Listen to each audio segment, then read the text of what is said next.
I Think My Grandfather Might Be a Serial Killer by Veristal. I don't have the best memory of my childhood. Not that my childhood was bad, it wasn't. But I just don't remember that much of it compared to a lot of people. My grandfather always stood out to me, which was strange, because he was never around very much. The few times that he came around for Christmas or some other family occasion, he seemed a kind but serious man. I remember him talking to me and showing me coin tricks, and I liked the sound of his deep, rumbling voice as he told me stories about far-off lands and fantastic creatures. I remembered liking him and feeling sorry for him, because underneath it all, he seemed very sad and tired. I knew that my grandmother had died not long before I was born, so I always imagined that was a lot of why he was sad. I say this all to explain that I had a limited but positive idea of my grandfather before a few days ago. Last month, my parents were killed in a car accident coming back from a movie. I live 2 states away, but as their only child and closest relatives, I got the call. The next few hours were a haze of travel and crying and shock. But I know that when I got to the hospital, my grandfather was there. Even as an adult, I was amazed at how large a man he was. And when he swept me up in his quiet hug, I cried against him for several minutes, welcoming the comfort. We did the funeral arrangements together and agreed that we would come back in a few weeks to go through all of their things and get the house ready to sell. He'd already made clear that regardless of whether they had a will or not, he wanted everything to go to me, but he would be happy to help and get to know his grandson a little better. The funerals went well, as far as those kind of things go, and I went back to my life. Last week, I got a call from my grandfather, and we agreed to meet up this past weekend to start going through all of their belongings. I got to the house on Sunday morning, and the last couple of days have been a bit sad at times, but they've been a lot of fun as well. My grandfather is much like I remember him, a serious but kind man that enjoys talking and telling stories. And he has actual conversations with you rather than just taking turns monologuing, which is a rare commodity in my experience with older people or people in general nowadays. He wanted to know about my work, if I had a girlfriend, if I liked the area I lived in. He told me some about his days in the army as a medic, and then his time as a doctor. I knew he had been a pretty famous surgeon at one point, but that mostly stopped after his wife died. He still had a small practice and would sometimes publish academic articles, but he had saved much of the money from his early career as a surgeon, so he was comfortable enough financially that he could do what he wanted for the most part. Much of our time was spent busy and in separate parts of the house or garage, so we would largely talk at meals and in the evening hours before bed. By the second night, we were more comfortable with each other, and that's when my grandfather started talking about his wife. Even now, some 30 years after her death, it was clear how much he loved her and missed her. He started off by telling a story that involved her only peripherally, but soon he was just telling things about her. Funny stories, tales that illustrated how smart or good she was, little sayings she used to have. It was sentimental, but it was so genuine and heartfelt that I wasn't uncomfortable. Seeing how much he loved her made me love both of them more. I had no sooner finished that thought when his expression turned darker, like a ship entering sudden storms. He started talking about how she was taken from him, how that man, that thing, had killed her. I just listened, but internally I was wondering where all this was coming from. As far as I knew, my grandmother had been killed by a drunk driver. While that was terrible, he was making it sound like it was something else, like she had been intentionally murdered in some way. It was all pretty vague, but I could still see when he realized he was saying something more than he intended. He looked embarrassed and apologized for rambling on, making some passing remark about how he had become the old man at the mall that will talk for hours about nothing. I laughed and was going to reassure him that I was enjoying it, but he was already on his feet and looking at his watch. He had to be going, he said. Had to run into town to take care of a couple of things before it got too late, but he'd see me in the morning. I found this all very strange for a couple of reasons.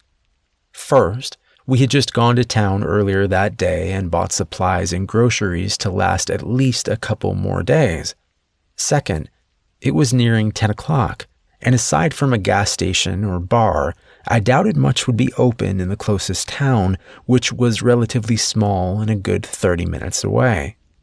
Still, he was a grown man and my elder, and it was none of my business where he went or what he did. Maybe he just wanted to go off and be by himself after talking about his wife so much. In any case, I said goodnight and he headed out. A minute later, I heard his giant SUV rumble to life outside and trundle its way out into the night. I went to bed, but though I was tired, I had trouble falling asleep. Part of it was sleeping in a strange place. This house had not been our house when I was growing up, so aside from visits, I had never slept here for long. Part of it was worrying about my grandfather. My bed was next to a window on the upper floor, so periodically I would peek out to see if I saw any sign of his return. The moon wasn't full, but was still bright enough to shine off the lawn and the trees that grew thick as they became woods and then forest. It was beautiful, and I knew my parents had loved it here. Still, it was too remote for my taste. And if they hadn't lived so far out of town, they probably wouldn't have gotten killed coming back from a movie. The thought made me angry, so I pushed it aside. Picking up my tablet, I started reading, and before I knew it, I was asleep. I'm not sure if it was the rumbling engine, the squeak of my grandfather's driver's side door, or some internal sense that something had changed. But I woke up some time later and looked out the window again. I saw my grandfather standing at the rear of his SUV, looking around for several seconds before opening the back hatch. At first I couldn't see anything due to the angle, but when he reached in and started pulling out the body, I saw more than I wanted. It was a woman, and as I watched, he pulled her out enough to pick her up in his arms and began carrying her into the trees. I know it was nighttime and there was a distance of probably 50 yards, but I could see it all very clearly. And with her hanging arms and lolling head, it was also clear that the woman was either deeply unconscious or dead. I felt panic well up in my chest. I didn't know what to do. Should I call 911? What if I had been mistaken or he was trying to help her? Maybe she was drunk. But if he was trying to help her, wouldn't he either carry her to a hospital or at least brought her inside rather than carrying her into the woods? It was all so strange, and the longer he was gone out of sight, the less real it seemed. So I did nothing. I sat by the window, looking out for a number of minutes. And then just when I was about to give up, he came back into view, empty-handed and picking his way between the trees as he approached the car. He shut the back hatch on the SUV with a shake of his head, and then looked up, right at where I sat in the window. When I first saw the body, I had been careful to stay low and slightly back from the window, but time and shock had led to me paying less attention to how visible I was as I waited for him to return, and there was no doubt that he saw me now. As if to confirm it, he lifted his hand and gave a small wave. Feeling a strange combination of embarrassment and horror, I waved back. As I'm writing this, it's the next morning and I've spent the last several hours deciding what to do or say to him while listening out for the slightest creak of the floor or turn of the knob. He may not know I saw the woman, and I guess there could be some benign explanation, though that seems unlikely at this point. Either way, I hear and smell him cooking breakfast, and he's going to be knocking on my door soon. I love my grandfather, but I don't trust him. Not anymore. I think I'm going to try to talk to him, but at the first sign of trouble, I'm out the door. If I have more to report and am able to do so, I'll write again soon. I left off while I was still upstairs trying to decide what to do. I had considered just waiting for my grandfather to come up and get me for breakfast, but the idea of him in the doorway of the only exit from the room made me very nervous. I wound up just getting dressed, putting my keys and wallet in one pocket and a small folding knife in the other, and heading downstairs. He was still at the stove when I entered the kitchen, and despite my fear, I could feel my stomach grumble at the smell of eggs, bacon, and coffee that permeated the air. Not that I could trust eating any of it, but my stomach wasn't concerned with trivial matters like rat poison and antifreeze. He turned and gave me a nod as I made my way to the table. "Good morning. I was going to come up and get you in a few minutes. Hope you're hungry." "Nah, not too much," I lied. "My stomach has been weird this morning, so I think I'm going to have to wait. Smells great, though." I sat down in a chair where I could face him and reach the door outside or the living room quickly if things went south. He nodded his head and kept on poking at the eggs. "Well, that's a shame, but it'll be here for you if you feel up to it a bit later." He set the pan of eggs on an unlit burner and turned to face me, his expression slightly concerned. "Don't think you're getting sick, do you?" I shook my head, weighing different lies and excuses, but finally I decided this was as good of an opportunity as I was going to get to broach the topic of what I had seen the night before. I've just been a bit worried since last night. I saw you when you came back last night." My grandfather was nodding already, but I pushed on. "I saw all of it, not just when you came back from the woods. I saw the woman you had." His expression didn't change at first, but after turning off the stove and taking a seat across the table from me, I saw a mixture of worry and sadness on his face.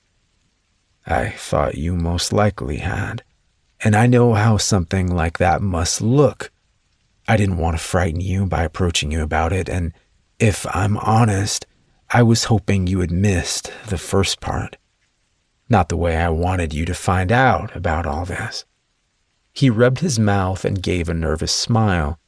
"Still, I was half afraid you'd be gone when I got up this morning, or that there'd be police out there. I know you can't trust me right now, but giving me the chance to explain means a lot to me." I nodded. His words were said in an even and reasonable tone, but I couldn't help but feel a dull dread growing in my stomach. A part of me had hoped he would deny everything and convince me it was a dream or a mistake. Instead, he was confirming that it happened, and I'd be lying if I said he wasn't intimidating even in his kindest moments. He was very intelligent and half a foot taller than me, and the last couple of days had been proof enough that age had slowed him very little. Last night he had carried that woman without any signs of real effort, carried her lifeless body out into the dark, come back to me. I know this is frightening. I can tell you that you have no reason to be afraid of me, but how much is that worth right now? Very little, I suspect. So let me explain as best I can. All I ask is that you listen to the entire thing, and if at the end of it, if you want to call the police or leave or whatever you think is best, I will fully cooperate. But I need you to hear the entire thing, because some of it is going to sound very strange at first. Okay? I leaned back in my chair, my head pounding.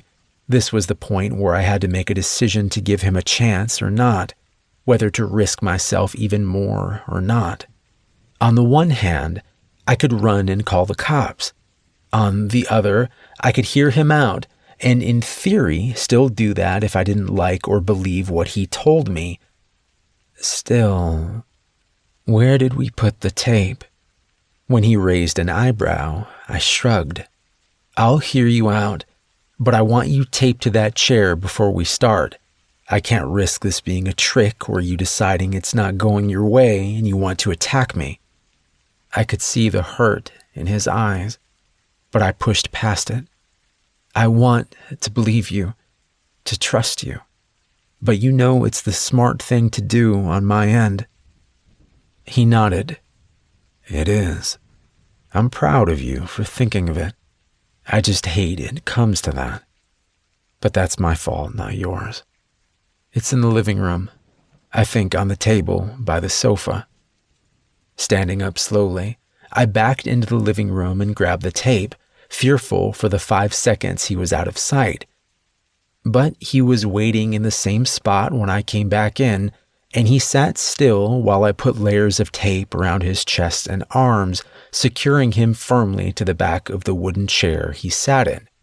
Pausing for a moment to consider, I then wrapped the remaining tape around his ankles and the front chair legs just to be safe. The job done, I asked him if he was comfortable enough. When he said he was, I sat back down across from him, my hands sweaty and slightly shaking as I tried to give him a comforting smile. Sorry, again, but I'm ready to hear everything you want to tell me. My grandfather looked off in the distance for a moment before focusing his dark blue eyes on me. Your mama told you that my wife died in a car wreck. A drunk driver, right? I nodded. Yeah, she said she was killed going to visit you at the hospital. You had been working on a patient for hours and she was bringing you some dinner. Dark anger flickered across his face, disappearing as he shook his head. Well, the last part was right. I had been working on a girl who had been shot in a hunting accident since early afternoon. The girl wound up living, but my sweet girl, your grandmother, she didn't get killed by a drunk driver.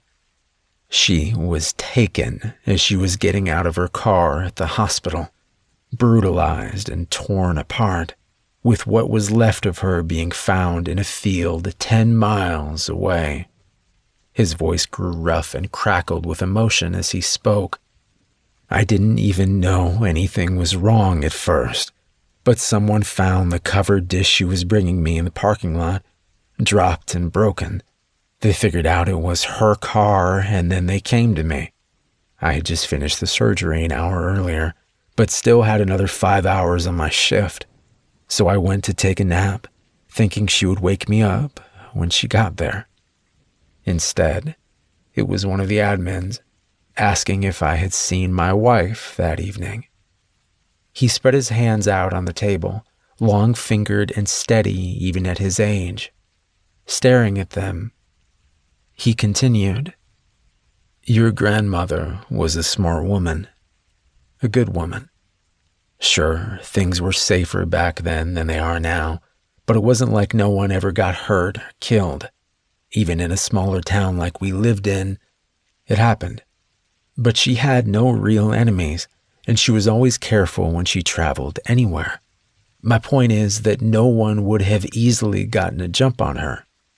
The police said at first that it could just be a misunderstanding, or she could have just decided to leave, as stupid as that sounded. I spent all night looking for her, terrified and half out of my mind. By the next morning, the police were there with me. It was just before noon when they found her body in that field. I made the mistake of going to the scene. I had told myself that I was used to blood, to everything a body could show, and that I owed it to her to see how she died. It was beyond anything I imagined. One arm and the opposite leg had been torn completely off, and her torso had been stretched to such a degree that, well, it didn't look like a person at all. And that was actually better, because it made it seem unreal. But then I saw her long, light brown hair. I'd always loved her hair so much, and even attached to the shattered ruin of her face, I knew it anywhere.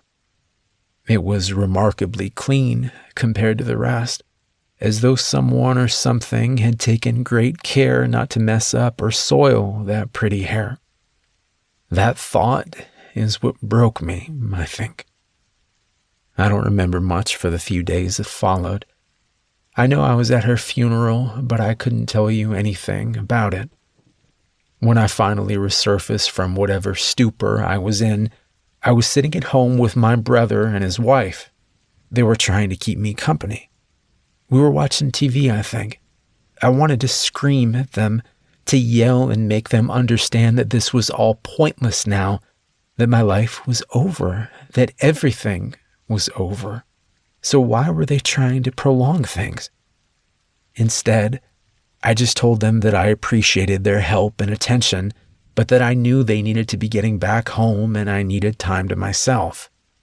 They wasted little time in packing and heading out. I spent the next day or so weighing various methods of suicide. I really had no interest in living in a world without her. I believe in God, and I think suicide is a shame and likely a sin when done for such selfish reasons. But I was to a point that I didn't care. I didn't care if I went to hell for it. I felt like I deserved it for letting this happen to her. But this led me down the path of dwelling on what had happened to her and what had caused it. Who had caused it? I set aside my idea of pills and ropes and self-inflicted gunshot wounds, got a shower and a shave, and I went down to the police station. Over the next few weeks, I continued to harass and harangue them, pushing them to do more while understanding there was little likely more they could do. They had looked for witnesses. There were none. They had looked for evidence of how the attack was committed and had only come up with injuries caused by indeterminate blunt and serrated objects. There were no cameras at the hospital until 3 years later, and this was before the age of cell phones to track. After bullying them with a threatened lawsuit, I obtained copies of all their photos and reports. I poured through them but found little more of note. The parking lot was paved, so there were no tire tracks to follow, and no tire or shoe tracks had been found near the field where she was killed. Something about the parking lot stuck out to me, but I wasn't sure what it was at first. After 2 days of looking at everything, it hit me. The hospital had a separate parking lot for doctors and surgical staff that was blocked by a mechanical arm and a keypad. Rebecca had the passcode, so she had parked there when she was taken. The parking lot was on the far rear of the hospital, not visible from the road and without any hospital roads or paths that would make it a thoroughfare for a casual passerby. What were the odds that someone had just happened upon her as they went by, or decided to wait in a relatively small and quiet parking lot for hours until they had a chance to snatch someone? I decided it seemed unlikely. In retrospect, I know it was certainly possible I could have been wrong, but at the time I needed answers, and I decided focusing on someone who worked in the hospital and or had access to the parking lot like my wife was the best course of action. Among all the complaints I might have had about the investigation of Rebecca's murder, I would never have made it farther without them. One of the detectives had pulled a tissue sample from under her fingernails and had sent it to be tested if they ever got something to compare it to. Understand this was 1986 and DNA testing was brand new. It wasn't even an option at the state crime labs at the time, and the likelihood of that sample ever being of use was small to none. But I still had to actually file a lawsuit to get the sample back so I could send it to Daniel Church, a friend of mine from med school that had gone on to work at one of the foremost labs for DNA in the country.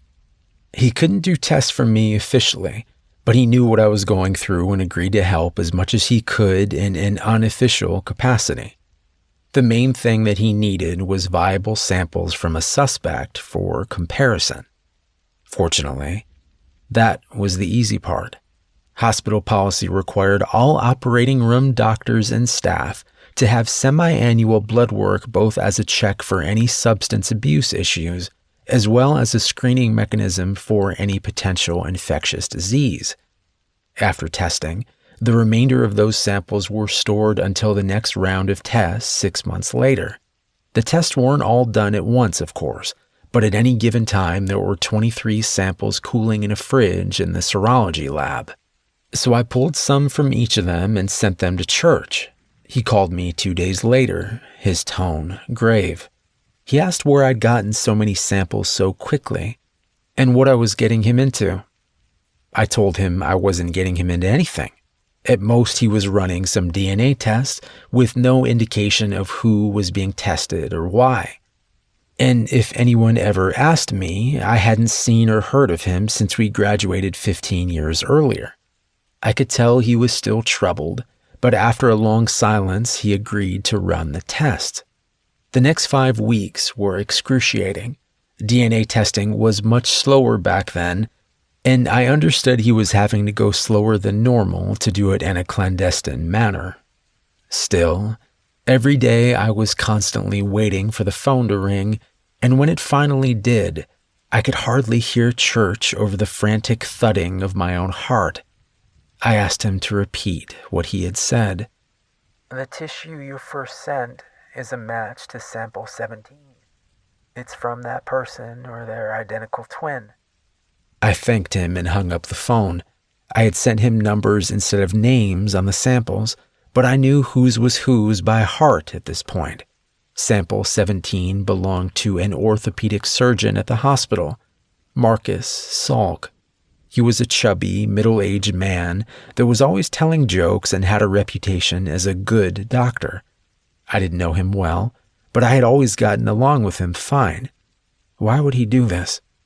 My first urge was to find him and torture him until he told me why. I could feel my rage building as the information soaked in, my mind racing to dissect any interaction we had ever had, any scrap of knowledge I had about him. I thought that he had come to the hospital about 5 years earlier, was unmarried, had a cat maybe. I realized how little I knew and how I needed to learn more before I committed to an act and either hurt the wrong person or gave them an unintentional means of escape. That's when I began studying Marcus Salk. I weighed my options for learning more about Salk. Trying to become closer to him personally was too risky, because if he was actually the man who killed your grandmother Rebecca, he would be looking at me closely for any signs that I suspected him. I was never an overly social person to begin with, so suddenly trying to buddy up to him would stand out, and I also didn't want to be tied any closer to a person that may soon go missing. Because even at that early stage, I was resolved that when I was sure who took Rebecca from me, I would kill them. In some ways, my lack of equivocation on that point made things easier to plan, but it also meant I had to be extra careful. For instance, using a private investigator to tail him was out. I couldn't have a third party knowing about my interest in Salk, not even Daniel Church at his name, and his involvement was a necessary evil. Also, what if the PI saw Salk doing something illegal and called the police? I understand how that sounds, but you need to remember that I had no idea what his motive was if he was the killer. Was it an isolated incident or part of something more?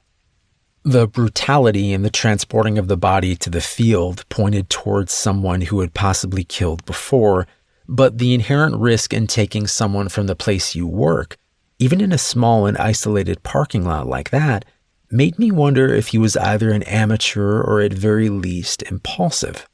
Also, being honest, I didn't want anyone between me and the person that took her away. That left watching him myself. While I was no expert, I knew I would need 3 basic things: opportunity, ability to observe, and concealment. For opportunity, I slowly shifted my work schedule at the hospital to mirror that of Salt for the most part. This had to be done over the course of a month so I didn't arouse suspicion. Even then, it wasn't perfect, as I would be on call at times and I couldn't watch him constantly in even the best of circumstances. Still, I managed to develop a routine of watching him over 40 hours a week, which was the best I could manage by myself. As far as ability to observe, I bought the best binoculars and parabolic mic I could afford, along with some tools for getting into places if I needed to. Planning ahead, I also bought a .45 pistol, 5 bundles of rope and 3 rolls of tape, 2 knives, and a stun gun. I wasn't planning to act yet, but I wanted to be prepared just in case. Obviously, I had to get these items over time and with cash only. Concealment was simpler but more expensive. I bought 2 older model cars that were cheap, reliable, and common. I had to look at the number of cars before I found 2 that had no distinctive damage, trim, or color combination that also weren't likely to break down on me. I then found 4 places to park them where they wouldn't be towed so long as they didn't stay in one spot more than a few days. As long as I rotated them a couple of times a week, everything was fine.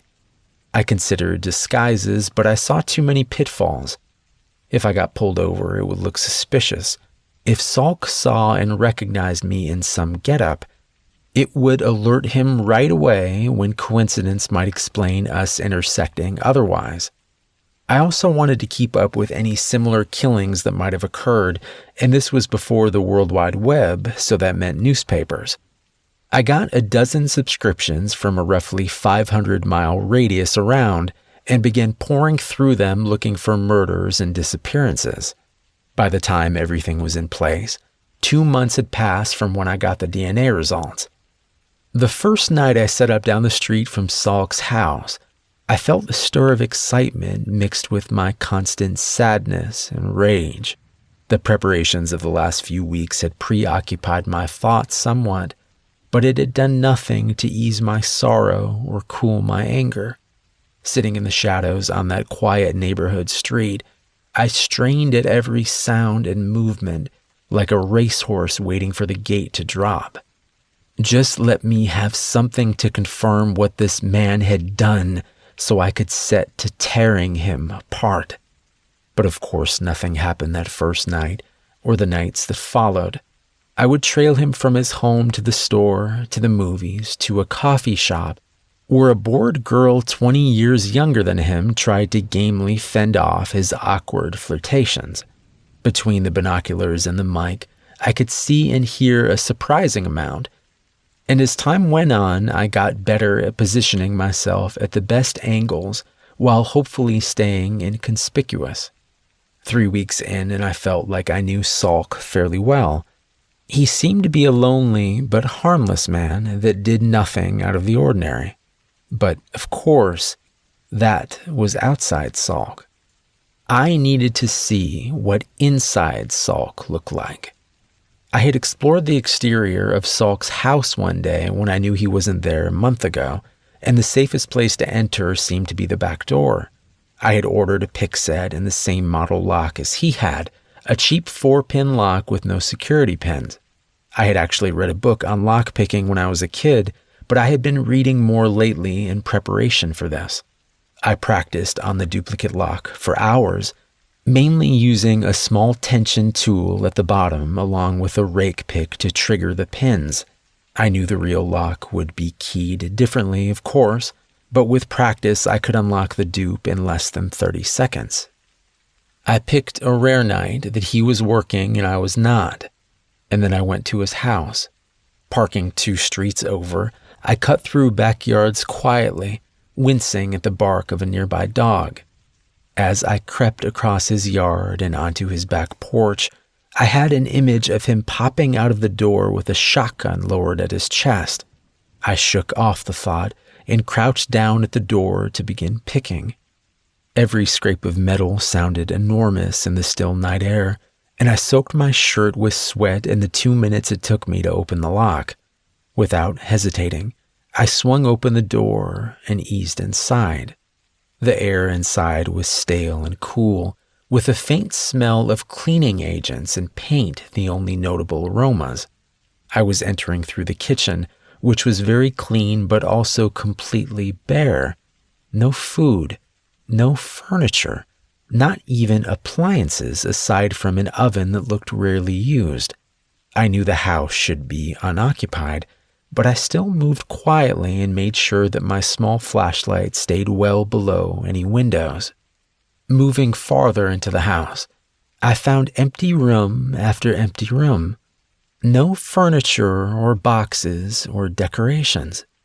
Then I reached what I supposed was Salk's bedroom. There was a bare mattress on the floor and a tall standing mirror in one corner. The closet contained a handful of clothes that were the same things I saw him wearing every day.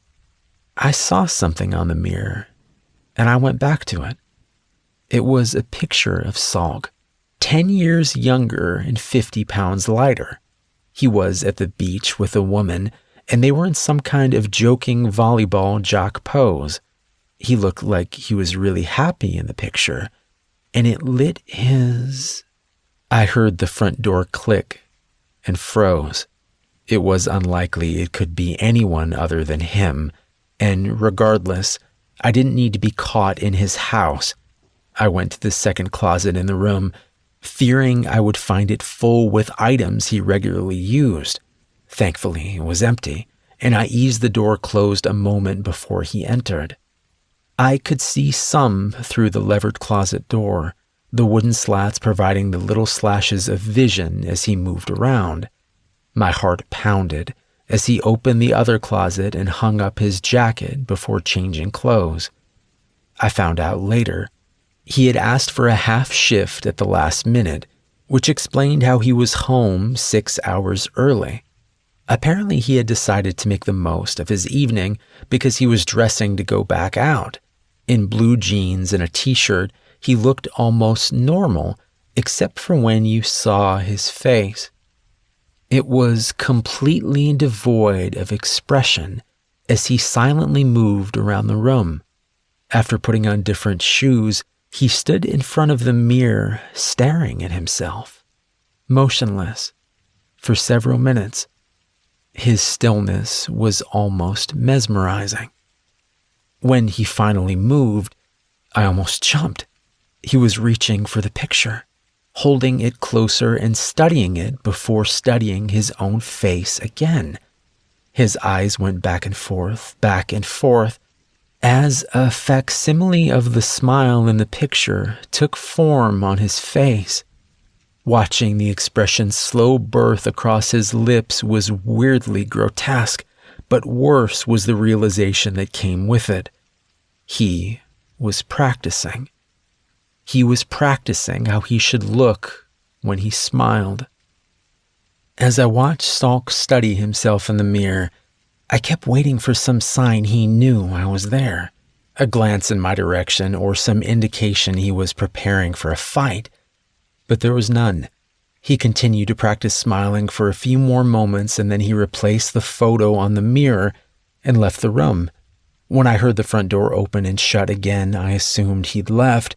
But even after I strained and heard what sounded like his car cranking up and driving off outside, I waited a couple of minutes before easing open the closet door.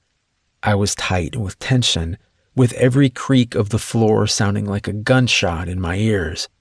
I crept to the back door, constantly looking around for some sign that Salk had silently doubled back to trick me into thinking he had left. But no. He seemed to truly be gone. Peeking out the back door window, I made my way out onto the back porch and across his yard. When I was back to my car, I drove around to a street and Salk's car was gone. I had no way of knowing where he had went, but I decided that was okay. While I didn't have definitive evidence he was a killer yet, the strangeness I had observed that night made the idea a lot more credible. Tired, I went home and tried to get some sleep with little luck. 2 days later, I received one of my distant newspaper deliveries.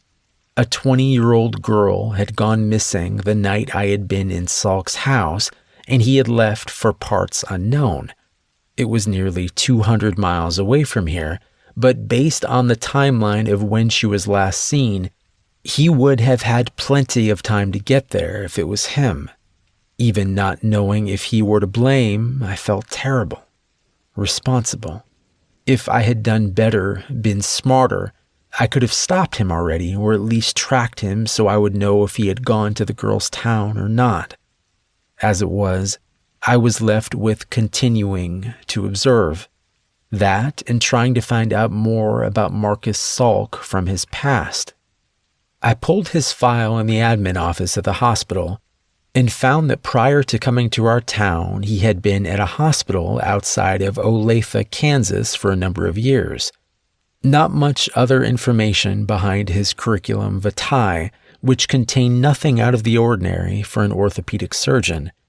Still, it gave me a jumping-off point. I called the hospital in Kansas and worked my way to someone in human resources, telling them that I was with a large medical practice in Seattle that was considering extending an offer to a former doctor there and was checking through his references as part of the potential hiring process. The woman on the phone was friendly from the start, but I could tell there was a brief hesitation and change of tone when I mentioned the person in question was Dr. Salk. Well, I can put you in touch with the chief of staff if you want. He was chief back when Marcus was here too, so he can talk more about what kind of doctor he was. But I shouldn't say anything. Her desire to gossip was almost palpable.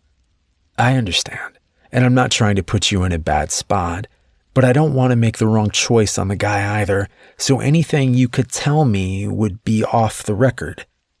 But it'd be a big help if you could give me any insight you have into him. There was a moment of contemplative silence, and then she went on.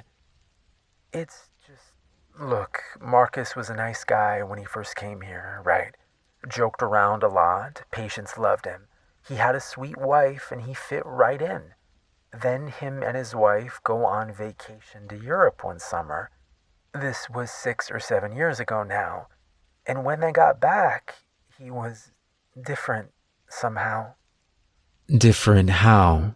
I asked, trying to keep the intense curiosity out of my voice. I was supposed to be a mildly interested businessman, not an obsessed stalker. I could almost hear her shrug over the phone. I don't know how to describe it. He was still nice and would joke some, but it seemed forced. He was off from how he had been before. Within a few months, him and his wife were divorced and he had moved away. I guess he's on the move again. Yeah, we'll see. You've given me a lot of food for thought. Hey, was his wife okay? I mean, did everything turn out okay for her? I could sense her hesitating again, and I was worried I may have pushed for more than she'd give. Luckily, the gossip in her won out as she let out a small sigh. Yeah, I guess so. Bless her heart. She still lives around here, so I see her from time to time. She doesn't look happy, though. I think Alicia really loved him, and whatever came between them, I think it hurt her a lot. I could feel the rage building in me again as she spoke. Yes, losing someone you love like that, it kind of destroys you. I thank you. Thank you for your help. You've given me a lot to go on. Don't you want to talk to the chief? I gave a small laugh I didn't feel. No, I think I got what I needed right here. Thank you again. When I hung up the phone, I sat with my head in my hands for some time. My thoughts were swimming in the blackness of my mind like pale, blind cavefish. I would catch glimpses of their pallid scales and hear the occasional ripple or splash as they stirred the water, but these ghost impressions left me with little in the way of a solid idea or plan. The things that felt most real to me were my pain and my anger, and it was getting harder to hold them in check. Still, I had to be sure. I took a few days off and drove to Olathe to try and track down Salk's ex-wife. She wasn't going by her married name any longer, so the phone directory was of little use. I called the Kansas Medical Board and got a residential mailing address that he had never changed. This led me to a nice brick home in a small suburban neighborhood not far from Salk's former hospital. As I went up to the front door, I could see that the paint around the door and on the shutters was peeling, and the air of disuse and being unoccupied grew so strong as I approached that I felt sure I was knocking at the door of an empty house. But only seconds after I knocked, a woman in her 40s opened the door. She looked at me warily as I fought down the urge to tell her that I knew her. In a way, it was true. She was the girl from Salk's picture. Swallowing, I pushed forward with my story. "Hi, ma'am. My name is Peter Elliott. I was hoping I could ask you a few questions about your former husband." I tried to smile and seem non-threatening, but I could see her running the mental calculus of the likelihood I was a thief or rapist. After studying me farther, she nodded and stepped aside. "Come on in, I guess. Is Marcus in some kind of trouble?" We stepped into a foyer cluttered with stacks of books and magazines, and as we spoke, she led me down a path to a living room that was even more filled with rows after rows of books. I gestured around. "You've got quite the collection." She had moved a stack of newspapers off a worn-looking sofa and gestured for me to sit down. She shrugged, looking disconsolate. "I think I slipped from being a collector to a hoarder about 2 years ago. I need to clear all this junk out." She looked used up and small in her pale blue bathrobe as she sat down in an old recliner. Her sad eyes looked thoughtfully distant for a moment before coming back to me. "So is he in trouble?" I smiled.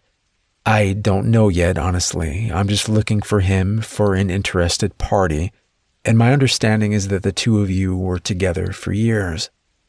A brief look of pain crossed her face. "Yeah, we were. Childhood sweethearts, if you can believe it. I thought we'd always be together." I leaned forward. "If you don't feel it's too personal, can you tell me what changed? Did Marcus change?" She picked at some dried skin on her lip nervously. She suddenly seemed very uncertain. To hell with it. Yes, he did. He changed all of a sudden." "Do you know when or why?" She nodded, her eyes focusing on me as anger lit the edges of her face. "I know exactly when. We had just come back from a trip to Europe, something we had wanted to do since high school. Had a great time, too. We had landed in Atlanta and were waiting for our connecting flight to Topeka.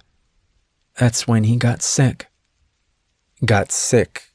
Sick how?" She shook her head. "I don't know.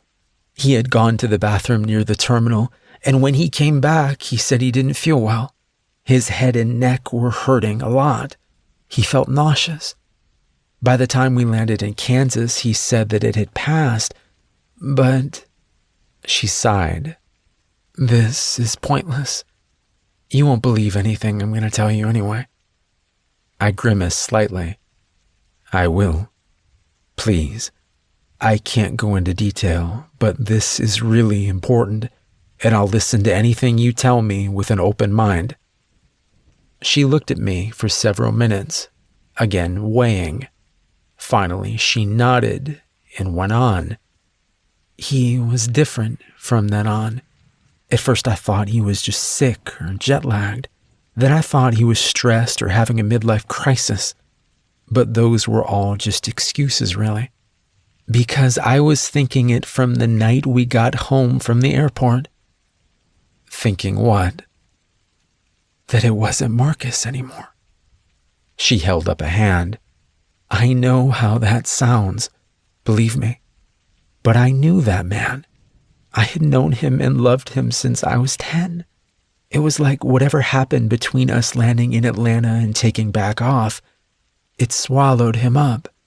He still sounded like Marcus, and I could see him trying to act like him, but it was wrong somehow. False. It felt like someone who knew a lot about Marcus was trying to impersonate him. She gave a harsh laugh. I swear to God, he even smelled different. I told my mother that, and she set me up with a therapist right away. I didn't know what to do with all this. What she was saying was incredible in the literal sense of the word, but I found myself believing her. Even if she was wrong, I didn't think she was lying to me. So, what are you saying? You don't think it was him anymore? What does that mean? I don't know, believe me. I've spent years wondering about it, and I still don't know the answer. But something changed, and it's not in the normal, oh, people change way. He was not right. I would see him sometimes when he didn't know I was around, and he was entirely different. His face would be slack. His eyes would be dead. He looked like some kind of terrible doll.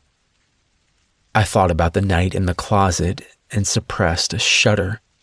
Was he ever violent or abusive towards you? She shook her head. No, never. Never said a harsh word to me.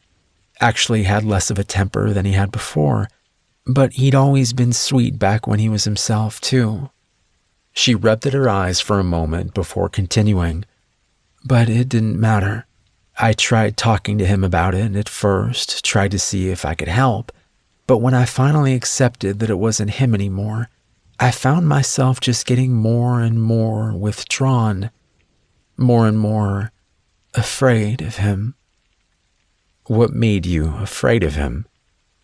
She stood up, jamming her hands in her pockets of her robe as she began to pace around the open patches of floor in the room. Have you ever been to an aquarium with sharks? I nodded. You know how they'll swim by, looking at you all calm and placid, but you know that behind that black eye, they aren't calm or placid. They're just not ready to eat you yet, and they know there's glass in the way. That's the way I came to feel when Marcus was here. He would glide around me silently in the mornings and at night, his eyes seeing and not seeing me at the same time. And he was always calm, always grinning his fake shark grin. And maybe it was my imagination, but I felt like whatever hunger he had, it was growing, and the glass holding him back was getting thinner. I realized I had been holding my breath, and I let it out. So you divorced him? She gave a small, sad smile as she sat back down. Yes, it was very easy. I told him I wanted a divorce. He said that sounded just fine, and he moved out the same day. Aside from signing papers in a lawyer's office, I never saw him again. Okay. But why did you stay here? Stay in the same house? Weren't you worried he might come back? Her smile grew slightly. Well, that's the thing, isn't it? On the one hand, yes, I'm scared of seeing Marcus showing back up one day. But what if it was the real Marcus that came back? What if I had moved, changed my name, made sure he couldn't find me, and then it was the real Marcus? Somehow back as randomly as he was taken away, and he came looking for me. What if he couldn't find me? Her voice grew thick at the end, and I reached out to grasp her shoulder. I didn't have any real words of comfort or wisdom for her, and being around her pain just reminded me of my own.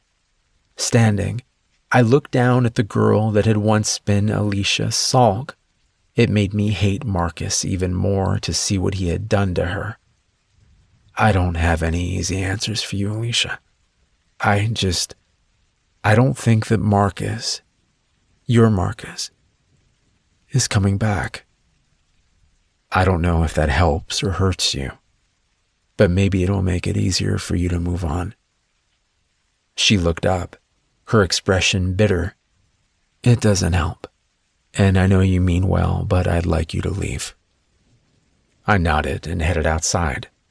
I turned to say goodbye, but the door was already closed behind me. When I got back home the following morning, I found a follow-up article on the missing girl. She had been found behind a middle school a few miles away from where she was abducted, and she had been torn apart. Sound travels farther in cold weather. It's called refraction. Essentially, the sound waves that are in the higher, warmer air that is farther from cold ground move faster through the more excited air molecules and get pushed back downward, so sound gets amplified closer to the ground. I knew that at the time, though I didn't learn the science behind it until later.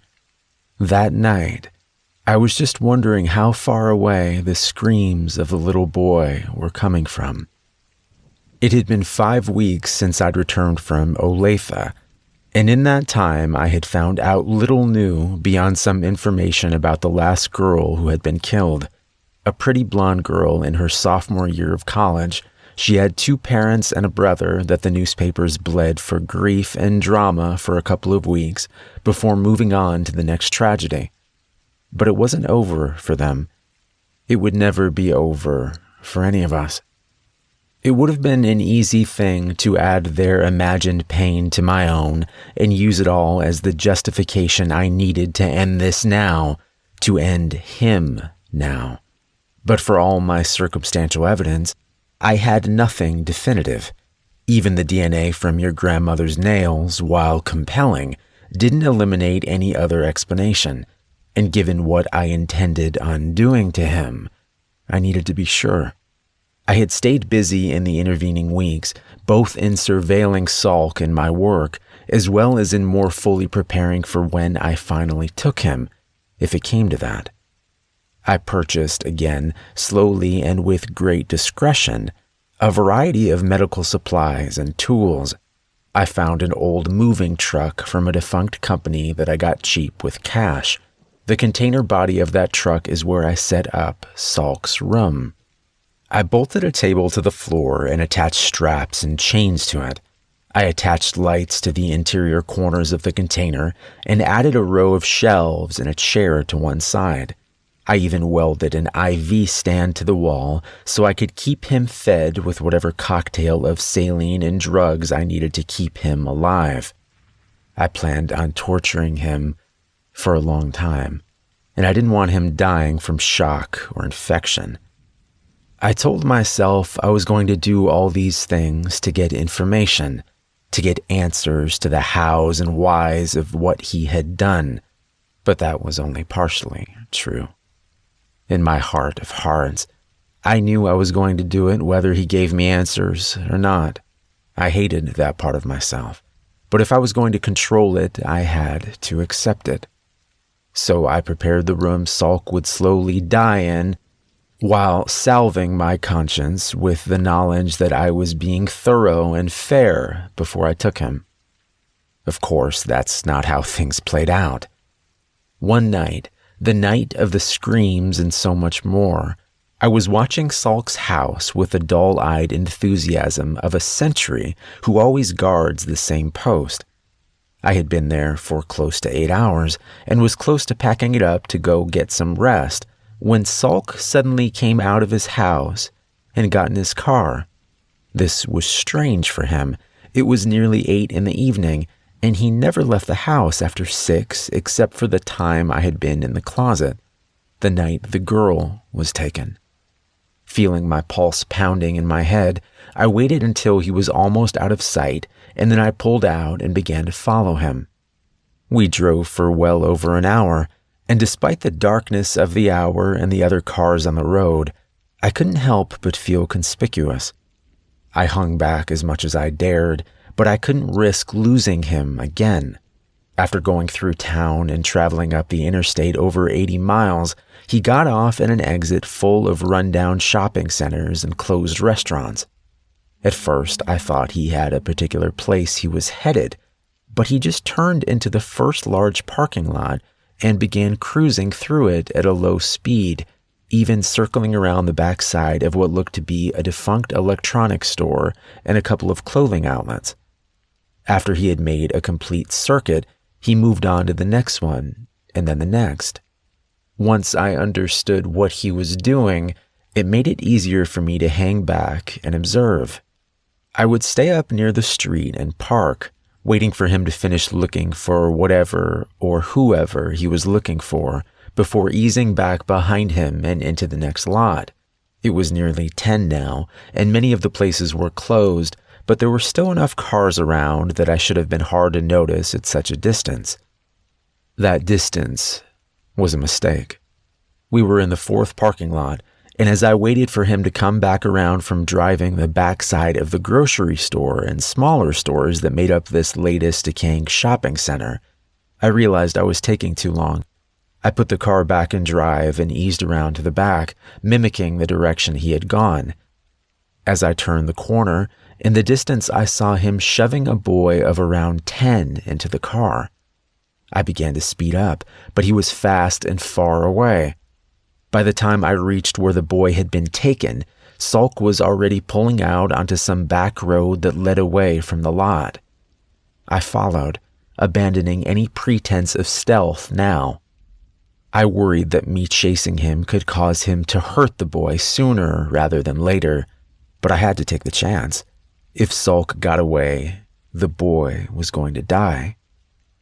The road we were taking was small and winding, leading through a neighborhood and then farther away from buildings and lights. My little spy car, while reliable, was not equipped with the best headlights or any great speed, and it took all my concentration to keep to the road while not losing ground as I pursued them. We were 10 miles out of town now.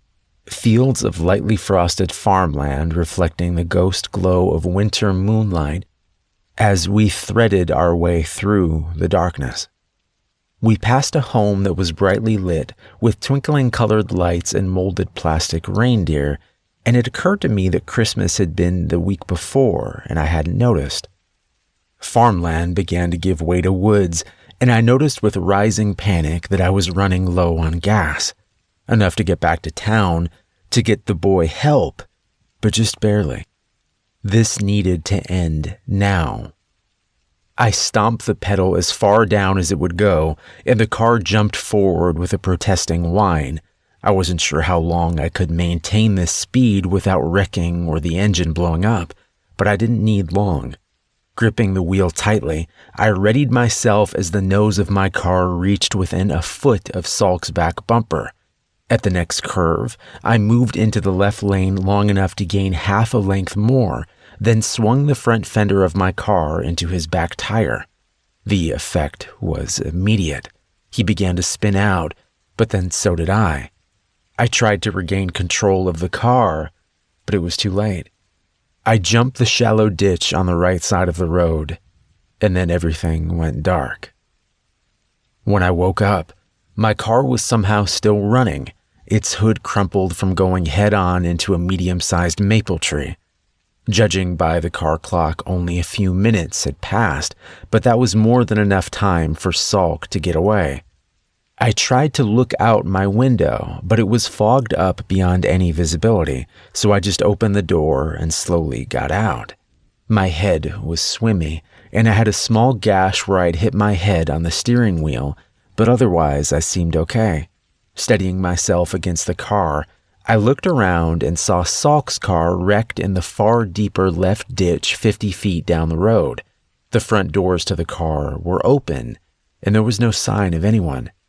I started making my way up the road to the car, and it didn't take long before I saw the drag marks leading away into the woods. I patted my pockets. I had my gun and a folding knife on me, and that would have to do. Following the path wasn't hard at first, with the moonlight throwing the thick ravines of ice, snow, and dirt into sharp relief. As I got deeper into the woods, however, the shadows and undergrowth began to slow my progress. That's when the boy began screaming. I picked up my pace again, moving at a loping, unsteady run as I tried to gauge direction through a combination of sight and sound. The boys' cries were becoming louder, but they were also becoming more shrill and frantic as they moved from fear into terror. I pushed through a last thick stand of pines, and then I saw why the boy was screaming. This is where I have to ask for your patience more than anything that's come before.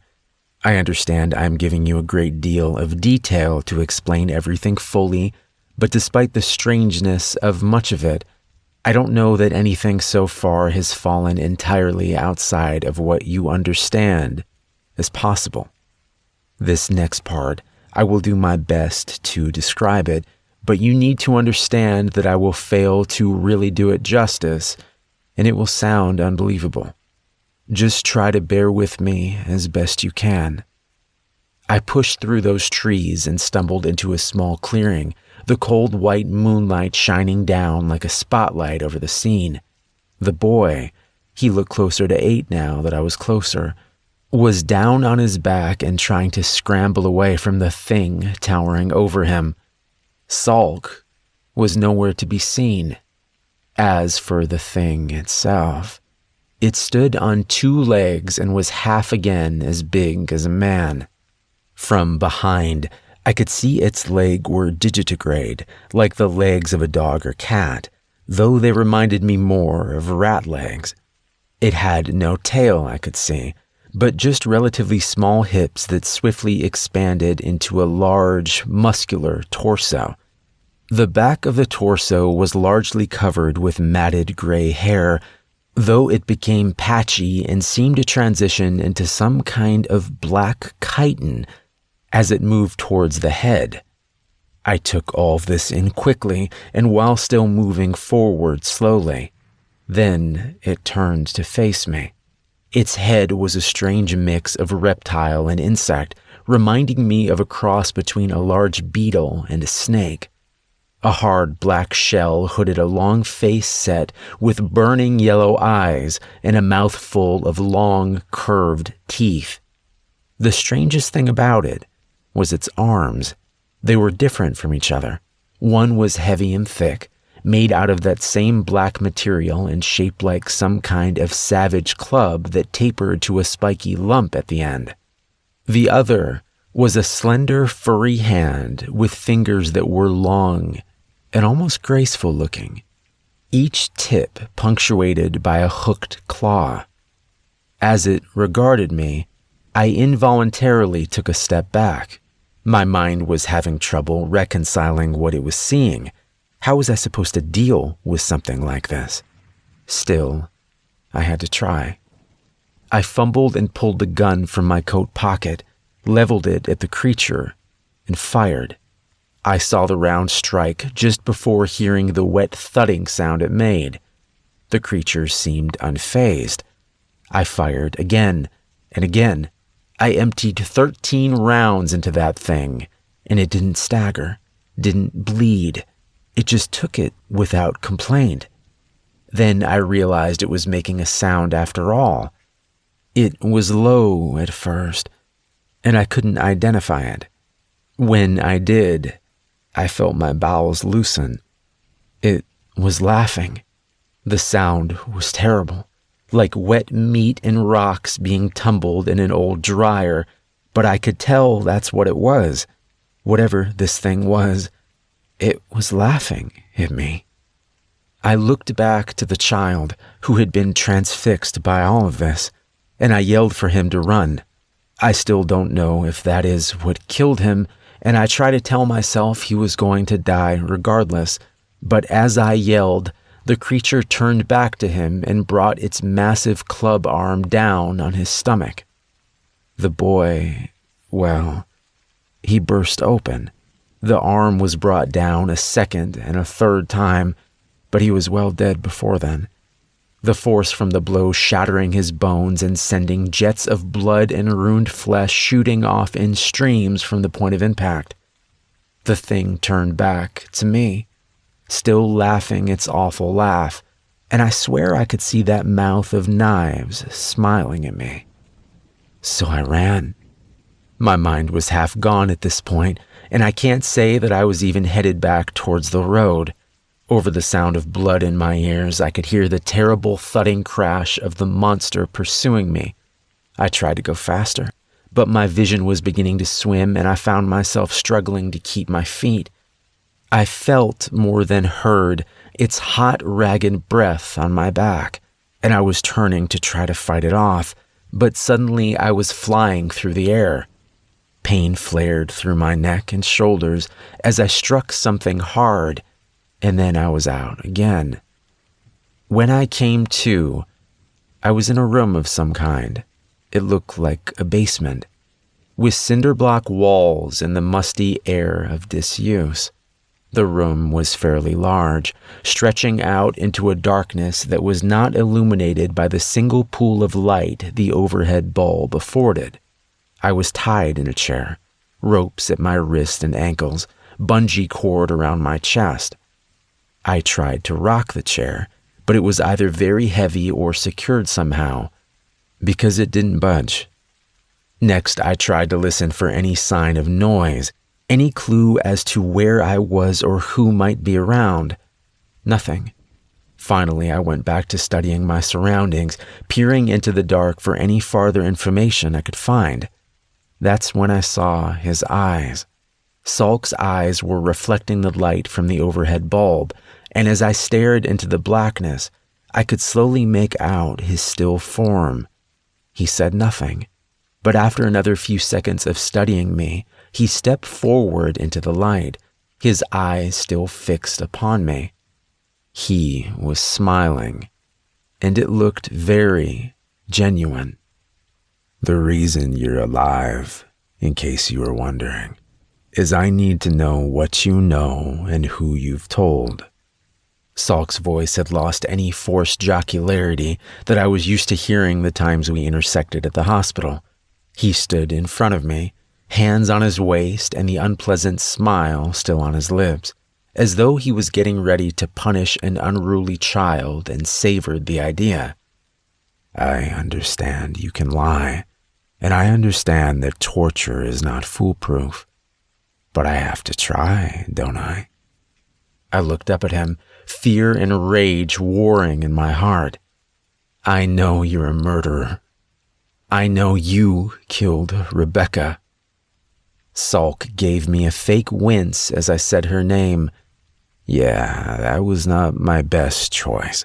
I knew that taking someone from where I worked was risky.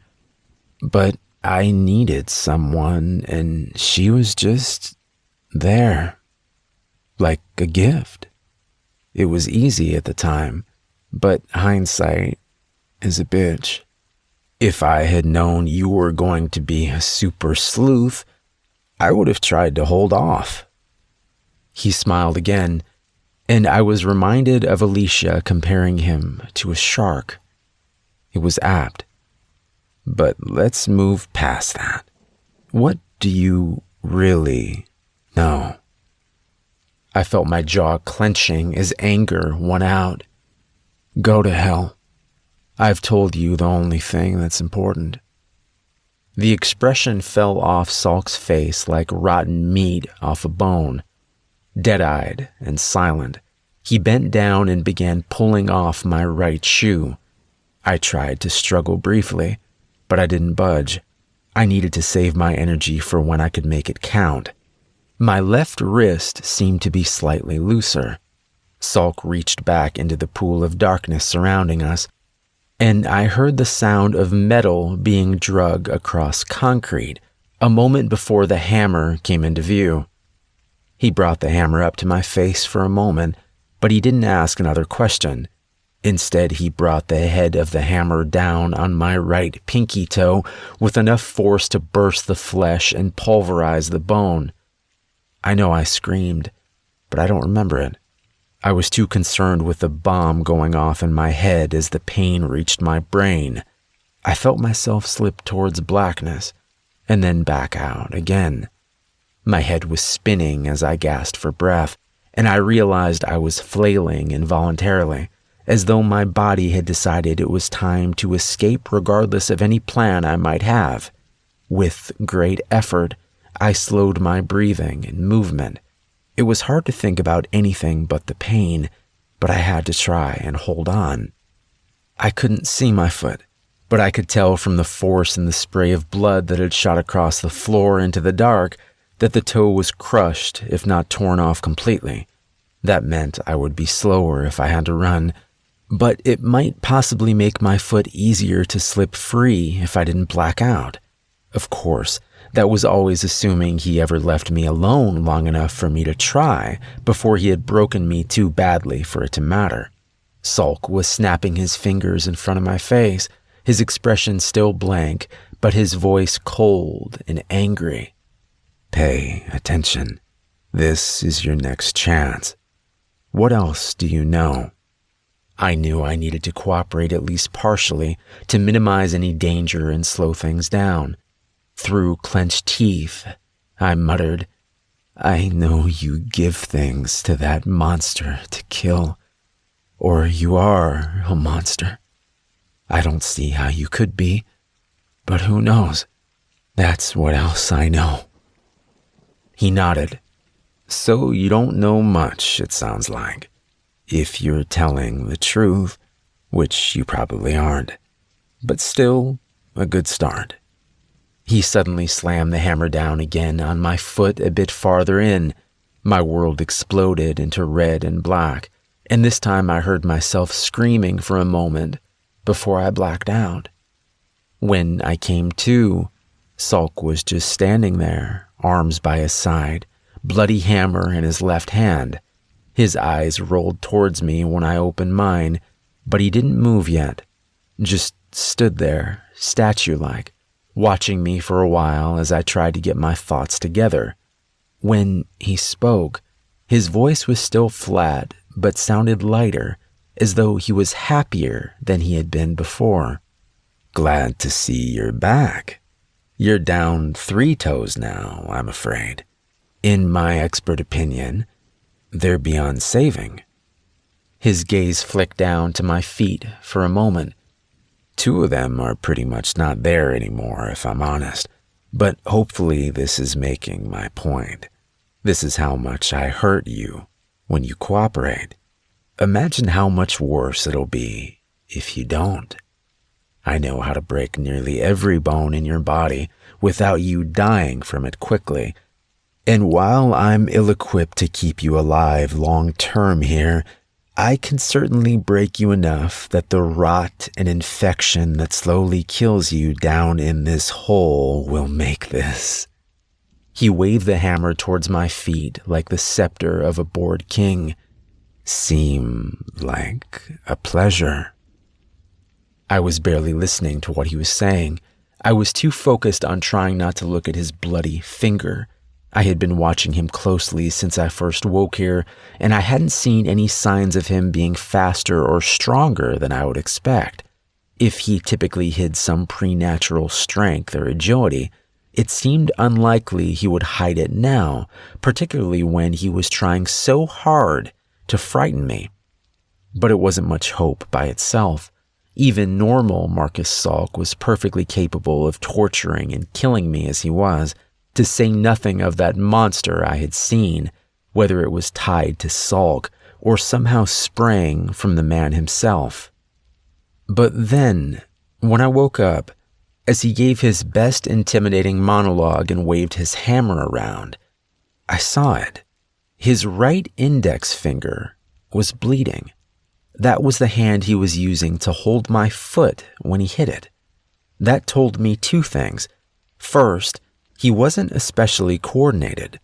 Second, he could still be hurt. Ready to answer my next question? His voice remained lifeless, but it still had that lighter, almost merry edge to it. He was enjoying himself. I nodded, making a point of moving slower and more warily than I felt. Yes. Water, please. I rasped my voice as much as I could, which wasn't hard in my current condition. It was hard to see what Sulk was thinking, his face an emotionless mask as he seemed to consider my request. I felt my heart sinking as several seconds seemed to pass. Then his eyes shifted up in what might have been a look of exasperation. "Fine. Be right back. Don't go anywhere." He turned around and moved into the dark. A door opened, and a light came on in the adjoining room. I could see much more of the basement now, including stairs at the far end that he had not taken. That meant there was water down here, and he would soon be back. I frantically began tugging at my left arm, ignoring the pain and protest of my wrist as I yanked and twisted with all my strength. I had been right. The rope on my left wrist had some play in it, but I wasn't sure it was enough. I started sawing the rope back and forth across my wrist quickly instead, and within a few seconds I saw blood beginning to well around the rope. At the same time, I was aware of the light turning back off in the adjacent room as Salk returned. After a frantic motion to smear the blood more thoroughly on the rope, I gave a last pull to free my wrist. I felt something pop in it, but the blood had provided enough lubrication that it slipped free just as Salk stepped back into the light. Good. Just in time. "Seriously?" His voice was still too strangely flat to convey sarcasm well, but he punctuated it by throwing the glass of water he had brought in my face. He sat the glass itself down on the floor and then bent forward, gripping my left arm roughly with his left hand as he began undoing the rope around the chair arm with his right. This is what I was waiting for. I knew he favored his left hand, and that he would favor it more with his right one injured. He could have come at me from the side and been totally safe, but he was arrogant, and he thought I was secure, harmless, and the stupid bastard had tied my chest with a bungee cord. An adult human male can bite down with over 200 pounds of pressure. Given the proper placement and force, it's more than enough to rip out the left internal and external carotid arteries in one bite. I had thought of the best angle if I got the chance, but I couldn't waste time trying to be perfect. In one movement, I leaned forward and down and then shot my face up into his neck, my mouth as wide as I could make it. Distracted with my arm and the rope, he couldn't react in time. I clamped down, grinding my teeth together as I felt skin, muscle, and then tendons give way. I shook my head as I pulled him towards me, and I felt the arteries begin to shred as new volumes of blood sprayed down my throat and out into the room around my lips. I still didn't let go, but I realized that Salk had been squealing, not really struggling or fighting back, just squealing like a dying animal. I didn't even hear it until it started to fade away. As his body went limp, the weight of it did the rest of the work for me, and with a wet snap, I was left with a mouthful of the man's throat as the rest of him crumpled to the floor. I spat it out and began working to get free. Even with my injured wrist, it didn't take long. I kept an eye on Salk the entire time. He had lost more blood than any person can lose and live, but I had seen too much already that night. When I was free, I took the hammer and beat his head until there was very little left. When there was no question about him coming back, I began to explore the basement.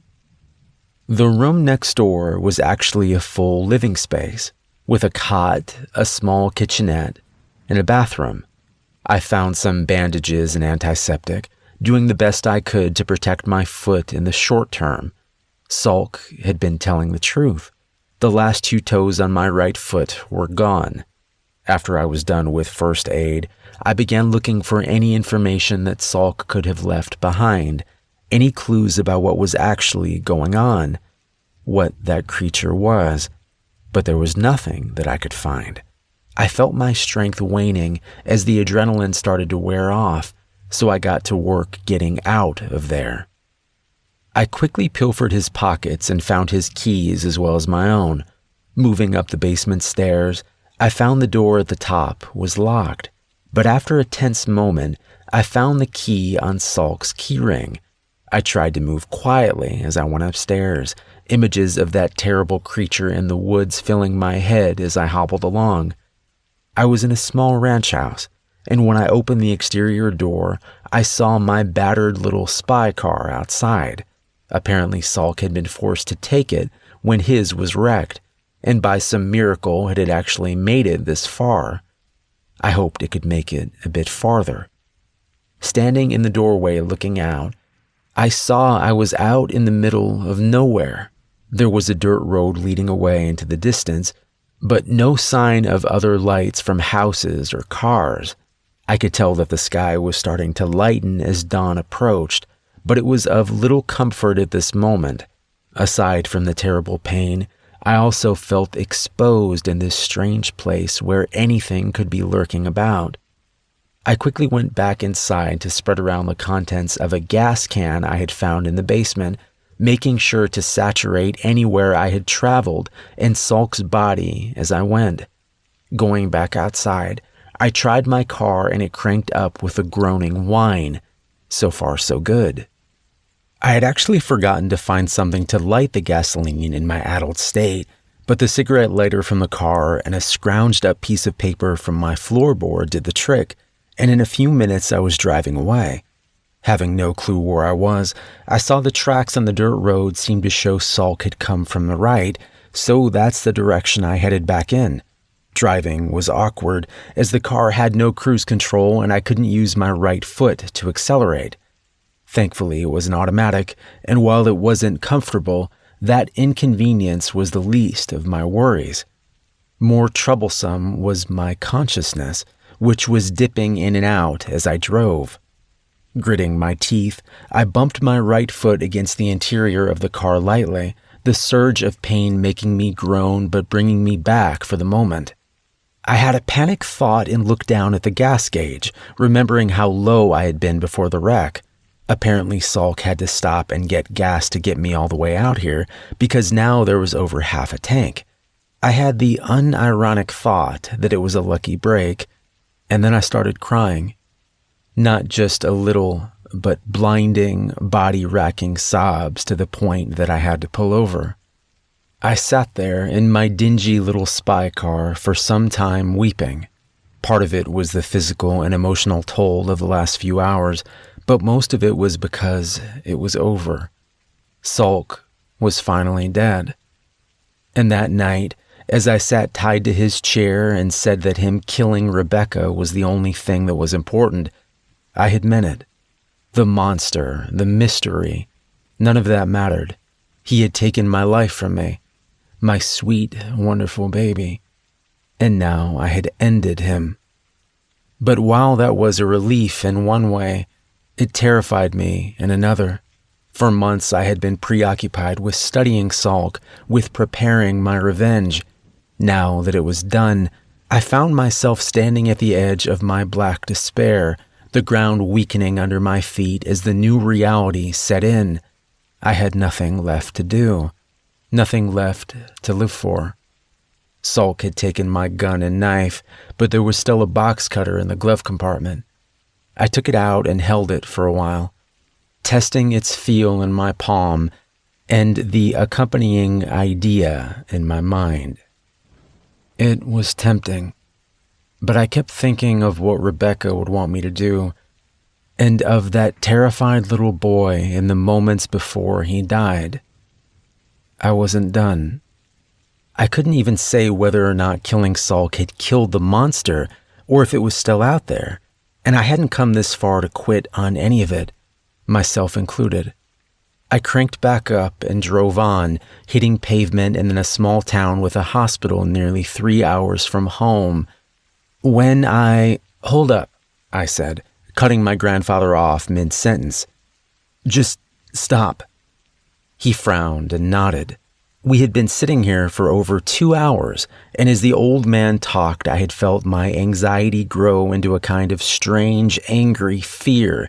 I stood up and began pacing to try to rid myself of some of the nervous energy I had been accumulating.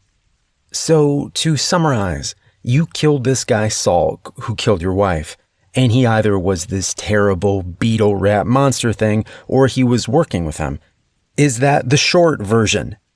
I realized I was yelling, but I didn't care. My grandfather opened his mouth to respond, but I talked over him. Okay, aside from the fact of how batshit crazy that is, let's just go with it for now. Let's even say that you did kill this Salt guy, who clearly couldn't be a monster because they don't exist, but that you were justified because he really did kill Grandma. I paused to take a breath, and seeing the abject sadness on his face, I forced a calmer tone. How does any of that explain what I saw last night? What you did to that woman? I was getting to it. There's a lot you still don't understand. I shook my head. No, what you're saying doesn't make sense. I get that you've been through a lot, I do, and maybe you can't see how crazy some of this stuff is. But if you really believe all this stuff, you need help. But I can't know what kind of help you need until I know what you've done. I tried to prepare myself for the question I had been dreading asking all morning. Grandpa, did you kill that woman? He met my gaze solemnly, looking older in that moment than I had ever seen him. I did. But again, there's more to it. I raised my hand. Sure, aside from Sulk and that woman, have you killed other people? He nodded, not even trying to explain farther at that point. How many? His eyes didn't leave mine. That woman makes 87. I felt my knees going as I stumbled back against the kitchen counter. What? How? Why? He looked dejected. I've been trying to tell you why. It's not an easy or quick thing to explain. I dug into my pocket as he was talking. Yeah, I guess not. Pulling my phone out, I tapped out 911 and hit call. After a moment of silence, I heard it ring, and then a woman's voice was on the line. 911, what's your emergency? My throat was suddenly dry as a bone. My grandfather sat silently staring at me from the table without protest, just watching. I finally managed to croak out, I think there's been a murder out here. I think my grandfather killed someone. The 911 operator wanted me to stay on the line, but I told her I needed to go, that I would be looking out for the patrol cars. Hanging up my phone, I stuffed it back into my pocket and looked again at my grandfather, who still sat silently staring at me. Okay, this is your last chance, for real. They're on their way. You need to tell me what's going on right now before they get here. We can still fix this, or at least help it. I need to understand what you've done. He glanced at the clock up on the wall and then back at me. It's better we wait, actually. It shouldn't take them more than 10 minutes to get here, likely less. I wouldn't get very far in that amount of time, and you need to hear everything for you to understand any of it. He smiled at me. We'll just wait till they've left, and we can continue if you want. I was confused and frustrated. Grandpa, if they come here and find that body, they're going to be taking you when they leave. There won't be any more story time. Maybe you need to go with them if what you're saying is the truth, but I'm trying to help you. Talk to me before you have to talk to them. He gave a laugh. I know you're doing what you think is best, Jason. I appreciate it. If I were in your shoes, I'd probably do the same thing. But don't worry about me. Everything is going to work out just fine. I wanted to protest more, but what was the point? Instead, I just stood by the counter, my gaze roaming between the window and the floor. I couldn't look at him anymore. I felt myself feeling more and more guilty and disquieted by his reaction to me calling the police, and I tried to stop second-guessing myself. I had done the reasonable thing after listening to hours of his insanity, and I needed to remember that. There they are. I looked up to see my grandfather looking out the window, and as I followed his gaze, I saw 3 sheriff's deputy cars pulling up outside. I went to the back door in the kitchen and opened it, calling for them to come around that way. They asked me to step outside and tell them what was going on, which I did, focusing most on the large mustached man who was doing most of the talking. "Hey, thank you for coming. My grandfather, I saw him last night moving a woman's body out of his car and carrying it into the woods. I talked to him about it this morning, and he was telling me all kinds of crazy stuff, and he admitted to killing that woman. I don't know what really happened, but I'm worried he's had some kind of break. He's close to 80, and he's still real sharp, but I broke off as the lead deputy raised his hand. Hold up, son. Is this Dr. Barron we're talking about? He's your grandfather." I nodded. "Yeah, he is. He cut me off again. "Okay. Where is he now?" I wasn't sure what to make of his reaction, but I turned and pointed to the house. "He's in there. I've got him tied to a chair in the kitchen." When I turned back, the 2 backup deputies had guns drawn on me. Deputy Mustache pointed a finger in my face. "You stay here. Anyone else in there with him?" I shook my head in stunned silence. Glowering at me, he pulled his own gun and moved towards the door going into the kitchen. The 2 deputies outside guarded me like I was Hannibal Lecter, their eyes flicking nervously to each other as they waited. After several minutes, I heard footsteps and turned to see my grandfather coming out of the house in front of the deputy. He was smiling and talking with the other man in low tones. My stomach clenched as I noticed the deputy had put away his gun. What was going on? Mustache gestured to the other 2 deputies. "You can stow your guns for now, boys, but keep them ready. We've still got some things to sort out." He turned to me, his expression hard. "So your grandfather explained that he gave you a prescription for..." He pulled a brown pill bottle out of his pocket to read the label. "Clonazepam. Just 10 pills because you were having a lot of stress and trouble sleeping, what with being back at your deceased parents' home and all. Which is understandable." He had handed the bottle to my grandfather and now had his thumbs hooked in his gun belt. "What is less understandable is how come you tied him up all morning and are making up these crazy tales?" I started to respond, but he raised his hand. "Pardon. The less you say right now, the better. You listen instead. Your grandpa is a good man, a respected doctor.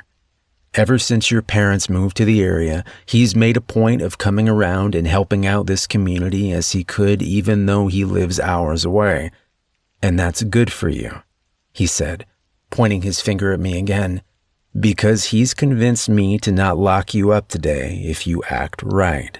He tells me that..." "What was that word?" My grandfather smiled.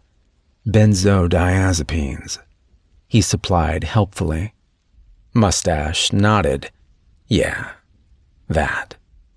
That it can sometimes cause nightmares or hallucinations. Your grandpa believes you had some dream about him hurting someone that you think is real." He paused, looking hard at me to accentuate his point. "So how does that sound to you? Does that sound better than you just went crazy and tied him up for no reason?" I tried to keep myself from yelling, "No, that doesn't sound good. I haven't taken any pills. He's lying." Deputy Mustache shook his head. "Sport. The problem there is I counted the pills and 2 are missing just like Dr. Barron said they would be. And that prescription is in your name." "Oh, that doesn't mean I took them, you idiot. I know what I saw. He carried a woman out into the woods. He admitted to me that he killed her." My grandfather stepped forward and headed off the deputy's angry response. "Look, it might help him accept that it was just the drug if you go ahead and look in the woods. Show him there's nothing there. I know it's a hassle, but..." Mustache was already nodding and smiling at him. No, doctor, it's fine. You feel up to coming with us?" "Sure thing. Jason, You want to lead the way?" My grandfather grinned and tipped me a wink.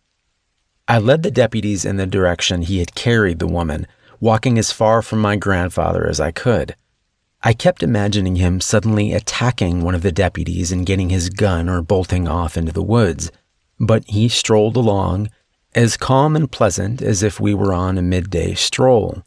I could tell the deputies were barely looking around, but honestly there was very little to see. To their credit, they went along with me for close to 2 hours before I gave up. I don't think he could have carried her out farther than we went in the time he was gone the night before, and there was no trace of anything. As we headed back towards the house, my grandfather was suddenly beside me, patting me on the shoulder with his big, strong hand. I stifled a yelp and tried not to flinch away. Acting more crazy wasn't going to help anything at this point. "See?" he whispered to me. "I told you it would all be okay." 10 minutes later, the deputies were gone after making my grandfather promise he would call them if there was any more trouble. Any more trouble from me, the crazy druggie. As soon as they were out of sight, I turned on him. "How did you do that with the pills?" He looked a little sheepish, his hands in his trouser pockets as he shrugged. "It wasn't hard. I came up the day before you did. When I went into town, I ran across that woman at a gas station. From that encounter, I knew I would be hunting while I was here, so I went ahead and called in the prescription for you on the night voicemail of the pharmacy, so it wouldn't be filled until the day you arrived. When we went by the grocery store, I picked up the prescription and kept it tucked away in case I needed it. After last night, I moved it to a kitchen drawer so it'd be ready." "What? Ready for what? Why did you get the pills in the first place?" Now he looked slightly disappointed. "Well, for this. What we just did." He gestured around to where the deputies had been moments before. "It was a calculated risk that you might see or hear something if I took that woman while we were here, and I needed a way of explaining what you saw if you called the police. A bad dream from a drug side effect seemed a good solution." I began to pace, my fists clenched at my side. "Yeah, so you make me look crazy by planting drugs in the house." "Not crazy, just stressed and taking a legally prescribed medication that didn't sit well with you. Better than them thinking I'm some kind of serial killer." I stopped, turning to scream at him. "But you are a serial killer. 87 people? What do you think you are?" He shook his head. "I don't think it needs a name, really. I look at it like hunting, and the people I hunt hardly deserve to be counted as human. When I kill them, they're not even entirely human biologically, and they are certainly far removed from any moral or spiritual definition of the word. But serial killer? No, that term carries way too much baggage, and while technically correct in some ways, I think looking at me as a hunter is far more apt." I started to respond, but he continued. "Look at it this way. In some parts of the world, sometimes you have a lion or bear go bad. They get a taste for people and they become a threat." He chuckled. "Well, a bigger threat than a normal lion or bear. So the local people have to get together and hunt the bad animal down because that animal is an anomaly. It's not natural. And by killing it, the people aren't just saving themselves, they're restoring balance." He gestured towards the woods where he had carried the woman. "These people I kill, they aren't really people anymore. There's a lot more I need to explain to you, but the short answer is they are unnatural, and they are tied to things terrible beyond your wildest dreams." Looking up at the sky, he took a deep breath. "Jason, I know this is all hard to believe, and I know you don't know me as well as you should. That's my fault. I tried to be a good father, but your mother was grown when Rebecca died, and to my shame, I was selfish in my grief. I isolated myself much of the time from her and your father. and from you. If I hadn't, you'd likely trust me more now." He looked back at me, his eyes glistening. "But I was trying to do good. I still am trying to do good. And my hope is you'll come to see the value in it. If you can be patient and listen to all I have to say and see what I have to show you." I felt so tired. I wanted to believe him, but how could I? I didn't know what to say anymore. Finally, I muttered, "What are you going to show me? Where you hid that poor woman's body?" He shook his head, smiling ruefully. "Oh no, that woman's body doesn't exist anymore. Literally. At least not here." Noticing my confused expression, he waved his hand. "Sorry, getting ahead of things. Let me tell you about that woman, but after that, if you're willing, I need you to go with me on a little trip." The wind was picking up and I suppressed a shiver. Trip? To where? The afternoon sun was high in the sky, and shining down through the trees overhead, it left my grandfather dappled in shifting patches of light and shadow. He looked strange in the penumbra, both young and old, menacing and beneficent at the same time. I could see him grinning at me when he spoke. "To where I study them."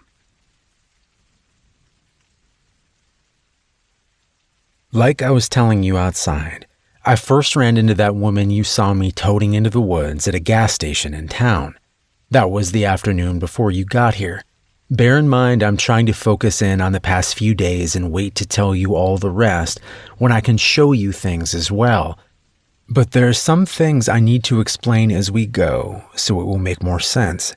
For instance, how I can tell an outsider, that's what I call them for reasons that will be clearer in time, from a normal person.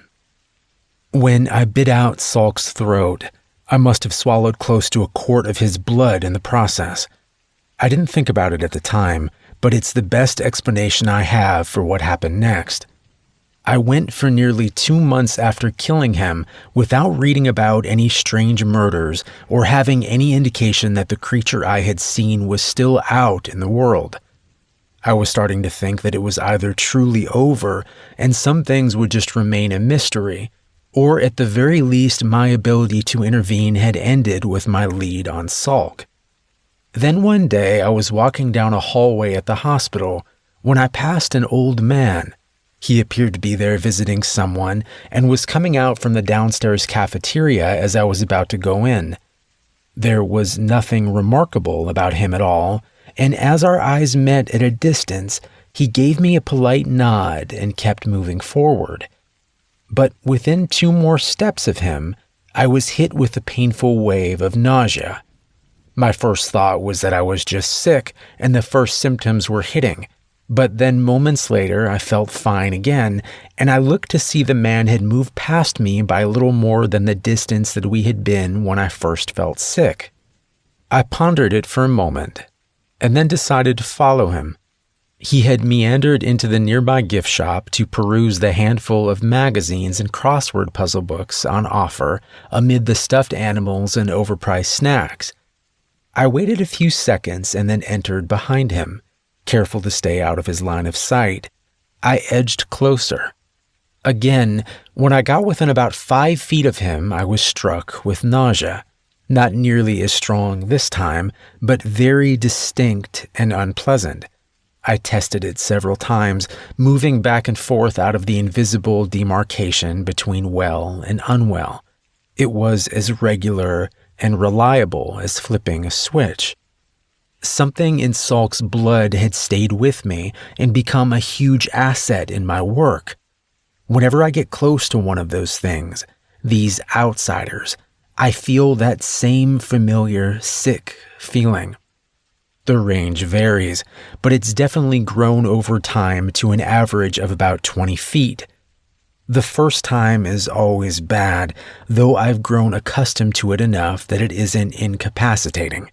After the first time I make contact with one of them, from then on it's much weaker, though it never goes away entirely. And the feeling is unique to that particular outsider. Every first encounter with a new one is always strong. So going back to the other day when I encountered the woman, I was picking up some candy in the gas station, debating on whether I wanted to just eat junk food that night or actually get some kind of substantial dinner, and that woman walked past me on the next aisle over. I knew right away what the feeling I got was, and the store was empty enough it was easy to tell where it was coming from. Of course, I didn't react in any way. I've been doing this for a long time, and I learned years ago to be careful you never tip your hand to one of them. Surprise is one of the few advantages we have, so it should never be squandered. Instead, I waited and listened. When she went up to the counter to pay for some kind of soft drink and chips, I heard the conversation between her and the cashier. They knew each other. Apparently went to church together. That meant she was local, so she would be easier to find later. As I pretended to look at a bag of chocolate-covered peanuts, I looked out the window to the only other customer car in the parking lot. It was a gold-colored sedan with some kind of back window decal I couldn't make out from that angle. I waited, hearing the cashier call the woman Susie as she said goodbye. Putting down the candy, I picked up another brand and made a show of studying the nutritional information on the back, which was a horror in and of itself. Susie was slow pulling away, but when she finally did, I saw two more things. The window decal was for Mid Creek Community College, which was only 20 miles away from here. And she had an educator tag on her car. Smartphones, as disturbing as they can be in some regards, are wonderful tools for the things I do. Obviously, any internet research or phone calls I make in connection with hunting is done with what they call burner phones, but they have come a long way, haven't they?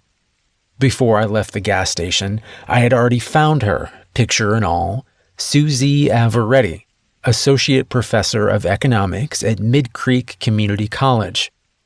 A couple of more searches and I had her home address. When I went out last night, I went to her home first, but no one was there.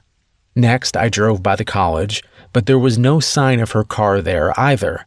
Then, as I was coming back through town, I saw the gold sedan at that late-night diner near the interstate. Slowing down, I could see her inside at a booth, eating some kind of waffle as she sat by herself. That is the hardest part, Jason. You see these people, these things, living their public lives, showing their external face. If you're doing it right, they don't even know you're watching them. And they seem vulnerable, mundane, human. It is easy to forget that the woman sitting alone in the dingy diner, morosely gnawing on a waffle late at night, well, she isn't really a person, not entirely. At best, that's only part of the truth, and the only part, well, believe me, if you ever let yourself forget the other part, you're liable to wind up dead. So you have to close yourself off from feeling sorry for them or seeing mercy as some kind of virtue. That kind of thinking almost killed me twice early on in all this, and while it's the hardest lesson to learn, it's also one of the most important. I parked across the road from the diner in the shadow of a rundown pawn shop that had gone belly up years earlier from the look of it. I watched her eat her food, pay her bill, and get in her car. I followed her, and soon it was clear she was most likely going home based on her route. It was an educated guess, but worth the risk to get the jump on her. I turned off to take a different, slower route, making up the time and distance with speed and getting to her house 3 minutes before she did. From all signs, she lived alone, and I had unscrewed her porch light before she pulled up. As she was reaching into her purse for her house keys, I stepped out, slamming the syringe into her neck and pushing in the mixture it contained all within a couple of seconds. She made a small noise of surprise and flailed around for a couple of seconds, but she was already lost. The cocktail I give them contains a mixture of sedative and paralytic, and for the most part they are on the ground within 10 seconds. The trick is managing the dosage and judging how much time you have. The right dose is enough to put a normal person into a coma or respiratory failure, but an outsider will push through it and come to in around an hour. As much as they share human frailties, when you catch them by surprise, if you aren't done moving them and dealing with them before the time runs out, well, you better be ready with another dose or you have a major problem. But with her, everything went smoothly enough. I loaded her into the back of my SUV, brought her back here, and I had her in the woods all within 45 minutes. Then I just had to finish her off. I know that sounds cold. It felt very cold to me the first few times I thought about it in those terms. But when you see the things they do, it's not all brutal killings like Salk would do. Many of them are far more clever and insidious. When you face the realities of that kind of evil, your sensibilities start to change quite a bit. Your willingness to do harm, your tolerance for cruelty, it slowly becomes palatable. At the best and worst of times, it becomes righteous. And that's one of the dangers too. You have to understand these things to kill them, but you have to keep yourself separate too. When I perform a surgery, I want the patient to live very badly, but I can't let myself care about them or worry at a personal level. That emotion would get in the way, making me hesitate or make a mistake. It's the same thing with this. You cannot do this out of a sense of revenge, and you can't let yourself become like the thing you're hunting. In any case, the best and cleanest way to kill an outsider is to destroy what I call the seed. All of them, when they are alive and for a short while after they are dead, have this small black, well, it looks like a pebble usually. It's tucked just beneath the left hippocampus most of the time. The hippocampus, as you may know, is part of the temporal lobe of the brain and is tied to creating memories as well as complex emotions. I have a theory that's why the seed is so close by. It makes it easier for it to influence the outsider's perceptions and reactions to things. That's also why when the pretense is not needed, such as when I was in Salk's closet or when he had me tied up, they're quick to revert to an almost emotionless default state. But we can talk more about all that later. For now, back to the point. If you drill into the left side of their skull, just in front of and about halfway up the height of the ear, you will often hit the seed. It may take 3 or 4 tries, but a moderately powerful cordless drill works just fine with some weight applied to pushing it in, and assuming you have a long enough drill bit, of course. The seed itself is fairly fragile, and when the bit hits it, it will shatter. Then something remarkable happens. There's a low vibration that you can feel in the air. It reminds me of the rumble hum you feel in a subway station sometimes. And then the body is just gone. More accurately, it collapses in on itself like some kind of dying star, but it is too fast to see with the naked eye. I've managed to catch some evidence of it on special cameras, but for reasons that will be explained, that's a difficult process in and of itself. But when it goes, it all goes. The body, the clothing it was wearing, and anything else that is inorganic and on it or inside of it. I've taken to leaving the drill in when I hit the seed, as it removes the need for me to dispose of a bloody tool later. Even the blood from the drilling, if it is still physically connected to the body, will all go away. That's why I make sure to drill through a folded up towel. If I keep pressure on and do it quickly enough, I can finish with no trace of the person ever being there at all. That being said, my grandfather stopped, his face looking concerned and angry as he looked out the window. We were in the living room now, and as I turned to look outside, I saw a pickup truck flying up the road to the house. It was hard to see in that distance and speed, but it looked like several people were in the bed of the truck, all of them wearing hoodies and masks. Shit. My grandfather was standing up, his face hard. Apparently someone at the sheriff's office is part of the house and figured out who you were talking about when you said I had a woman last night. I was standing myself now, looking between the road and my grandfather, feeling more and more bewildered. The house? What? My grandfather shook his head. The House of the Claw. It's a cult. They're human, but very deadly. No time to explain now. We running or killing? Your call. I could barely breathe. Running? He nodded, reaching under the chair he had been sitting in to pull out a semi-automatic pistol. Fair enough. Stay close to me and don't stop unless I say so. We're going for the truck. Now go. We headed to the kitchen, my grandfather gesturing for me to keep low. Flinging open the exterior door, he glanced outside and then beckoned for me to follow. We weren't very far from his SUV, but we still had to round the corner of the house and I could hear the pickup sliding to a halt in the front yard. We moved to the corner of the house and stopped, my grandfather turning to whisper to me, "Here's the key fob. When I say go, you do 3 things. First, you unlock the doors with a fob. Second, you count to 2. Third, you run to the passenger side and get in and down. Got it?" I nodded, my hands trembling as I took the fob from him. Good. Go.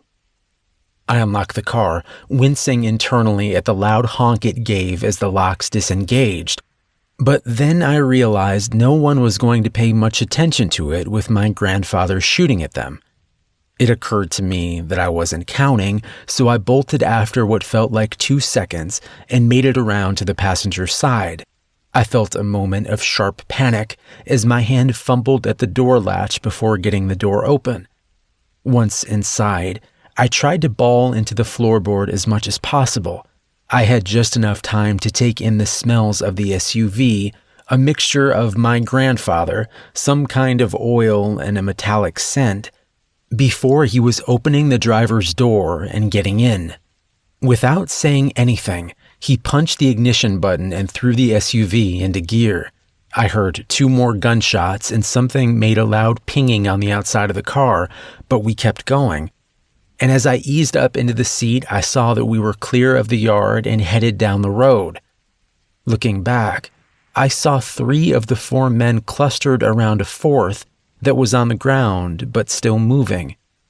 My grandfather looked over at me. "You hurt?" I shook my head. "I'm fine. What about you? What happened?" "Nah, I'm fine.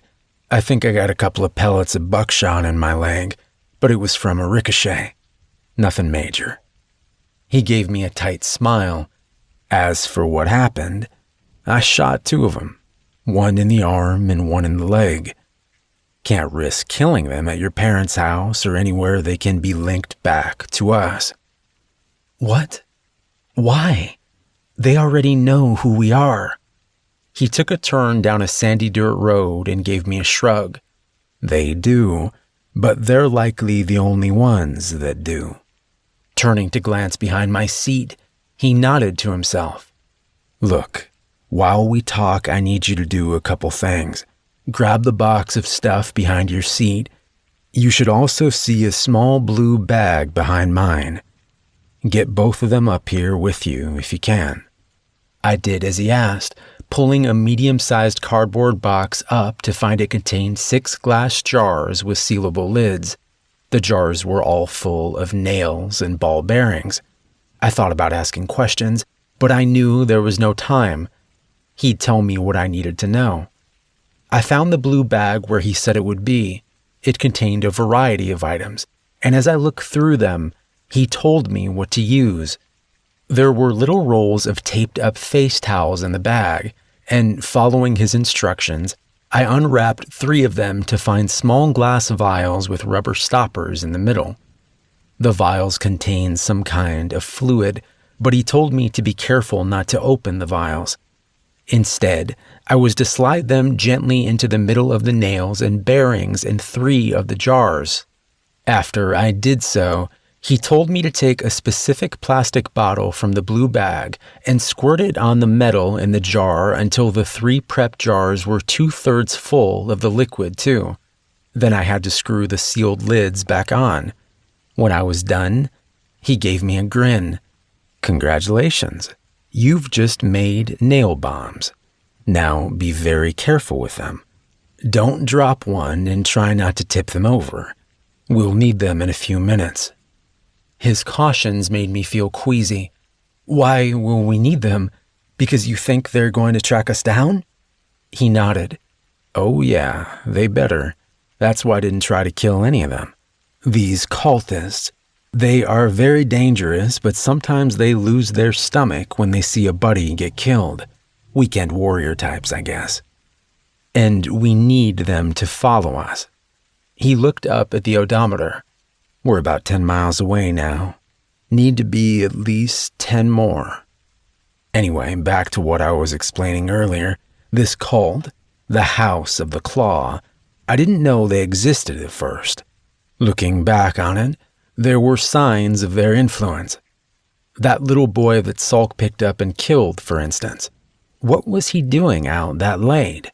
And I learned later that he lived with his parents over 50 miles from where Salk snatched him. What are the odds of that happening? I can't prove it, but I suspect the house dropped him back there and had tipped Salk off as to where to look. His expression was growing angrier as he talked. That's what these crazy bastards do. They help the outsiders, facilitate their plans, worship them. Not every outsider has any cultist around them. In fact, only about 1 in 3 or 4 do, as best as I can tell. But where the house does exist, they operate like some terrorist cells. There's usually 4 or 5 working together, and they don't know the identity of anyone else in the cult outside their cell.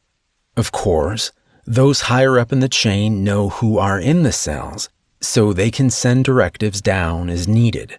But if a cell member gets caught, they can't give up their bosses or details about the larger organization. It's clever in some ways, but it has its flaws too.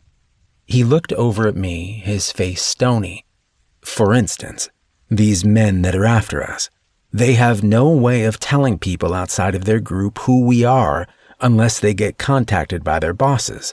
That does happen periodically, but not often. So as long as the entire cell dies, our identities are safe. I felt my skin going cold. Even if we kill them, how will we know we got them all? He nodded. It's always a risk, but the most likely source of them finding out is a house member in the sheriff's office. If that person isn't among this group, we know there's likely another person. If they are, odds are good this is all of them, as they tend to do things as a full unit most of the time. There's no sure answers, though. We just have to do the best we can. Be smarter and better than them. We drove on for a couple of minutes in silence, and then he spoke again. "Put your seatbelt on, if you would." After I clicked it on, he continued. "You good with all this? I know it's a lot, and I hate you're at risk, especially having not signed up for it. Believe me, I know this is hard to adjust to, but this is as serious as it gets." He turned, studying me for a moment. "Life or death, good and evil, even. These are bad people that do terrible things, and they will torture and murder us if we don't get them first." I met his eyes. I believe you. I get it. I'm freaked out, but I get it and I'm with you. Good. Because I think this is a good spot. Hold on to those bombs, it's going to be bumpy. With that, he yanked the wheel to the left, then back to the right, sending us down the sandy shoulder and into a stand of bushes. I held the box containing the jars in a death grip, my muscles tensing at every clink of glass. When we came to a stop, he smiled at me. Good job. Okay, let's go. Get out, come around so I can show you something on this side, and then you'll come back and grab the 3 jars you prepped. I did as he asked, and when I reached his side of the SUV, I saw he had a long-bladed hunting knife in his hand. He pointed it at the tire as he talked.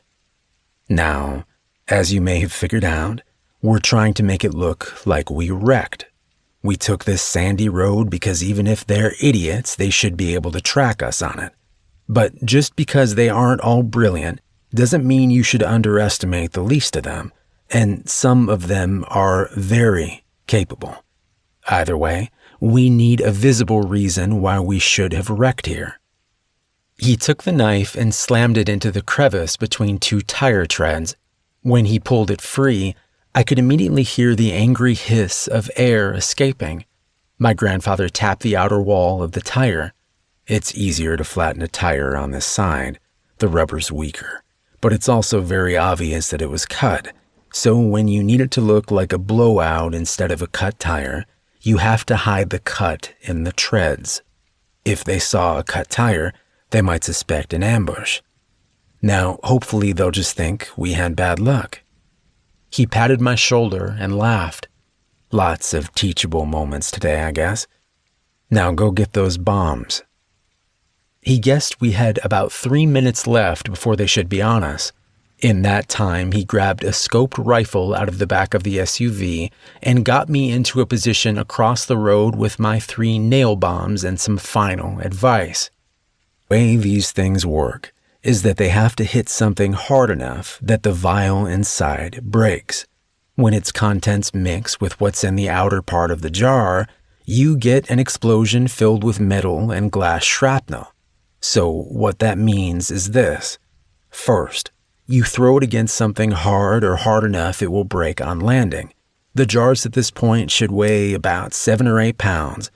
So if they land on asphalt from more than 10 feet up, they should break. Throwing it hard at the road or the truck will work too, but try not to directly hit a person or you run the risk of it bouncing off and not breaking.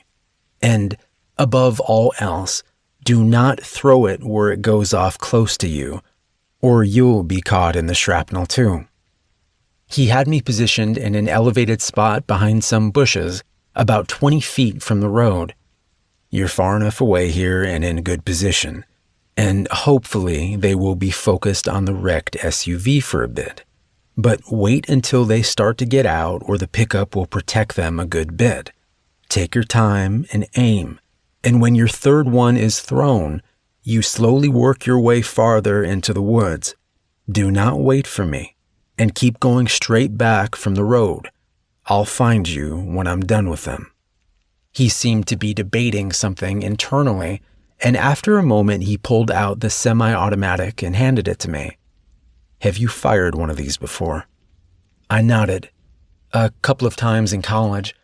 I know how to shoot, and this is the safety, right? He looked grave. Yes. Keep it on, but keep your finger away from the trigger unless you mean to fire. There's one in the chamber, and it will keep feeding them in unless it jams, which it shouldn't. You have 13 shots. Do not lock your arms. Do not pull the trigger. Squeeze it. Hold it tightly when you fire and remember it will recoil. For both the gun and the grenades, accuracy is always better than speed. Slow is fast and fast is slow, and you do not fire this at all unless you have no alternative. My goal is that they never see you at all, okay? I could see by his expression he was scared, and I realized it was fear for me. I felt a wave of love for him and guilt at how I'd treated him. I'll be okay. I'll play it safe and do what you told me. He gave me a half smile and reached forward to pat the side of my head affectionately. "Gotta go. See you in a few minutes." With the ease and agility of someone half his age, my grandfather moved down the embankment and back across the road before disappearing into the woods on the other side. Less than a minute later, I saw a cloud of dust as the cultist truck made its way towards us. As they approached, I felt anxiety gripping my stomach and I fought it down. I was worried I'd make a mistake, but I still had to try. I would do what he told me and trust that it would work out. As they approached the wreck, they slowed to a crawl and then stopped. From my vantage, I could see one of the men was stretched out in the bed, and I guess that was the one he had shot in the leg. His companion and the passenger in the cab got out to investigate the SUV. I hesitated, wanting the driver out as well, but he wasn't budging. Time to do it. The first jar hit the top of the truck, and while the explosion wasn't as loud as I'd expected, the carnage was impressive. One of the cultists was still high enough up the shoulder that a wave of shrapnel slammed into the back of his head, shooting up a bloody mist and sending him sprawling forward. The driver was looking around terrified, but seemed unharmed, and I couldn't see the third person any longer, as he had dove down after the first bomb went off. Not sure of my next best target, I ultimately aimed one for the bed of the truck. My aim was off, but lucky. It hit the driver's side window and shattered the glass, detonating as it did so. I heard the driver scream, but he wasn't dead from it. Instead, he was frantically putting his truck in drive and trying to get away. I felt a thrill of panic, but then I heard my grandfather's rifle. One crack, and I saw the cultist who had dove for cover near the SUV lose half his skull as the truck pulled away. A second crack, and the one I had knocked down with the first bomb flinched as the bullet went into his torso. 50 yards down the road, I saw my grandfather step out onto the road and line up another shot. The truck had surged past me now, and any idea of using the third bomb seemed fruitless. I was worried he was going to get away, but then a third crack came. I saw the back windshield break, and suddenly the truck veered from the road as though swept aside by some invisible giant's hand. It crashed into a small culvert on the left side of the road, and what I could see of the driver's head through the broken side window was a ruined mess. I was about to stand up and say something to my grandfather when I heard another gunshot. The man in the back of the bed had either been flung out or crawled out as soon as the truck came to a halt. He was down on his belly in the culvert, some kind of revolver in his hand. The gunshot had come from him, aimed at my grandfather. I glanced back at him and saw he seemed okay and was taking cover down the opposite shoulder. Still, I felt anger welling up inside of me. These goddamn people, trying to kill us, helping whatever these things were that were hurting people. What the actual hell? How could that be allowed to go on?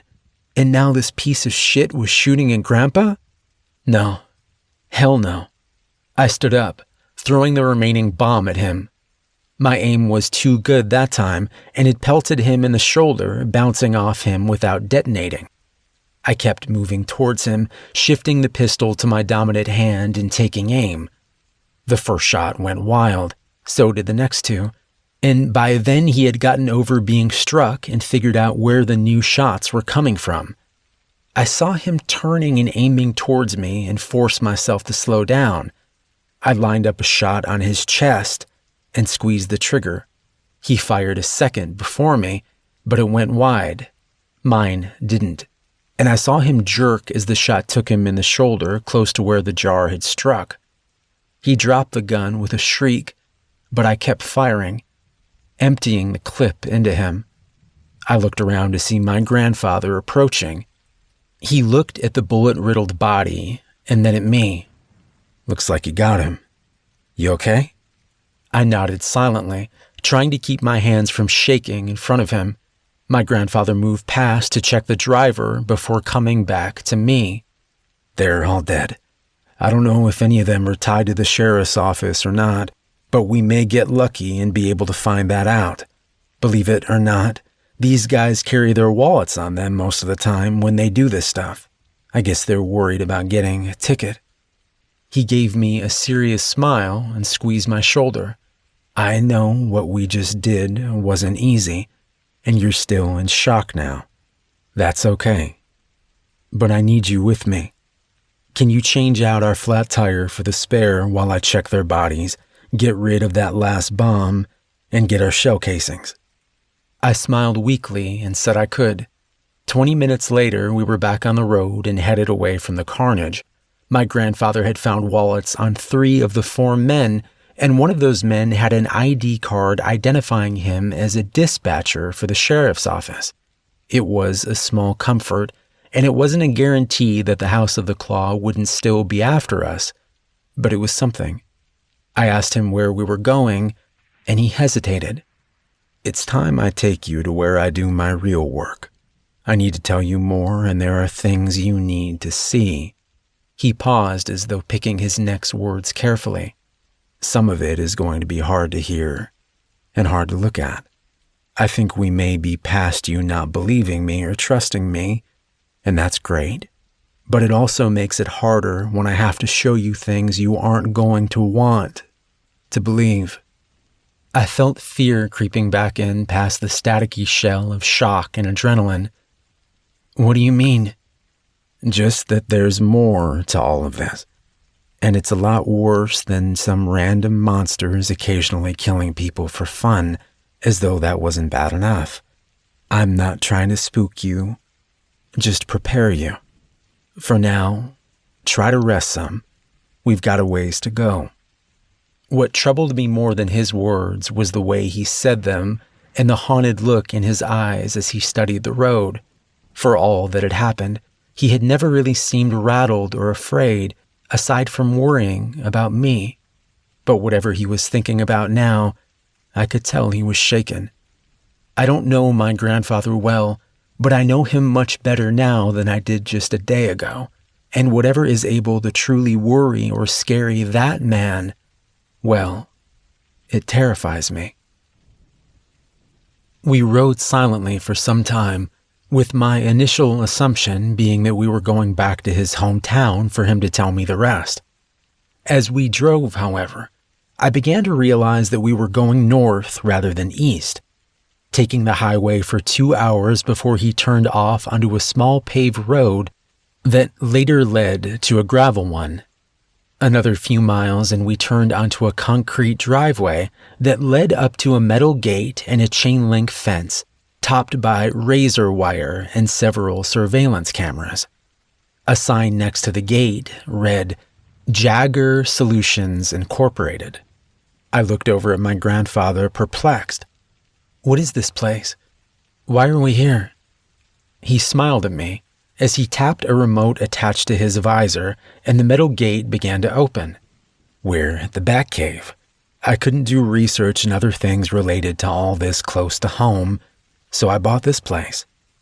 He was pulling through the gate now and gesturing to the 3 large warehouses contained within the fence's perimeter. This used to be a warehouse for an importer. Guy sold rugs and carpet, I think. But when he died, the place sat unkept and unsold for years before I found it. Got it for a song, though the repairs and modifications did take some time and money. He pointed to the farthest building. That's the main building there in the back. Those other 2 are mainly for storage and some fake inventory in case the place ever got audited or broken into. Most people don't even know it's tucked back here, though. As we drove past the first 2 buildings, I saw relatively new-looking signs cautioning forklift safety rules and the importance of always wearing a hard hat and gloves. I pointed at them. Safety first, huh? My grandfather nodded. Yeah, me and my non-existent workers have never had a workplace death since I bought the place. He paused. Well, except for outsiders. We parked outside of the building, and he led me to a door with a keypad making a point of showing me the code before we entered. Inside was largely empty, except for a pickup, an SUV, and a corner of the building that had been converted into a workshop of sorts, filled with workbenches and tools along with a heavy oak desk. I looked at him questioningly.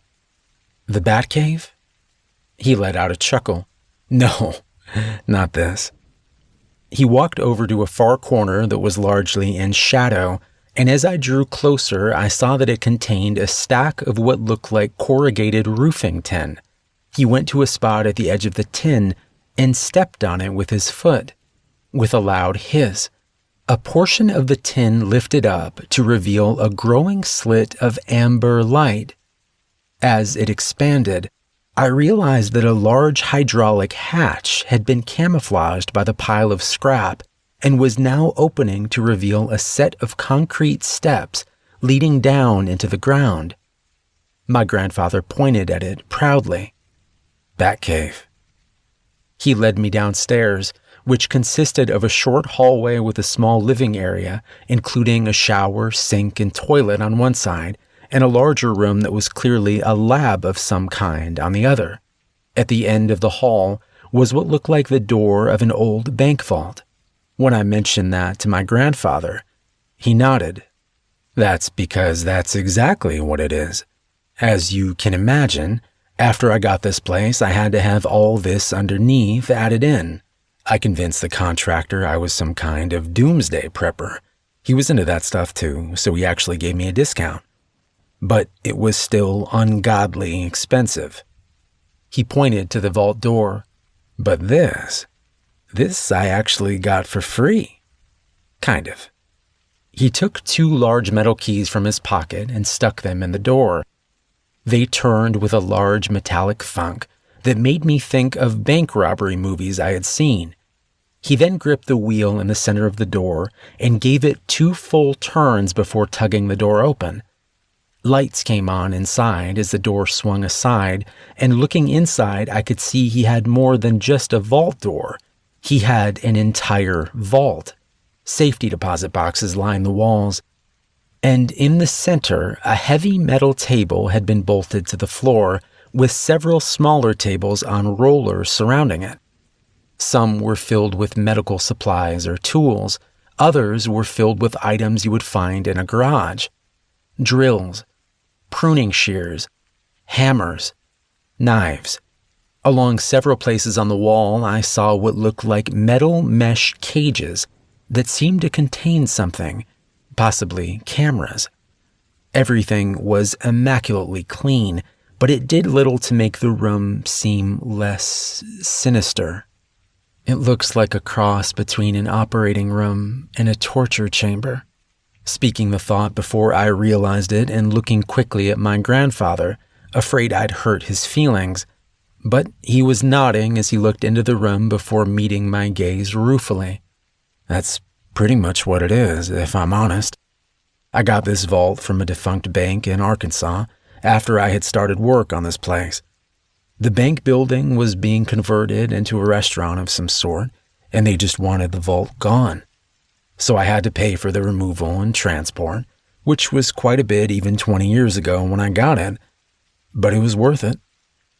He pushed the door back closed and led me back into the living space. Aside from a cot against one wall, it contained an overstuffed chair and a sofa along with a pair of small tables. Sitting on the sofa, he gestured for me to sit in the chair. "Before I try to tell you any more, I think I should show you something." As I sat down, I saw he had picked up a tablet from the small table next to the sofa and was tapping at it. After a moment, he handed it to me. It was a video, and even before I hit play, I could see it was taken with a camera in the vault room. It looked very similar to how it looked now, except for the little girl tied to the metal table. I felt my stomach lurch, and I had to fight to resist the urge to ask more questions before hitting play. But I'd come this far, and I needed to see it through and have some faith. When I started the video, I could see the girl struggling at the straps that held her. The video was not of the best quality and seemed to have been filmed through some kind of mesh, like those small cages I had seen in the room, but I would have guessed she was no more than 10. After a couple of minutes of tugging at the straps, she became deathly still. I leaned closer to the video, squinting to look for any signs of life. Nothing. I glanced at my grandfather. He pointed to the tablet. Keep watching. Returning my gaze to the video, I waited and watched. Several minutes passed. Suddenly, I saw the briefest glimpse of her entire body seeming to flicker or jump, and then the video went scrambled for half a second. When the image returned, it was in infrared mode, and I almost threw the tablet down. Where there had been a little girl, there were now strings of coiled, stringy flesh that stretched out across the room in all directions like some kind of macabre spiderweb of gore. My first nonsensical thought was that the girl had somehow exploded and that the image had frozen mid-destruction, but then I saw the strands of meat moving out of their own volition, running together and pulling apart like chewing gum as they explored the walls. This wasn't that little girl at all, or at least not the version of her that had been there moments ago. I looked back at my grandfather. This is one of them? He nodded and began to explain. 2 years after Salk's death, I had 3 more hunts under my belt. I had already learned that many of them behaved differently from Salk, and that the outsider's human form and the monsters were one, or at least inextricably linked. But I had only seen one of the 3 actually transform, and he was radically different than the thing that Salk became. He was a young guy named Stephen Kolchak, and he worked construction in Atlanta. I had taken to going to medical conferences different places to have a reason to travel and widen my net and search for more outsiders. I'd encountered him at a diner near his current worksite and decided to extend my stay a few days.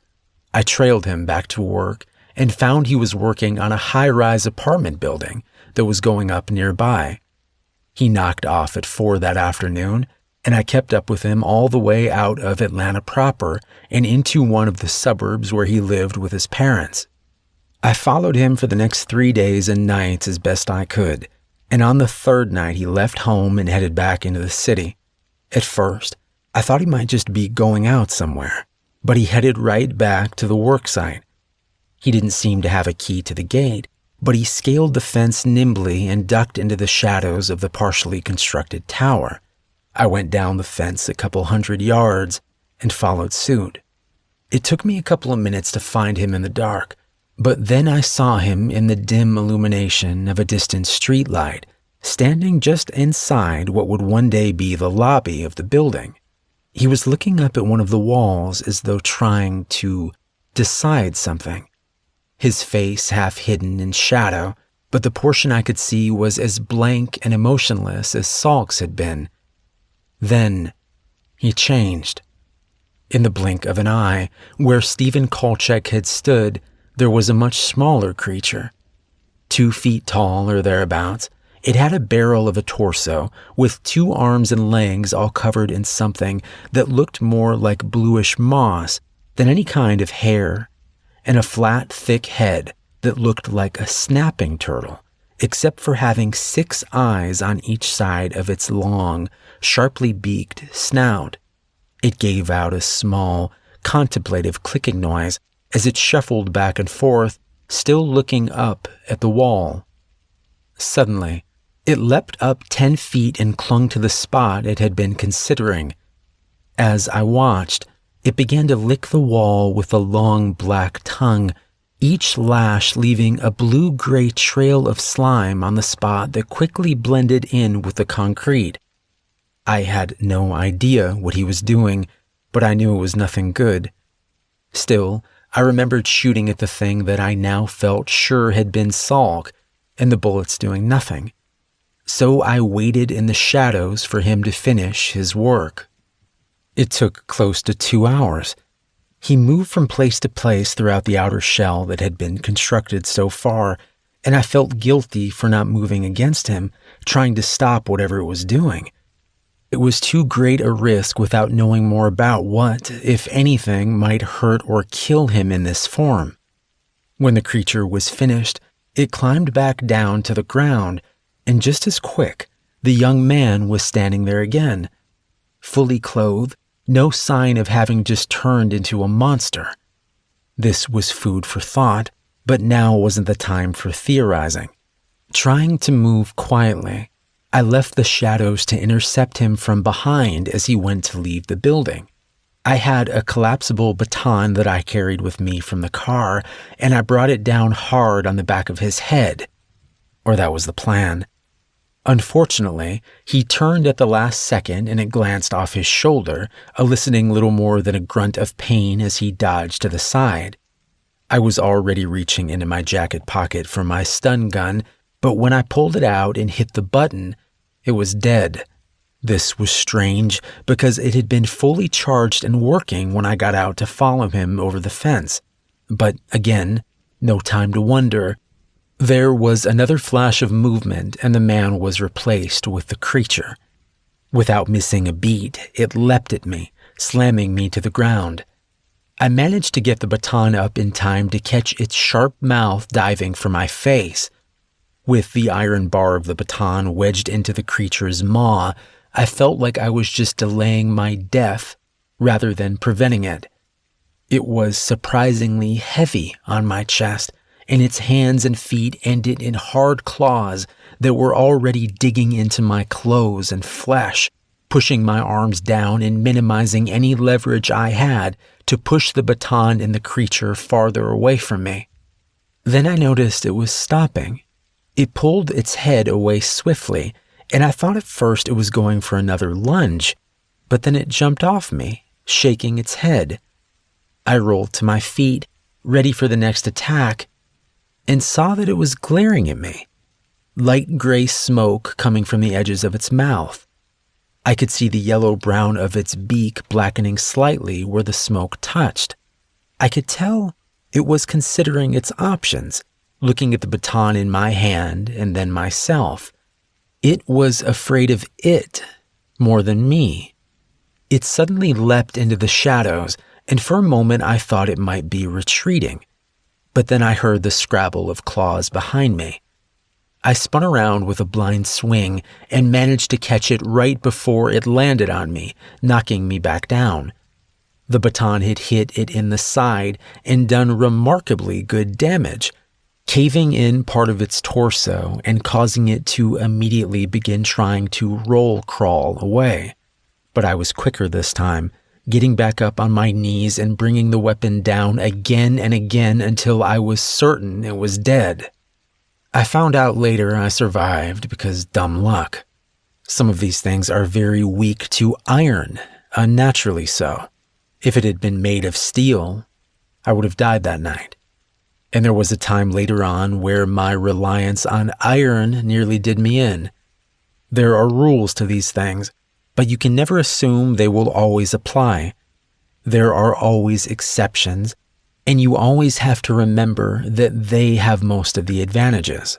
The way you beat them is by being smarter and stronger-willed than they are, more clever. I'm still learning now, but back then, I still had a lot to learn. One of the things that I wondered early on is what the nature of these things truly are. First of all, are these people transforming directly from their human forms into monsters, like a werewolf or some version of vampires? But if that was the case, I reasoned, then what are the limits of how much they can transform? Look, there's no denying the supernatural component of all of this, and even early on I understood there would be some aspects of it I could never explain fully. But at heart, I'm a scientist, and I always start from that framework in trying to understand what I can. I considered mass, for instance. Once I understood more of how the human and creature forms were connected, I started looking back at earlier encounters. Sulk, for one. That creature was over half again as large as him as a man, and while you can displace mass to some extent if he was less dense in spots, I can tell you from the sound of it chasing me and the force with which it knocked me out that the monster version of Sulk weighed significantly more than the man did. And this creature I just told you about, it was less than half the size and weight of Stephen Kolchak. Even if his physical body was somehow transforming into that thing, where did the rest of the meat and bone and fluid go? And then you have examples like the video I just showed you. These things take all kinds of forms and sizes and then go back to looking like people the next instant.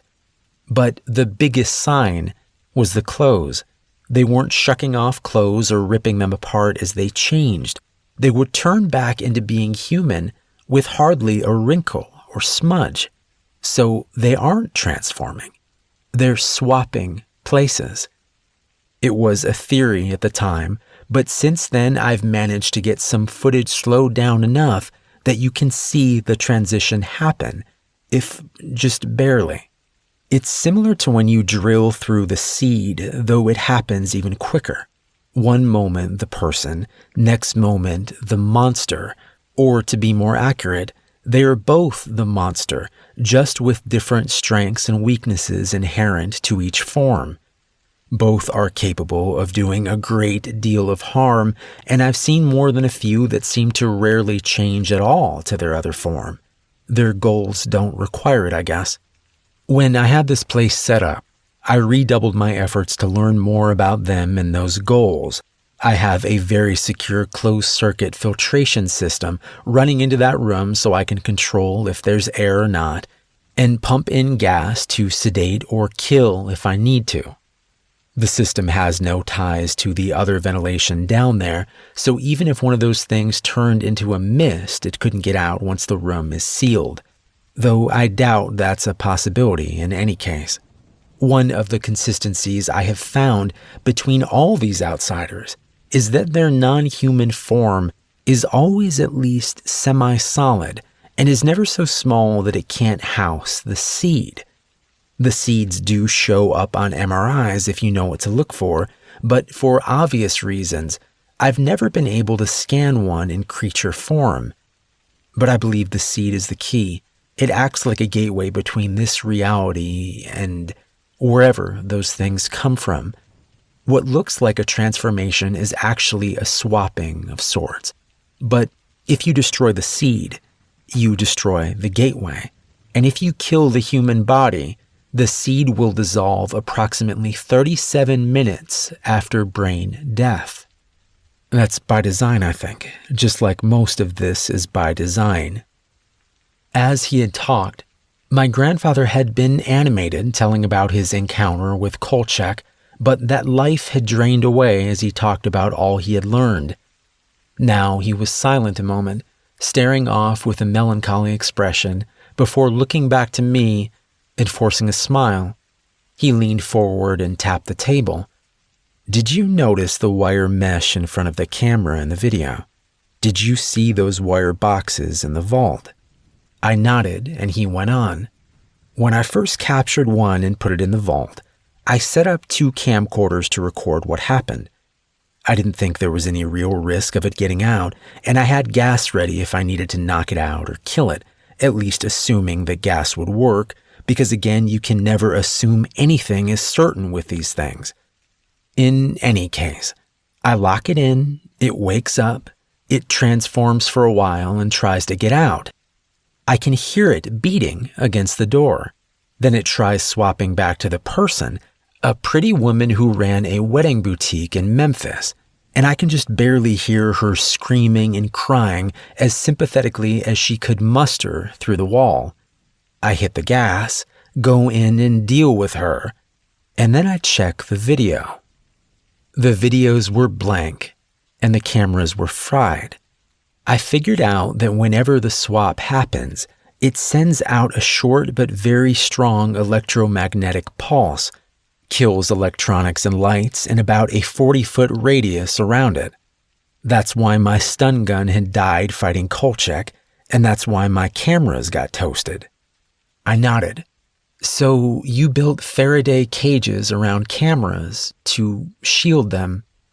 He laughed and nodded. Exactly. Very good. They aren't perfect, but between the shielding on the cameras themselves and the mesh, for the most part, I can capture decent footage now.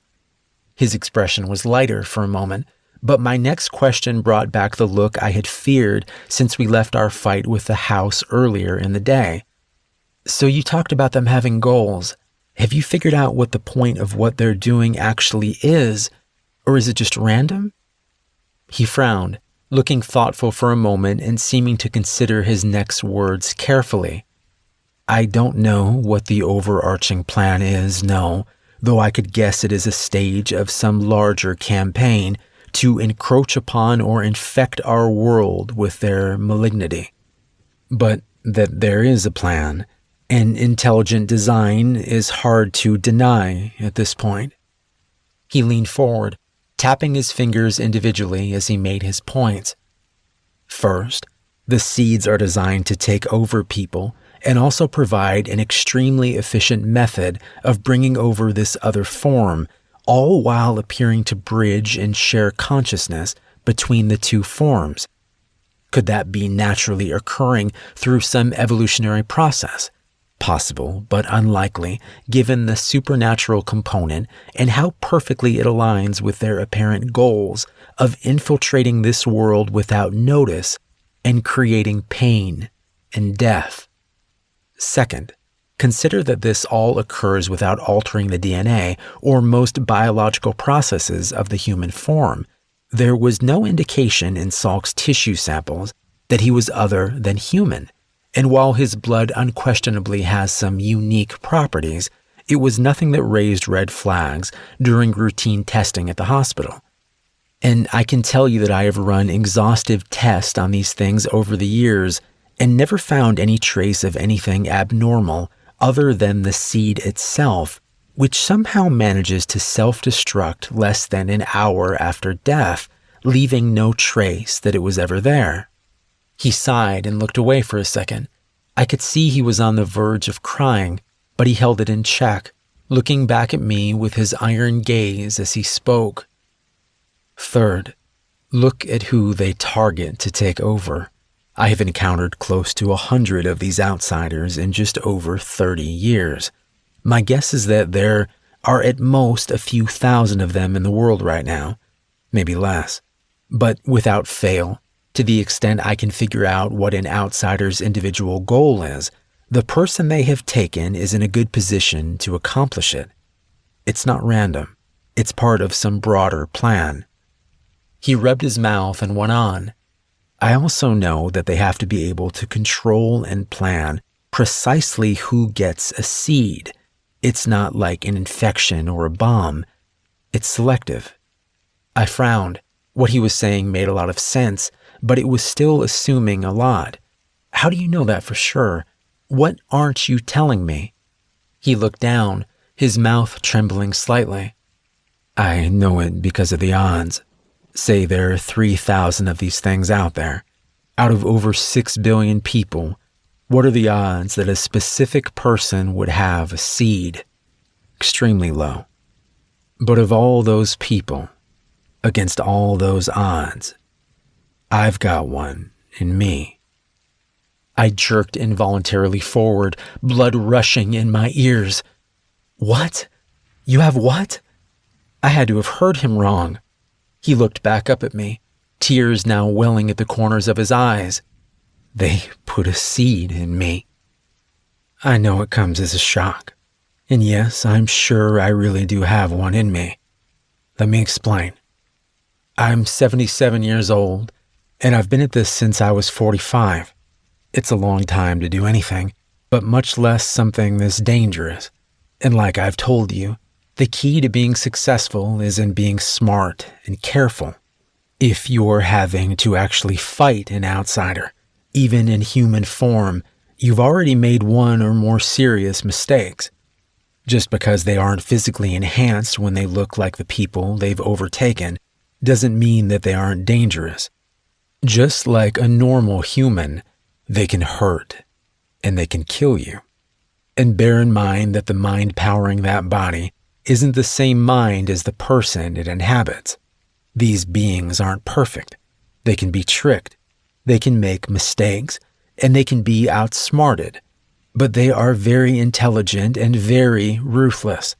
They do access and utilize the brain and the memories of the person they inhabit, and it seems from my experience to have some impact on their behavior. How they talk even when the mask of emotion is gone, for instance, or how they might go about accomplishing their individual goals. My point is that they're always a threat, regardless of their form, and even when things go well, which they don't always, there's always a physical component to this kind of work. Being stealthy, carrying equipment and bodies, fighting or running when something goes wrong, it takes a toll. In the first 5 years of hunting these things, I lost 30 pounds of fat and gained 20 pounds of muscle. Some of that is I made a point of exercising more to improve my odds against them, but most of it was just the work itself. In some ways, I was healthier in my late 40s and early 50s than I had been in my whole life.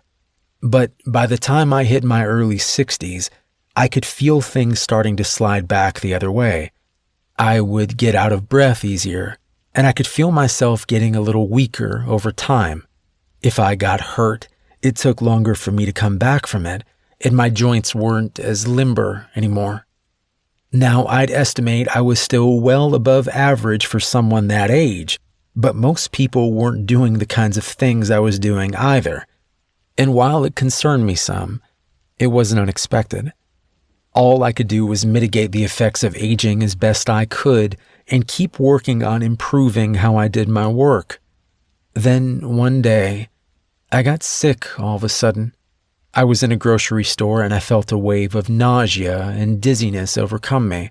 I would have fallen if not for the shopping cart I was pushing. I stood there gripping that cart for support long enough for a couple of different people to come over and ask if I was okay.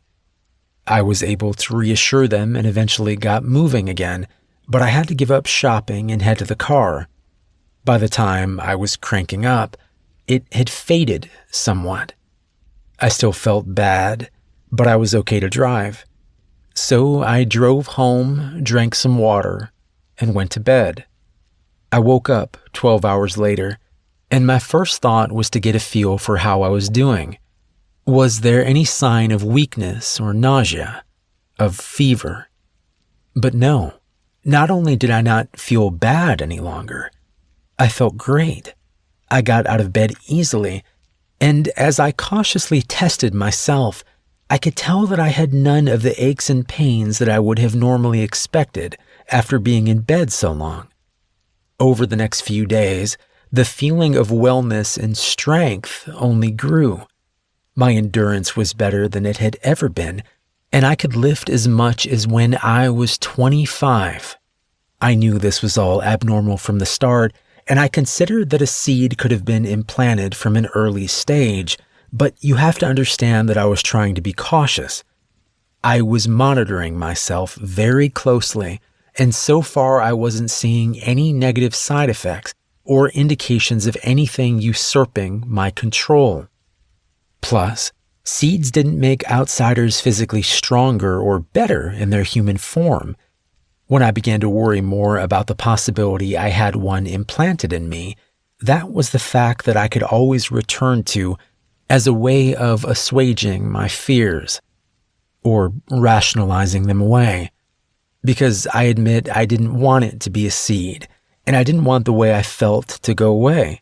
It was easier to just keep enjoying the benefits and keeping watch for any trouble rather than getting a definitive answer. I had already learned I could detect seeds with an MRI, but when the thought of testing myself would periodically arise, I would always find an excuse for delaying it, waiting until I had gathered more data. I was being foolish and selfish, trying to lie to myself and doing a poor job of that. But then, I got shot in the chest. While I've had several encounters with the House of the Claw over the years, today was only the fourth time I actually had real combat with them. The first time was when I was in my 50s, and the second time was a short time later with the remainder of the first group, which taught me the importance of killing an entire cell when you can. The third time was about 6 months after I had gotten sick in the store and woke up the next day feeling so much stronger. I had hunted down 2 outsiders in that 6-month period, but the second one had a group of the house that were serving it, which I learned a few days later when they ran me off the road. There were only 4 in that cell, and the first 2 I actually managed to run over with my car by playing possum when they approached to see if I was dead. The third started to run, and was actually shot and killed by the fourth as some kind of weird cult court-martial. Then he turned the gun on me. My gun had gotten dislodged from its normal place behind the passenger seat, somewhere between my getting run off the road and turning the 2 house guys into speed bumps. The fourth member was too close for me to search for the gun and at a bad angle to try and hit him with the car, so my thought was to reach him with my baton before he turned his attention from the cohort he was murdering back to me. I almost made it. I was raising the baton to bring down on his arm when he turned and fired into my chest. His aim wasn't perfect, but it was good enough. The bullet perforated my right lung and went out my back, chipping a rib along the way. I spun from the impact and had the presence of mind to keep turning, whipping the baton into his face as I drew even with him. It struck him with a wet and meaty crunch that dropped him immediately. I fell the next moment, my chest burning painfully with each breath. I knew I likely had only a short time before my lungs started collapsing, so after making sure number 4 was dead, I headed back to my car and started trying to find the duct tape. When you get shot in the chest, one of the biggest risks you face is your lung collapsing. This can be caused by outside air coming through the hole, which stops your lung from being able to expand. This is called a pneumothorax. Another way is that if the area around the lung fills with blood, again, it can't expand. This is called a hemothorax. Either one can cause you to slip into unconsciousness and die. I needed to get to a hospital, but first I needed to do what I could to slow down any collapse. Taking off my shirt, I layered strips of duct tape to make a bandage for my back wound and then for my chest wound.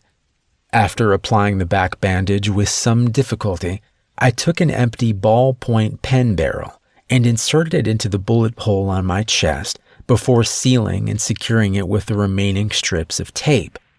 The idea is the same as a needle decompression. You are giving the air outside your lungs somewhere to go so you can continue to breathe. The problem is that what I had done would only help a pneumothorax, particularly when I still had to be upright and driving. My chest cavity and lung could still be filling with blood and kill me just as quickly.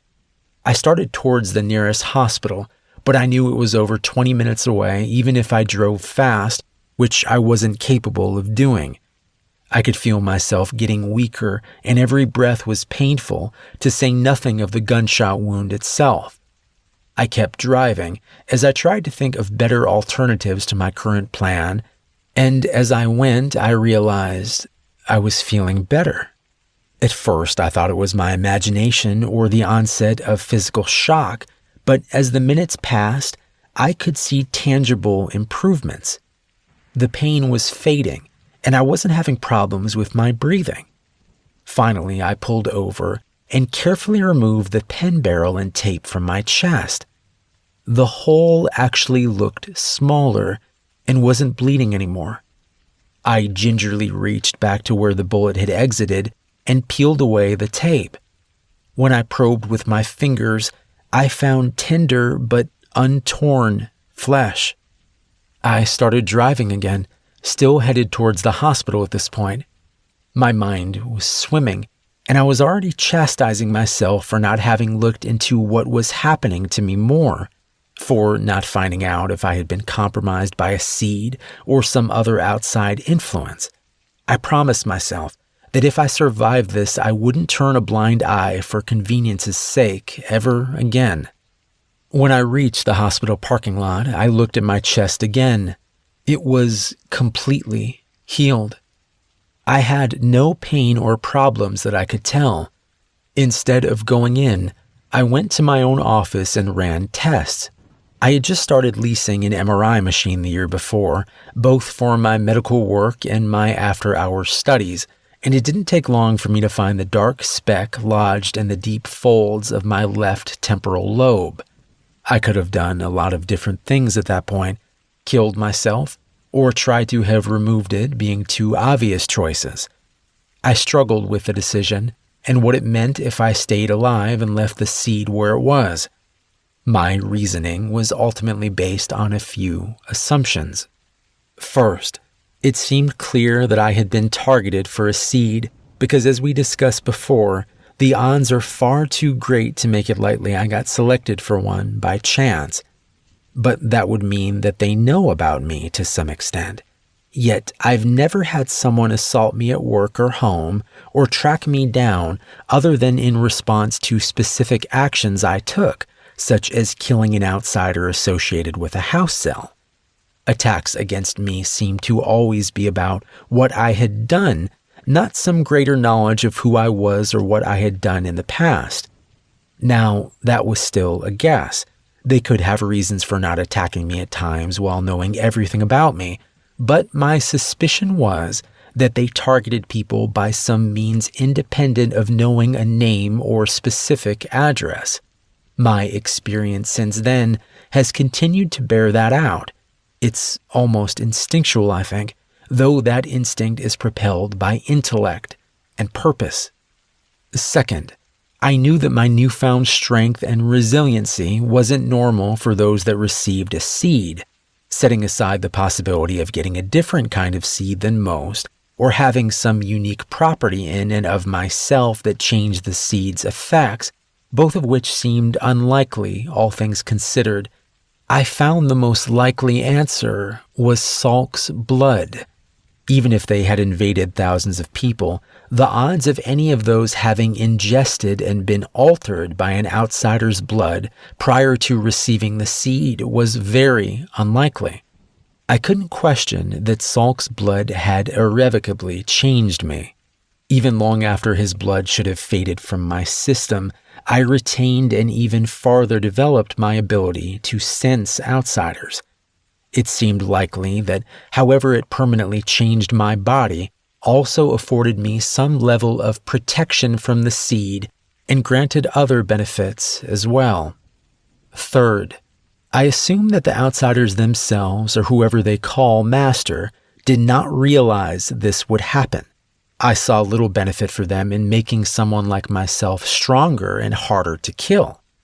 If that was correct, it was a sign of their fallibility, and it gave me hope that I could use their attempt to punish and subjugate me against them. For years, that's exactly what I've done, all the time keeping a close check on myself for signs that I was changing or being taken over. For the longest time, I saw none. But about 3 months ago, I started having strange dreams. It started sporadically, but then it became a nightly occurrence. Then, a few days ago, I noticed myself having odd thoughts. You have to understand that whatever my mistakes in all of this, I have truly tried to remain responsible and have trained myself to be hyper-vigilant to any signs of a problem since getting the seed. Part of that has been examining my internal self, going into my inner dark and finding the person who lives there, coming to know them well. I know my thoughts, and some things lately. It's not me. I haven't lost control, not that I can tell, but I can't continue on like this any longer. It's too great a risk to everything I care about, including you. I've made friends over the years. Some are people I have helped. Others are on the inside of this thing like I am and, well, like you are now. at least to some extent. One of those friends is a doctor, not a surgeon really, but I helped save his daughter a few years back, and he owes me. He knows enough, and I've told him enough, that he can do the procedure I've taught him to remove the seed from me. I've never done this procedure on someone before, and I have no way of knowing if it will work. One of several things will likely happen. One, he will be able to extract the seed with minimal brain damage and no fracture of the seed. If that happens, I will likely live and be okay. 2, he will extract the seed intact, but it will cause significant brain damage, either killing or severely impairing me. That is not my favorite outcome. 3, he will fracture the seed during extraction, and I will get transported either alive or dead to wherever these things come from. Hopefully dead, because I don't think they will greet me warmly. 4, the seed will react to being extracted and either take me over or kill me. Now, there is another possibility in all this. Given our history, I think it's unlikely, but I can't rule it out. If my doctor friend Prakash has been gotten to, he may try to kill me while I'm under. In that event, or if the seed does start taking me over, it would be useful to have an insurance policy. As I can tell, you've already guessed that I'm talking about you. This is nothing you have to say yes to, and I hate the idea of putting you at more risk than I already have. The procedure isn't going to be for 4 more days, so you have time to decide in any case. My original plan was to help you finish sorting out your folks' stuff and then come have the procedure on my own. If I didn't make it, well, I got to spend some time with you and you would hopefully have some good final memories of your grandpa. But things never work out quite like you planned. Your knowledge and involvement today opens up a new possibility, but one that you need to seriously consider before you decide what you want to do. If you say no, I'll spend the time I have with you now if you're willing, and I can always look you up later if things go well. If things don't, well, we'll discuss contingencies before you leave if you decide you want out. If you say yes, then you have to commit to it for not only my sake, but yours. I can't have you in a dangerous situation that you aren't prepared for. What I'm saying is, if you decide to stay and help, you have to be ready to kill my friend. You have to be ready to kill me. You need to think about it for a while before you answer, because this hole only goes deeper and darker the farther in you go. I think I've done some good in my life, but I have no illusions about who it's made me, or more accurately, what it's brought out in me. I'm a killer, and that's not an easy thing to face and live with for a lot of people. It's up to you to go into your inner dark like I did and find the person that's waiting there. See what they are and aren't capable of living with, and if you can embrace that. Just remember that when you really find them, past all the bullshit and self-deception, you'll have found something valuable and true. Whether they want to stay or go, kill or run, whether you love them or hate them, that inner self won't lie to you. Sometimes I think that's the worst part. They're so goddamn honest. My grandfather's going to die, and it's my fault. That's the thought that keeps pushing to the surface as I pound on the lab door, screaming for Prakash to let me out, to not do this. I try to force the idea back down. It's a distraction and I need to focus, but it keeps working its way through me like shrapnel driven by some inexplicable need to harm. I step back and slam against the door with my full body weight once, twice, and on the third time I feel my collarbone give way when I hit. Biting back a sob of pain and rage, I beg again through the door for the doctor to leave him alone. But the only answer I receive is silence. I had gone to pick up Prakash from a department store parking lot over an hour away. He was a small and fidgety man, standing next to his car with a small duffel bag in hand. When I identified myself as Dr. Barron's grandson, he greeted me warmly.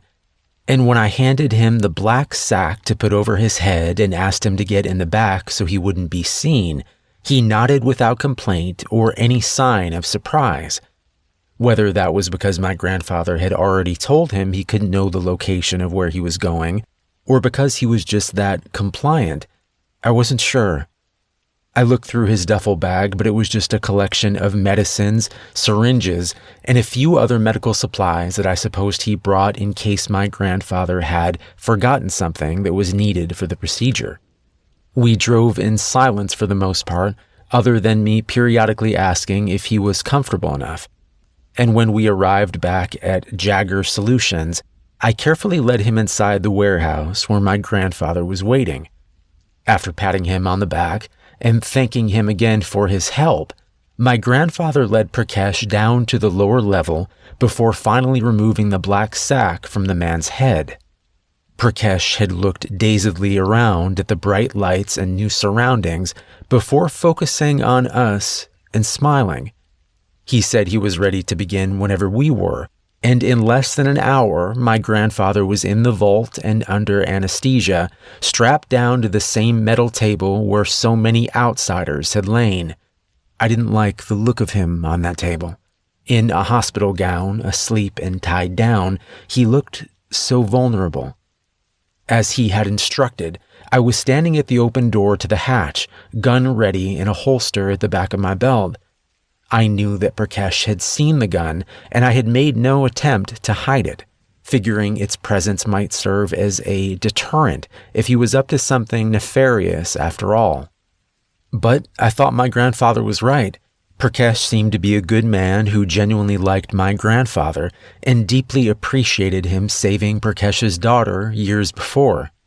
They had talked amiably for a few minutes as my grandfather had gone under, and it seemed natural and heartfelt. As he was fading into unconsciousness, my grandfather had waved me over. When I was close by, he gave my arm a squeeze and met my eyes. "Remember everything we talked about. I love you, and I'm very proud of you." I saw tears forming at the corner of his eyes. "I put a letter for you on my desk in the lab, too. Just wait and read it when this is over, however it turns out." Giving me another squeeze, his eyes began to flutter shut as his hand slipped away. Wiping my own eyes, I went to my post by the vault entrance. While my grandfather had described the procedure to me, I had only understood it at the most basic level, and I assumed it was going to be a fairly long operation. In truth, after Prakash started to work, it was all done in less than an hour. My grandfather had already shaved his own scalp around the surgery site, so after sterilizing the area, Prakash used a surgical saw to cut out a small piece of skull on the left side of his head, setting it aside on one of the rolling instrument trays in the room. He then inserted a thin metal rod that my grandfather had showed me was actually an endoscope, a small camera used in brain surgery. This was followed by a thin hollow tube when he said he had located the seed. A tiny rod ending in an articulate claw was inserted down the tube, with the idea of it being positioned at the other end to safely grab the seed and pull it back through the hollow tube itself and out of my grandfather's brain. As Prakash worked, I felt myself growing tenser and tenser, cool sweat pouring down my back and legs as I waited for it to be finished or for something to go wrong. I kept imagining my grandfather suddenly waking up and trying to attack us as the seed took him over. Or, perhaps worse, him just disappearing entirely if the seed became damaged during extraction.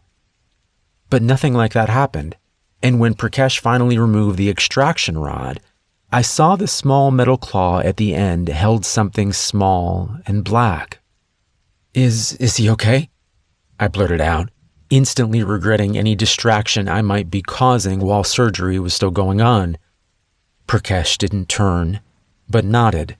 "He's very strong, and I think it went well. Like your grandfather probably told you, this isn't my specialty, but after I replace the skull door and bandage him up, he should be done." I nodded back before realizing he couldn't see it with his back turned. "Good. That's awesome. Thank you so much for helping us." I thought for a moment I saw Prakash flinch, but he continued to work steadily, and I decided it was my imagination. A few minutes later, he was finished and washing up, and when that was done, he approached me with a small plastic tray. In it was the seed. "He wanted you to store this, I think. In the lab, maybe." I nodded. In the days leading up to this, my grandfather and I had talked about a number of things, but much of the time was spent on showing me features of this place and teaching me more lessons about hunting.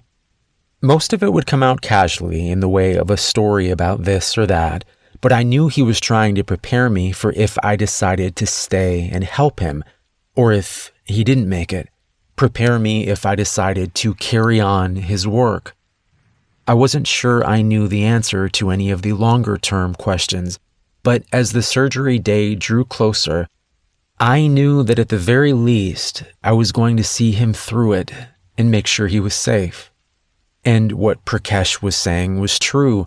My grandfather had wanted to store the seed in a secure freezer in case it didn't dissolve this time.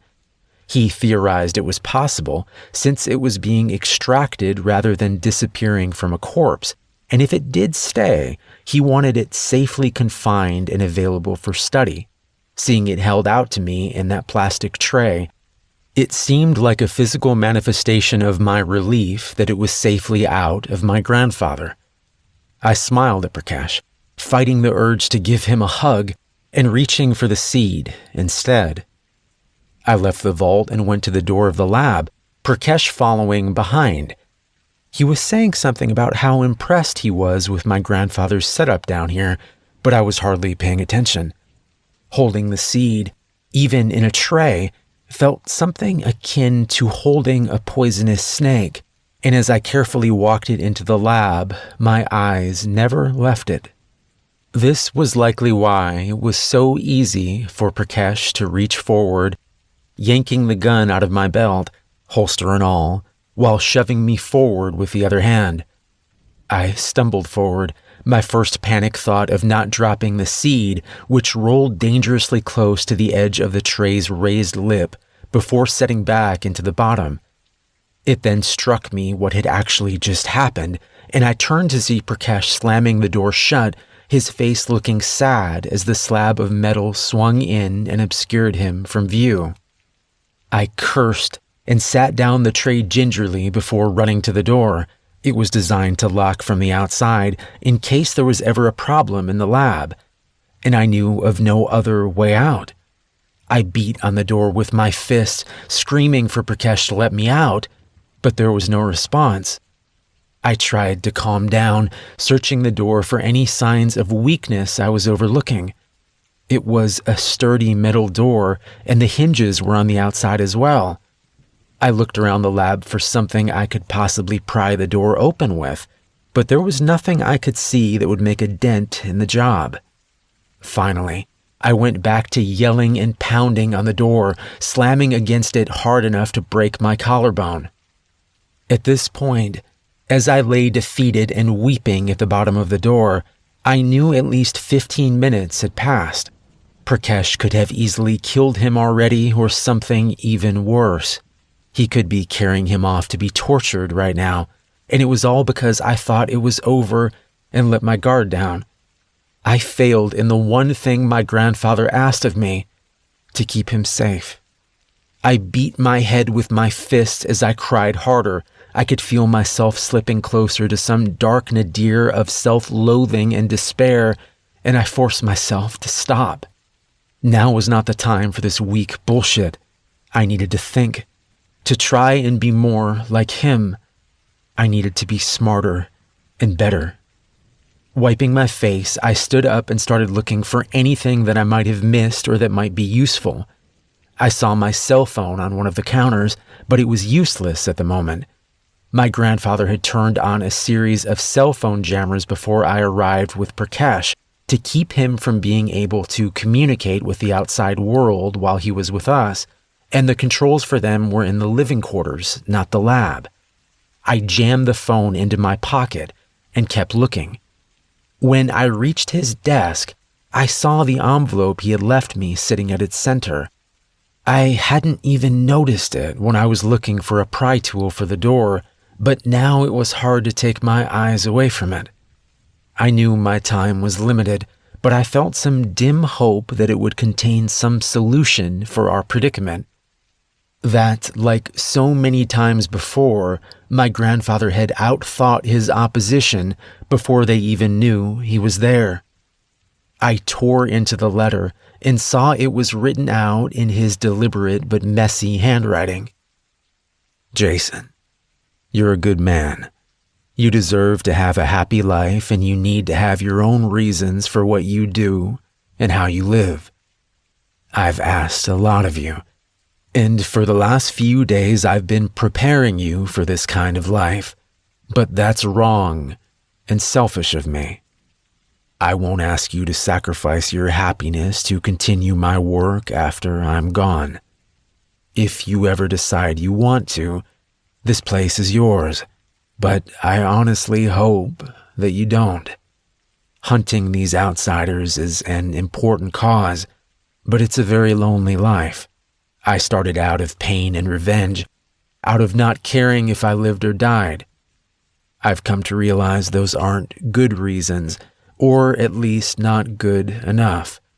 And those aren't burdens I'd ever want for you. If I had to do it over, I'd have spent more time with you and your parents instead of pushing you all away. But life is a series of choices, and I can live with mine. I've managed to help those I could, and I got to spend the last few days with you. Hopefully I'll get to see you again, but either way, I'm satisfied with how things have turned out, and I hope you are too. I love you. Grandpa. Reading his words, I felt a swell of love for him. I also felt the resolute certainty that he was wrong. Looking back on the last few days, I realized I had felt a growing sense of purpose and rightness that I never had before. At times it had been terrifying, and I had no illusions I would be as good at it as my grandfather was. But I felt like I was capable of helping him, of helping others, and that it was what I was meant to do. Any last uncertainty faded away as I read the letter, my mind refuting his points as he made them. This could be a good and full life, and it didn't have to be lonely or done for the wrong reasons. And whatever my grandfather's reasons for starting down this path, I knew that he had stayed on it because he was a good and strong man that couldn't stand by while those evil things hurt people. And I was going to tell him that in person. I put the letter down, my mind racing as everything seemed to slow down around me. I had to be at 20 minutes now. If my grandfather was dead, time was less of an issue, but I doubted he was. Not yet. Assuming Prakash was taking him away from here and wanted him alive, he probably needed to stabilize him farther and then prep him for being moved. It was a guess, but that would probably take 15 or 20 minutes if he was having to monitor his vitals and keep him medicated enough to stay under without killing him. He then had to physically drag him up and out to a car, find keys for the car, and drive away. Another 10 minutes given how much larger my grandfather was than Prakash. That meant I might have 5 to 10 minutes before they were gone. That would have to be good enough. I ran to the refrigerator where he stored blood and tissue samples of outsiders. Looking through the blood vials, the most recent 2 were dated 3 months earlier. I had no idea if this was going to work and if freshness had anything to do with it, but it was the best chance I had at this point. I gave the vials a shake, uncapped the first one, and drank it down as quickly as possible. Immediately, my gag reflex tried to rebel against my plan.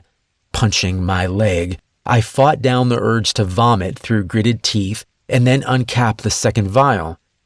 Down the hatch. There was no nausea now, and I thought maybe the trouble was past.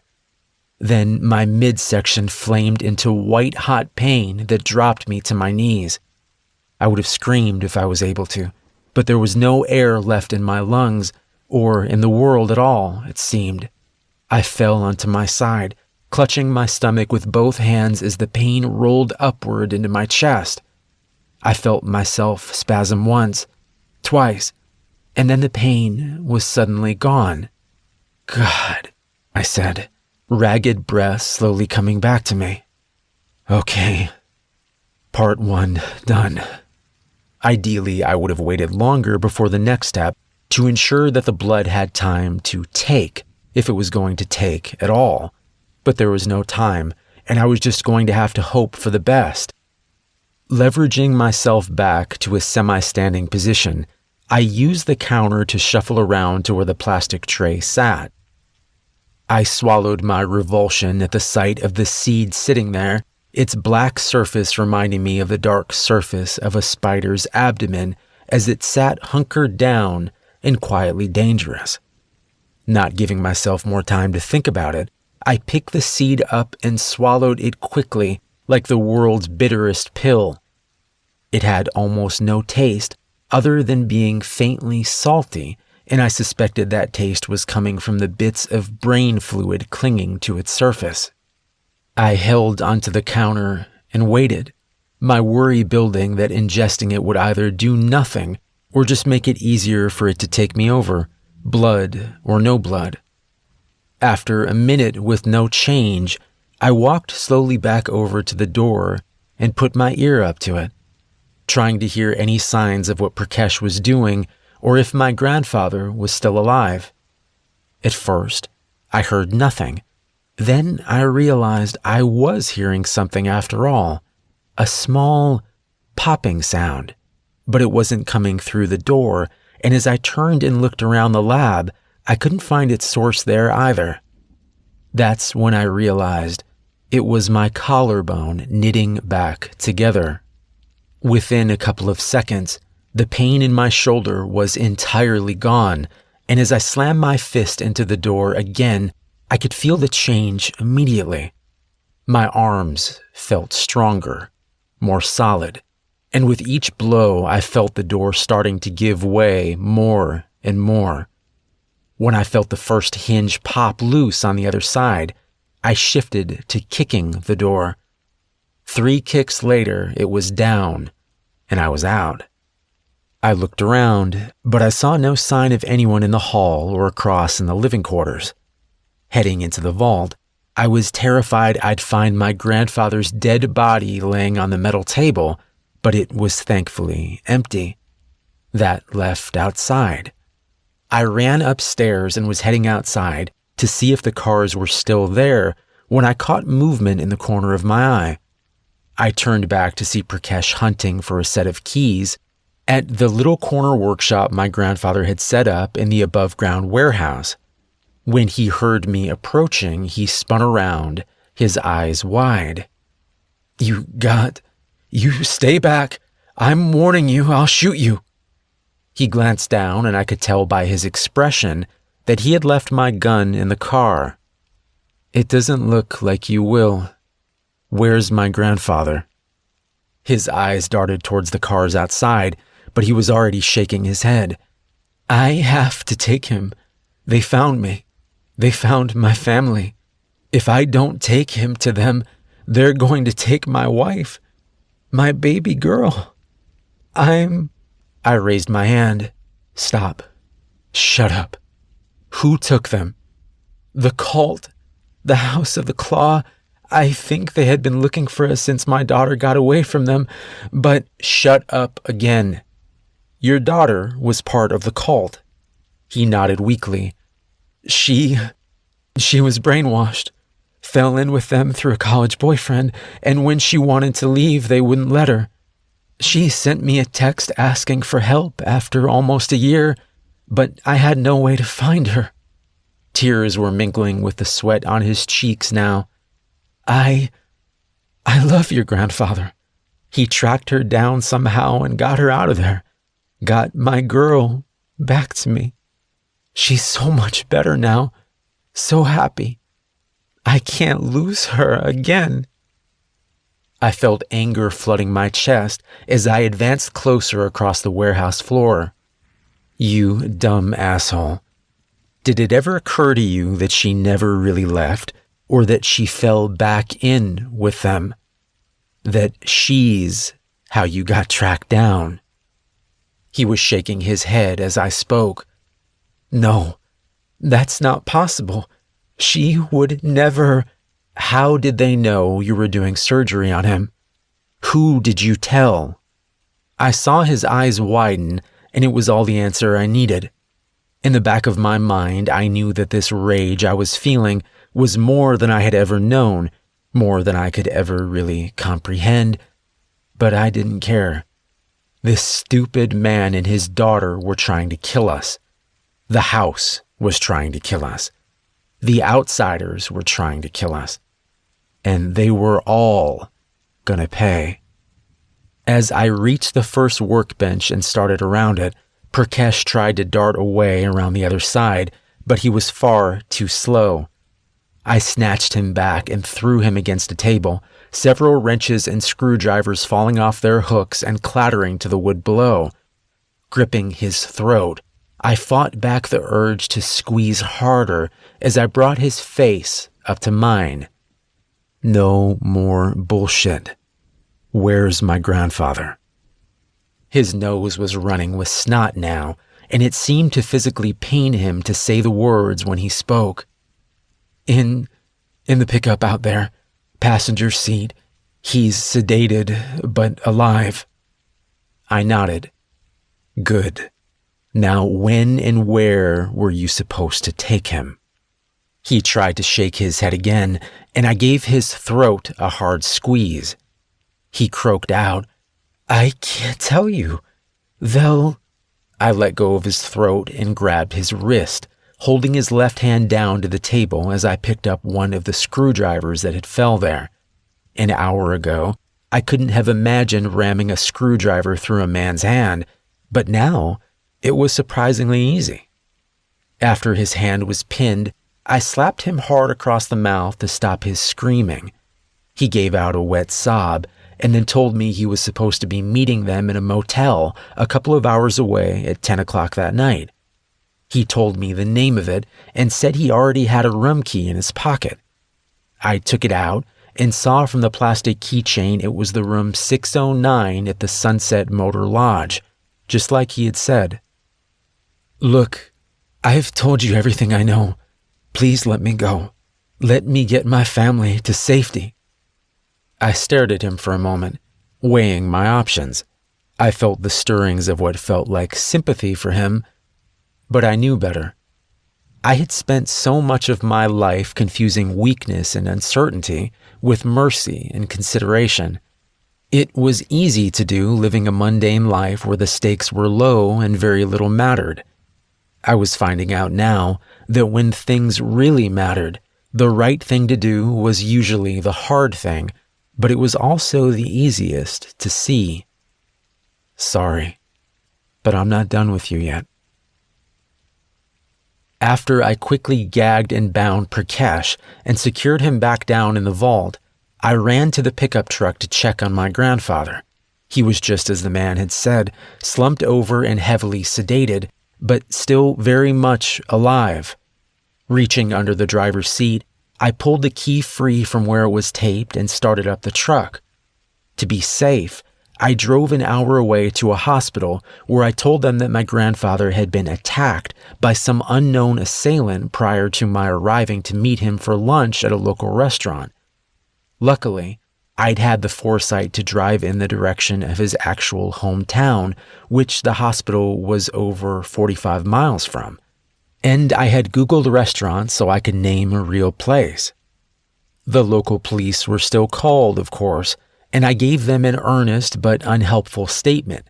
Both the cops and the doctor had questions about the shaved portion of his scalp and the surgically precise wound to his skull, but they could only listen to so many blank-eyed and shrill assertions by me that they needed to find whoever the maniac was that did that to my grandpa, before sullenly giving up. The whole thing looked bizarre, but what could they do about it? 3 hours later, I was done with questions and knew he was in stable condition, so I left to finish what had to be done.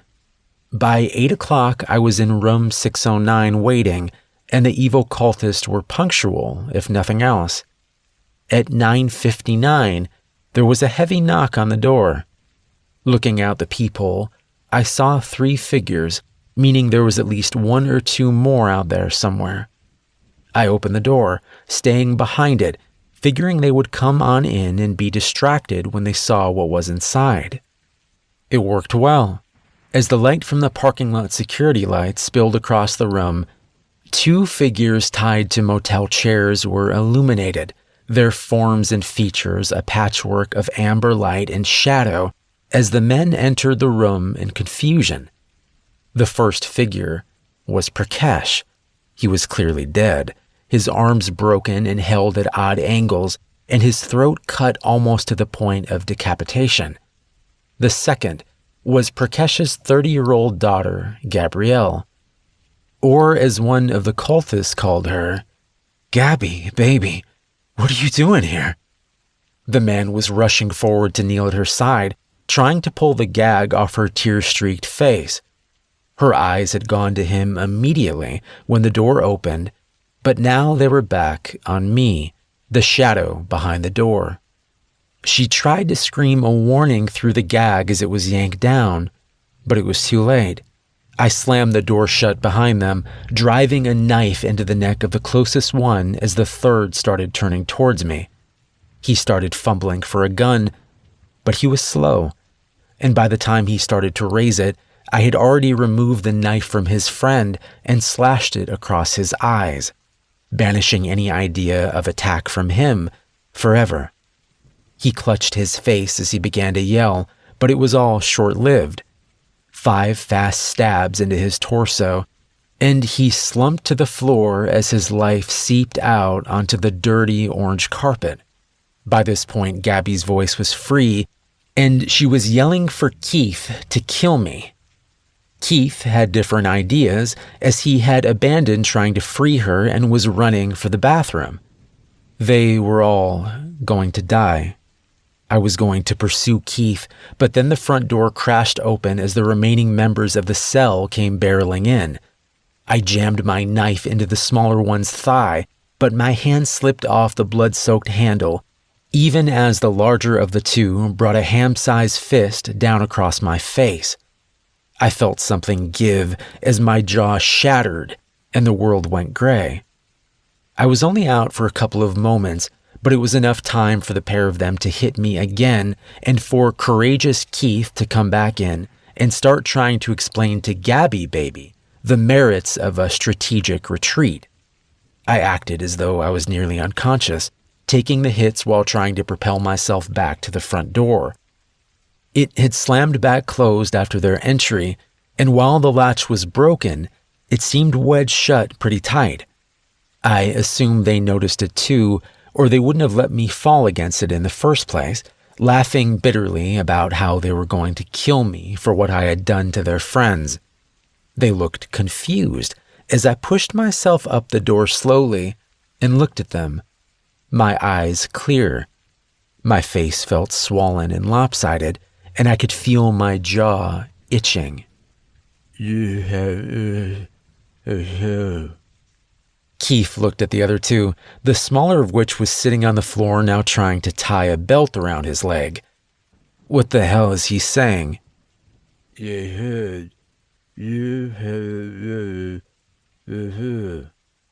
God, my jaw felt like it was on fire. Not thinking, I grabbed it and shoved, a bolt of pain shooting through my head as it snapped back into place. I said, "You haven't noticed the smell." Their eyes were wide, first looking at me and then at Gabby as she started screaming. Shit. I remember when he brought us in here, the room smelled like gasoline. I reached into my pocket and brought out the small flare I had brought from Jagger Solutions. "I think I might survive it. I doubt any of you will." Lighting the flare, I tossed it down in the middle of them and watched as everything turned to fire. The newly freed Gabby and Keith ran back for the bathroom, but I had already been in there. The window was too small for a person, and I had soaked the walls in there too. They were already engulfed as they reached the doorway, their flaming bodies dancing together towards an escape they'd never find. The other two came towards me, intent on getting out the door. The small one's pants were already blazing from him sitting on the floor, and after a feeble dash forward that was ended when I kicked him in the chest, he decided that thrashing around on the floor screaming was the best way to go. The large one, the last one, put up more of a fight. He punched me, tried to choke me and shove me out of the way. Finally, when he saw he was burning, he wrapped me in a fiery bear hug as though to take me with him. I burned with him for a few seconds before his ligaments gave way and he slumped down, a layer of his molten skin sloughing off onto the front of my smoldering shirt. I turned and yanked the door open, dropping outside on the concrete walkway to roll away the few places I was starting to catch fire myself. Then I was up and running, around back to where I had parked the car. On the way to the hospital, I stopped and changed into the extra set of clothes I had bought, and by the time I reached my grandfather's room, the only sign of trouble I still carried with me was a sweet, smoky smell that still clung to my hair. I thought he was asleep when I entered the room, but then his eyes were open and staring at me. He didn't say anything at first, and as I approached his bed, he frowned. Who are you?" I felt my stomach plummet. After all of this, his brain had been hurt by the surgery after all. But it was okay. I would take care of him, and hopefully over time, I realized my grandfather was laughing, and my jaw dropped open. "Sorry, I couldn't resist." "You old bastard. That's not funny." He grinned at me. "It's kinda funny." He stopped and looked at me, his face growing more serious. "Are you okay? I know things must have gone wrong somehow for me to wind up here. What happened to Prakash?" I looked away at the wall. "He made some bad choices, but it's dealt with. I dealt with all of it, and we should be okay." My grandfather frowned again. "I don't want you having to deal with all this. It's not fair to you." I looked back at him, shaking my head.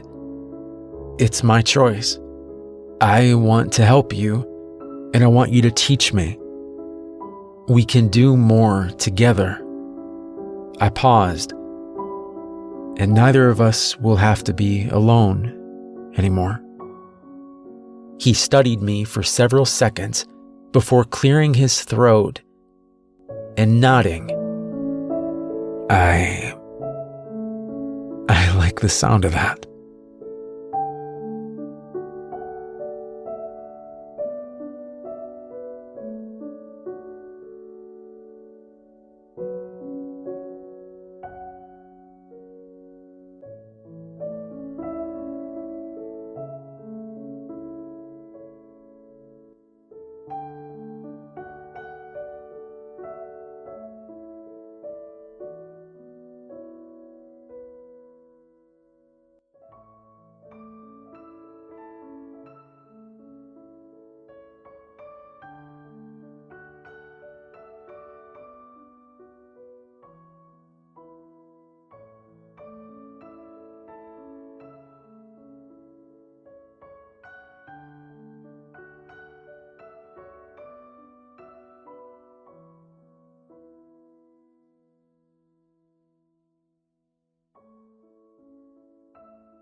I work as an archivist for a historical society in a rather large city in the US, so I get to handle a lot of interesting things and a lot of not so interesting things.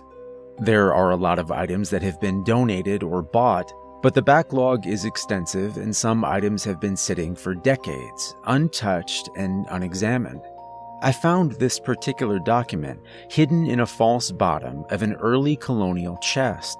The donator is unknown, and I couldn't find any documentation on when this was obtained by the society. This isn't unusual, though. Also hidden with the parchment was a broken piece of antler, some herbs and flowers in small apothecary jars, stick bundles, and small iron squares wrapped tightly in remarkably preserved leather, with strange symbols carved in them. It speaks of old gods, ancient ones. Ever since I opened the chest, I've had a slight headache, so I'll just post this here and see what you all think. Hymn of the Woods. Date illegible. Mama says we are the secret keepers for Hymn of the Woods, and no other family in our village has that honor, nor will they ever. I asked her when she initiated me why. Why just us? We've only lived here since Papa was just a little boy, and Grandfather took his family from Boston to settle in the untamed North Woods. Him is ours, just Mama and mine. I know it is not proper grammar, but Prudence Howard, that busybody, isn't here to chastise me like she does during our lessons, so I'll write how I please, though I do it poorly. I haven't the mind for it, Papa says, but I digress. Him has lived here since forever, and us only a little bit, so it has not been our secret for long. Someone must have come before us. But we do not know who, and him will not say. Mama says it is us now, because she doesn't just hold God's word in her heart, but the words of the old nameless gods before God, her mother and grandmother, and so forth. Their gods, and now I have the words in my heart too. It was likely the tribe of natives that lived here before the settlers before us drove them out. Sometimes I wish they'd return and take over some of the biddings of him so I don't have to rise so early in the morning. Well, I think what Mama and I must do is blasphemy against God, just as the preachers say, but Mama knows just about everything and says it isn't so. The preachers are just confused on that matter since they've never known the old gods. So says Mama, and she's almost always right. Almost. And anyways, I've seen him with my own eyes and haven't seen our Lord God yet, even though Papa says God is in all things, including slimy toads and the big fat spiders that weave their webs in the rafters of the barn. I don't think even God loves spiders, or why do they hide away so, if not to shy away from his watchful eye? They are devils and demons is why, and that's all I have to say on the matter. I do not think God minds the old gods anyway, or Mama would have been struck down deaf or dumb, or both long ago, or her mother before that. Or if he does, the old gods are more powerful, and God is afraid, and now I wish I did not put that to paper. I do not know either way. I'm only 11 years old, and not privy to the mystical wonderings of any of the gods. All I know is our harvest is plentiful. Our goats produce sweet milk most of the time, and my brother and sister are healthy as anything. We have no curses or blasphemy. If we are committing some sin, God is blind to it. Papa doesn't know about Hymn of the Woods, and I bet he would switch both Mama and I probably within an inch of our lives if he did know. But we're very good, and it doesn't take up much time, and Him doesn't allow for our discovery anyways, or we'd all perish. So, I suppose we are all damned or cursed, and it is not specific to Mama nor me. Or is it nor I? I digress.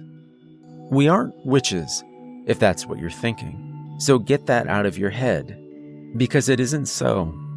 At least, I don't think we are, and Mama just laughs when I ask and says that witches probably get a more advantageous deal in the end.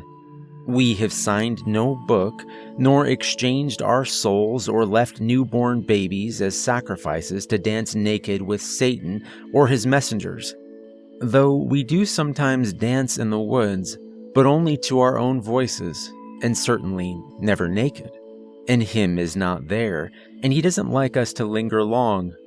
After we see him sometimes, the air still lingers with a sort of nervous energy, and so we dance and skip until the feeling disappears and we are back to our old selves.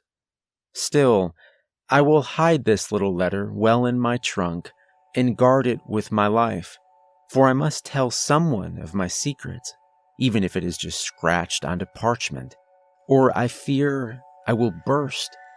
Perhaps I will write more letters to no one if I should have need of it. But for now, I will hide this carefully, for our lives depend on it, and I do know it to be foolish. Mama says her prayers and grace most beautifully, and does believe in God's word with all her heart, just except the bit about no other gods before him as God has not punished us yet for wickedness, and we have seen what him is capable of. He is not demon nor devil, though he would be mistaken for one quite easily. One time, Mama was too ill to take out him's offering, and I was too young and hadn't been told of our arrangements. She was gone for most of the day, and worried Papa until he came upon her half-crawling from the woods with a broken antler in her back and covered in welts, saying a stag came at her out of nowhere but was spooked away by the guard dog. Papa was furious, not at Mama though, for he has a special tenderness for her. The next day, all the men in the village went hunting for a stag with a broken antler and found none. But they did bring back a hearty venison feast, and we all ate rather well over the next few weeks. It is a tradition now in March, though I put cotton in my ears so I don't have to hear the stag scream. Mama says it's only in my head, but I hear them all the same. However, Mama says I'm not to worry. Him is always kind to me, even when angry, and not always to Mama. I do not know why. Once I dreamed I had married him, and we lived in the forest as wild things, and I told Mama. She looked more afraid than I had ever saw her, and she slapped me so hard I heard bells for the rest of the day. She came to me later that night when the others were asleep, red-eyed and very sorry. I forgave her, because she's my Mama, though I never shared my dreams with her again. There is another dream that I dare not put into writing, for fear that words will make it true. It happens to me sometimes, while others welcome sleep. I dread it, but I digress once more. I must go to bed. We will be up early in the morning for our offering to him under the guise of cleaning linens at the stream. There's always so much to do, and the little ones are crying for bedtime stories, and oh dear, here they come now. I knew I started this recollection for some reason, and it is to tell the story today, not the dribbling of yesterday. It has all gone wrong, and I am to blame. Mama and I went to the woods as the dawn rolled in to our sleepy village, hauling all our dirty linens as usual in Papa's creaky handcart. We dropped the little ones at Goodwife Carpenter's house with day-old loaves as payment. She likes the little ones well enough anyways, especially my little sister with her cherubic face and soft curls, but Goodwife Carpenter is a greedy thing and won't lift a finger unless she has some benefit. We brought him 3 fresh rabbits from the traps and some fresh berries I picked along the way, though Mama told me not to dawdle so, for the berries were not worth as much effort as I put in gathering them and scolded me for staining my apron with their sticky juices. She forgot we would be doing linen soon anyways, but she gets terrible nerves before seeing him and is more irritable than grandfather's donkey, who is always crossing and biting at someone, hateful thing. Him does not frighten me, unless angry, but Mama says that may change one day, and I will always be frightened. I hope not. I hope my own daughter will not be frightened when I teach her someday, too. The offering spot is deep in the woods near an old gnarled oak that grows halfway on an old rock. It is a lopsided thing and looks like a giant snake of a tree swallowing that rock, all tangled roots weaving this way and that. Him tells me each root is a story, but I don't know how to hear them yet. I don't think I want to know him stories, though. They are old and not of our world, and I doubt I would understand them anyhow. We left the unskinned rabbits and berries on the stone slab. It is very old and smooth from use, carved into the base of the rock with ancient tools. Once the offering was in place, Mama took out her penknife, rolled up her sleeves, and made a small cut near her elbow where it would be discreet. It is a different spot every time, otherwise it would look odd and Papa would be suspicious. He thinks Mama and I are thumbs for all the barbs and nettles we get scratched on, or so he thinks. I did the same as Mama, and the knife didn't hurt, but the cut did sting afterwards. We left our bloody drip together on the offerings. Only a few drops are needed to mark it for him. It does seem witchy now that I put it to paper, but it is more of a marking as a dog marks trees, or the like, as Mama says, and not an oath or binding as one does with the devil. I don't know if it has to be blood that we leave, but the alternatives are far more indecent. It must be blood, I think. But I will reflect on this further and ask Mama if she is in good enough spirits one day. After we left the offerings, we stood back a few steps and waited. It doesn't take long for him to appear. The roots of the gnarled oak tree began to tremble. Then near the base of the tree, they untangle, as if unfastening some horrid fleshy corset, until the tree unfurls to show the blackish red mass that resides within. From that ooze of red flesh, him of the woods emerges, antlers first, to assess his offerings. The appearance of him is difficult to describe, but I will endeavor to try. He has the antlers and face of a stag, though his snout is more wolfish than cervine, with the torso and arms of a man, though covered in thick dark fur. Him stands upright, towering over Mama and I easily and taller than any man I've seen, balanced on his hind legs that end in padded paws, not hooves, though he has no tail that I've seen. I never cease to wonder how he fits in the tree. Or perhaps the tree is some sort of doorway for him, from his own ancient place. It sounds an awkward creature, but him moves so fluidly, like the gentle brook near our village. Around his hips is an odd bit of leather like the natives, presumably to cover unmentionables, but its purpose I've not discovered, with a pouch on one side and a long slender knife secured to the other. I have never seen him use it, and wonder if it serves more of a ceremonial purpose than practical. But Mama says I wonder odd things, and I have no argument with that. When him appeared, Mama prostrated herself before him on the damp earth, and I flung myself next to her in haste. When him of the woods speaks, it is not through his mouth as you and I do, but inside one's head. He says things to Mama that I cannot hear, and he says things to me that she cannot. Sometimes it is to both of us. Your offering is sufficient, Him told us. We continued to bow on the earthen floor, not daring to look up. We heard snuffling and knew him as eating our offering. Only when the sounds quiet down did we relax and sit up to look at him properly. Have we given enough for winter? It is difficult to get away once the snow set in. Mama wrung her hands in worry. It is true, sometimes the snow is too heavy to leave our log house, or the blizzards are too strong. Mama tries to build up our offerings to make the winters easier. Him bowed his head slightly.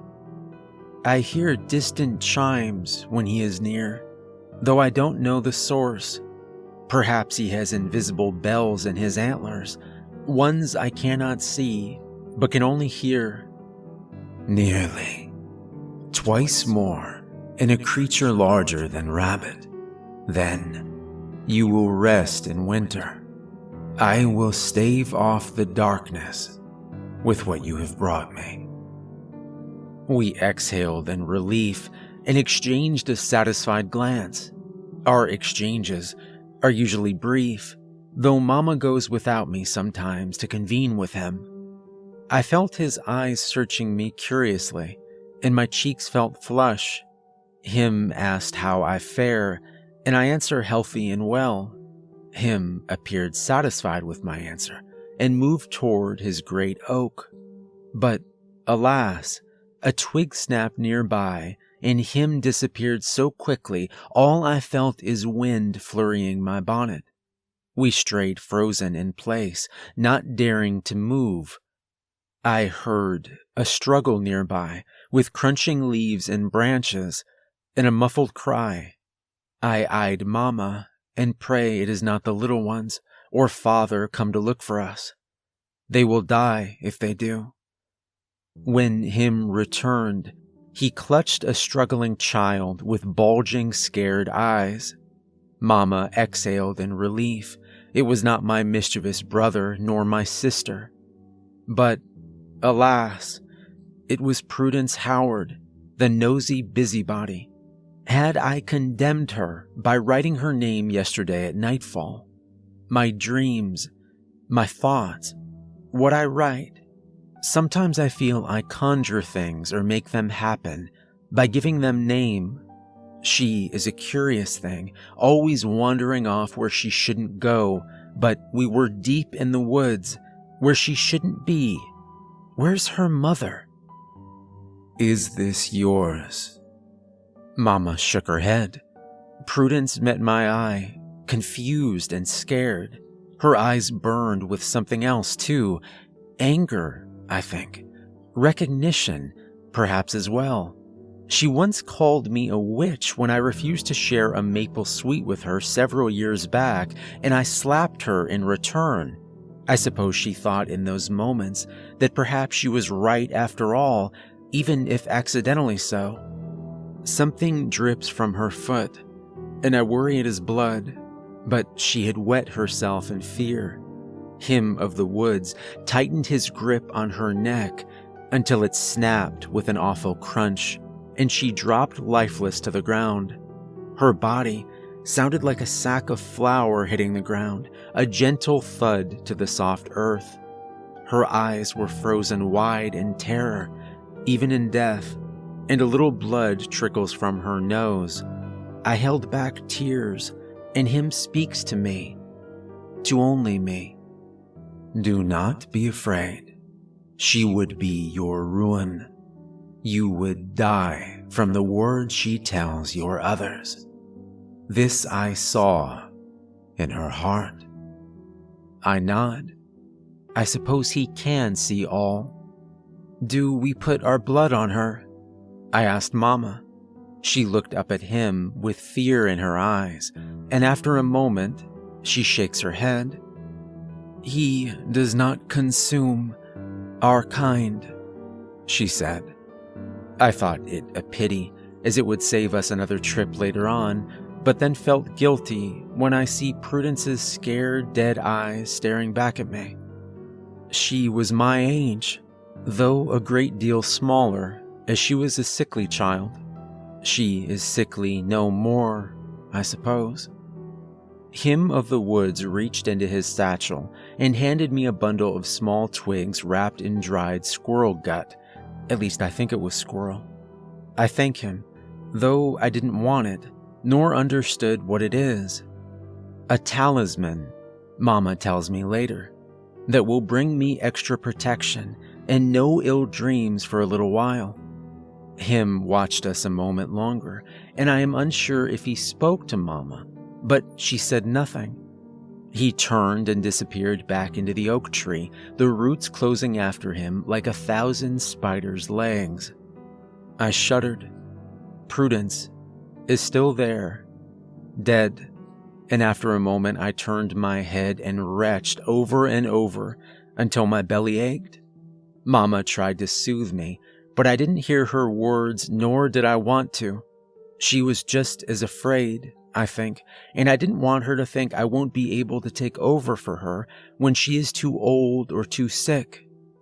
We took Prudence to the huge climbing rock near where the waterfall starts our village stream.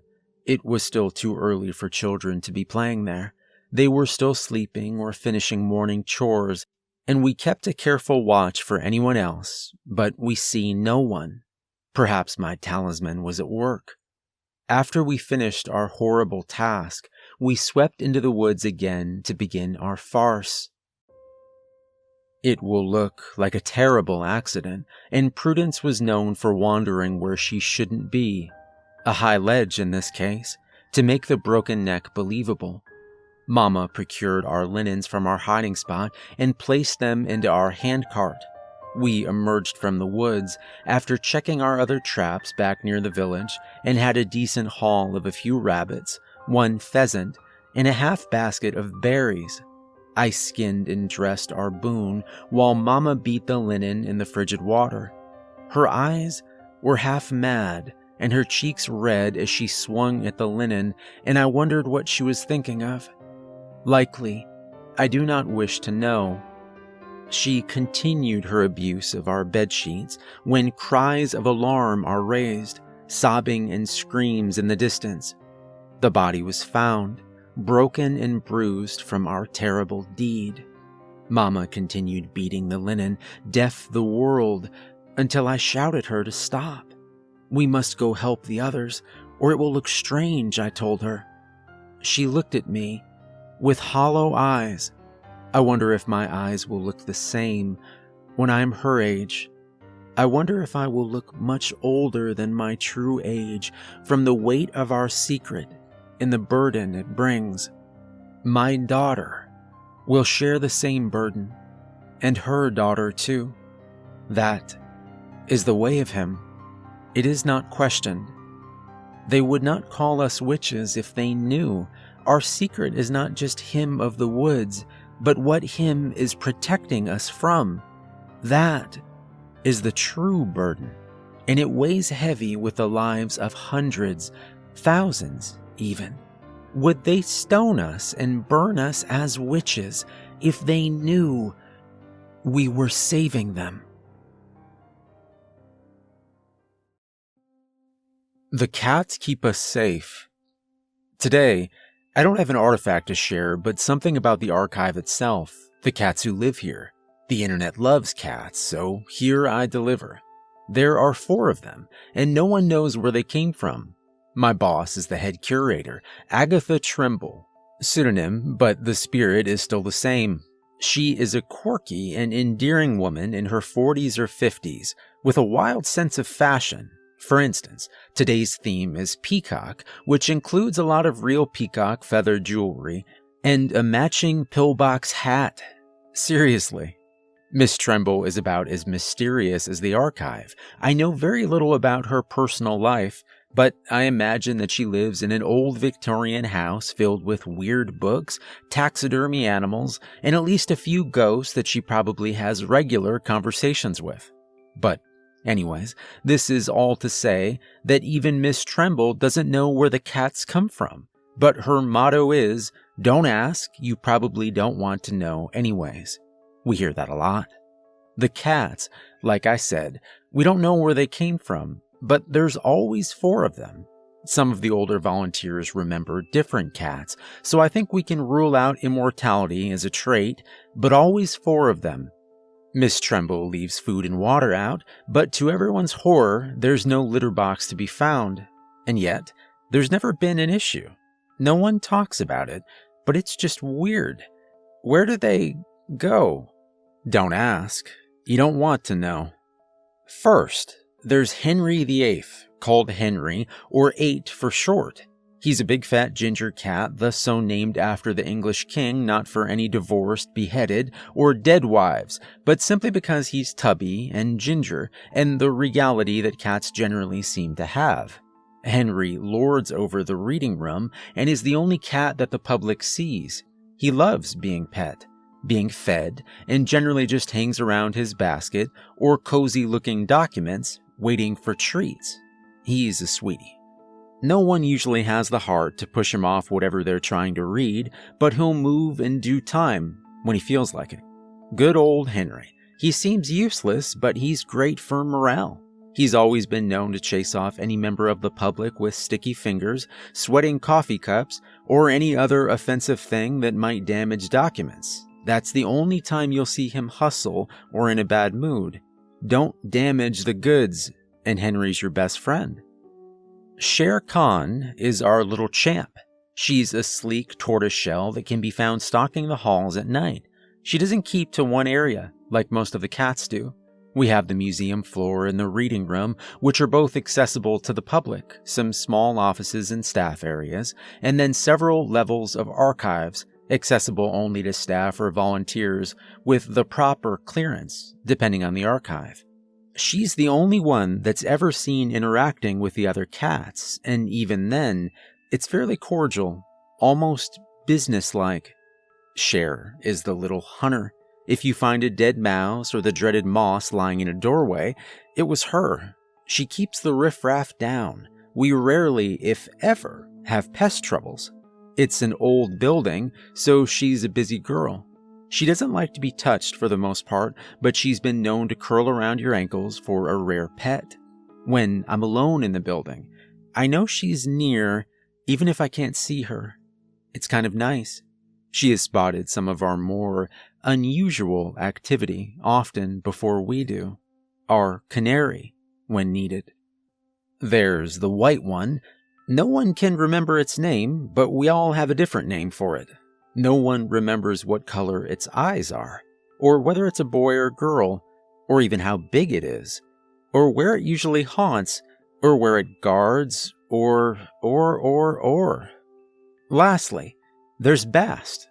Not everyone gets to see her, but since I have a high-level clearance into the lower levels, I've seen this shadow cat.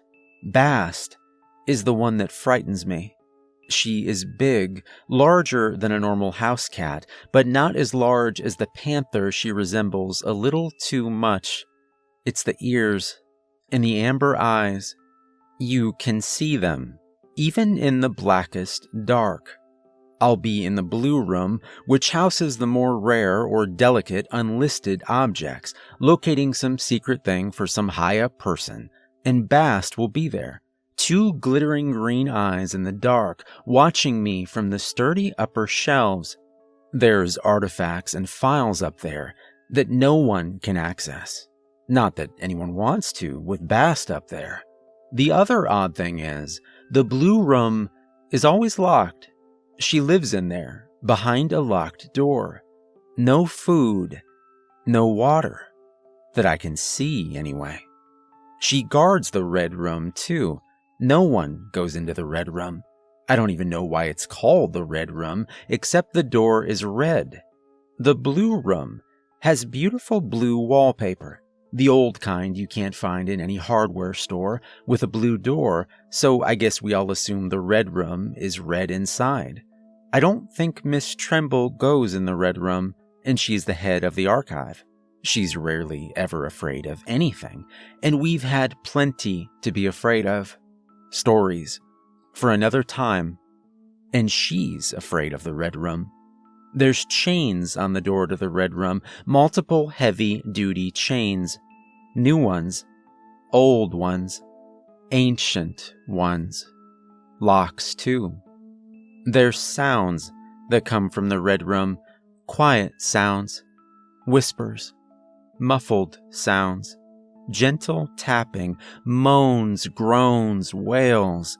It's worse when there's nothing. Silence. There's a peephole in the red room, not looking into the room, looking out. If you get too close, Bast growls, low, that low rumble of danger makes your belly churn. I've never gotten farther than too close. I heed her warning. Miss Tremble sings the highest praises to the guardian cats.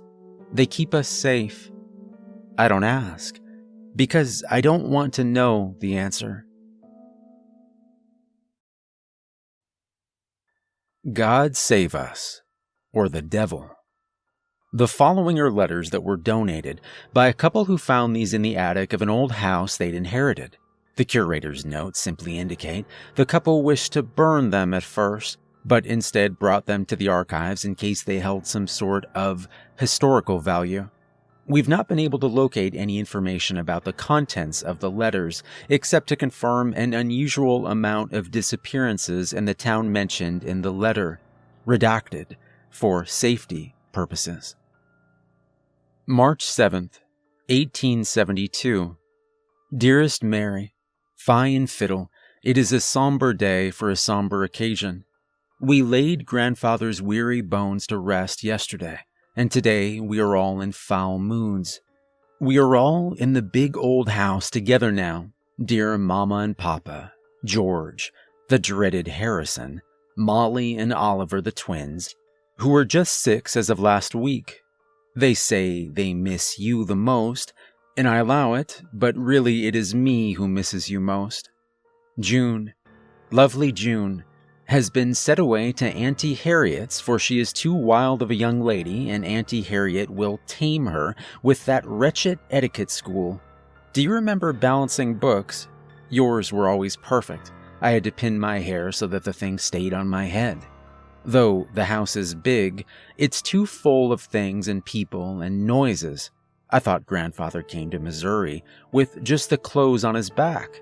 Though he prospered in trade and languished in love, he has accumulated more than a lifetime of things. There are 2 rooms just stuffed full of clothes and shoes.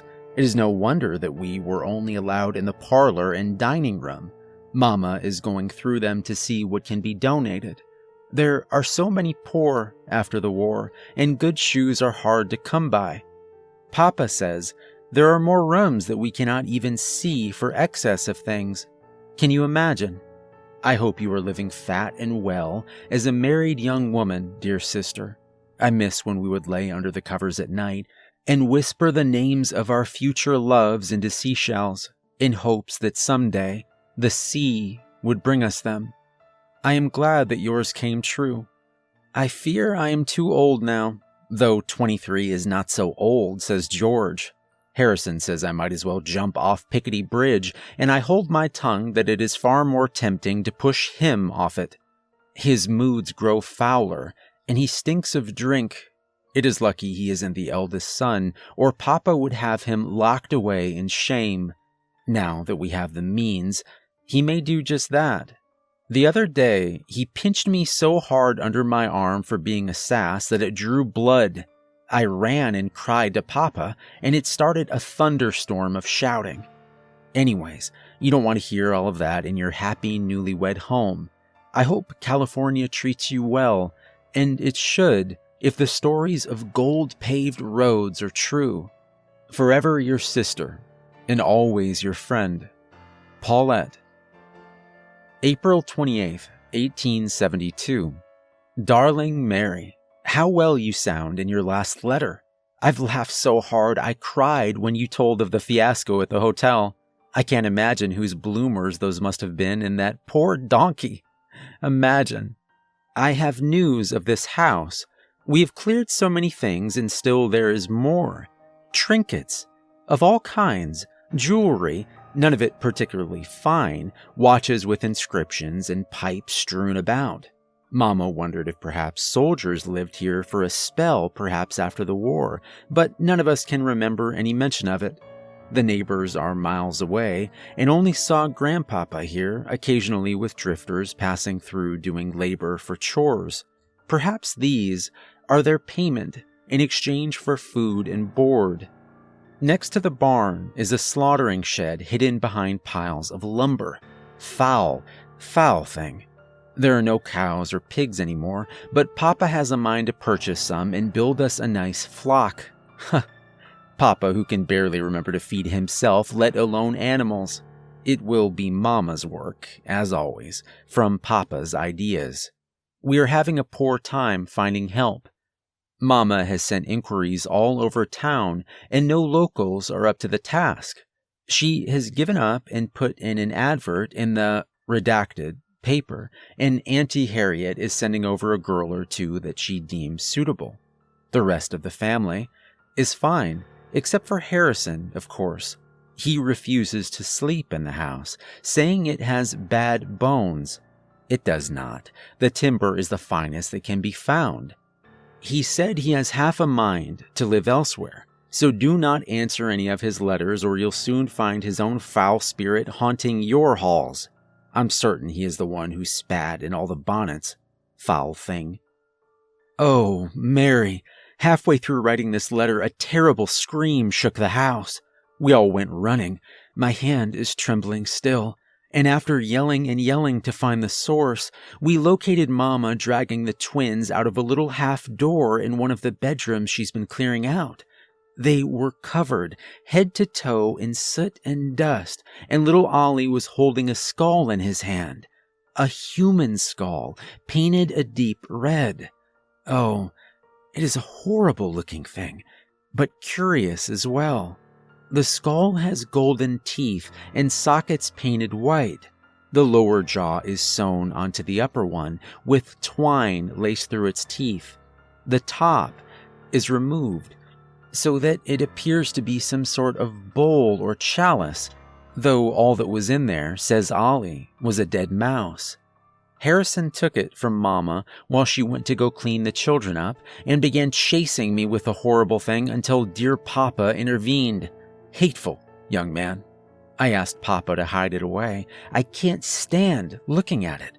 I feel like it is looking back.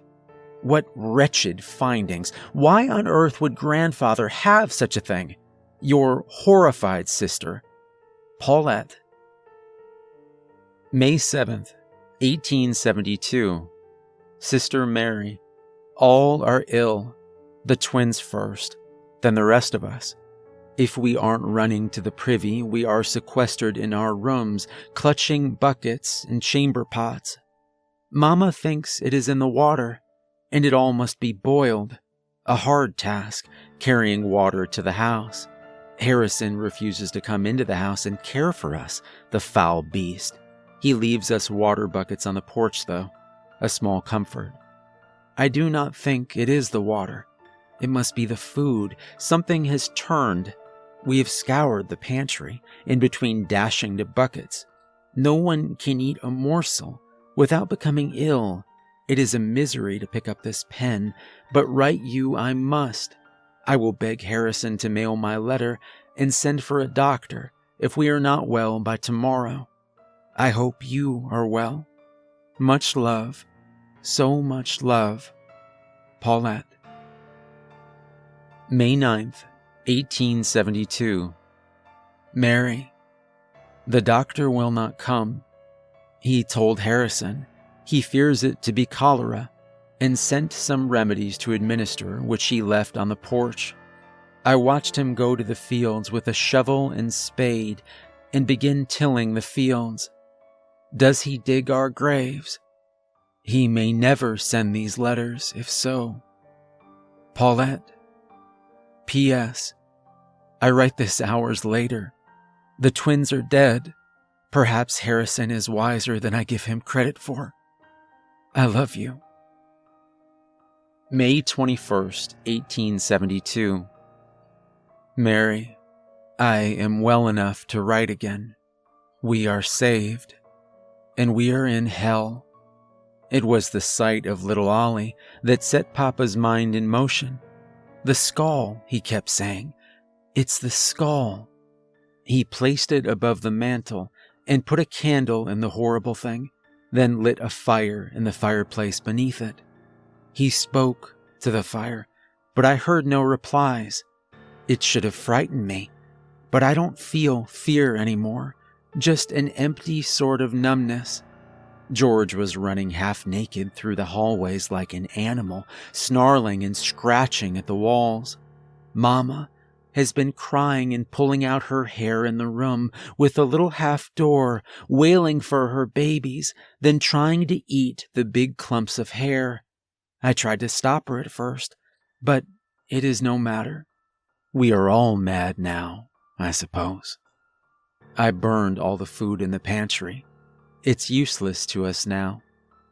The meat tasted too good. We all cried when we ate. The twins, they have saved us, free from whatever hell lies ahead. We understand the clothes now, the trinkets. Harrison figured it out too when he dug up the graveyard out back. Hundreds of bones. So many. The deep knife gouges on the bones. I wonder if Grandfather took them to the slaughtering shed or did it in the kitchen. Why does flesh taste so sweet and good? It is my succor now. God save us. Or the devil. It makes no difference to me now. We need more. If we do not feed, then we will turn on one another. Papa and George are going at it now, trying to decide what happens next. George wants to die. Papa says he will help. Mama has locked herself away on the 3rd floor, and we cannot find the key. Grandfather lived alone. It was the only way. Do not visit. I will not write again. I hope the help comes soon. We will need them. The Cheer Up Johnnies. Work has been crazy, but here's a little ditty for you. The Cheer Up Johnnies. In the Blue Room of the Archives, staff only, there is a collection of musical trinkets, one of which is labeled as the Cheer Up Johnnies. It's a ceramic piece that appears to be modeled after a moderately popular barbershop quartet named, as the label states, in the early 1900s. There are 5 dapper dandies in the classic barbershop outfit, striped vest, slacks, and formal straw hats, all standing on a bandstand. It sounds pretty tame, but the singers have wild, too big eyes and wild, too big smiles on some of them. It's forbidden to touch it without gloves. Personally, I hate looking at the thing. We have many of those, and I swear they switch places sometimes. Their mouths are supposed to be singing or smiling, but they have too many teeth, or their mouths are just black void pits. I've compiled some of the curator notes below. Artifact P-145, Curator Harrison, June 1947. Description omitted. Artifact brought in by Redacted due to interagency agreement. Added to musical item list that must remain locked. Gloves are mandatory when handling artifact. Redacted is not original owner of piece, but reported locating a few identical boxes from commemorative annual Barbershop Quartet event that piece was created for. Other boxes do not have similar disturbing facial expressions and appear normal. X-rays and extensive notes by analyst from Redacted provided. It appears that facial expressions are part of ceramic and not from any sort of later alternatives. Note: these notes appear lost, but the X-ray is still in the files for P-145.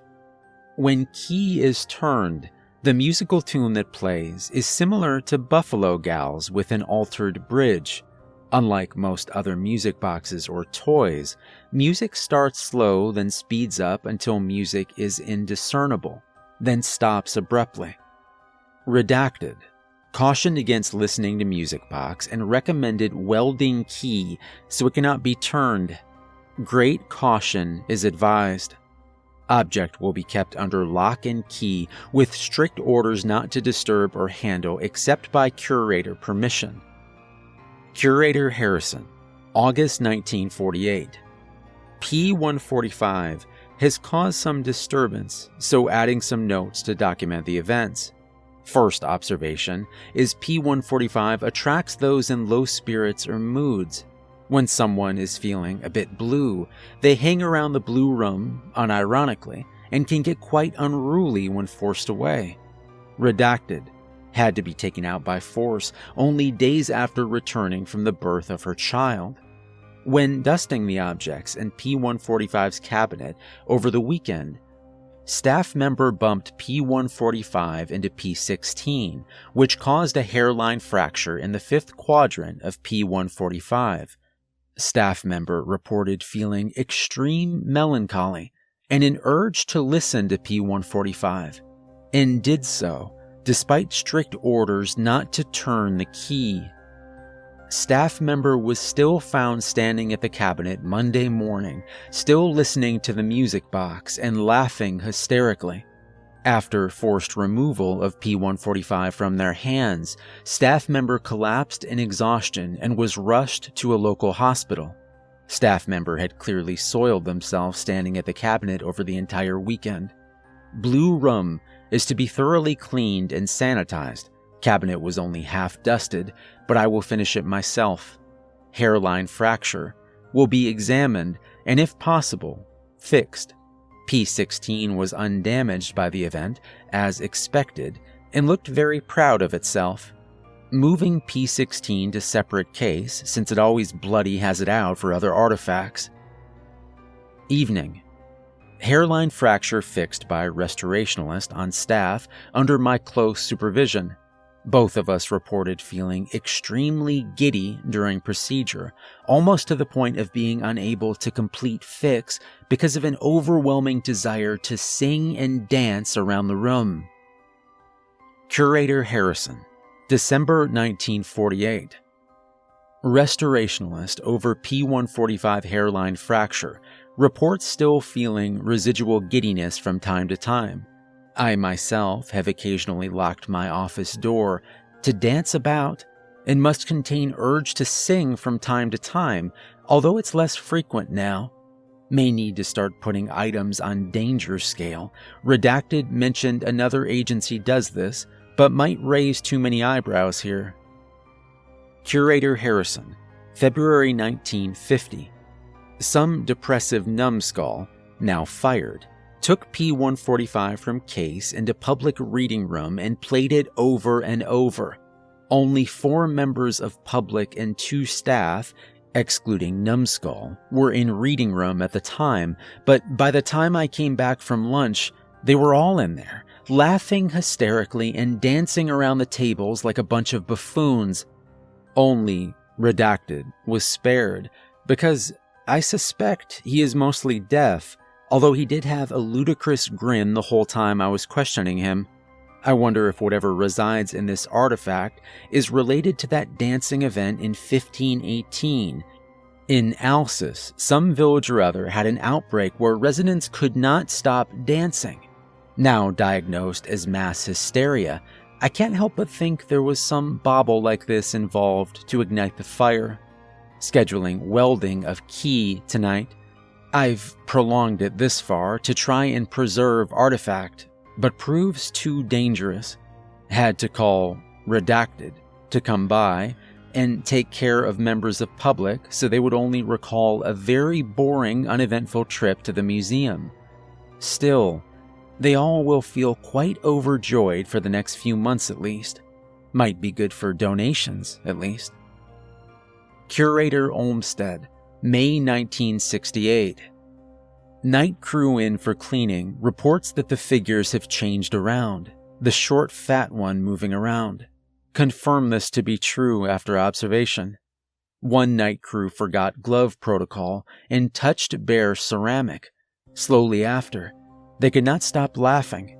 I was phoned to come assist as the rest of the crew was spooked. The poor fool was still hysterically laughing when we heard ribs snapping. I had to keep them all in the back staff room until redacted came to give proper medical attention and memory assistance. Faxed, redacted, later, to see if P-145's placement here is appropriate. Lackey on phone said, and I quote, "We don't want that creepy shit here." Most of what they do is creepy. Idiots. This thing gives me the creeps. Recommend farther curators cover it with a cloth or something, but for some reason, I'm too afraid to do it.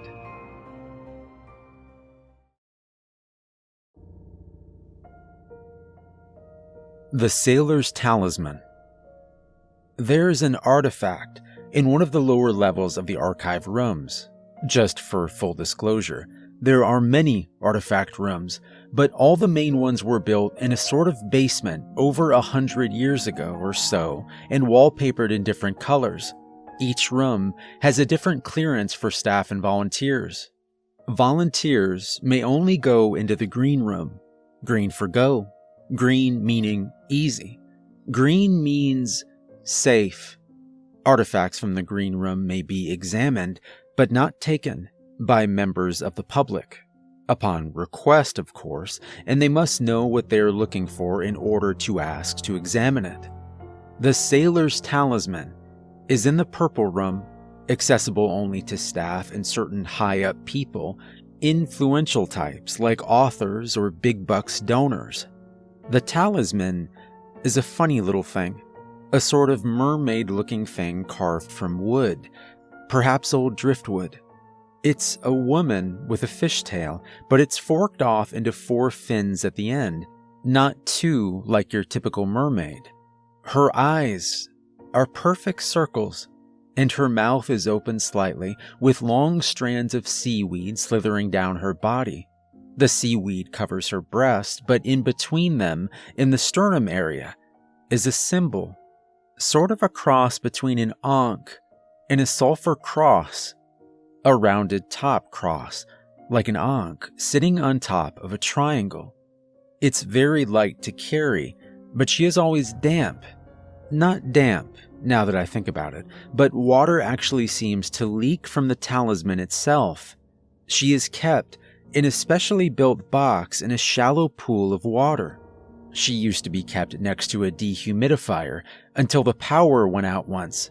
The purple room had about 1 inch of water in it before someone discovered it. Someone, me, had to sit outside in the garden with her until the electrician came to fix the power. The roses looked fantastic that year, though. We discovered, purely by accident, that if she is kept in a small pool of water, the talisman will not seep water. An equilibrium of sorts is met. She has an entry log from the previous curator, and I'll end this little story here with the log. I've skipped over the beginning part that also described her, out of vanity for my own far superior description. My additions are in parenthesis.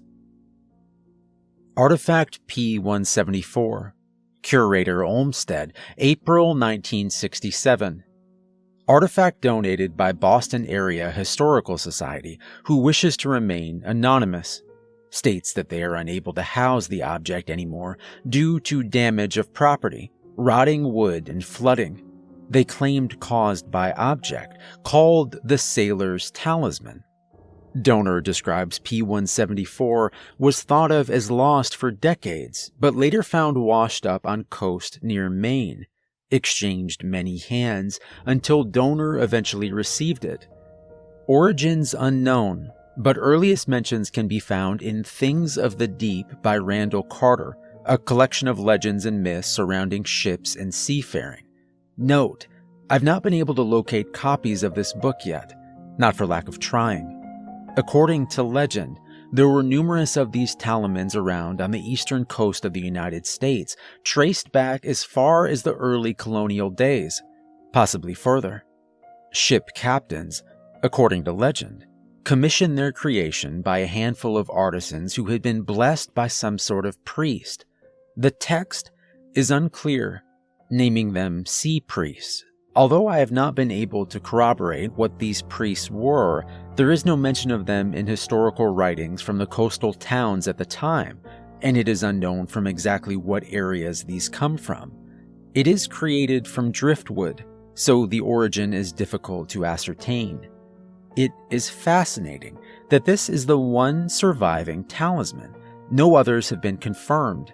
Around the 1920s, the talismans were no longer viewed as protective, but as destructive, since the ships that had them on board met with horrific, sometimes freak accidents, or more often, simply disappeared. I suspect most of the remaining talismans, if they are still even in existence, are at the bottom of various bays along the coast. Some ships confirmed, according to Randall Carter, to have the talisman. Nan's Goodbye, estimated 1785, missing, presumed lost at sea. The Laughing Dutchman, estimated 1801, accident, ran into cliffs during a storm. The Virtuous Maid, estimated 1811, missing, presumed lost at sea. St. George's Fire, estimated 1692, missing, confirmed sighting of wreckage by the Mary's Crown, but when Royal Navy dispatched to investigate, wreckage was not found. Fighting Sea Dog, date unknown. Accident, fire while docked in Caribbean. All crew on board, presumed dead, etc., etc., etc. The symbol is odd, though. I've been unable to locate an origin, perhaps the artisan's symbol, or a guild long lost to time. Sometimes a sound seems to emit from P-174 when submerged in water, a haunting sound, almost like a strange song, more like a wail, but faintly melodic. Seemed to put my assistant in a trance, and he began to leave the room with the talisman before Esther, his wife and assistant curator at the time, threw a book at his head. I do not recall these events, though Esther says I was present. Recommend item for the purple room due to issue with flooding and legend of cursed nature, as well as potential hypnotic side effect. When handling, minimum of 2 staff needed, 1 female preferably. Do not allow near watercraft of any kind, as a precaution, of course. Entry ends here. I haven't heard the singing mentioned in the entry, although the male staff have mentioned being unnerved by it when they come into the purple room. As a precaution, only female staff are allowed in the purple room alone. Oddly, this isn't the only object we have that seem to affect the sexes differently. The orange room has the opposite effect. No unaccompanied female staff. Another story. For another time. Her eyes are haunting, though. They're round. So round. Perfect circles, like a fish's eye. And what is that symbol? I don't think it's the mark of a guild or an artisan's signature. I feel I've seen it before. Here within the archive, in some documentation somewhere, something that talks more about these mysterious sea priests. I don't think they were priests of the Christian faith, but something much older. Her eyes. They're so round, though. Perfect circles. Perfect.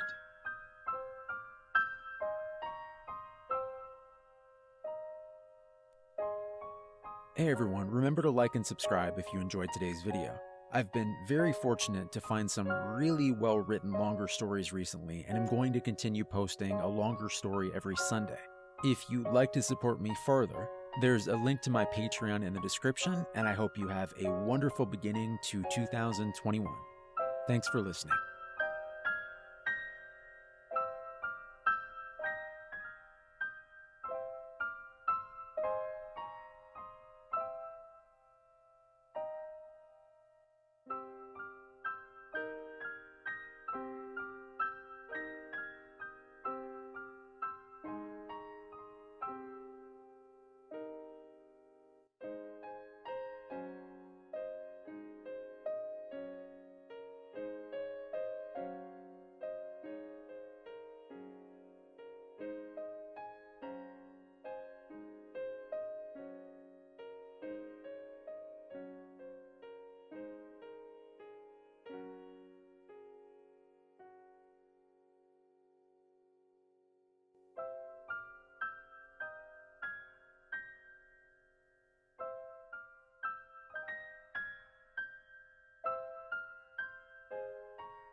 It's been almost 8 years since I've sat down to retell this story, so forgive any, stumblings in clarity on my part. Even now, sitting in front of my laptop, a lit joint burning closer to the filter in my right hand, and a bottle of whiskey just beside me on my left, half of both already consumed. As I recall the events of that day, I can feel the familiar tremor starting in my hand, one that I know will only grow more pronounced and difficult to stifle as the memories are brought to the surface. Still, I've spent enough years battling with the decision to share what happened, and more than that, dealing with the consequences it can have, and ultimately, I know now the decision to share my story is the right one. I believe people have the right to know what's out there, and if there's a possibility that I can stop anyone else from going near that place, from going near the shores of Crabbers Bay, I can perhaps prevent that thing that took my brother from hurting anyone else. The fact that other people have fallen victim to the evil of that place, that anyone else has met the same fate as my brother, lingers with me, haunting me nearly as much as the final seconds I saw him, and ultimately saving lives means more to me than the prospective ridicule this may garner, or the pain reliving it will cause. I suppose I should start, lest I manage to convince myself against it, or fall apart before I complete the story. I've got a job to do now, a warning to give, that I wish my brother and I had had when playing near the shores of our beloved lake house. If ever you find yourself in the area, beware the shores of Crabbers Bay, and do not be lured by its strange phenomena, those shores teeming with little arthropods, for they are little more than an omen of something far darker. Beware the cloaked woman who wanders along the shore. I call top bunk. No fair. You got it last time. It's my turn, Dad said. Gonna have to beat me to it then, my brother Ryan said, breaking into a full sprint from the front door and up the stairs before he'd even finished speaking. Ryan was the younger of the two of us by a year, though you wouldn't be able to tell given our appearances or dynamic. He was always the more outspoken and brazen of the two of us, and paired with the fact that he was unusually big for his age, and in more cases than one finding himself in scraps with, and beating some of my bullies, all of whom, like me, were a grade older than him. By the time of our final trip to the lake house, though he was only 11, he stood taller than me and had grown into a pretty brazen kid. Never one to want to back down from any challenge, and seemingly goaded by the idea of risk. I suppose because of his size and how he was often treated as a kid much older than he truly was, Ryan felt the need to be the tough kid, to be my protector, even though I should have been his. And because of that, he's gone, and I'm here when it should have been the other way around. It was mid-August, and the end of summer was hurtling closer, evident by the waning hours of sunlight, and the subtle creep of the winter chill in the air, most apparent at night, and our mother and father decided that we ought to take advantage of the rapidly fading benefits of summer, allowing my brother and I one last hurrah before school began, and the unforgiving northeastern winter settled in.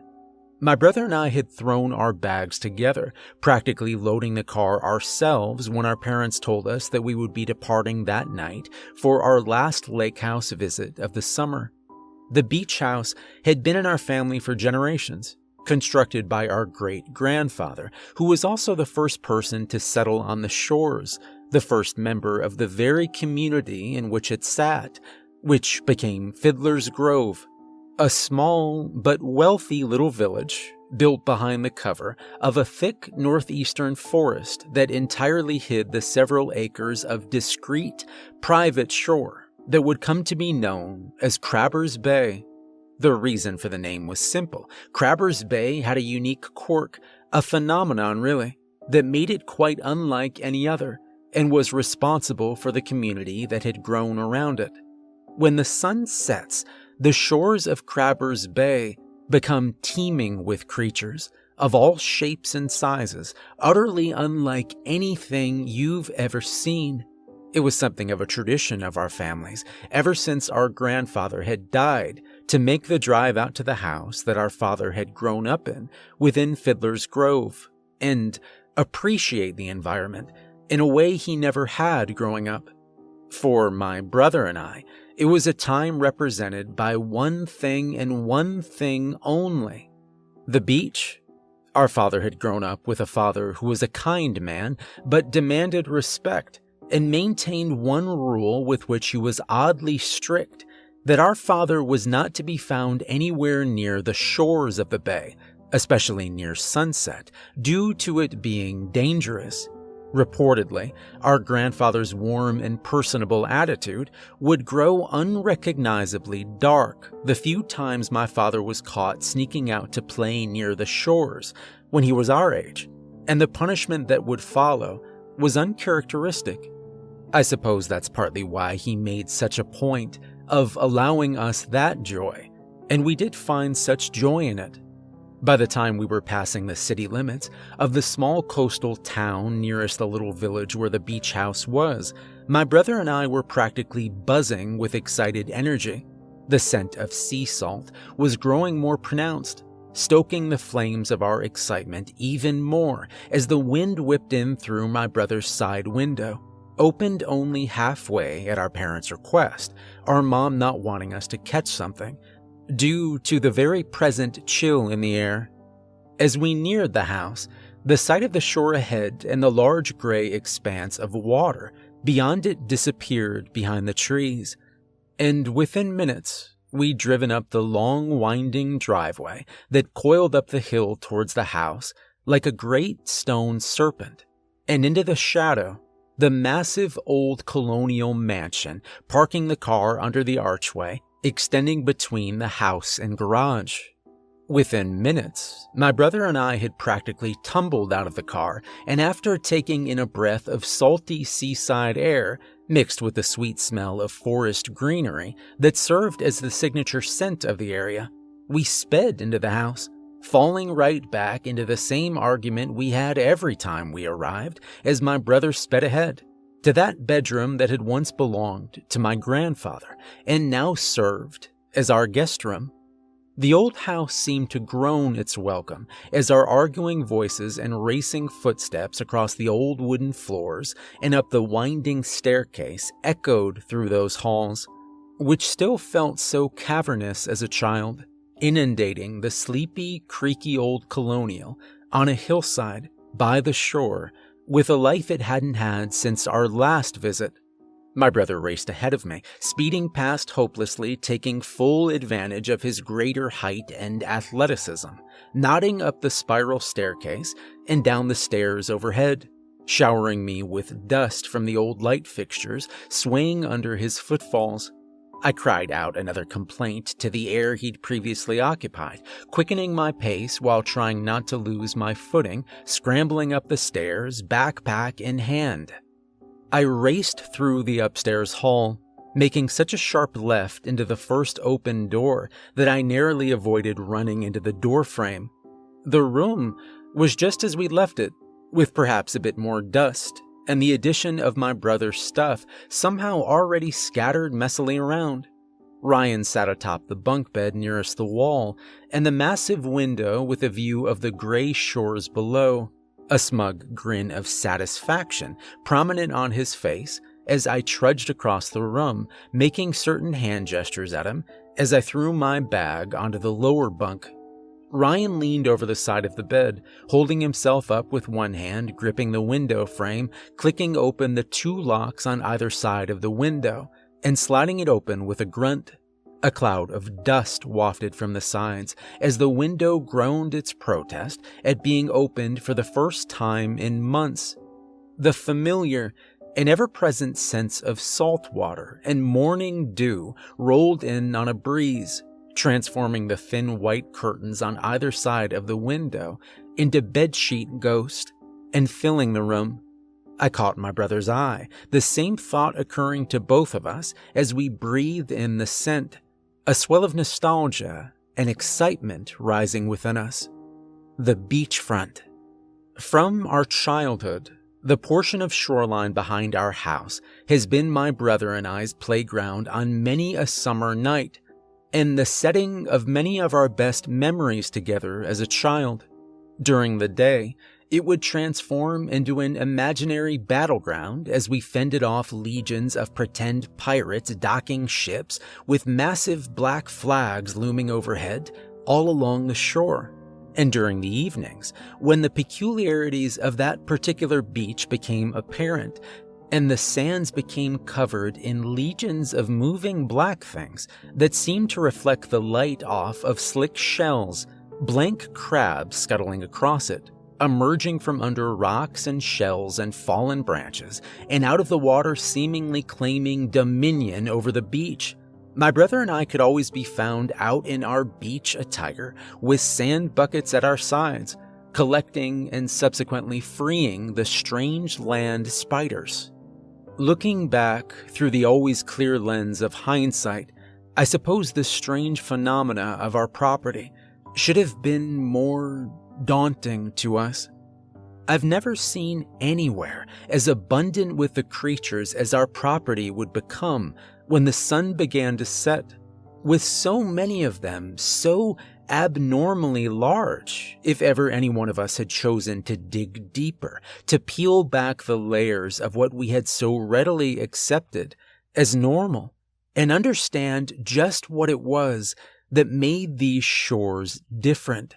Just what drew these legions of animals here? Who knows? Perhaps, somehow, we'd never have gone back, and Ryan would still be here. We were just kids, though, and as curious as we were, it had never truly occurred to us to question the nature of the shore that in the late evening grew teeming with crustaceans, since it had always just been that way.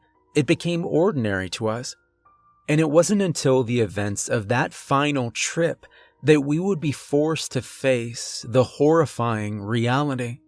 Without skipping a beat upon reaching the room, we'd torn the bags open, thrown on our swimsuits, and grabbed our plastic beach buckets, and were out of the room in a blur, racing down the hall just as we had moments prior.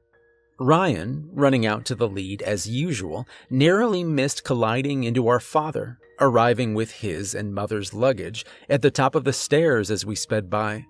Ryan reached the back door that opened up onto the patio first, grabbing the plastic bucket we used to use for sandcastles as children from the pile of beach toys kept near the door, and after a few moments of fumbling with the locks, we were racing down the stairs of the deck and down the path to the beach.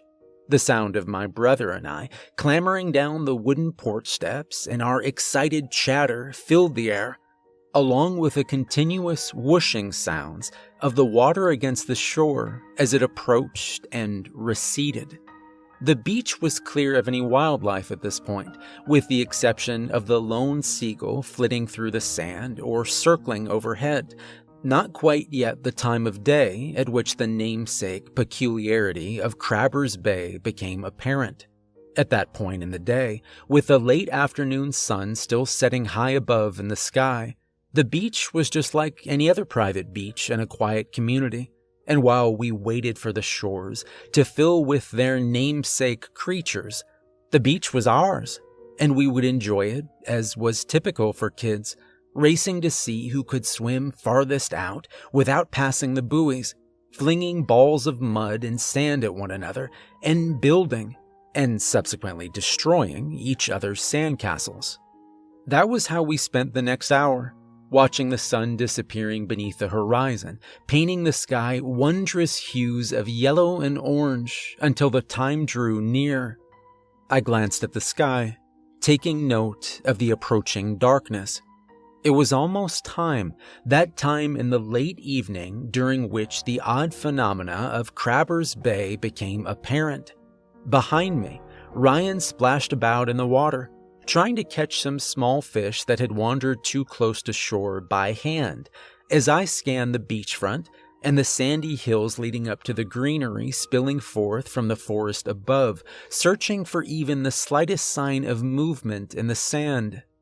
"It's almost time," my brother called from behind me, standing with his face towards the setting sun, hands cupped over his eyes for protection. He trudged forward out of the shallows, grabbing the plastic bucket from the sand in his right hand and cupping his eyes with his left until he was right beside me, back turned, scanning the beach just as I was. "Race to see who finds one first," he finished, shooting me a grin with a familiar, competitive glint in his eyes. A smirk made its way across my face as I continued my visual search of the area for the tiniest shuffle of movement in the sand or flits of darkness speeding out of the brush of the forest, spilling over the sandy sides of their hills towards the water, hoping to spot one and accept the challenge all in one breath, likely the only way I'd beat my brother in any sort of race. I suppose this is the point at which the story begins to seem odd to you. From my experience, this is the point in the tale when the psychiatrists stop and mention never having experienced anything similar, despite plenty of time on the beach. My reply is always the same: you haven't been to Crabber's Bay. It was the very reason the community had come to exist, a strange, seemingly unexplainable phenomena of nature that happened to make those original proprietors, the first fishermen and crabbers who settled here, supposedly stumbling over this gold mine of land by chance, claiming this strip of shore and the surrounding forest as their own, my great-grandfather among them, a generational wealth. The stories of the original crew who discovered the bay always seemed to shift and change based on when it was being told, my father himself admitting he'd never received a consistent answer, but the basics were the same. A group of crabbers struggling to make ends meet set out for a day of work when a record-breaking storm hits the area, throwing them off course and nearly capsizing them on the rocky shores. The storm would begin to wane as the sun started to dip below the horizon, and as the men floated gently into a bay none of which had ever seen before. And upon bringing up the nets to check for tears, they found it overflowing with an abundance of crabs, of a myriad of species. Turning their attention to the beach surrounding them, jaws dropped and hearts skipped beats as they observed the beach seemingly overcome by legions of the creatures. Without any intention, they'd stumbled onto a veritable gold mine, and all of the men on that boat that day swore a vow of silence to each other, keeping the location and its phenomena a secret until they'd made a sizable fortune, quickly becoming the most successful crabbing operation anywhere, and taking them all from average crabbers and fishermen to quite wealthy men, most of them anyway. As lucky as it all seemed to be, not everything was perfect. It seemed with the discovery of the bay, a dark omen seemed to follow, and in the weeks and years following, a few members of the crew would return to the bay alone and never return, seemingly disappearing into thin air. Only traces of one would ever be found. A shirt found floating just feet away from the shore, ominous, but ultimately inconclusive, and far from enough to prevent the rest from taking advantage of the land's gift. The rest of the crew, all of whom were richer now than they'd ever thought they'd be, go on to purchase the land, developing a strange affinity for the place, constructing the massive homes and manors that would become the neighborhood of Fiddler's Grove around Crabber's Bay. Crabber's Bay is like most other private shores during most hours of the day, quiet and calm, silty shores along the green borders of the forest, like any other Massachusetts shore. It's when the sun begins to dip, disappearing behind the sea line, and the sands and earth along the shore seem to shift in places with strange sentience. and the crevices and spaces between the rock formations on either side of the shore seemed to teem with tiny forms and hundreds of spindly legs pouring forth, that the place unveils its strange nature. There! By the time my head had snapped in his direction, prompted by a shout, Ryan had already taken off in pursuit of something, kicking up a cloud of sand for me to run through in his wake. Shit. My eyes searched ahead while running, settling on a fist-sized point of movement and color, purple and black like a bruise reflecting the final rays of the setting sun, scuttling forth from a freshly opened hole dug out of the sand. A crab, purple marsh to be specific, had unveiled itself from its resting spot under the sand and began roaming the beach absent-mindedly, the first raindrop of a coming storm. Ryan had already covered more than half the distance to the thing, which seemed to realize it was being pursued and veer off to the left towards the little sand slopes leading up to the forest land ahead, then quickly scuttling off to the right, repeating that pattern along the sand. My brother remained in pursuit, nearly losing his footing several times as the sand slid from beneath him, but eventually managing to close enough of the gap to leap forward and drop the bucket over the fleeing crustacean. "Gotcha, you speedy little jerk," he cried in frustrated triumph, raising the bucket and grabbing the crab in one swift motion, holding the creature under the armpits of both claws to prevent any pinching, as we'd done so many times before. I can't tell you why we did it, or what we found so entertaining about it, but it was sort of a tradition. Truly, I've spent years asking myself, damn near punishing myself for it solely for the events of that day. But ultimately, it seems like collecting small animals is just one of those things that little kids seem to do. Be it frogs from a nearby creek or fish in the local pond, there's something intrinsically exciting about catching and collecting little animals. Even more than that, it was tradition, and something my brother and I loved. Nothing was as rewarding as a kid as the excitement of tasting the fruits of our labor when we'd rush back to the deck with full buckets to excitedly show our parents, and Dad would find a good blue or Dungeness crab, fire up the boil, and we'd spend that night on the deck cracking shells and enjoying the fruit of our labor together, listening to waves along the shore as our father regaled us in some familiar tale his father had told him of Crabber's Bay. Ryan and I would take turns seeing who could fling their empty shells the furthest, and standing there on the edge of the balcony, the gentle song of the water in the distance, eating our catch of the day, we like to imagine we felt just like our great-grandfather had when he was out on the sea. "I win again!" Ryan whooped, raising the purple and black-hued crustacean overhead like an Olympic medal before placing it in the plastic bucket he'd carried with him. "I hope we can eat this one. It's huge. This thing could feed the whole family with one leg."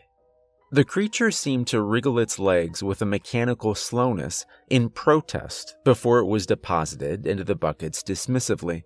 Yeah, whatever," I muttered dismissively at his victory, leaving his question unanswered. "Look! It's almost time! They're coming!"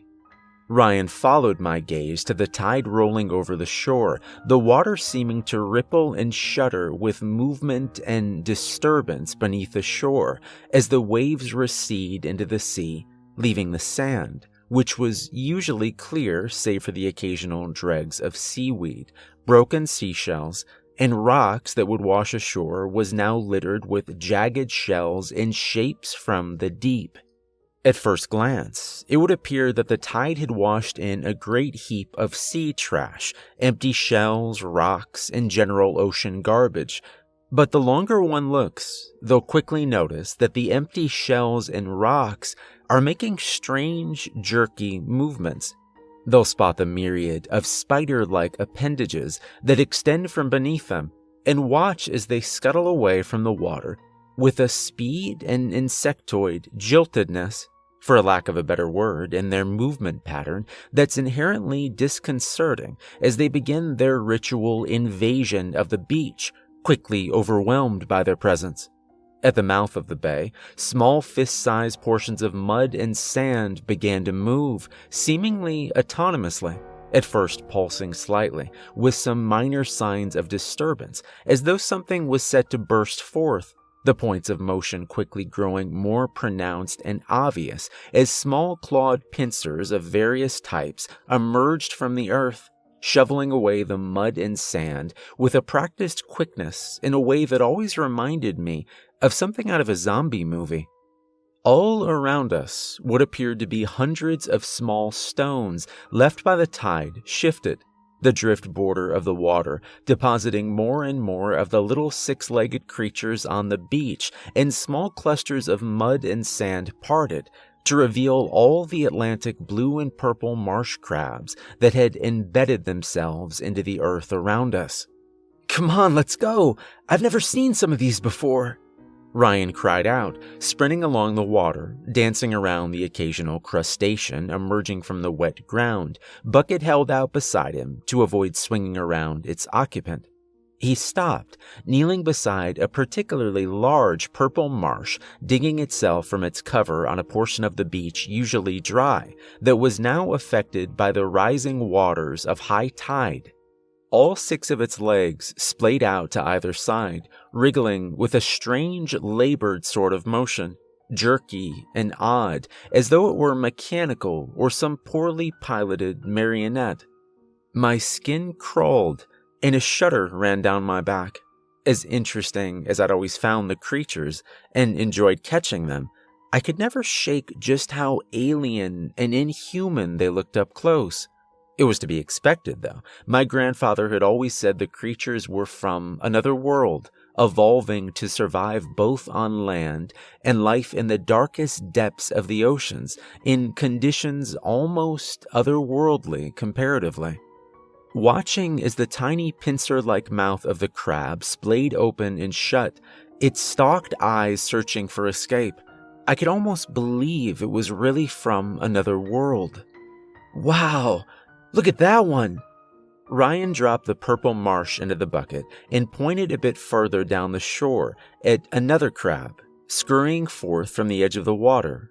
This one a fiddler, named such for their having one giant claw that dwarfs the other, like a man holding a fiddle.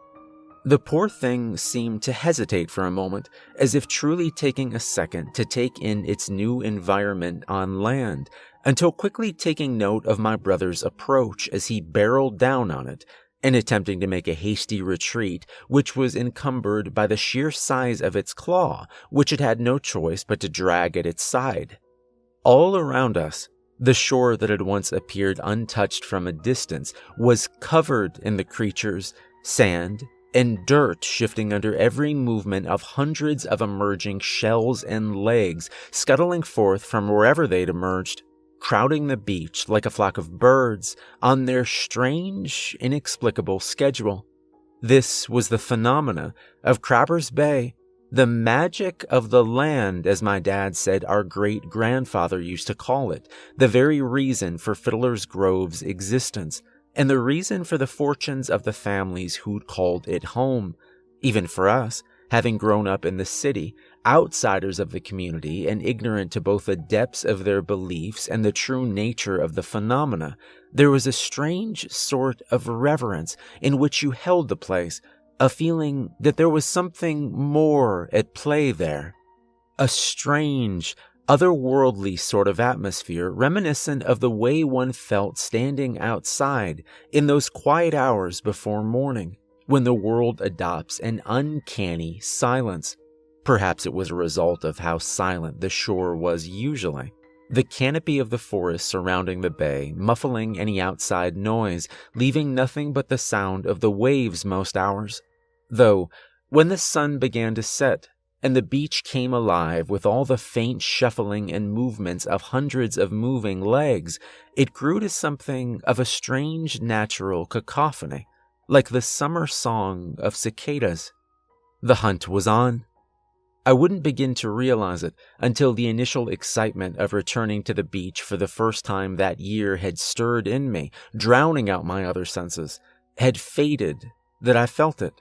Standing there, as my brother observed his most recent catch, another crab of unusual size, my ears seemed to perk inexplicably, the hair on my back rising along with it, as I caught a glimpse of something farther along the shore of the bay, at the far end of the beach, where the shores of the inlet approached the forest and sand began to give way to patches of grass again.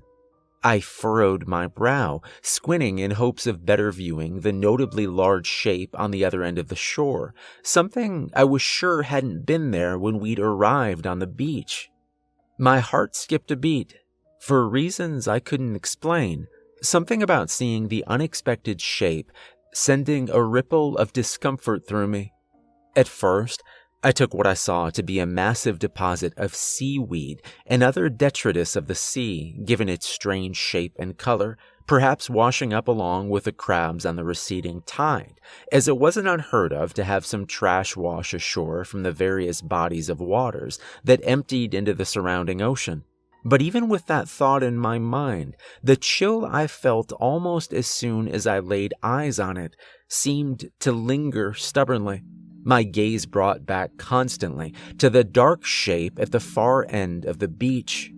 Ryan's excited chatter seemed to fade to background noise as he bucketed another crab, my focus on the strange, dark, amorphous shape at the end of the shore. I squinted, as though to bring clarity to what I was seeing. Sure, I must be mistaken.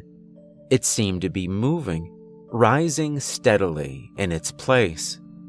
A shock rippled through me at the utterly unexpected sight, a strange, electrifying side effect of the utter surprise at watching something I'd thought to be inanimate rise with a strange steadiness.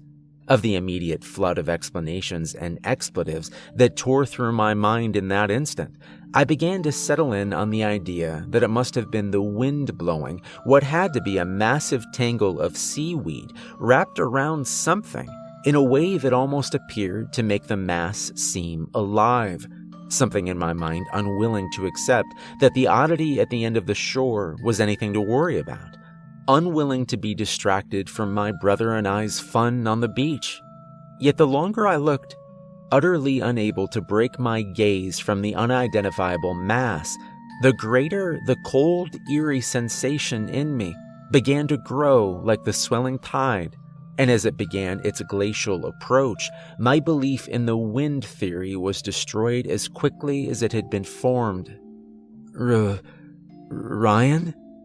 I began, my voice breaking slightly, curiosity with an inexplicable hint of fear audible in my tone. Yeah?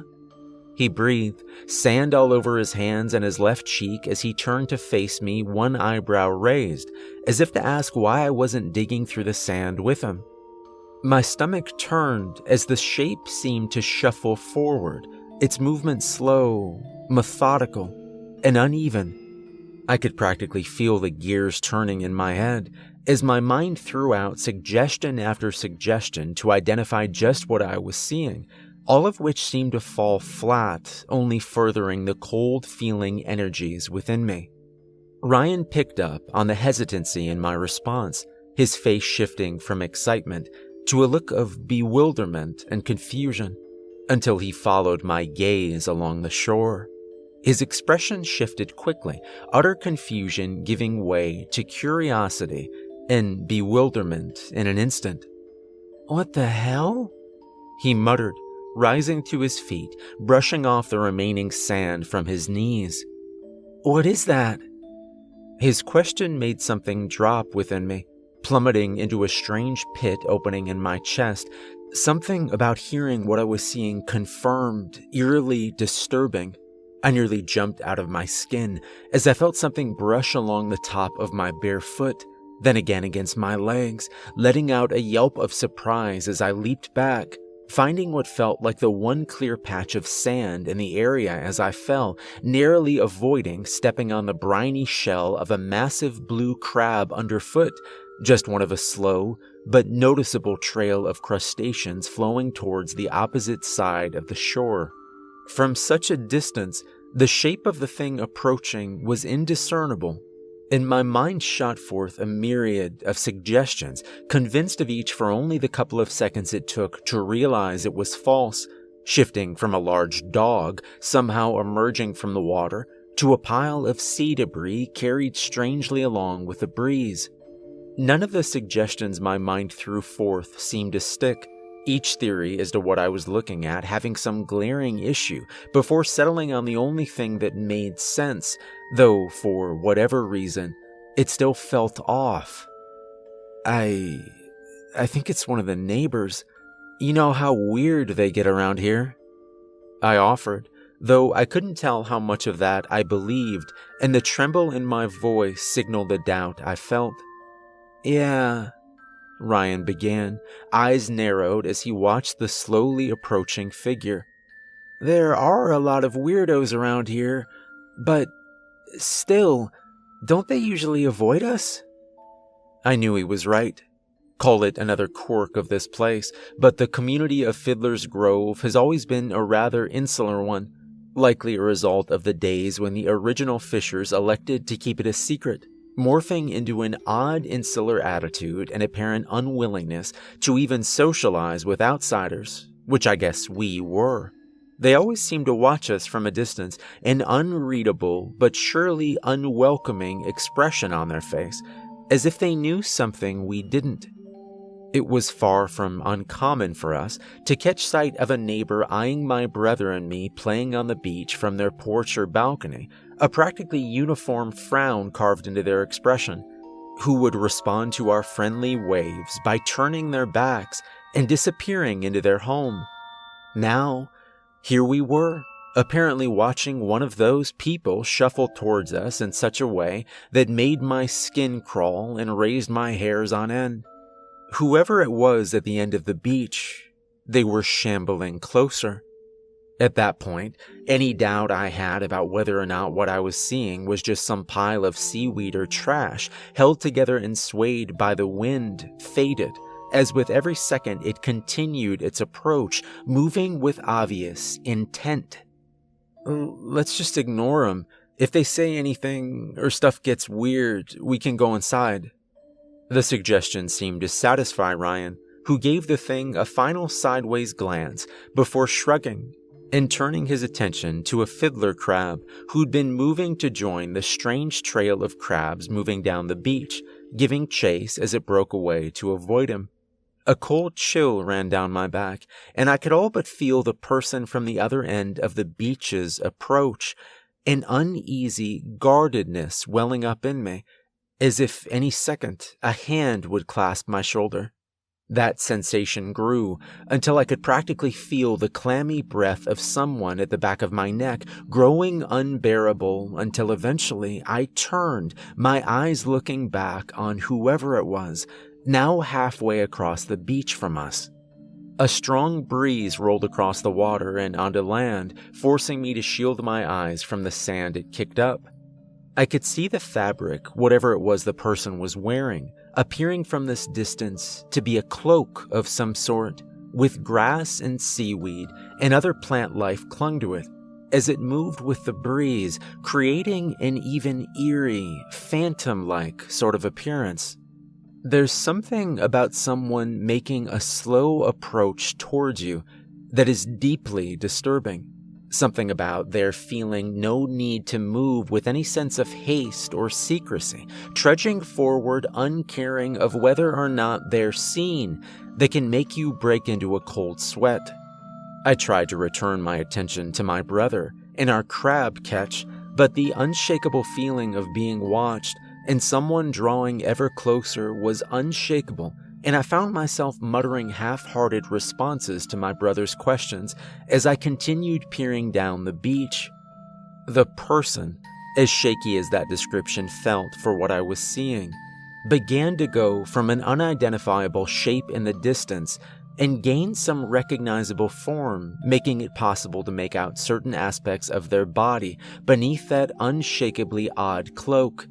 Though its shape was strange, the slight, recognizable figure of a human, woman by the look of it, beneath all the strangely colored coverings, was beginning to become somewhat clear. at least from her lower half, though there was something undeniably off about it that I couldn't quite place. Something I felt must be so obvious, yet managed to evade notice.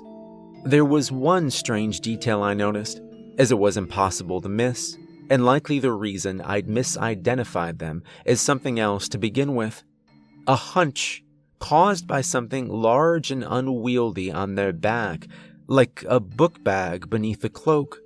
Despite that, the slow drip of unease like water from a broken tap was growing more intense, the atmosphere on the beach seeming to shift, an odd surrealism hitting me, as though I were walking in a dream. That sensation one gets typically followed by the question, is this really happening? As though my mind already knew something was deeply amiss. Ryan seemed to take notice of how distant I was, quickly putting two and two together, turning his attention back towards the figure growing nearer. "They're still coming, huh?" he asked, his brows furrowed. "Looks like they're moving. It looks like they're limping or something. Andrew, maybe they're hurt and looking for help. Should we do something?" He hesitated when asking the last part, and I could see that the strange shift in the atmosphere had gotten to him too, a hint of anxiety breaking through his usual mask of confidence. Still, the look in his eye was a familiar one. I'd seen it many times throughout our childhood, like just before he'd scaled the tallest tree in our neighborhood to retrieve the neighbor girl's cat after hearing her crying. He fell halfway through his descent, while I was left to watch from the ground in horror, time seeming to slow as my brother approached the ground. He never dropped the cat, and though he broke his arm, he smiled at the hospital, proud of what he'd done. Ryan was always more than just a daredevil. He was a sweet kid who would help someone in need, regardless of how much his coward of an older brother attempted to dissuade him or convince him of the dangers. Still, I think at that moment, even he knew better than to just approach the person, despite his helpful nature. There was so much about what was unfolding, beyond the usual weirdness of the beach to which we were accustomed, that was unshakably weird, teetering dangerously on the border of simply odd and intimidating. He stepped forward, then stopped. His motion stuttered as reluctance seemed to wash over him. The figure at the opposite end of the beach had yet to cease its glacial forward charge towards us, growing more defined, though little detail could be made out from beneath the cloak-like garment draped over it, and we began to hear a noise made faint by the distance between us. Over the faint murmur of the waves and whisper of the breeze, I could hear something. Breathing, quite labored by the sound of it, a rasping, desperate voice that sounded as though someone was struggling for air against failing lungs, and intertwined with it, a haunting, pitchy wail, like an older woman in distress, sent an icy chill down my back despite the relative warmth of the day. "Ma'am?" Ryan called inquisitively across the beach, his voice shaking uncharacteristically, with a hint of the same unease I felt. My entire body cringed as Ryan's call shattered the silence, every nerve in my body seeming to jolt in response, a light but steadily growing stream of dread trickling through my chest as we awaited some semblance of a response from the odd person who was undoubtedly making their way towards us. His words seemed to hang in the air, punctuated by the constant clacking of tiny chitinous legs darting over top shells as they scuttled over one another and through the sand, which, as I began to truly listen more, my hearing growing more sensitive as I strained to hear a response, a whispered greeting, or anything from the person approaching, I noticed for the first time how much louder and eerily uniform the sounds had become. For the first time since their appearance on the beach, I managed to pry my attention away from the disturbingly captivating figure in the cloak feeling almost mesmerized by its strange sway, and began to notice something wrong with the crabs covering the beach. They'd all but ceased their typical behaviors, instead coming together in masses of legs and shells of varied size and appearance, forming shuddering dark masses, moving waves with hundreds of spindly legs and grasping claws that seemed to move with a single mind, like some massive ant colony. Even the perpetually skittish hermits, which typically avoided the larger, sometimes more aggressive crabs, were now neglecting their typical feverish digging of safety holes in the sand to join the others. It wasn't an isolated event either, and as I turned to observe the rest of the shore behind us, I saw the same strange sight repeating all along the beach. They swarmed and circled en masse, moving like a living whirlpool, a constant hail of chittering clicks audible as they stampede over one another in their strange guided frenzy. Something was wrong. Opening my mouth to speak proved useless at first, and it felt as though the air had been sucked out of the immediate vicinity, leaving me to produce only the smallest sounds of surprise, shock still robbing me of my functions. The swirling masses on the beach behind us were beginning to coalesce and grow, forming massive dark monoliths, dotted with dull grays, greens, reds, various colors of shells from the countless species amongst the shifting form, which almost appeared as a single entity, moving in concert with such fluidity. If you've ever witnessed the mesmerizing murmuration of a flock of birds in the sky, swooping and shifting as they move amongst each other with perfect coordination, in total unison and harmony, almost creating the illusion of a shimmering effect amongst the living cloud of avians, or the shoaling of a massive school of fish, when they form a single mass, shifting, morphing as one, occasionally splitting off into separate clouds only to coalesce again with their awe-inspiring grace of nature, then you've got an idea of what I was seeing, except on the ground and with far less breathtaking beauty and more of that jerky, robotic-like insectoid sort of movement typical of the animals. Excuse me, ma'am. My head snapped in Ryan's direction. The question spoke with far more alarm than previously, momentarily distracting me from what I was seeing. He'd backed up, drawing closer to me, and it was clear why. The woman had gotten considerably closer in the time I'd been distracted, moving at a steady pace towards us. Disturbing, confusing details growing more visible with her approach. The cloak she wore appeared to glisten at a distance, either wet or coated in some reflexive substance, reflecting the last vestiges of fading light piercing the horizon. And though it was growing darker, and I felt as though I surely must have been mistaken in what I was seeing, it appeared as though her drapings were comprised entirely of some strange blend of seaweed, moss, and other plant life, still sopping wet, covering all but the hand holding the strange shawl closed around her, and a portion of her head stooped forward as she walked. Her skin made my stomach turn, bearing a sickly, mottled gray appearance reminiscent of a living corpse from a Romero film, and her head was the same with a few clumps of long sopping wet, black hair hanging from it, filthy, cloudy water dripping from its ends. As the sun dipped below the horizon, its final rays reflected across the cool gray surface of the water and caught her ghastly figure, exposing yet another oddity that made my blood run cold.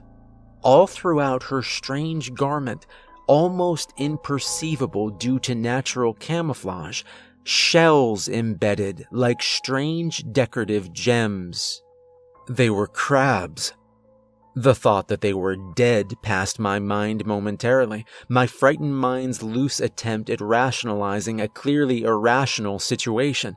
But the thought was dashed as I noticed the occasional rise of a claw or movement from a long thin leg from the fabric, and I realized that somehow they were all alive and moving. The almost rhythmic sound of the shifting sand as she moved had nearly faded to background noise, but as she'd almost covered more than half the original distance between us, I began to wonder just what caused such a sound.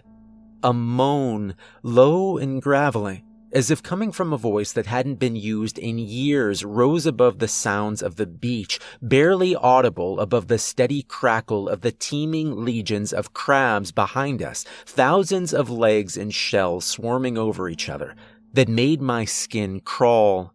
Ryan's wide eyes met mine. Unspoken messages passed between us in an instant, both feeling the same primal terror, pleading desperately for us to run, to get as far away from the present strangeness as possible. Still, something about that night, the strange, silky, dreamlike quality of it all, kept us in place for just a few moments longer. A thick, pungent odor filled the air, coating the inside of my nose. Sea salt and rot, and I swallowed against the ominous rumble in my stomach it caused. I took a step back away from the wave of stench rolling forth from the ghastly woman, when a sharp pain exploded through my ankle, sending a wave of nausea rippling through me, and I fell to the ground with an ominous crunch. "Shit!" I cried out, pulling my legs close and gripping my now throbbing ankle. The pain was extreme, at least for a child like I'd been. It was so much pain that for a moment I didn't notice the strange consistency of the ground I was laying on. Parts of it hard and slippery and wet under my arms, while in other places jagged points seemed to dig painfully into my skin. It was a combination of the pain settling into reality, allowing my senses to return, and Ryan's horrified, stunned expression as his eyes stared past me, glazed with fear as he saw what I'd landed on. "Andrew, are you okay? Get up." His voice was small and frightened, in a way I'd never heard from him before, for the first time truly sounding like my frightened younger brother. He was clearly worried about my well-being, sensing that I was hurt, but I could tell that wasn't his focus. His eyes glazed as he stared past me. What I'd assumed to be the earth beneath me had shifted, practically moving me along with it. And as one hand shot away from my ankle, in response running along the hard shells and pointed claws of the swarm beneath me, now a single moving wave of pinching claws and moving limbs completely covered the ground beneath me. Ryan's head shot back and forth, eyes darting between myself and the legion of crabs beneath me, and the woman, who couldn't have been more than 30 feet away from us at that point, the stench wafting off of her growing, suffocating. The ground around our feet was covered within seconds by the impending mass now moving across the beach like a wave, and I managed to roll myself over the shells beneath me, finding a patch of open sand with the help of Ryan, who grabbed my arm, pulling me up onto my good leg. On the ground all around us, numerous crabs, some impossibly large, almost the size of small dogs, flowed past like a living river, the continuous prickle against my legs making my entire skin itch with the sensation of little legs crawling across me, reconvening past us in a single stream moving for the same point. The woman, if we could even still call her that, was so close we could hear each one of her slow, labored breaths and the sickening gurgling sound her throat would emit with every attempt to inhale. Though still covered by her garment, the construction of which stumped me, as it seemed entirely composed of things I saw no way to fashion into clothing. Seaweeds and various greenery stitching together reminiscent of some natural suit. Her visible arm seemed to dangle before her uselessly, and as she approached, even with the sun now firmly behind the horizon, I could see the sickly condition of her skin more clearly, and my mind raced with questions. It was the arm of a drowning victim out of a movie, or a waterlogged corpse, pruned with the skin seemingly ready to slosh off the bone at any moment, hanging loose from the body. I couldn't imagine what the rest of her would look like, nor did I want to find out. The black mass of shells and legs moved toward her like a living river, pooling around her. Individual crabs crawling up her form, their legs disappearing into the strange mossy coverings draped over her as they embed themselves like sick jewels. I don't know why I kept looking. Everything in me begged for me to turn my head or close my eyes, screaming out to me that whatever stood before us was something unexplainable and that I should be fleeing. Still, my legs felt frozen, my feet locked in place in the sand by some misfiring in my brain, eyes locked on the approaching figure, staring deep into the darkness beneath her cowl, horrified, yet waiting for whatever was concealed beneath. I couldn't have been prepared for what I was going to see. The sky had turned from the deep purple and orange of the twilight to the navy blue of the night, the moon hanging overhead serving as a brilliant source of light, illuminating the beach below.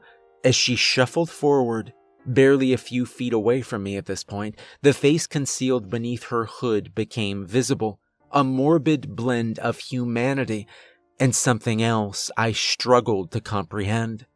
Whatever this was, this thing we'd been sharing the beach with, it wasn't human. Her face, above the nose anyways, was the most human-esque aspect of her appearance, with undeniably feminine eyes that would have been striking if not for their lacking any sort of whites or iris, twin pools of wide inky blackness that seemed to pierce me with their gaze. That was the extent of the thing's humanity in her appearance, her nose merely two pulsating slits in her face at first glance, but a flash of motion from them caught my eye. Then a second, and a sick feeling flooded through me as I began to process what I was seeing. Two little mandible-like things flitted out of her nose on occasion, seemingly tasting the air around her. The mouth was no better. Almost imperceivable when shut, it splayed open as she hissed, two separate sets of fleshy, pale pincers covered in what seemed like human skin, separated like parts of a mask to reveal a circular opening riddled with a mouthful of teeth protruding from all directions. A steady stream of saliva running down her chin, splaying across the sand as she began to emit strange, excited chitters. My mind reeled, and a violent wave of dizziness struck with such force my vision seemed to shake from it, as the strange sense of surrealism, of being in a waking nightmare, grew overwhelming, rising up in my chest, threatening to make me vomit. Ryan tugged at my arm, returning my senses, as he tried desperately to pull me in the direction of the deck. Terror etched into his features as I'd never seen before. I tried to follow, entirely forgetting the injury to my ankle, which gave way almost as soon as I placed my weight on it, sending me sprawling face first into the sand. I turned back to gauge the horrible woman's distance from us, regretting it immediately as I got my first view of what was hidden behind the strange cloak.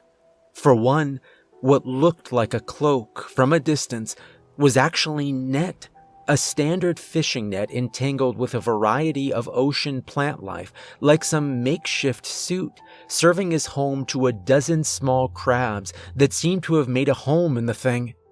I wanted to try to stand up again, to run or crawl, but I remained frozen in place, staring up at the approaching nightmare, waiting at any moment for myself to wake up.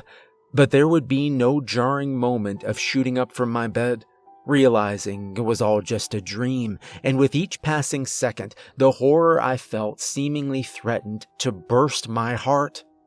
The thing was an abomination. The top of its head, by far the most human part of it, seeming to rise up from out of some sort of pale shell around the top half of her body, peering out with those endless black eyes as though taking measure of me. Its torso was humanesque in shape, but not in design, covered in a clear yellowish carapace, beneath which its fleshy insides were visible. A pulsating mess of pink and white with streaks of red blood vessels and covered with 6 long, fleshy tendrils, 2 of which ended in points, the other 4 of which ended in small, useless little hands that appeared malformed or incomplete, like something you'd find on a fetus, with white muscle and bone visible under ripped skin that didn't seem to fit, all stabbing and prodding at the air in front of it, like a hermit crab trapped on its back. One of her arms ended in a human hand, the skin of which appeared ordinary, and the question of whether the thing before me had once been human did occur to me, but it was drowned out by my deafening fear. The other was claw-like, but clearly made up of fingers stretched or malformed to appear like a claw, with bony ridges running down the inside of the thumb and index. As my eyes traveled down the creature, every detail seemingly worse than the last, my stomach turned as I saw its legs, immediately understanding the strange limp in their gait. The thing had 4 crab-like stilts for legs, on which it teetered and moved like a marionette. The fleshy arms continued to shoot forward, reaching for me desperately, and the creature picked up speed, moving towards us with a quick, spastic, uneven motion that triggered every fight or flight response I had. "Help! Help us!" Ryan's desperate cries only served to make my heart beat faster as I felt his hands grip under my armpits as I began to desperately attempt to pull myself towards our house. The thing hissed and chittered loudly in response, its body beginning to twitch violently as it shook off its strange fishing net garment, grasping it firmly in its human hand, revealing itself fully to us. It was like some horrible god had taken a woman, a beautiful one maybe at some point, and stitched her into a massive crab shell, replacing what should have been her back and shoulders, which I realized was the mass I'd seen on her back. There was something almost hauntingly beautiful about her eyes, and for some reason, all that came to mind was the mental image of a mermaid with pixie-like dark eyes, and for the split second I could afford to be distracted, I wondered if the creature before me had always been this. A faint, wet scratching noise came from the hole where her mouth should have been, its mandibles splayed out to either side to reveal the hole full of jagged human teeth. It took me a moment to realize what was happening. She was speaking, her voice a horrid, raspy, sing-song whisper that made my blood freeze. "Crack the shell, eat what's inside.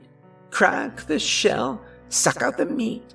Crack the shell, taste the sweet, tender, fleshy bits." The creature sang its spine-tingling tune to itself as it scuttled towards us. Globs of drool dripped from the ends of its mandibles, running down the exposed muscle and flesh of its neck and disappearing beneath its carapace, an undeniable hunger present in its expression. Crabs from every part of the beach seemed to take notice of the creature, seemingly attracted to it in droves, crawling over my brother's feet and running along my entire body as he pulled me until a continuous swirling mass of legs and shells had formed beneath the creature, like some freak hurricane of which it stood in the eye. Its eyes, 2 wet, dark orbs on stalks, rose from the center of its face like snakes from a den, and I could feel them staring through me, an intense, horrible hunger seeming to roll off of it in waves. "Crack the shell, Have a taste." It began to dawn on me that she wasn't talking about the crabs, and a split second spent wondering what she meant by shells practically set me afire with panic. It was going to eat us, or try anyways. This thing, this monster from the depths of some sick creator's mind, was going to devour my brother and me alive. The thought was dizzying, like staring over the edge of a skyscraper, but it provided all the motivation I needed to try and push myself up onto the one good leg, using Ryan as balance and trying to flee as best I could. Though the root of unease had grown into a forest of inescapable dread within me, knowing that she was closer to us than we were to the house and moving much faster. We weren't going to make it.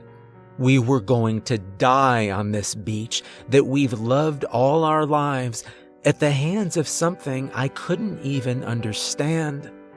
I knew I should turn away, to focus on the house ahead of me and put my every effort into escaping, but something in me refused, utterly, horrifically transfixed with the cause of my imminent demise. "Andrew, hurry, man!"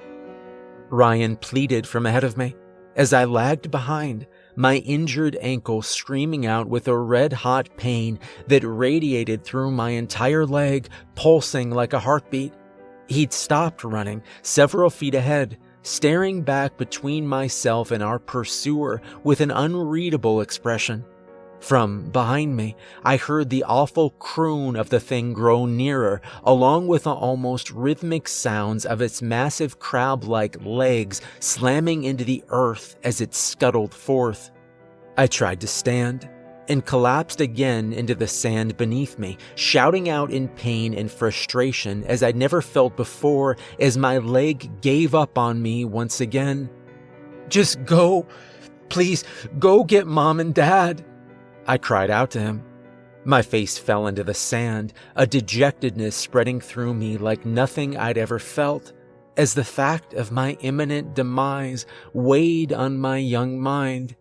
I knew there was no way he could do that, no way for him to reach our parents and get back in time, but I wanted to protect him and get him as far away from the danger as possible. I just wanted him to live.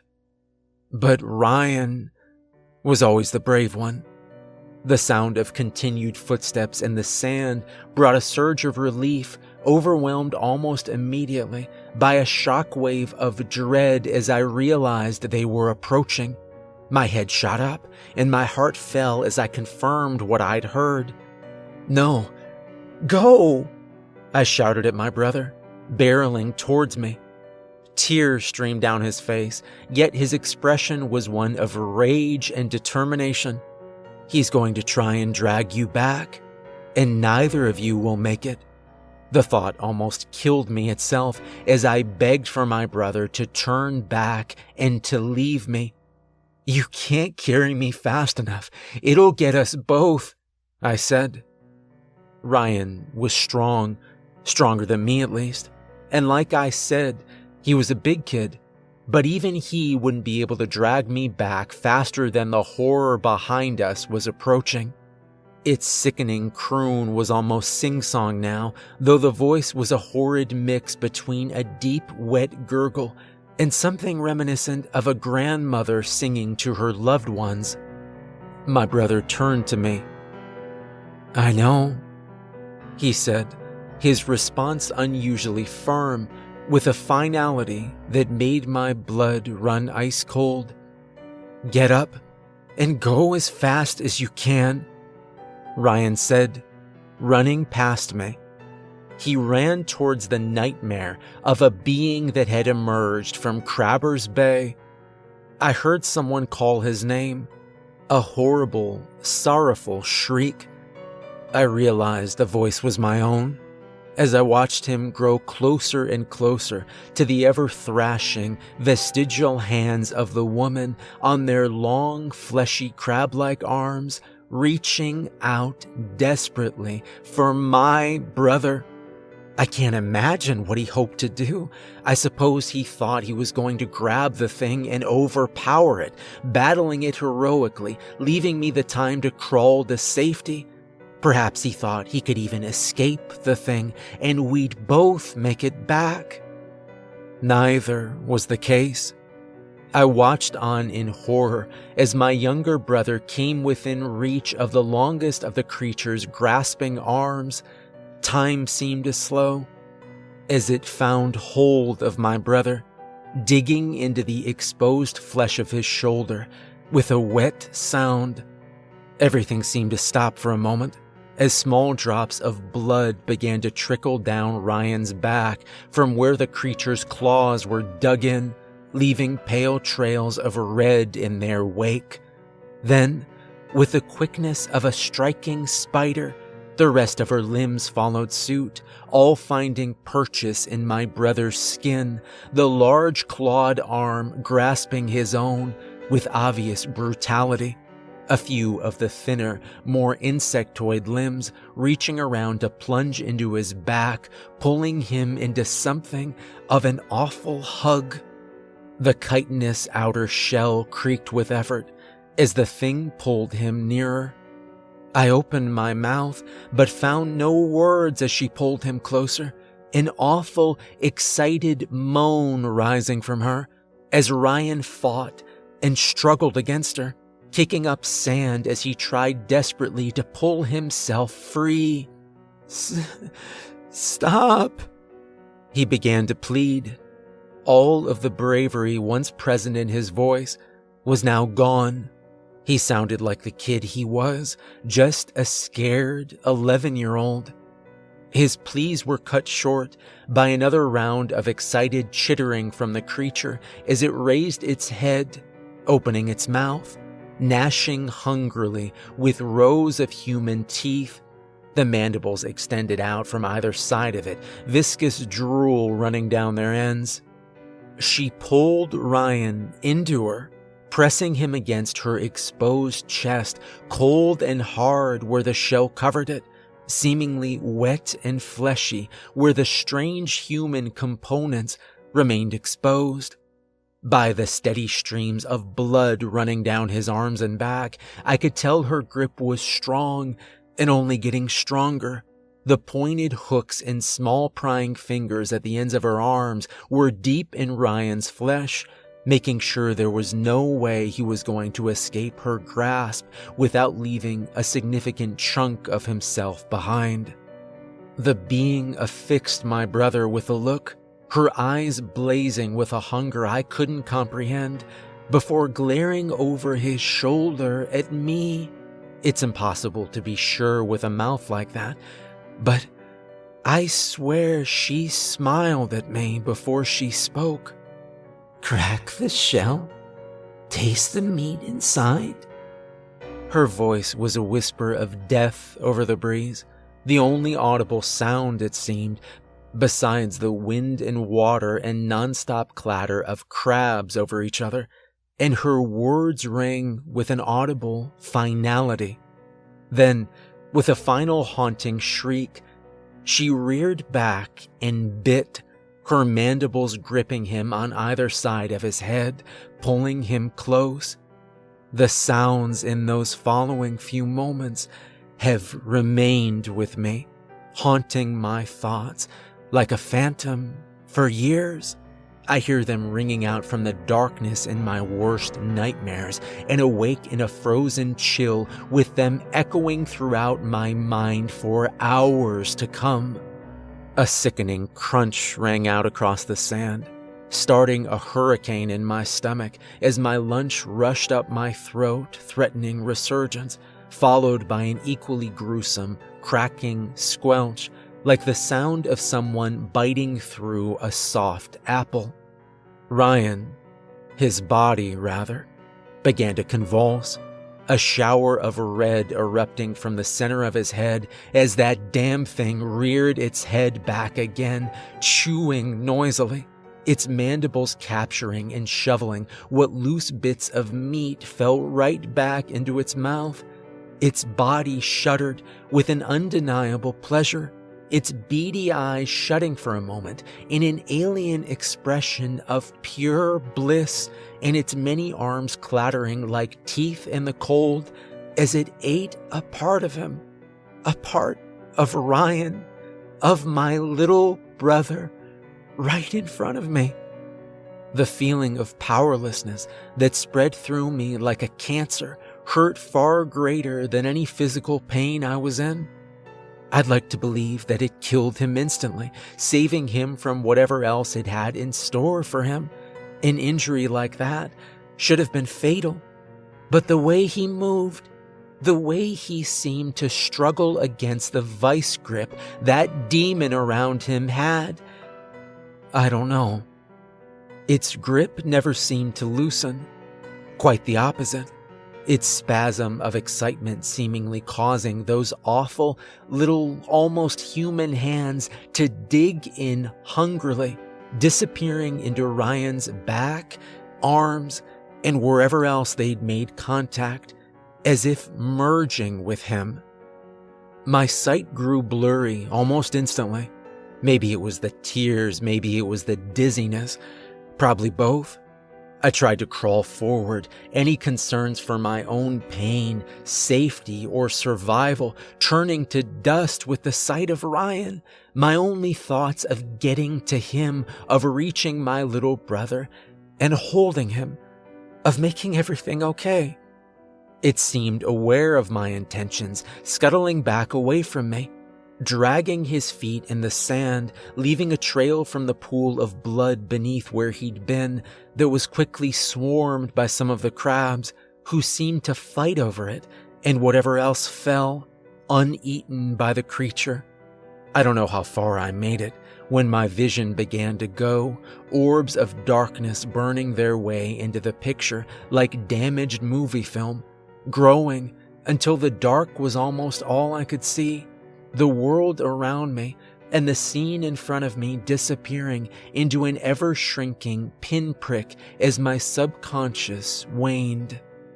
No. My tongue seemed almost as heavy as my eyelids, and speech felt impossible as I attempted to protest the inevitable. It was taking him. This thing was taking my brother away. It was every stranger danger scenario I'd feared as an older brother growing up, merged with something from my most depraved nightmare, and the panic seemed to sear my mind beyond sensibility. The fact that Ryan was almost assuredly dead seemed to constantly escape me, motivating my pathetic crawl forward, growing slower and more labored as the world around me began to fade into shades of black. The thing scuttled back towards the shoreline, moving with its awkward gait as its useless human leg dangled between the massive crab legs carrying it, dragging Ryan along with it. It was strange, the coolness that seemed to flood through my body as it began to part from consciousness, and when combined with the feeling of the water against my fingers as I reached the edge of the shore, I almost felt as though I was floating. I raised my head with what strength I had left, my eyes struggling to adjust against the now darkened sky, with only the faintest rays of moonlight piercing the cloud cover to illuminate the night. It stood there, with its back to the moon, uproarious winds whipping the strange cloak of living things that had covered her off to the side, and she stood tall, arms outstretched in something that seemed like a show of dominance, her stilt-like legs carrying her several feet above the waves, as the legions of crabs across the beach seemed to pour into the water after her in a massive tidal wave of movement. As the world around me began to fade into a pinprick, I watched as the creature began to wade off from the shallows of the bay, a beach full of crabs around it following suit, disappearing one by one beneath the water, which seemed an inky black mess in the darkness. She was the last to be submerged, a measured carefulness in her descent, casting a final look back at me and the surrounding shores, an unreadable glint present in those black eyes as they disappeared beneath the water, and the darkness seemed to envelop me. The following hours were excruciating. My father found me passed out on the beach at the edge of the water while the tide was rising, and seeing no sight of my brother, he knew immediately that something was wrong. I'd nearly drowned. Hell, as the night continued, I wished I had.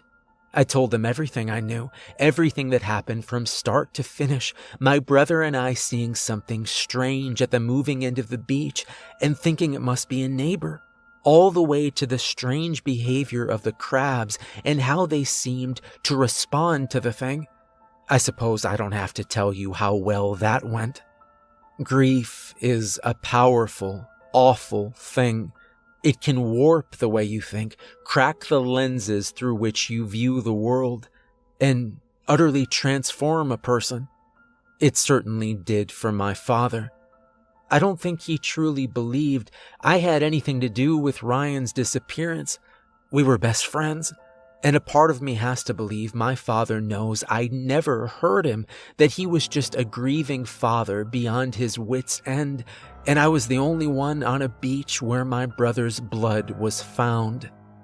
By the time the police had come, he'd grilled me past the point of tears himself and had to be calmed down by my equally bereaved mother, and I recall believing I was going to go to jail myself for my own brother's death at the hands of something unexplainable when the cops came. There were two of them, a woman, stern and matter-of-fact, with her questions despite my obviously emotional state, and a man a bit taller, with a rather bushy mustache and a curious expression in his eyes that seemed to be searching for something. The woman cop had left the room to meet an approaching car of incoming officers and show them to the beach, where my brother's blood still sat. The place we'd played at for years, now a crime scene. When the room was empty, save for our family and himself, he spoke up, confirming what the expression on his face gave away. There was something he'd wanted to say since arriving. "Excuse my partner. She's not from around here. Just transferred in. Look, I'm truly sorry, and we're going to do the best we can to find your boy." The officer had told my father after they'd arrived and been filled in on the situation, as well as my account of the events. "But, well, I imagine you know this is a weird place, Crabber's Bay. Most folks that aren't from here or haven't been here for a long time don't come around here, and especially don't go near that beach." "I know," my father began, his voice dripping with venomous grief I'd never heard from him before, which made me shrink away. "The crab thing freaks most people out, and the people here just as weird, believe me. I've heard it from my wife enough. What has that got to do with the fact that my son is missing?" The officer sighed, shooting a look at the partner who'd arrived with him to make sure he wasn't listening too closely. "Look, I shouldn't be saying any of this, but you lost your son, and I feel you've got a right to know about the history of this place. If this comes across as disrespectful, I'm sorry, but this isn't the first time a call like this has happened. I grew up 20 minutes out from here, and there've been stories about this place for as long as I can remember. It's not just the crab thing.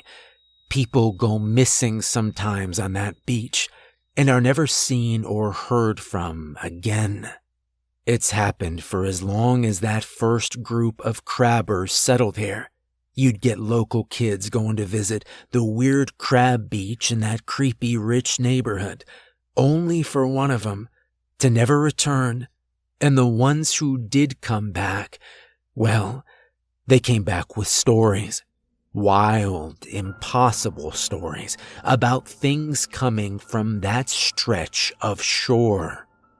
The officer adjusted his belt and shook his head, as though trying to knock loose an unwelcome old memory.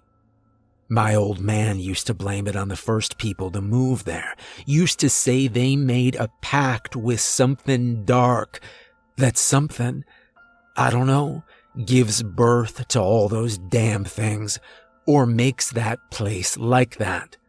That they must have agreed to let it take from them just as they took from it, or just accepted the consequences.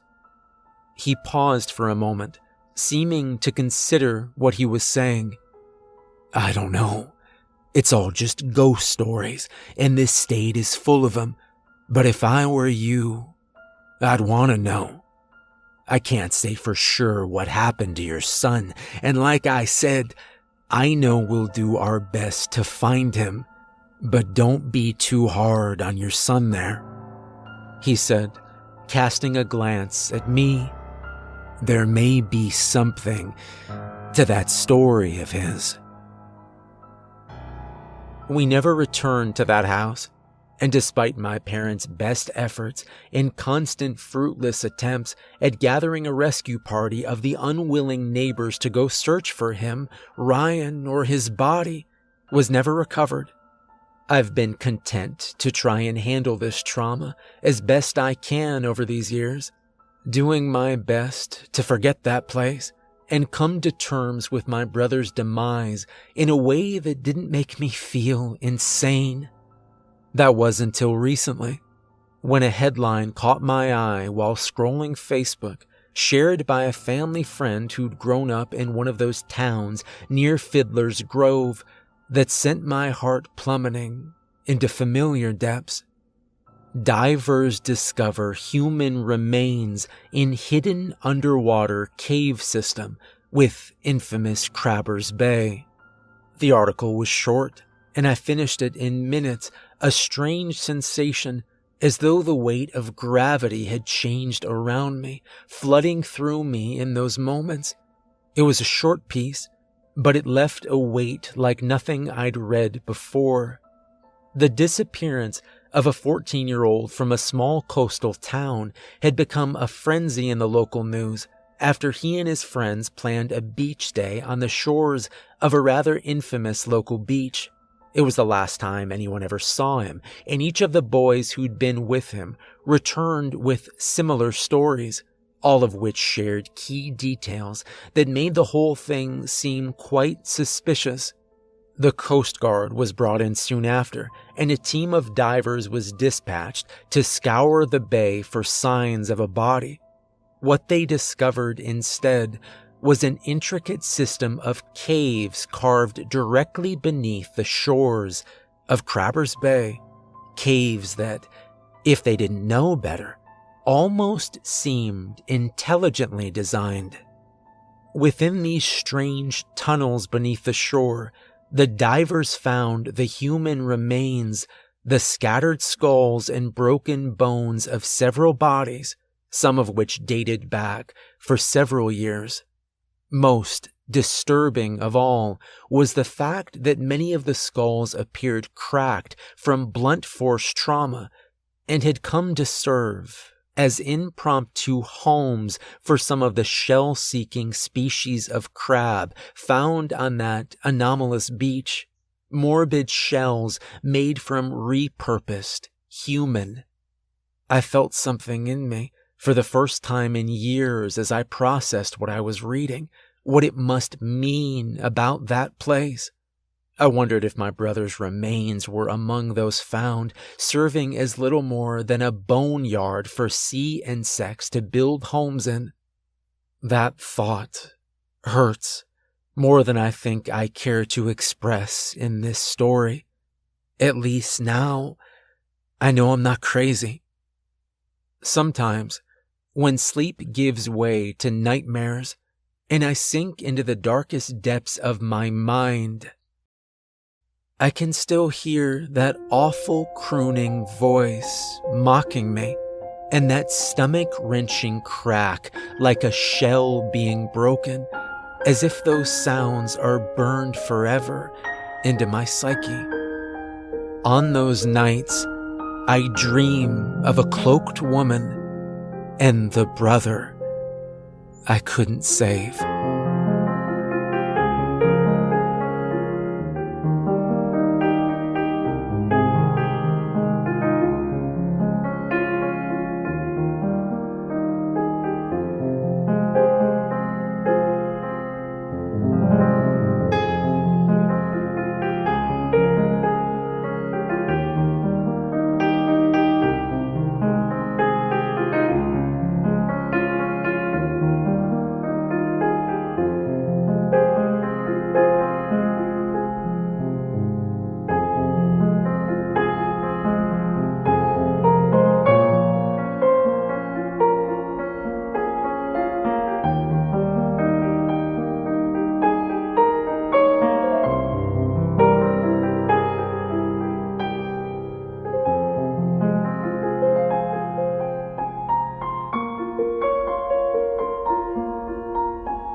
Nobody knows what rock bottom truly is until they've hit it. Being abruptly fired from a job you've worked at for the past 10 years, and then catching your girl cheating on you with your replacement really makes a man think. Hell, my student loans aren't even paid off yet. What a shit show this life is. After a rather boozy night that consisted of sending out about 4 dozen resumes and horrendously written cover letters, I passed out. When I woke up the next morning, I decided to at least try and make some money at home while waiting for an interview. At that moment, I thought that the best way to go about it was completing those internet surveys that yielded $5 Subway gift cards and other shit like that after about an hour of answering questions. I mean, I didn't have any other marketable skills that could have yielded immediate income. It was either that or wasting the day away playing computer games. At least I wouldn't have to pay for food. I did these surveys for about 5 hours before nearly passing out. It was way more excruciating than I'd originally anticipated. At the end of those 5 hours, I'd accumulated about $45 in cash and gift cards. $9 an hour. Not like I was making much more than that before. I was about to close my laptop up for the day and head to a bar in an attempt to drown out my melancholy when I first saw it. It shouldn't even have been noticeable, but for one reason or another, it was. At the bottom corner of the website that I was on existed a tiny, singular advertisement. Maybe it was the simplicity that got me. Plain black letters in a tacky font that read "Surveys for Cash" overlapped a completely white background. At least they were direct with the message. One more couldn't hurt, I thought. Might as well scrape together a little bit more booze money before heading out.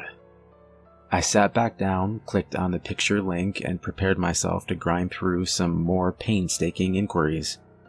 The first few questions were simple enough. I guess they weren't really questions, but more data collection. My name, age, and occupation. I thought it was kind of weird that they also asked my height and weight, but it wasn't unheard of.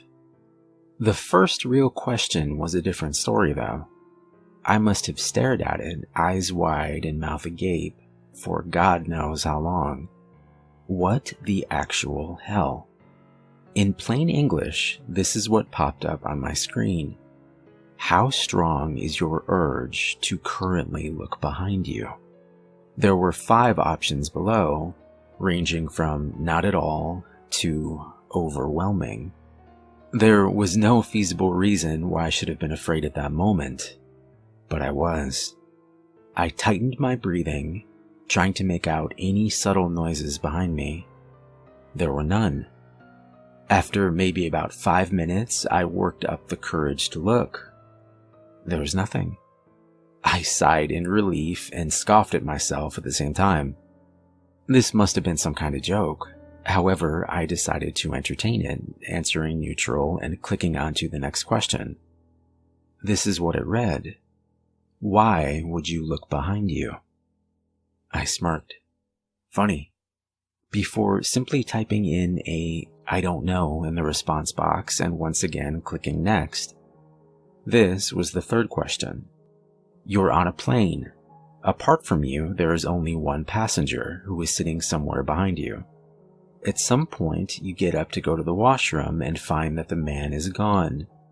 You check to see if he is in the only bathroom on the plane, but he isn't. What do you do? Again, I must have stupidly stared at it for nearly 10 minutes. Was this some kind of obscure personality test? I mean, it must have been, right? Right? I put the same answer that I used for the last question. I don't know. It was true. I didn't know. How was I supposed to answer this shit? I click next again, now more intrigued than anything. The fourth question went like this. You wake up in woods unfamiliar to you. It's nighttime, and the moonlight provides you with only slight visibility. About 30 feet away from you, there is a small, dimly illuminated cabin. The door is open, and a smiling woman is motioning for you to come in. Do you go? Explain why.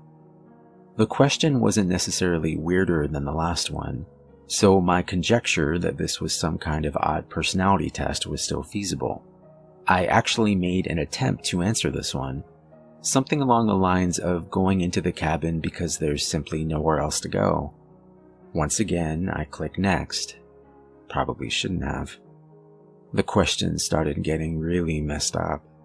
They weren't too gory or explicit, not anything like that. They were just stranger, weirder, more psychologically disturbing. If you're wondering why the hell I kept going, I can't really give you an explicit answer to that. I just felt like I had to. It was an esoteric, creeping sensation that I can't quite explain away. But I could never shake it, so I just went on. Some of the questions that stood out were, suppose that you wake up one night to find an elevator in your house. During every midnight after that, it opens up for 5 minutes, revealing an exact copy of yourself that gets progressively more injured as time goes on. Do you keep living like this? Or do you enter the elevator once and end it all? And you're in a hotel room but are awoken by a rapid knocking at your window. You peek through the blinds, seeing what appears to be a man missing both his eyes. He puts his mouth to the glass and tells you to kill the woman in the bathroom immediately. Do you listen to him? This was one of my least favorites. You are watching home videos with your mother. One of the tapes include footage of her being murdered by a masked intruder. Your mother simply laughs at this footage without saying anything. In your opinion, is this a cause for concern? In addition to this insanity-inducing shit, there were some rather disconcerting events happening in real life as well. I received a knock at the door about 30 minutes in. I look through my peephole to find a guy standing there, frantically shaking his head and mouthing "no" while making direct eye contact with me. He looked terrified. Obviously, I didn't open up. I received about 10 phone calls from somebody named the Auditor on my caller ID.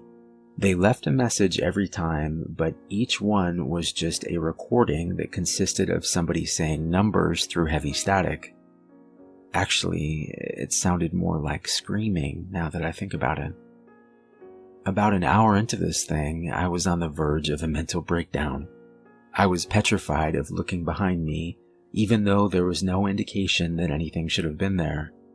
I heard some soft scratching coming from my vent at one point. So I moved my couch under it. Eventually, I reached what appeared to be the end of the survey. However, it wasn't a question. It was simply a statement. Don't let them in. They're not to be trusted. Almost as if it were on cue, I heard more knocking at my door about 5 seconds after reading this. As slowly and silently as I could, I moved over and looked through the peephole once again. It was a different person than the one I'd seen earlier. She was a woman looking to be in her mid-20s. She was wearing a thick blazer despite it being around 90 Fahrenheit outside. She was also wearing sunglasses, so I could never tell where she was actually looking. She eventually took a piece of paper out of her pocket and slipped it under the door. I read the note. It's lying. Leave your apartment immediately. It's been about half an hour since. I can't bring myself to look at the computer screen nor at the woman outside. She's still there. I can see the shadows of her feet from underneath my door. I heard my bedroom window open a few minutes ago, but I've since jammed the door shut with a chair. I can hear some kind of distorted muttering coming from behind it now. Maybe rock bottom wasn't so bad. But what the hell am I supposed to do here?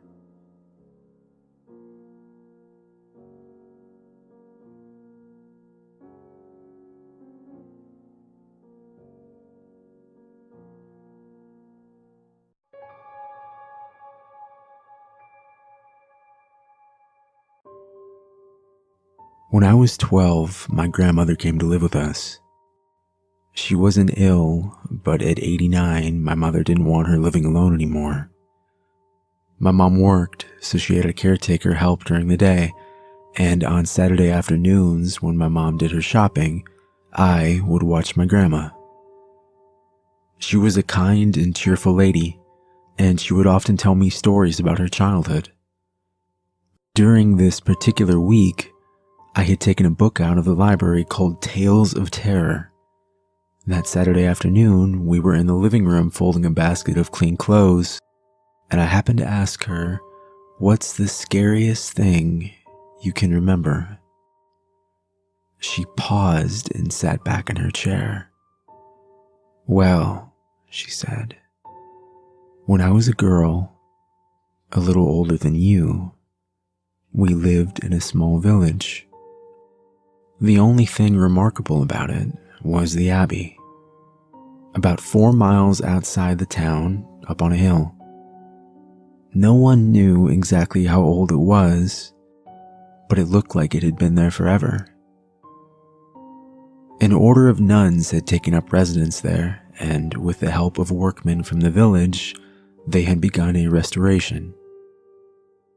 When I was 14, I was hired to work in the kitchens. The Abbey was really the only source of employment for the village, and I was happy to have the work.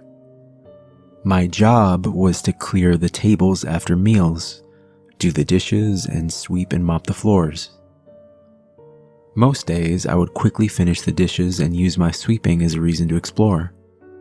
The massive stone entry opened onto what was called the Great Hall, with several large rooms off of each side. This section was in fairly good condition and used to greet important guests. The kitchens and sleeping quarters were on the right, and to the left was the chapel and a wide stone path that led to the oldest and most dilapidated section of the Abbey. This was, of course, the part that I was most curious about. As the weeks passed, I took notice that every day at noon, a large plate of food was prepared and taken out of the kitchen door, across the courtyard and handed to the Mother Abbess. She, and only she, would carry the dish past the chapel and down the shaded path to the old part of the Abbey. She would return in 20 minutes or so, and then retire immediately to her room above the dining hall. The Mother Abbess was quite old and very strict, and I tried my best to keep out of her way. I would do my work and took pride in a job well done. Things went along this way until late September of my first year there. 2 of the nuns became ill, and then 2 became 4, and 4 became 6. It spread quickly, until the few left that were healthy spent their days taking care of the sick. I had been asked to clear the dishes and then head home until farther notice. They said they would send for me after the sickness had passed. I finished my work and walked out into something I'd never seen before, a completely empty courtyard. I looked down the old stone path and thought, this may be my only chance. So I took a quick glance around and moved into the cool shadows of the walkway, up several steps and into the old wing of the abbey. Outside, it was early afternoon, but in the dark stone hallway, it was twilight. Here, it was completely silent. I could hear my footsteps echo as I stepped slowly down the hall. The passage went on for a while and it ended at the base of a narrow stairwell. Going up, I felt the curving stone walls with my hand. At the top of the stairs, the hall branched out in 3 directions. I considered retreating, worried I would get lost. That was when I saw the footsteps, clearly marked in the thick dust of the floor. So I followed, down the hallway to the left, up another stairway so narrow that only one person could fit. At the top of the stairs, there was only a landing with 2 heavy oak doors on either side, directly opposite each other. The doors each had a small barred window about 12 inches wide. That was when I heard the whispering. It was a constant volley of words, spoken with urgency.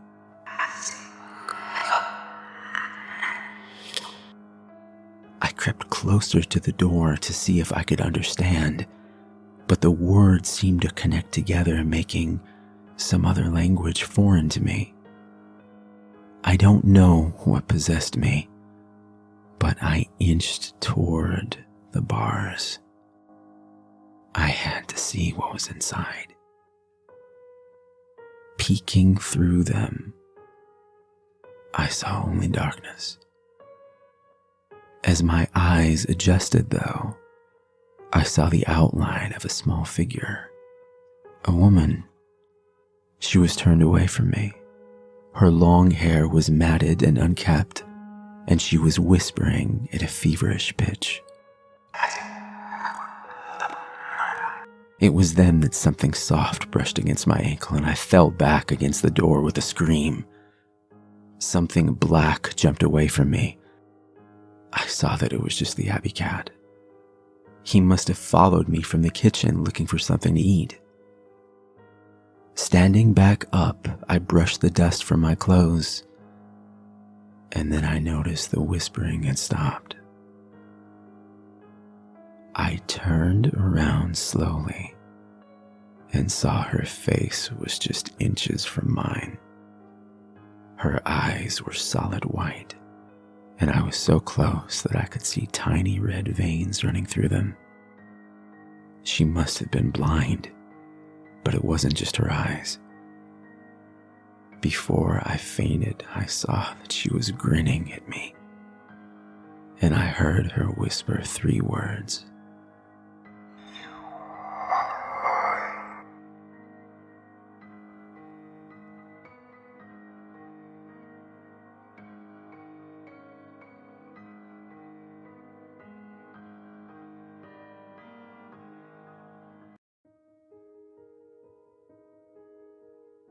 We played till we died, and now we're all dead. Graveyard Train. I saw them last night. I'm the main keeper and partial owner of a small cemetery on the East Coast. My job is to make sure things go smoothly. I'm in charge of everything from burials and arrangements to maintaining the grounds and sometimes even sales, caskets and such. Although I am encouraged to upsell as much as possible, I never do. It doesn't seem right to try and get every last penny out of someone who has just lost a loved one. And after all, it's just a box. It being prettier than others isn't really of the utmost importance. Last time I checked, the dead don't care about fashion. I just hope they're staying dead. This week, I drew the short straw and had to work the 9 p.m. to 6 a.m. shift.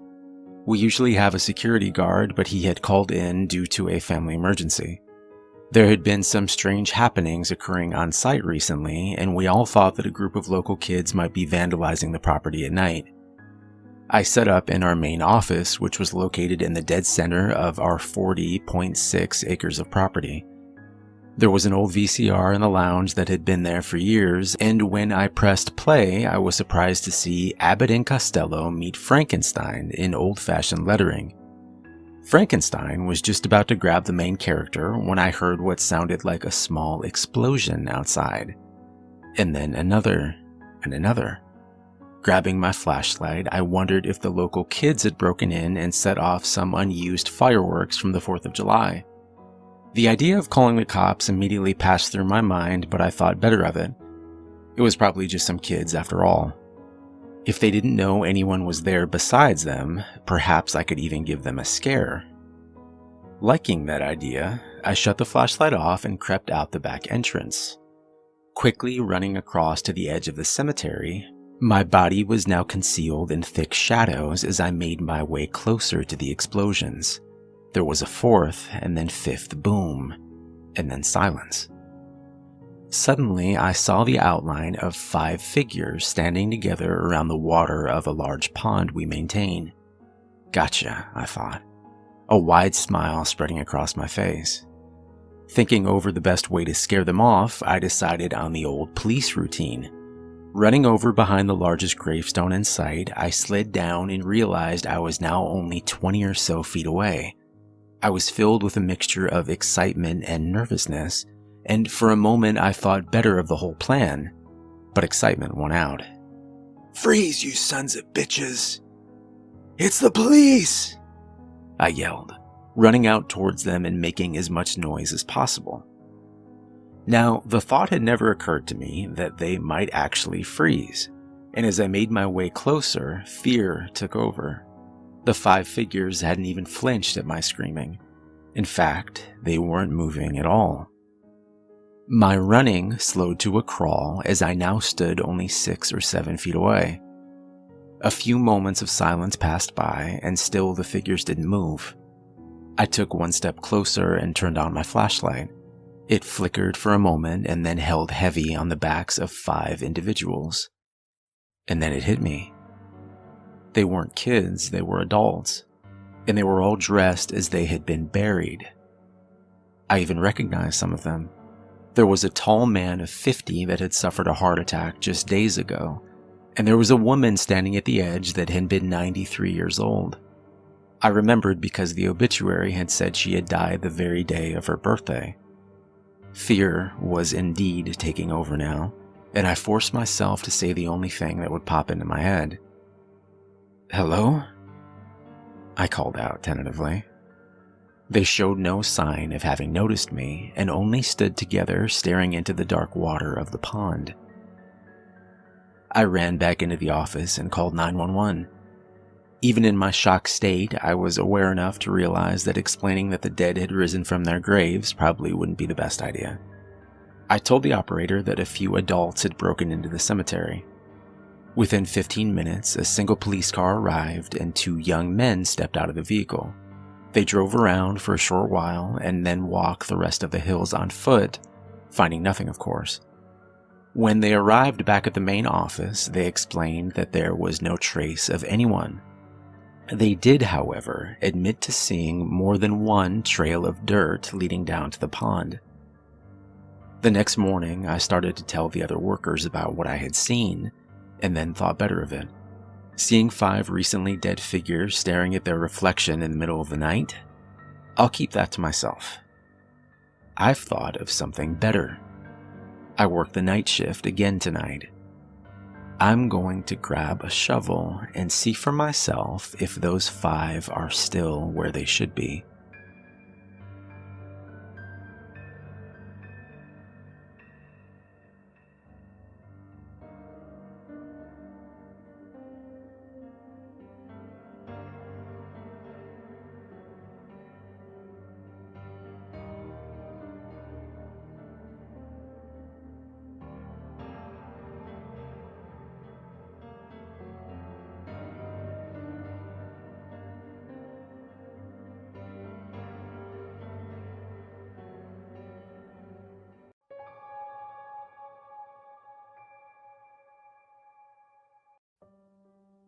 I don't know when you're going to read this, but I can tell you when it started. I was out for a walk alone in the woods when the entity came for me.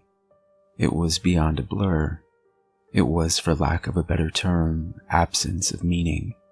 Where it hid, there were no trees. Where it crept closer, there was no grass. Through the arc it leapt at me. There was no breeze of motion. There was no air at all. As it struck, I felt the distinct sensation of claws puncturing me somewhere unseen, somewhere I'd never felt before. My hands and arms and legs seemed fine, and I wasn't bleeding, but I knew I'd been injured somehow. As I fearfully ran back home, I could tell that I was less. I was vaguely tired, and it was hard to focus at times. The solution at that early stage was easy. A big cup of coffee helped me feel normal again. For a while, that subtle drain on my spirit became lost in the ebb and flow of caffeine in my system. You could say my life began that week, actually, because that was when I met Mar. She and I got along great, though, to be honest, I'm pretty sure I fell in love with her over the phone before we even met. It was almost as if the strong emotions of that first week made the entity fight back. It was still with me, latched on to some invisible part of my being. The first few incidents were minor, and I hardly worried about them. The color of a neighbor's car changed from dark blue to black one morning, and I stared at it before shaking my head and shrugging off the difference. 2 days later, at work, a coworker's name changed from Fred to Dan. I carefully asked around, but everyone said his name had always been Dan. I figured I'd just been mistaken. Then, as ridiculous as this sounds, I was peeing in my bathroom at home when I suddenly found myself on a random street. I was still in my pajamas, pants down, and urinating, but now in full view of a dozen people at a bus stop. Horrified, I pulled up my clothes and ran before someone called the cops. I did manage to get home, but the experience forced me to admit that I was still in danger. The entity was doing something to me, and I didn't understand how to fight back. Mar showed up that evening, but she had her own key. "Hey," I asked her with confusion, "how'd you get a key?" She just laughed. "You cute. Are you sure you're okay with this?" She opened a door and entered a room full of boxes. I know living together is a big step, especially when we've only been dating 3 months. Living together? I'd literally just met her the week before. Thing was, my mother had always called me a smart cookie for a reason. I knew when to shut my yap. Instead of causing a scene, I told her everything was fine, and then I went straight to my room and began investigating. My things were just as I had left them, with no sign of a 3-month gap in habitation. But I did find something out of the ordinary. The date. I shivered angrily as I processed the truth. The entity had eaten 3 months of my life. What the hell was I facing? What kind of creature could consume pieces of one's soul like that? I'd missed the most exciting part of a new relationship, and I would never understand any shared stories or in-jokes from that period. Something absurdly precious had been taken from me, and I was furious. That fury helped suppress the entity. I never imbibed alcohol. I drank coffee religiously. I checked the date every time I woke up. For 3 years, I managed to live each day while observing nothing more than minor alterations. A social fact here and there, someone's job, how many kids they had, that sort of thing. The layout of nearby streets, the time my favorite television show aired, that kind of thing. Always, those changes reminded me that the creature still had its claws sunk into my spirit. Not once in 3 years did I ever let myself zone out. One day, I grew careless. I let myself get really into the season finale of my favorite show. It was gripping, a fantastic story. Right at the height of the action, a young boy came up to my lounger and shook my hand. Surprised, I asked, "Who are you? How'd you get in here?" He laughed and smiled brightly. "Silly Daddy." My heart sank in my chest. I knew immediately what had happened. After a few masked questions, I discovered that he was 2 years old, and that he was my son. The agony and heartache filling my chest was nearly unbearable. Not only had I missed the birth of my son, I would never see or know the first years of his life. Mar and I had obviously gotten married and started a family in the time I'd lost, and I had no idea what joys or pains those years contained. It was snowing outside. Holding my sudden son in my lap, I sat and watched the flakes fall outside. What kind of life was this going to be if slips in concentration could cost me years? I had to get help. The church had no idea what to do. The priest didn't believe me and told me I had a health issue rather than some sort of possession. The doctors didn't have any clue. Nothing showed up on all their scans and tests, but they happily took my money in return for nothing. By the time I ran out of options, I decided to tell Mar. There was no way to know what this all looked like from her side. What was I like when I wasn't there? Did I still take our son to school? Did I still do my job? Clearly I did, because she seemed to be none the wiser. But I still had a horrible feeling that something must have been missing in her life when I wasn't actually home inside my own head. But the night I set up a nice dinner in preparation, she arrived not by unlocking the door, but by knocking on it. I answered and found that she was in a nice dress. She was happily surprised by the settings on the table. A fancy dinner for a second date? I knew you were sweet on me. Thank the Lord I knew when to keep my mouth shut. If I'd gone on about being married and having a son, she might have run for the hills. Instead, I took her coat and sat down for our second date. Through carefully crafted questions, I managed to deduce the truth. This really was our second date. She saw relief and happiness in me, but interpreted that as dating jitters. I was just excited to realize that the entity wasn't necessarily eating whole portions of my life. The symptoms, as I was beginning to understand them, were more like the consequences of a shattered soul. The creature had wounded me, broken me into pieces. Perhaps I was to live my life out of order, but at least I would actually get to live it. And so it went for a few years from my perspective. While minor changes in politics or geography would happen daily, major shifts in my mental location only happened every couple months.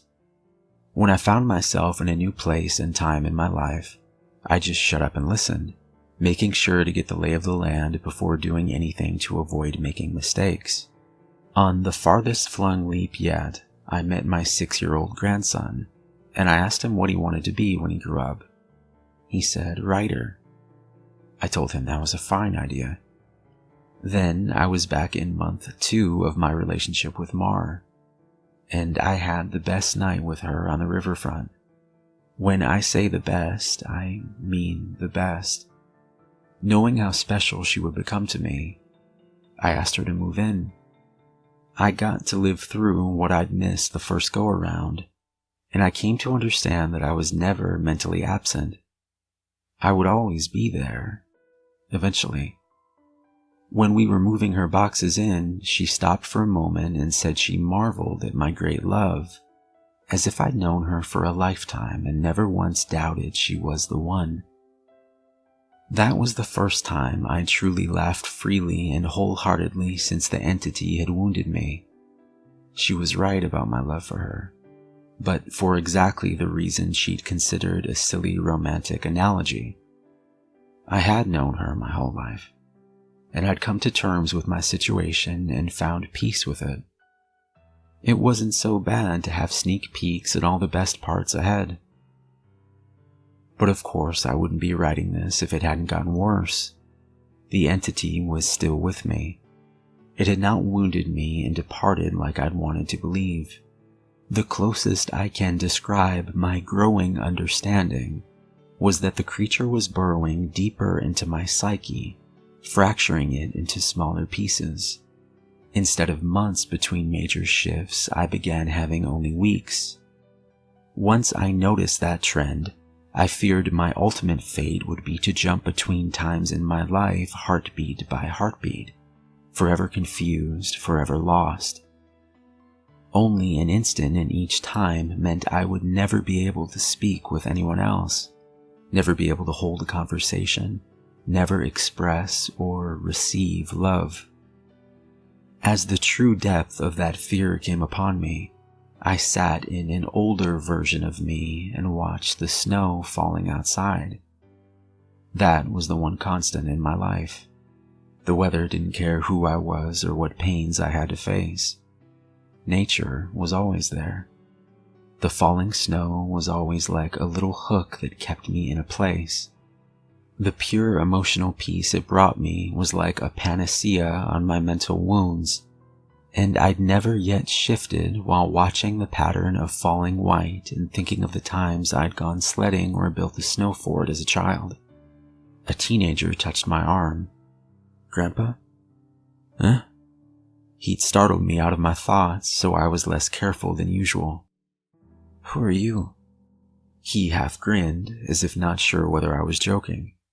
Handing me a stack of papers, he said, "It's my first attempt at a novel. Would you read it and tell me what you think?"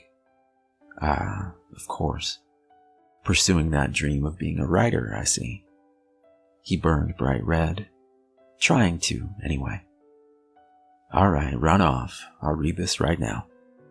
The words were blurry, and annoyed I looked for glasses I probably had for reading.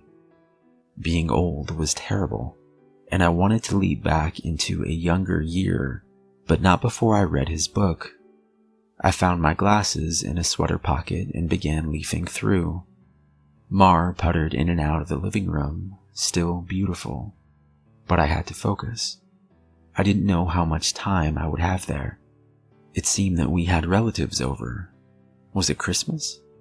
A pair of adults and a couple kids I didn't recognize tromped through the hallway, and I saw my son, now adult, walk by with his wife on the way out the door. As a group, the extended family began sledding outside. Finally, I finished reading the story and I called out for my grandson. He rushed down the stairs and into the living room. "How was it?"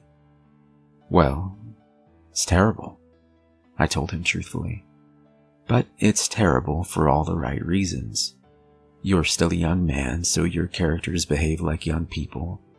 But the structure of the story itself is very solid." I paused. I didn't expect it to turn out to be a horror story. He nodded.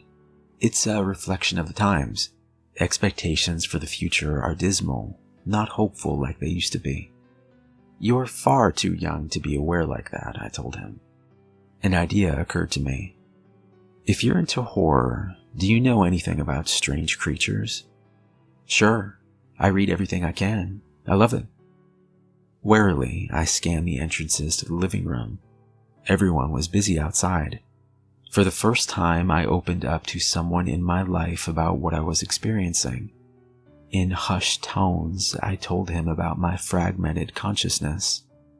For a teenager, he took it well. "You're serious?" "Yes." He donned the determined look of a grown man accepting a quest. "I'll look into it, see what I can find out.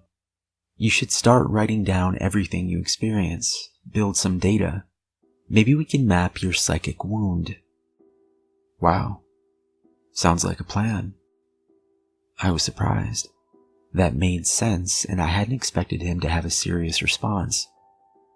"But how will I get all the notes in one place?" "Let's come up with somewhere for you to leave them," he said, frowning with thought. "Then I'll get them, and we can trace the path you're taking through your own life. See if there's a pattern." For the first time since the situation had gotten worse, I felt hope again. "How about under the stairs? Nobody ever goes under there." "Sure." He turned and left the living room. I peered after him. I heard him banging around near the stairs. Finally, he returned with a box, laid it on the carpet, and opened it to reveal a bursting stack of papers. He exclaimed, "Holy crap!" But of course, being a teenager, he didn't really say crap. Taken aback, I blinked rapidly, forgiving his cussing because of the shock. "Did I write those?" He looked up at me in wonder. "Yeah, or you will. You still have to write them and put them under the stairs after this." He gazed back down at the papers, then covered the box. "So you probably shouldn't see what they say. That could get weird." That much I understood. He gulped. "There are like 50 boxes under there, all filled up like this. Deciphering these will take a long time." His tone dropped to deadly seriousness. "But I'll save you, Grandpa. Because I don't think anyone else can." Tears flowed down my cheeks then, and I couldn't help but sob once or twice. I hadn't realized how lonely I'd become in my shifting prison of awareness, until I finally had someone who understood. "Thank you. Thank you so much." And then I was young again, and at work on a random Tuesday. Once the sadness and relief faded, anger and determination replaced them. After I finished my work, I grabbed some paper and began writing. While the weeks shifted around me, while those weeks became days and then hours, I wrote every single spare moment about when and where I thought I was. I put them under the stairs out of order. My first box was actually the 13th, and my last box was the 1st. Once I had over 50 boxes written from my perspective, and once my shifting became a matter of minutes, I knew it was up to my grandson to take it from there. I put my head down and stopped looking. I couldn't stand the river of changing awareness any longer. Names and places and dates and jobs and colors and people were all wrong and different. I'd never been older. I sat watching the snow fall. A man of at least 30 that I vaguely recognized entered the room. "Come on. I think I finally figured it out." I was so frail that moving was painful. "Are you him? Are you my grandson?" "Yes." He took me to a room filled with strange equipment and sat me in a rubber chair facing a large mirror twice the height of a man. The pattern finally revealed itself. "How long have you worked on this?" I asked him, aghast. "Tell me you didn't miss your life like I'm missing mine." His expression was both stone cold and furiously resolute. "It'll be worth it." He brought 2 thin metal rods close to my arm and then nodded at the mirror. "Look, this shock is carefully calibrated." The electric zap from his device was startling but not painful. In the mirror, I saw a rapid arcing light silhouette appear above my head and shoulder. The electricity moved through the creature like a wave, briefly revealing the terrible nature of what was happening to me. A bulging leech-like mouth was wrapped around the back of my head, coming down to my eyebrows and touching each ear, and its slug-like body ran over my shoulder and into my very soul. It was a parasite, and it was feeding on my mind. My now adult grandson held my hand as I took in the horror. After a moment, he asked, "Removing it is going to hurt very badly. Are you up for this?" Fearful, I asked, "Is Mar here?" His face softened. "No, not for a few years now." I could tell from his reaction what had happened, but I didn't want it to be true. "How? We have this conversation a lot," he responded. "Are you sure you want to know? It never makes you feel better." Tears brimmed in my eyes. "Then I don't care if it hurts or if I die. I don't want to stay in a time when she's not alive." He made a sympathetic noise of understanding and then returned to his machines to hook several wires, diodes, and other bits of technology to my limbs and forehead. While he did so, he talked. I've worked for 2 decades to figure this out, and I've had a ton of help from other researchers of the occult. This parasite doesn't technically exist in our plane. It's one of the lesser spawns, and it feeds on the plexus of mind, soul, and quantum consciousness and reality. When details like names and colors of objects changed, you weren't going crazy. The web of your existence was merely losing strands as the creature ate its way through you. I didn't fully understand. I looked up in confusion as he placed a circlet of electronics like a crown on my head, in exact line with where the parasite's mouth had ringed me. He paused his work and grew pale. I forgot that you wouldn't know. You're lucky, believe me. After a deep breath, he began moving again and placed his fingers near a few stitches. Ready? Ready? This is carefully tuned to make your nervous system extremely unappetizing to the parasite, but it's basically electroshock therapy.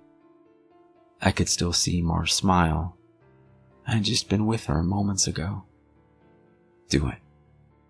The click of a switch echoed in my ears, and I almost laughed at how mild the electricity was. It didn't feel like anything, at least at first. Then I saw the mirror shaking, and my body within that image convulsing. Oh no. It did hurt. Nothing had ever been more painful. It was just so excruciating that my mind hadn't been able to immediately process it. As my vision shook and fire burned in every nerve in my body, I could see the reflected, trembling light silhouette of the parasite on my head as it writhed in agony equal to mine. It had claws, 6 clawed lizard-like limbs under its leech-like body, and it cut into me in an attempt to stay latched on. The electricity made my memories flare. Mars' smile was foremost, lit brightly in front of a warm fire as the snow fell past the window behind her. The edges of that memory began lighting up, and I realized that my life was one continuous stretch of experience. It was only the awareness of it that had been fragmented by the feasting evil on my back. I'd never managed to be there for the birth of my son. I'd jumped around it a dozen times, but never actually lived it. For the first time, I got to hold Mars' hand and be there for her. No. That moment had shifted seamlessly into holding her hand as she lay in a hospital bed for a very different reason. Not this. God, why? It was so merciless to make me remember this. I broke down in tears as nurses rushed into the room. I didn't want to know. I didn't want to experience it. I'd seen all the good parts, but I hadn't wanted the worst part. The inevitable end that all would one day face. It wasn't worth it. It was tainted. All that joy was given back 10,000-fold as pain. The fire in my body and in my brain surged to sheer white torture, and I screamed. My scream faded into a surprised shout as the machines and electricity and chair faded away. Snow was no longer falling around my life. I was out in the woods on a bright summer day. Oh God. I turned to see the creature approaching me. It was the same absence of meaning, the same blank on reality. It crept forward, just like before. But this time, it hissed and turned away. I stood, astounded at being young again and freed from the parasite. My grandson had actually done it. He'd made me an unappetizing meal, so the predator of mind and soul had moved on in search of a different snack. I returned home in a daze. And while I was sitting there processing all that had happened, the phone rang. I looked at it in awe and sadness. I knew who it was. It was Marjorie, calling for the first time for some trivial reason she'd admit 30 years later was made up just to talk to me. But all I could see was her lying in that hospital bed, dying. It was going to end in unspeakable pain and loneliness. I would become an old man, left to sit by myself in an empty house, his soulmate gone long before him. At the end of it all, the only thing I would have, sitting and watching the falling snow. But now, thanks to my grandson, I would also have my memories. It would be a wild ride, no matter how it ended. On a sudden impulse, I picked up the phone. With a smile, I asked, "Hey, who's this?" Even though I already knew.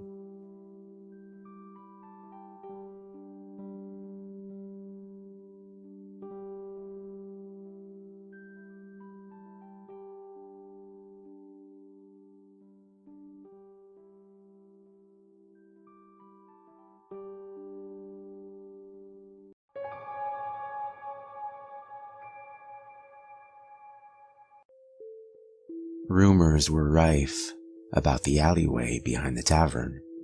It was haunted, folks said. Haunted by the ghost of a young girl who had been found murdered in that passage.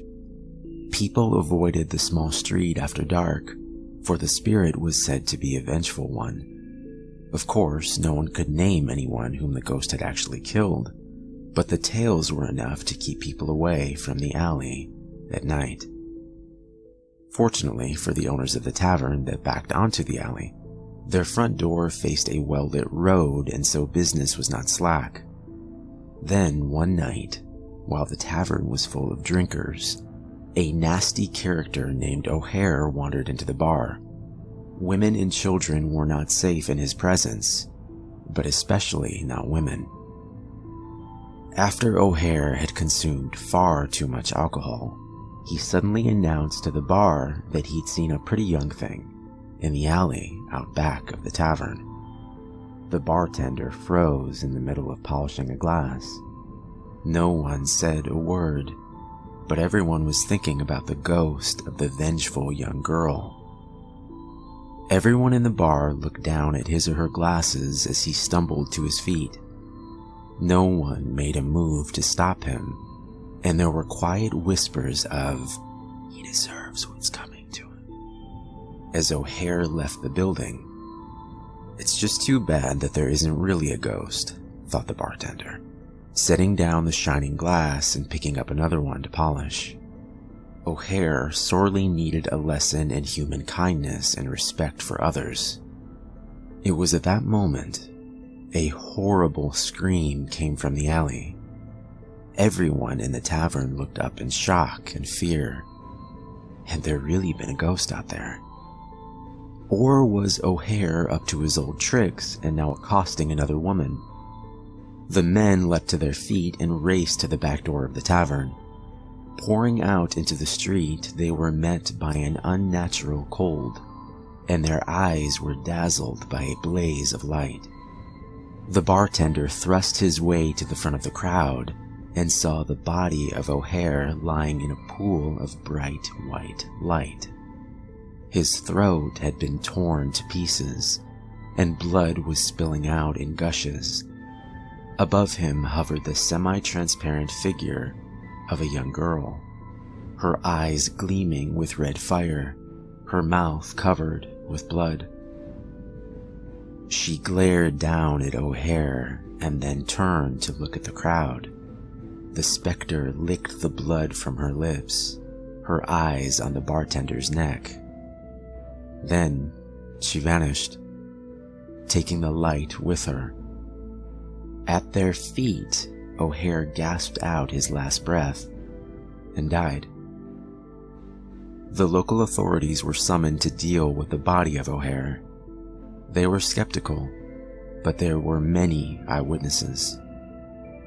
The bartender resigned his position the next morning and took a job across town.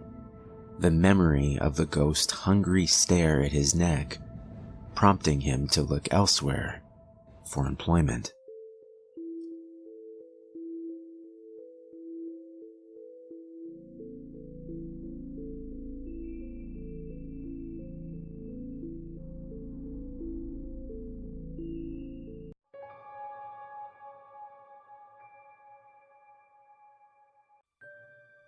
Maybe you've heard the story of the witch and the evil that followed her. Legend says that from 1817 to 1821, a family came under attack by a clairvoyant entity that could affect the environment and even shapeshift. While some of that is true, it's far more simple than you think. Sometimes words are chosen because they convey a truth. Sometimes that truth is obvious. Though I am now an old man, my body riddled with cancer, I wanted to warn you of what happened so many years ago. In the 1950s, my family relocated to an old 2-story brick home in New England. The 5 of us arrived late in the evening, and my 2 sisters and I stared out into the dark water behind our home. What's more, when we stepped into our bedroom, we found that our 3 beds pointed out towards the ocean. It was also strange. My parents had little money, but were able to purchase the home for far less than what they had paid for a small apartment in Ohio. As my mother entered the bedroom behind us, her surprise was real as well. "I didn't realize the home would be furnished. What lovely little beds," she said. She tucked us into our 3 beds overlooking the ocean, kissed us on our foreheads, and shut the door quietly. We immediately sat up and looked out into the ocean. "Think we'll see a shark?" Sarah asked. "Course we will. It's the ocean," I replied confidently. My 2 younger sisters smiled, looking over at me in wonder. They always thought I would protect them. But I couldn't stop what was coming, and none of us were ready for what happened next. That night, we fell asleep easily from the long journey until we heard the noise. The soft ding of a bell awoke us from our slumber. "Did you hear that, John?" Emma asked quietly. "Yes." Gazing down at the black water, we were lost for words. There was a luminescent figure which appeared to stand on the surface of the water. As our eyes adjusted together, we saw that it was a woman. She was smiling warmly, and as she drifted closer, we realized that the sound we had heard was from a bell she was holding. Her graceful hand moved in the wind, and I heard the noise again. She floated even closer, her eyes now locked hypnotically with my sister Sarah. And then she was gone. I didn't have a chance to wake my parents because the next thing I knew, I was in a deep sleep. Upon awaking, I was greeted to the somber eyes of my father staring down at me. My parents had awoken in the morning to find Sarah missing. Searching everywhere, they had finally spotted her body drifting lifeless at the edge of the ocean. The next few days, I tried to tell my mother and father about what the 3 of us had seen that night, but they wouldn't have it. They were inconsolable at the loss of their daughter, and had no patience for the fairy tale Emma and I had created. Sarah was buried 3 days later, but it wouldn't be the last time I saw her. The night after her funeral, Emma and I awoke to the same sound. We shot up in bed and stared down into the deep waters. "John, did you..." My sister was interrupted by the second recurring noise piercing the air. I like to think that I would have had the sense to warn her to cover her ears, if not for what happened next. The eyes of my dead sister Sarah looked into mine. The beautiful figure of the woman was not alone this time. The small shape of my sister floated next to her, the two of them holding hands and smiling up at us innocently.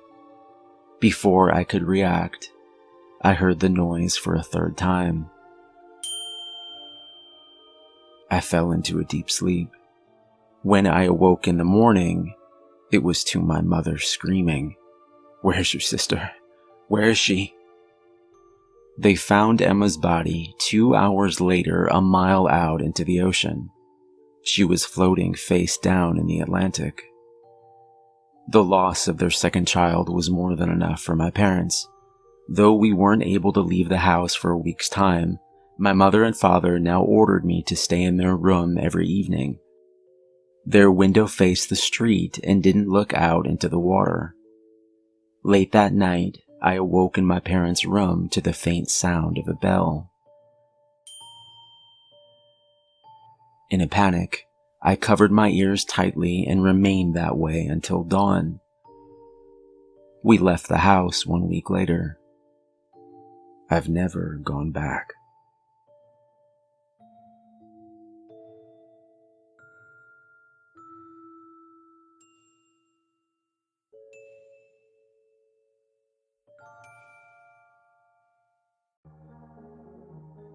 I can't say exactly why the sight of a mysterious black hole in my ceiling didn't make me run like hell, but it didn't. Instead, as I watched the hole grow slowly day by day over the past 4 months, I was filled with a sense of excitement, maybe even wonder. Somehow I knew something was going to emerge out of the darkness. I just didn't expect to see what I did. How could I have known then what I know now? 4 months ago in May, I saw it for the first time. That evening, I was unable to sleep, powering up my tablet to kill some time by reading a collection of Stephen King's short stories called Night Shift. If you've never read One for the Road, you're missing out. It's maybe my favorite short story of all time, and was a most frightening introduction to vampires as a child. I had just gotten to the part where the two old men see their first vampire, a beautiful dark-haired woman, when I noticed the room had gotten colder, much colder. It was May in San Francisco, yet I could see my breath upon each exhalation. It seemed like it was 20 degrees, but how was that possible? Getting up to check the thermostat and possibly call the landlord, I happened to look up at just the right time. There was a black spot on the ceiling. It couldn't have been more than 1 inch in diameter, and that first night I decided it was a spot of dirt or mold that I'd never seen before. Telling myself I would grab a ladder and clean it in the morning, I clicked on the heat setting on the old thermostat and went back to bed. I forgot about it the next day, working a double at the restaurant and coming home after midnight. When I arrived back and plopped down in bed, that same hole stood out, but this time it seemed bigger, maybe 2 or 3 inches now. Over the next few months, I witnessed as the hole grew slightly larger each day. Sometimes it would grow by 1 inch or 2. Sometimes it would only be 1 millimeter. But the one constant was that it would grow. It would always grow. How could I be sure, you might be thinking? Well, the third evening it came into view, I finally grabbed a ladder and measured it for myself. I was careful not to touch it, the temperature getting so much colder as I approached that I figured my hand might freeze completely upon coming in contact, or something worse. I can't say why I never told anyone about it, or why I didn't run like hell. Maybe I just didn't want some group of scientists claiming it for themselves, you know? At that point in my life, I didn't have much to show for myself. And this was the one thing that felt like it was mine. Maybe this would be one of the greatest discoveries of all time. And I wanted to be the first one to find out what was inside. Last night, I finally got my wish. The room seemed colder than normal, confirmed upon checking the thermostat and finding it was well below 0. I watched as the hole flexed and bent, and something began to pull its way out of the darkness. First, there was a small shape about the size of a finger.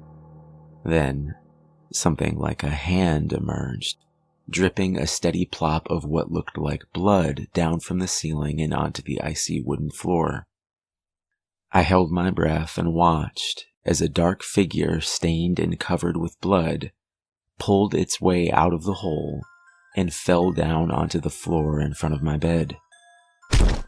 Maybe I imagined the bright red blood steaming up from its shape and becoming a thin mist, but the thing did seem to be almost burning as it lay there on the thick blue rug at the center of my room. A few minutes went by, and time seemed to help the creature calm its breathing back down to a slower rate. A stronger wave of horror fell over me then, as I watched the thing slowly raise its level and stand, seeming to examine the bedroom around it as it walked awkwardly from corner to corner. I was trying to decide if I should run like hell or try to speak with it, when it seemed to notice me for the first time. "Hello?" I said nervously. Blood dripped off the creature and onto the floor as it finally took a step towards my bed. "Help me," the figure whispered, a weakness and fear even greater than my own emanating from its lips. "Help me, Mark," it continued. "How do you know my name?" It almost seemed to grow tired then, and I watched in a mix of horror and confusion as it walked slowly into my bathroom. There was a click as the shower door closed, and then the soft squeaking of the steel shower handle, followed by a steady downfall of water. My legs dangled off the bed as I thought about a whole slew of options, from calling the police, to calling NASA, to just running like hell. But I didn't, choosing instead to stay and wait. Until 15 minutes later, the handle squeaked off, and the door opened slowly.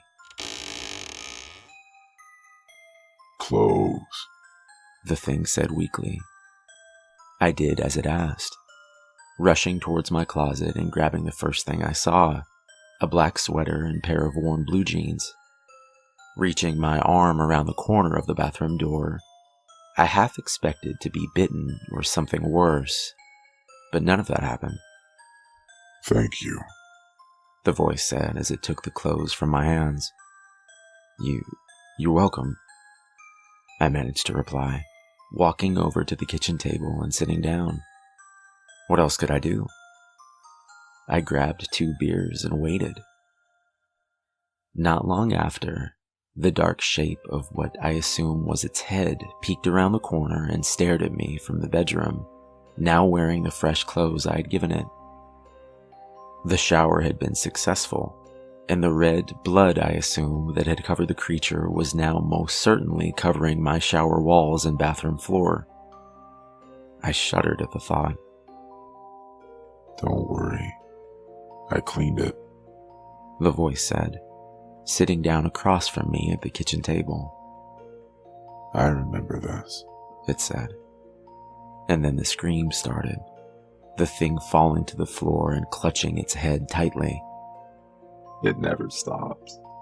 It never stops," it said painfully, perhaps more to itself.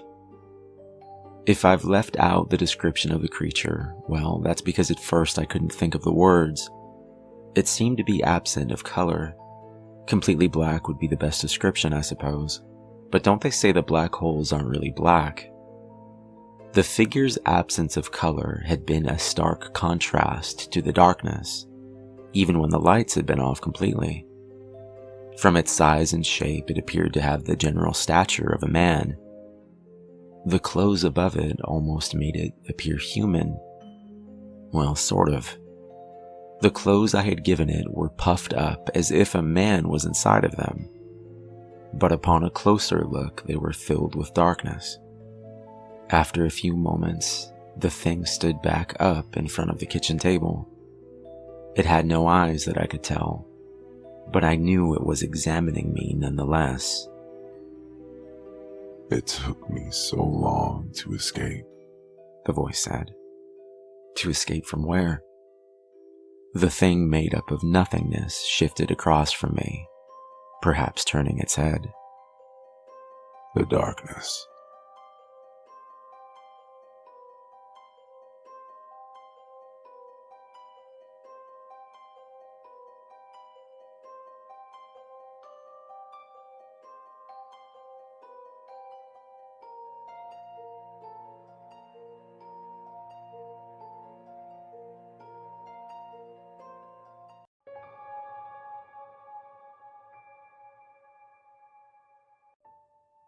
The conversation was normal until one of the speakers suffered a sudden and violent death. It began when a young, fresh-faced youth with an old-fashioned camera draped around his neck approached a young woman sitting on a park bench. "Excuse me, miss?" he began tentatively. She looked up from her phone and brushed a lock of blonde hair out of her green eyes. "Yes?" she said, masking her mild annoyance with a smile. "I'm doing a photography project for my school," he said, "and I was wondering if I could photograph you." "Oh," she said. The request seemed to puzzle yet flatter her. She thought for a moment and then said, "Sure." "Great," said the young man, smiling. "Over there by that tree would be best." The woman gladly obliged, and the two strode over to the tree together, where the woman posed somewhat awkwardly with a smile that was almost genuine. "Actually," the young man said, "would you mind moving over a couple feet to the left?" "Just here?" the woman asked, shuffling over a couple feet. "Just a bit more," he said. She moved over a few more inches and smiled. Two things happened at once. The camera flashed, and the young woman's head exploded into a bloody pulp. Suddenly, the world's volume was turned down. My heart pounded in my ears. The woman's body went limp and sank to the grass, spilling blood from her neck in a torrential fountain. The bystanders screamed, and my hands fumbled for my phone to dial 911. My hands were shaking badly, and I almost dropped the phone into the grass. After I dialed, I held the ringing phone to my ear and looked up. The young man was nowhere to be seen. I wondered where he had gone, but the thought was driven from my head as a 911 operator picked up. "911, said the woman's voice. "What is your emergency?" But I couldn't answer. Something was severely wrong with me. There didn't seem to be enough air in my lungs, and my hands started to feel cold and numb. I was dizzy now. The world spun, and the ground rose up to meet my face, smashing my nose painfully. My vision began to swim in darkness, and then there was nothing. When the EMTs revived me, the woman's body had already been packed into the ambulance and taken away, though the blood stain remained, a dark stain of brown against the green of the grass. The EMTs said I'd had a panic attack and passed out. The police took my statement and they sent me home, numb with shock. A few weeks later, I found out that the woman had been hit by a stray bullet from someone shooting cans in their backyard a mile away. It was a 1 in a million shot, they said. A week later, I saw the young man again. He wore the exact same clothes, had the exact same haircut and cheerful grin, and the same old-fashioned camera was draped around his neck. I saw him by chance through the window of a restaurant, chatting up an elderly couple who sat in a corner booth. The silent, smiling conversation did not last long before the young man convinced them to get up and move to another booth. He lifted his camera to his face, and nothing happened. The old woman smiled and cocked her head to the side as if she was asking him something. He smiled back and raised a finger before lifting the camera to his face again. There was a sound like roaring thunder, and the wall of the restaurant exploded into dust and debris. A truck had crashed through the wall and demolished the old couple's booth. The young man stood there as if nothing had happened. He raised the camera to his face, took one more picture, and then turned to leave. He pushed the door to the restaurant open and walked out. He stopped and scanned the street. His gaze halted on me. The screaming and the chaos faded into silence as his preternaturally blue eyes bore into mine, turning my insides to ice. And then, in a moment, he was gone. It was as if he had vanished into thin air. I hoped after that to never see him again, but fate did not care much about my hopes. It never does. I was having dinner with my wife and 5-year-old daughter, Sarah, and the air was filled with laughter and the smell of my wife's baked pork chops and creamed mushrooms. Sarah was telling us a story about a strange man she'd met by the school who had offered to take her picture. She said he had a strange smile and a really old camera like she had never seen before. My heart sat up and began to beat against the inside of my chest. Trying to maintain the illusion of calm, I set my fork down gently on my plate, and I told her that if she ever saw that man again, she was to run, and that she absolutely, under no circumstances, was she allowed to let him take her picture. "But he did take my picture, Dad," said Sarah. "He wouldn't let me see it, but he said he'd come show me when it was ready in a week." "What?" I gasped. My voice was hoarse and small. My wife was looking between my Sarah and I with a look of concerned confusion. Sarah seemed to sense that something was wrong, and her chin began to quiver. "Nothing's wrong, honey," I said. "Everything is going to be okay." The lie struggled out of my throat, and the guilt of it seized my heart and squeezed it tight. Sarah's eyes were watery, but she continued what she was saying. "He said something else too, Dad," she said uncertainly. "He said it was very important." "Yes?" "He said he wouldn't develop my picture if you let him take yours.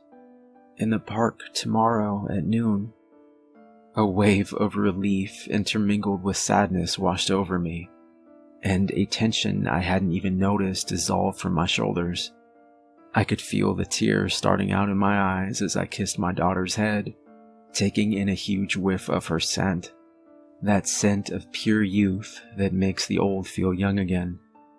I kissed my wife hard on the lips, savoring the taste. Half lipstick and half the pork chops she had just eaten. "I love you, Janine," I said. "And I love you too, Sarah." They looked at me uncomprehendingly, concerned as if I had lost my mind. I've always loved my family more than life itself, and tomorrow at noon, I guess I will have to prove it. Perhaps I can get the better of the stranger, perhaps not. Wish me luck.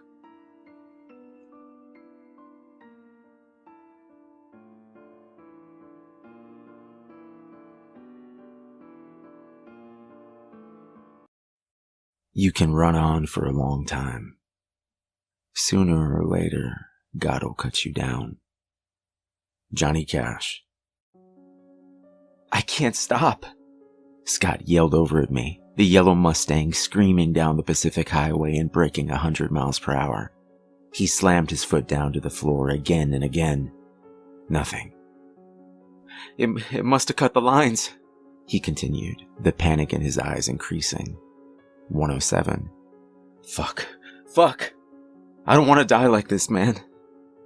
I looked over at his terrified eyes and back up through the clear glass.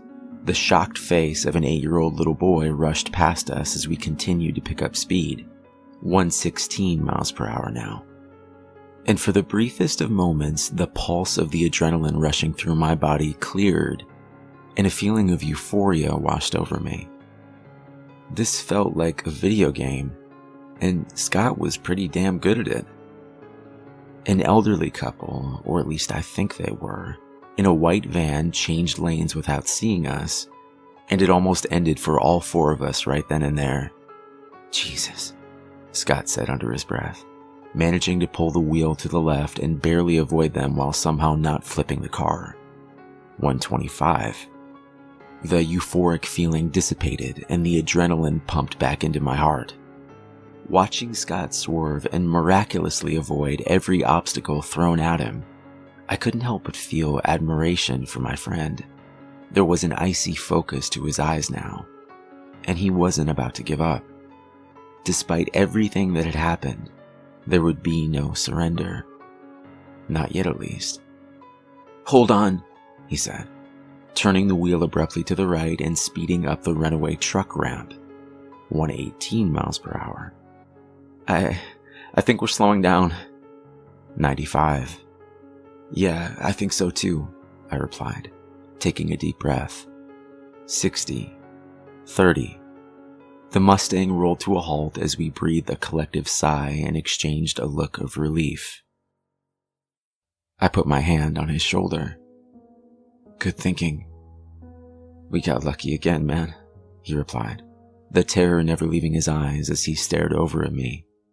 He fought back tears and continued, I can't keep this up forever.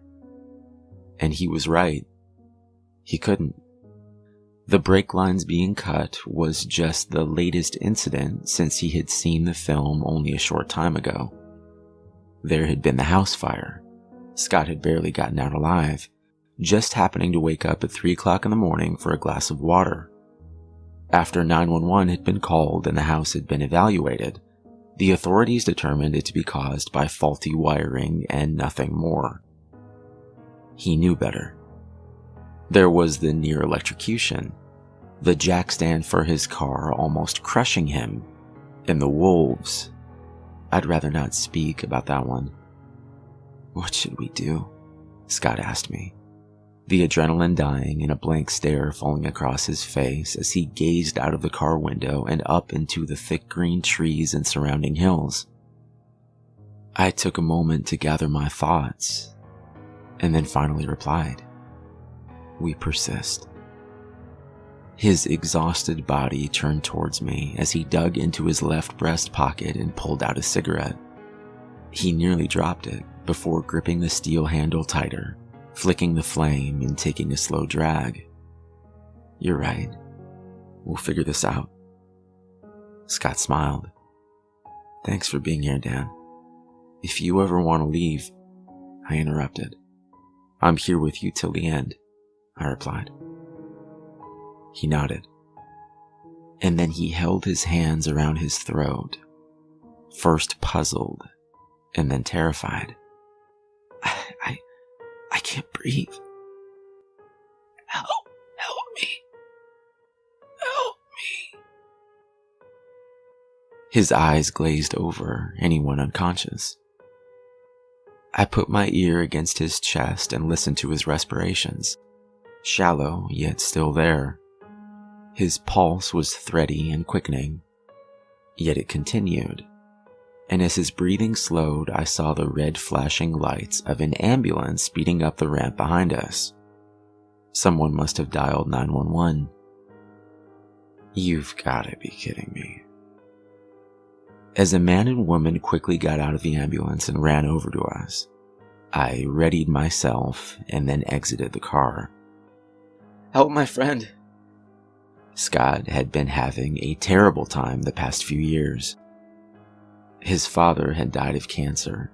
He had lost each job he had fought so hard for, and his girlfriend even left him after he had proposed. I had no choice but to kill her later on and bury her body in the hills. I told Scott that she was trouble from the start. I didn't tell the 2 medics why he had passed out, and I certainly wasn't going to explain how I had laced the cigarette with poison this morning while he slept. I know what you're thinking, and yes, it was supposed to be painless. I just wanted to end his pain. In a way, death had been after Scott. Watching the 2 medics work desperately to save him, I found a grin falling over my face.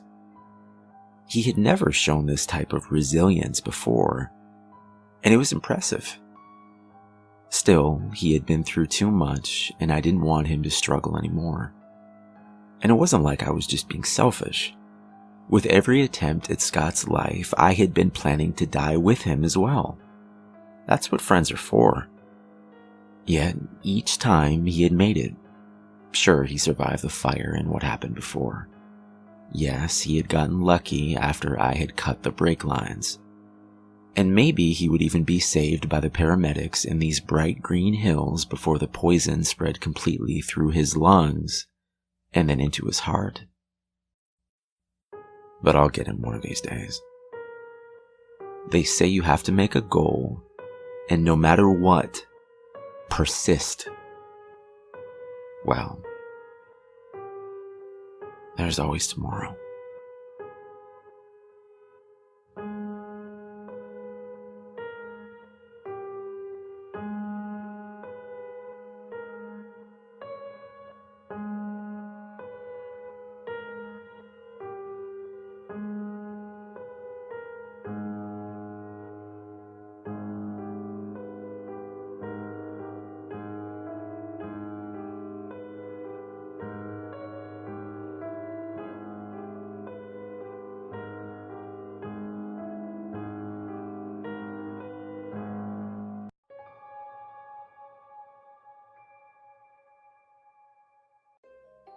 My work friends and I were at our favorite pub last night. Not a really fancy place, but, cheap beer and close enough to home that I don't have to drive. The night started out normally enough. The four of us crammed into a small table off in the corner, mostly talking shop and shitting on our boss. Being this was the middle of the week, there weren't too many other people around, maybe around 8 or 9 others in the whole place. Everybody just kind of keeping to themselves, sort of people you'd expect to see in a pub on a Wednesday. Anyway, from where I'm sitting, I have a pretty good view of the TV behind the bar. Jesse, the bartender, is kind of lazily flipping through channels and passes by our local news channel. There's a brief burst of orange and red on the screen, which I register as a fire happening somewhere, which then disappears as Jesse switches over to the next channel. Something about the image looks oddly familiar, though. "Hey Jess, can you switch that back?" I call out to her. The news comes back on, and suddenly I recognize the building in the frame. It's my building. And it's burning. "Holy shit," I say, loudly enough that a few people follow my gaze to the television. That's my apartment. The crowd in the bar falls kind of quiet, everybody staring up at the screen now. The screen shows a wide shot of the outside of my building.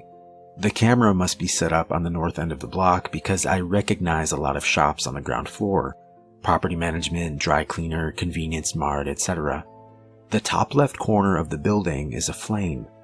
It's not a huge fire by any means, but it looks like a few units between the top 4 floors or so have already been engulfed by the flames. "Jesus, man," one of my coworkers says. That sucks." There's an uncomfortable murmur of agreement that passes around the table. I mean, I don't blame them. I wouldn't know what to say in this situation either. "Yep," I agree, just as awkwardly. Thankfully, my apartment is only about halfway up and located on the west side of the building. I cross my fingers, hoping my stuff will be okay. The camera cuts to a reporter on the scene. He's standing a little farther away, looking at the shops in the background. I can tell he's across the street on the northwest corner of the building.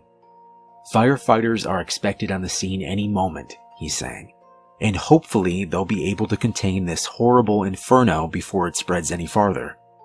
As I was saying before, it's very fortunate that everyone was able to evacuate the building before things got too bad, or who knows what tragic events may have unfolded.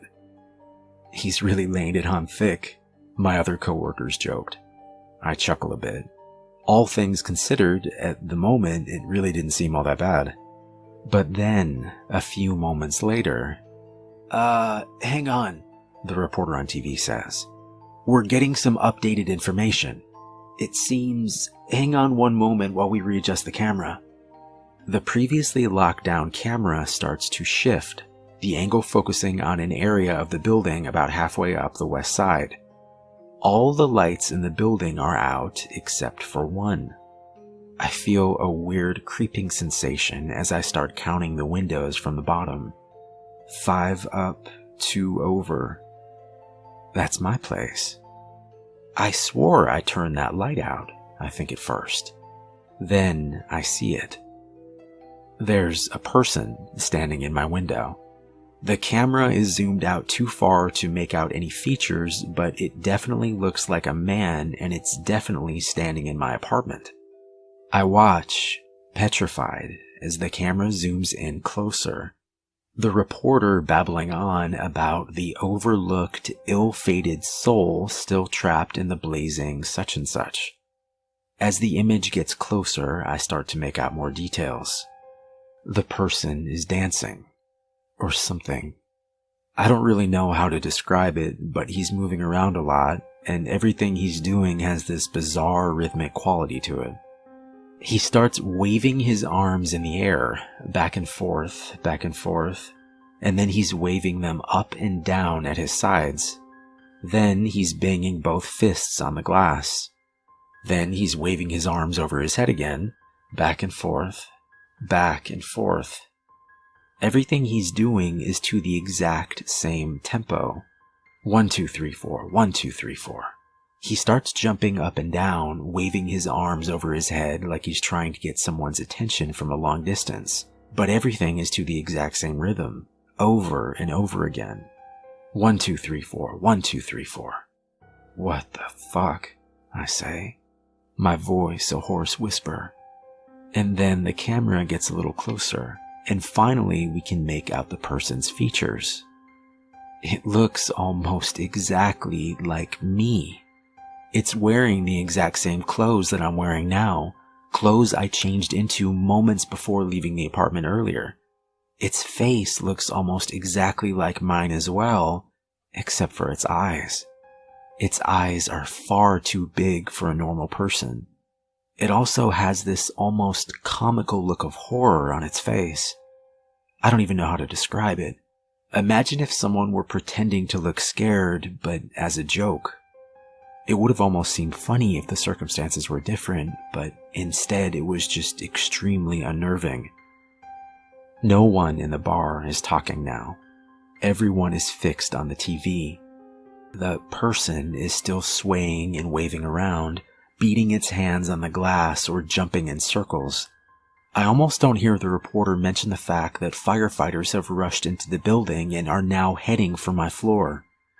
Oh God, I think, without really understanding what was happening. Please don't go in there. I stare transfixed at the screen. From this angle, you can just barely see the top of my front door through the window, not too far behind where this creature is flailing about. Right now, it's holding its face in his hands and shaking its head from side to side as if saying no. Suddenly, the door behind it bursts open as, presumably, the firefighters have entered my apartment. The creature stops moving.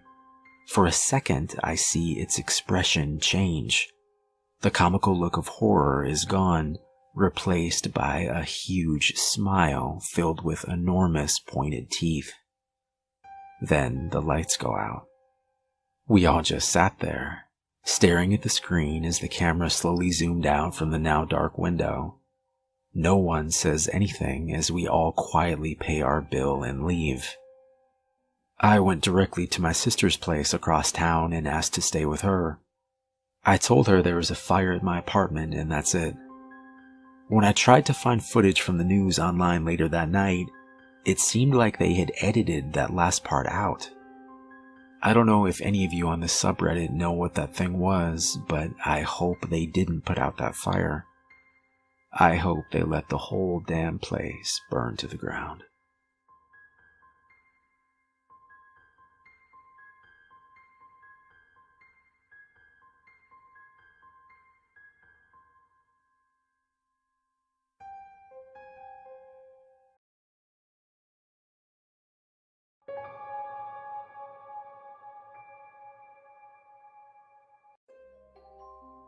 The children in the town knew better than to cross the old bridge in the park, especially during the evening hours on foggy nights. Even the grown-ups stayed clear, knowing that those who dared venture out were doomed never to be seen again. And everyone knows grown-ups are usually pretty naive when it comes to such matters. They had even made an effort to stop people from crossing the bridge by making a gate that closed every day an hour before sundown to block access to the park. The grown-ups seemed so proud of themselves for protecting the little ones, and so the children didn't have the heart to tell them that it was a waste of money, better spent buying birthday and Christmas presents. Everyone knew better than to cross the bridge, so there was no reason for a gate at all. Unfortunately, Eleanor was nobody. And even if she was somebody, she was still a very stupid little girl.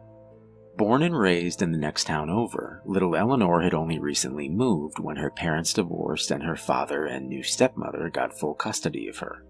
Though she fancied the idea that she was just too clever to get along with the other children, the opposite was in fact true. She was nearly as ignorant as a grown-up, constantly questioning things and demanding evidence for every trivial truth. Some of the harsher rumors claimed that she didn't believe in ghosts, aliens, or even the completely inarguable fact that the 4th grade homeroom teacher, Mr. Mason, was a werewolf-demon hybrid from Heck who worked for the devil himself. Thus, Eleanor had rightfully replaced paste-eating Patty as the village idiot. Even so, Eleanor was very prideful. No matter how much the other children chastised her for saying silly little things like, "There's no such thing as baby-biting sewer clowns," she persisted. It wasn't long before everyone started avoiding her, fearing that her blatant disrespect of the supernatural made her dangerous and unlucky. At first, Eleanor didn't seem to mind too much, as her vanity deluded her into thinking that she was better off alone anyway, since apparently she was just so much more intelligent than all the other children anyway. Still, even nobodies get lonely, and so when she heard the other children discussing the matter of the old bridge in the park, she couldn't help but butt in. "Oh, come on. How is a bridge going to eat children? It's just a bunch of stones."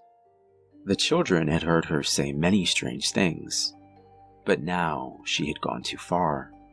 Even the grown-ups knew how dangerous the old bridge was. A few of the kinder, more patient ones gave Eleanor a pitiful glance, reminding themselves that she didn't know any better. But while things like Mr. Mason and the sewer clowns were survivable, the old bridge in the park promised at least a bazillion% chance of never being seen again. Sure, the children hated Eleanor, but they wouldn't wish such a fate upon even the worst of little girls. They begged and pleaded with her to drop the subject as she demanded proof and credible sources of information.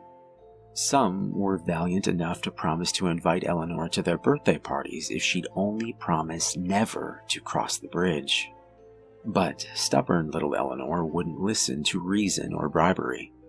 She swore to them that she'd prove that the old bridge was nothing to fear using a hand-me-down video camera she'd received on her 9th birthday. "Tonight I'm going to cross the old bridge," she said, "and then you'll see how foolish you all are." There was no way to stop her from killing herself without putting some effort into trying. Distraught, the sweet and generous children decided they'd try and be nice to Eleanor on her last day alive. All except Patty, who wasn't too keen on being the stupidest child in school again. Eleanor didn't appreciate their efforts. That night, Eleanor snuck out of the safety of her home, biked to the park, and struggled over the gate. Tonight was particularly foggy, and it took her longer than expected to get to the old bridge. Apparently, the gate wasn't the only precaution the grown-ups took. They had also changed the paths around, so that the only way to get to the old bridge was by following the winding deer paths through the marshy woods. It was eerily quiet. No owls hooted and no crickets chirped. Any reasonable person would have recognized the silence as an omen of horrible tragedy to come, but not a girl who denied even the existence of moon vampires. Armed only with her reckless self-confidence and a flashlight, Eleanor walked to her own demise. By the time she found the bridge, it was nearly 10:15, widely known in the town to be the most sinister of times. Obviously, this was true. Why else would the grown-ups rush them to their rooms and demand they sleep until the sunrise promised their safety? Eleanor either willingly ignored the time or just didn't know its significance as she turned on the camera. Eleanor gave a cheery smile and said her hellos, almost passing as a normal little girl, until going into a smug little rant about how stupid she thought everyone was, and how she couldn't wait to see the looks on their faces when she proved to them that she was right. She was so self-satisfied that God himself probably considered striking her down with a lightning bolt for being so prideful, but then decided he was better off not wasting his precious time. She lifted her foot to step onto the bridge, but hesitated, as if just for a second the ignorance clouding her mind had cleared. It wasn't too late to turn back. If she chickened out now, the other children would surely only make fun of her cowardice for a few weeks, and as a bonus she'd not suffer what was most likely a horrible death. After an agonizing 12 seconds of thought, Eleanor put her foot down on the stone of the bridge. When she wasn't immediately exploded into confetti or elsewhere injured, she let out a whoop of celebration and started bragging incessantly to her camera. Meanwhile, God was probably reconsidering his leniency. As she walked on, she prattled on to the camera and bragged about how clever she was. All in all, it took nearly 5 minutes of self-righteous babbling before Eleanor realized something was amiss. "This is a very long bridge, isn't it?" Thinking she had misjudged the width of the river, Eleanor peeked over the railing only to see there was nothing below her. "And it's so foggy I can't see a thing. Maybe people have gone missing because they fell off." Despite her efforts to see the river, the fog made it impossible to find it. But it had to be there, right? And so she continued on, every step making her more and more anxious. At this rate, the camera was going to run out of batteries. Any rational person would have turned tail and run screaming like a banshee that had stepped on a Lego. But again, Eleanor hesitated.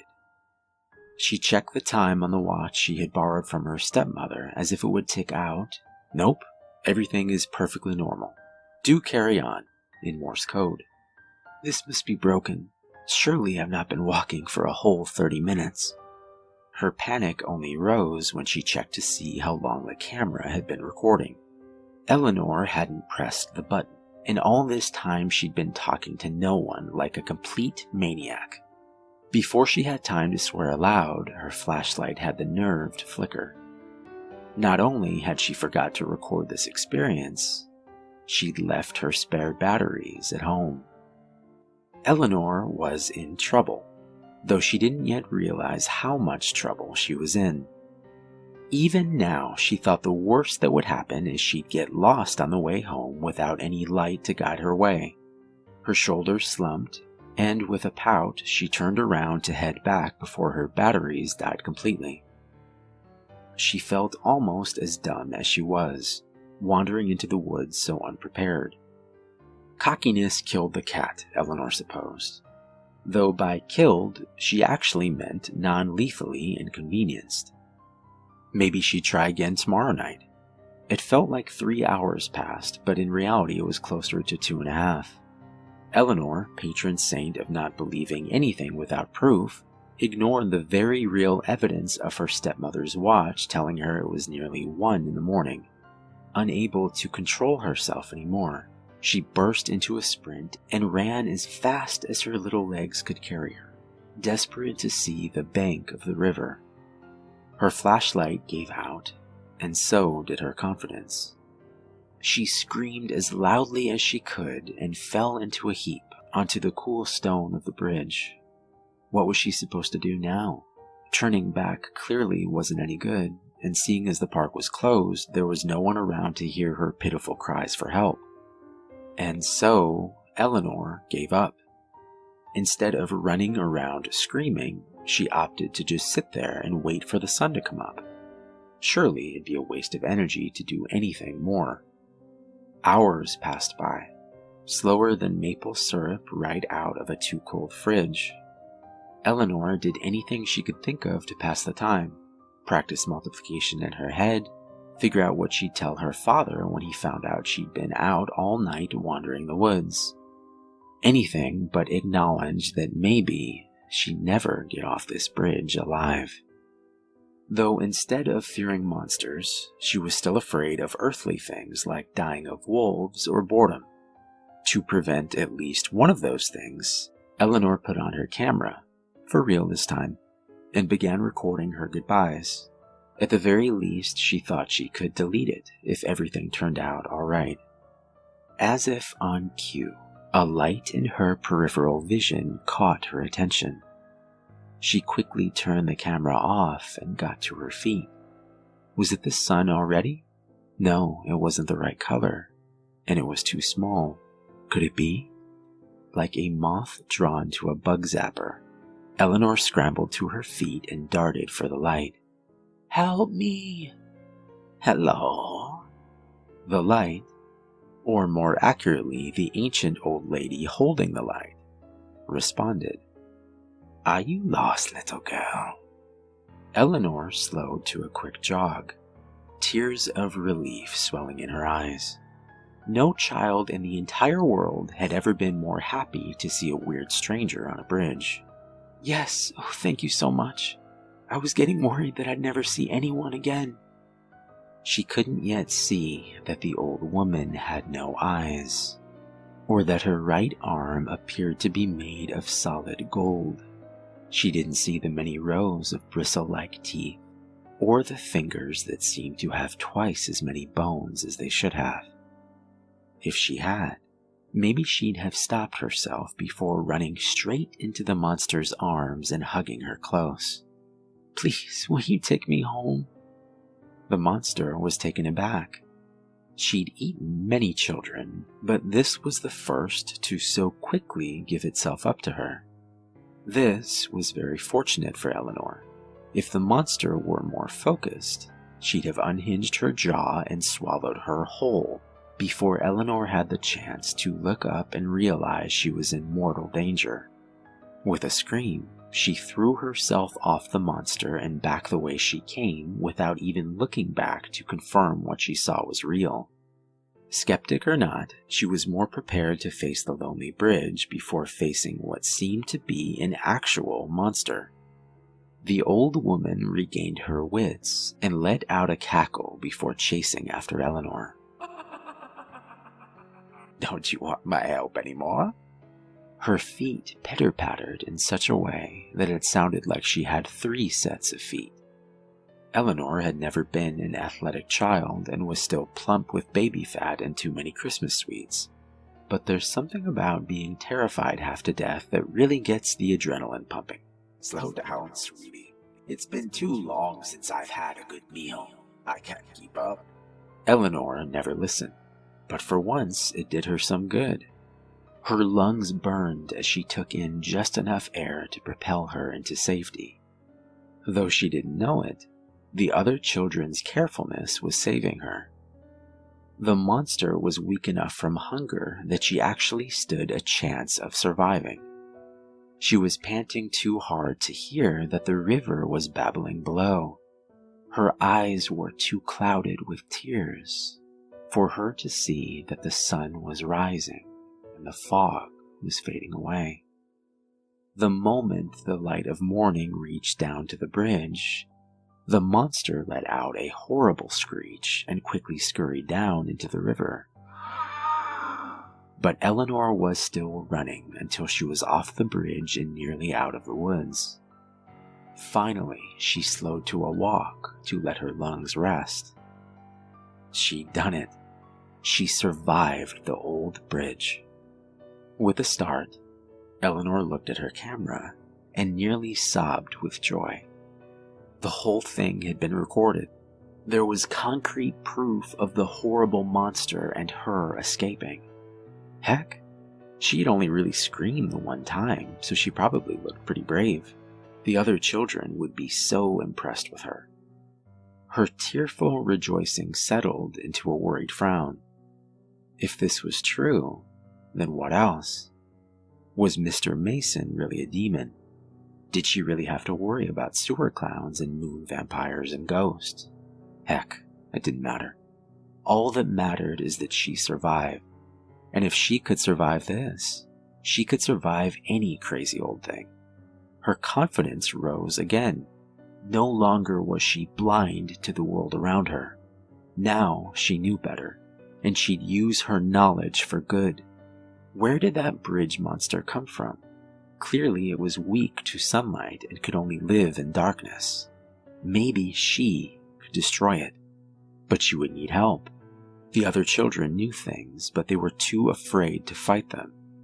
It was time for that to change. Things in this town were going to be completely different from now on. Together, they would rid this town of whatever monsters may plague it.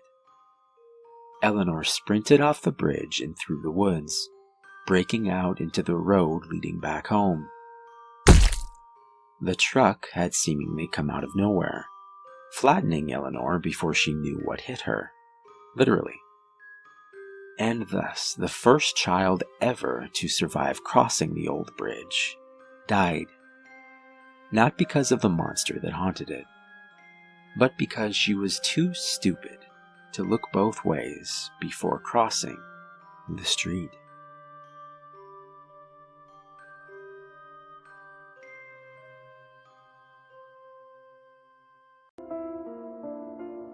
I'm very worried about my son. More than worried at this point. Terrified. His behavior these past few weeks is not normal. Not healthy.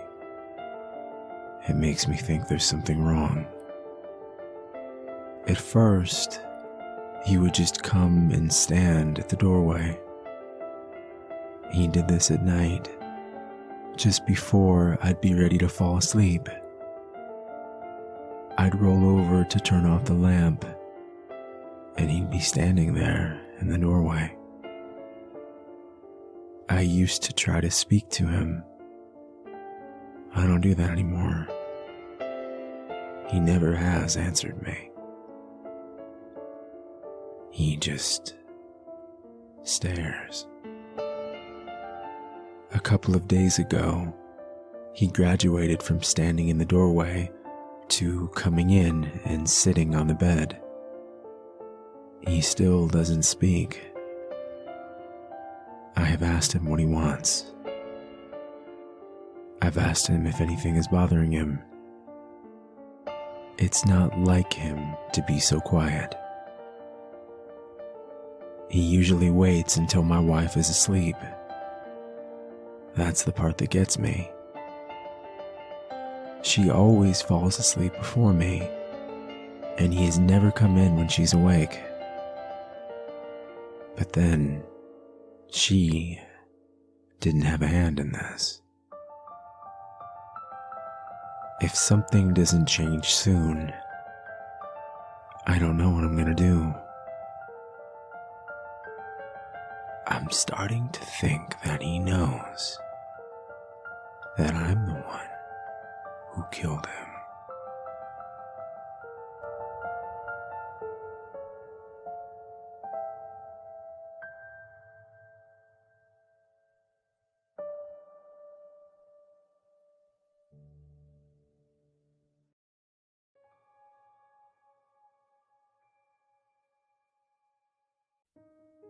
So first things first, my name isn't Joe.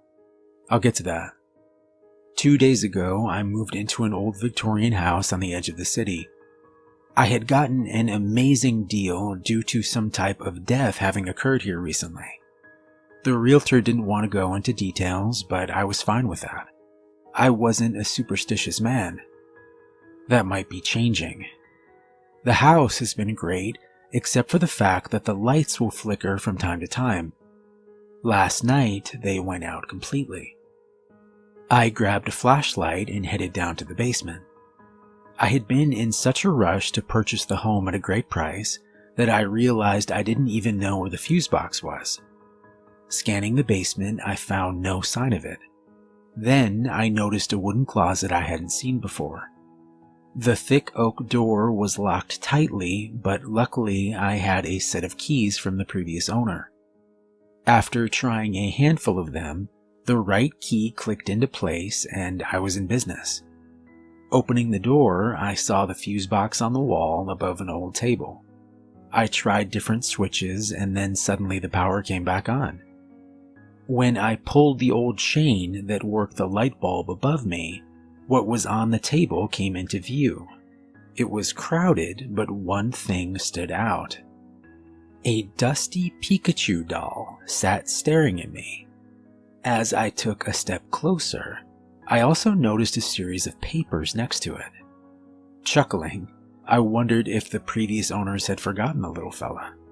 I wasn't one for Pokemon, but I'll admit this thing and the smile on its face were adorable. Now, this is where things get interesting. As I picked up the series of papers next to the doll, I started to realize that they were letters from the previous owner. What follows is an account of those letters. I'll let you decide what to believe. My name is Joe, and I am a doll. It wasn't always like this. I had a life once. I had a middling attractive, somewhat loving wife. I had 2 children, a boy and a girl. They were pretty good despite the fact that they never cleaned up their toys, shoveled the driveway when it snowed, or held the door for old ladies. Kids, right? You get my point though. I haven't always been a doll. I don't remember how I died, but I'm pretty sure someone killed me. After death, not everyone can recall their last moments alive. I'm not sure what happened, but I do remember when my heart stopped beating. I was living life to the fullest one moment, then the next, my soul was floating around, bumping into everything in the room. Would you even call it a soul? I don't know the correct terminology, but whatever I was weightless and floating. Floating. After a few minutes of cheerfully bouncing off dressers and ceilings, I happened to glance down and notice something strange on the ground below me. There was a dark, perfectly circular hole opening up in the wooden floorboards. The hole was slowly growing in size, I realized, and I watched acrid smoke billow up towards the ceiling. That's strange. I don't remember there being a hole there, I thought. Suddenly, a blinding bright red light poured out from the hole and bathed the room. As I worked to regain my sight, I heard the murmur of voices. I listened as the damned called out to me. Join the damned, Joe. Join us. Yeah, no thanks, I said, rubbing my eyes and doing my best to navigate away from the red lights and yelling. I've never liked loud noises, especially when they are associated with the screams of the damned. So anyway, at the same time all of this was happening, another strange sight was unfolding as well. I looked out the second floor window and began to watch something miraculous. The clouds began to part, and through the clear blue sky I could see a beam of light start to shine directly down into the room. I looked up through the tunnel and was lost for words. It was so beautiful. Though far away, I could see the spirits of my friends and family that had gone before me. Even my dog Barky was up there. Seeing my childhood dog was enough for me, and I knew at that moment where I was meant to go. I pondered what life was going to be like for me now in heaven, quickly running through a list of people I hoped not to see up there, when all of a sudden I began to feel myself float slowly off the floor and towards the light. Well, here goes nothing. I hope Fred didn't make it to heaven, I thought, when something happened that I should have seen coming. I tripped. One of my loving children had neglected to clean up their toys again, and this time it was going to cost me eternity with Barky.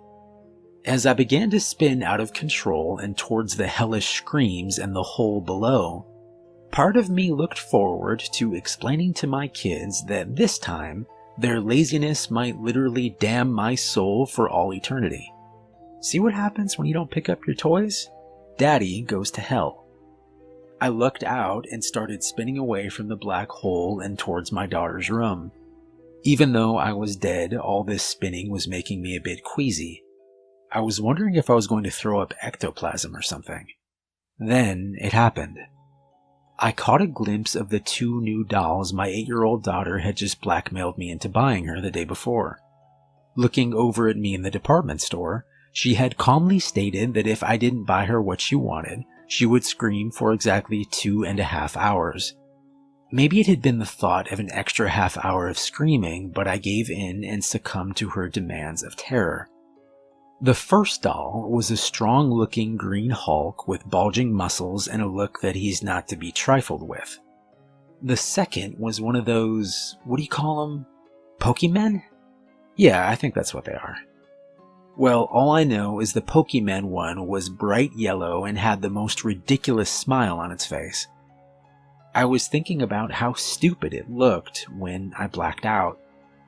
Apparently, you have to be very careful when floating towards the light, because even the slightest mistake can change your fate for eternity.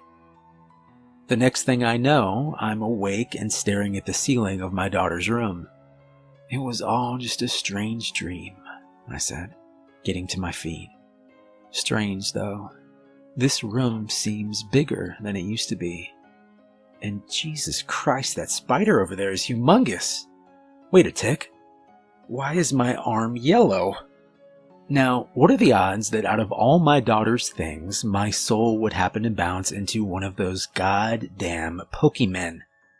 My little legs ran quickly over to the mirror on the wall as I silently prayed that my worst fears weren't going to be realized. Please don't let me be trapped in that stupid-looking doll, I thought. I stood at the mirror and almost blacked out again as I saw what was now my reflection. To think, 2 hours ago I'd been drinking a beer and living life to the fullest, and now I was a yellow Pokemen doll with a ridiculous smile forever on its stupid-looking face. Maybe hell wouldn't have been so bad. The voices had sounded friendly at least. Well, I spent the first few hours beginning to come to grips with my new situation. I could move around freely, although I had roughly the agility of a teddy bear. My wife and children came home a few hours later to find my body laying on the cold wooden floor. I watched as my children cried earnestly, and I wondered if I had been there for them when they needed me. Oddly enough, my wife Margaret barely even seemed to notice that I was dead. Maybe she's the one that murdered me. I guess time will tell. I stayed with my children in their rooms for the first few months after my death. It wasn't as bad as you'd think, actually. My daughter would hold me close as she went to bed, and my son even played with me sometimes. I can talk, for the record, but choose not to. I figure talking to my children will end up one of 2 ways, and both turn out very badly. For now, I'm still figuring out what's best for them. A smiling yellow doll suddenly talking and telling them it's their dead father hasn't seemed like the best idea as of late. I pretend I'm just a doll, and I look after my children the best I can. Sometimes I'll finish a math problem they have, or even whisper some advice after a bad day at school.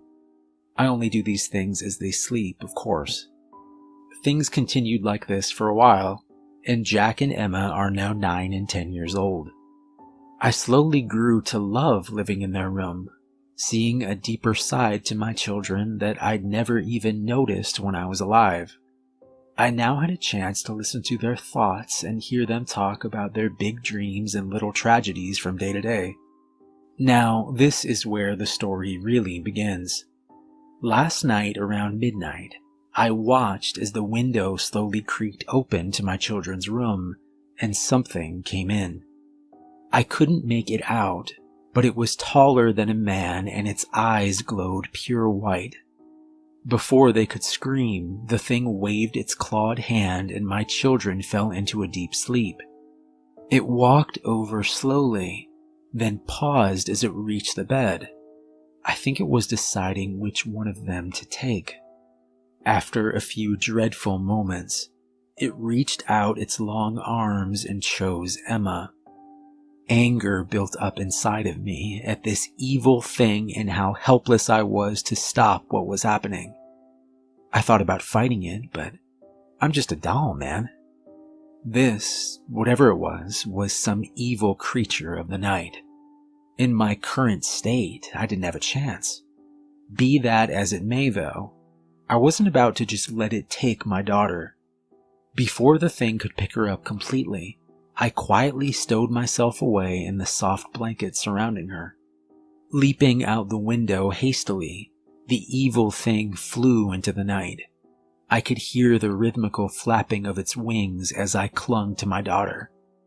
I was beyond terrified that it would drop Emma, but all I could do was watch. After what seemed like hours, it landed in a dark set of trees and made its way on foot through the thick brush. Trying hard to memorize our route as we went, I watched carefully as we approached a series of caves. I couldn't see in the darkness, but after a few more minutes I felt it lay my daughter on the ground and leave. I've tried waking my daughter, but nothing has seemed to work. She is in a deep, deep slumber. I don't know when the spell is going to wear off, and I don't know what it wants, but I don't want to wait around here and find out. Even though I'm just a doll now, Emma is still my daughter. I'm going to save her somehow. I have to try. After a short while of thinking, I knew there was no way around it. I was going to have to speak to her. Maybe then she'd wake up. If it worked, it was going to be interesting trying to explain things to her. I took a deep breath into my little tiny lungs, got closer, and screamed as loudly as I could into her left ear. Probably not the best idea. Emma screamed louder than any little girl has ever screamed, jumping up and curling herself against the wall. Emma, it's me. It's Dad, I said. After a moment, I could hear her words reach out to me in the darkness. Dad? Yes, honey, it's me. But before I could continue, she interrupted by walking closer and screaming again at the top of her lungs. Dad, there's something moving on the floor. Well, honey, that's the thing. Now, I was hoping to wait till you were older to have this talk, I replied. Time seemed to stop as she put two and two together. You're Pikachu? She asked, bewildered. No, sweetie. I'm one of them Pokémon, I stated calmly. My daughter continued to stare blankly, and I began to fear she was going to fall into a confusion coma or something. Emma, sweetie, I died. And then before Daddy could go to heaven, I tripped over one of your toys that I told you to put away, and I ended up in this Pokemon doll. And then I stayed with you and your brother and watched over you. And then an evil monster with wings came into your room and cast a spell on you. And then I hid myself away to protect you. And then he set you down in a cave. And then I screamed really loudly into your ear. And now you know Daddy is a Pokemon. Make sense now? She shook her head. Okay, do you remember the monster that took you out of your bed? Emma nodded yes. Well, honey, he's going to come back, maybe soon.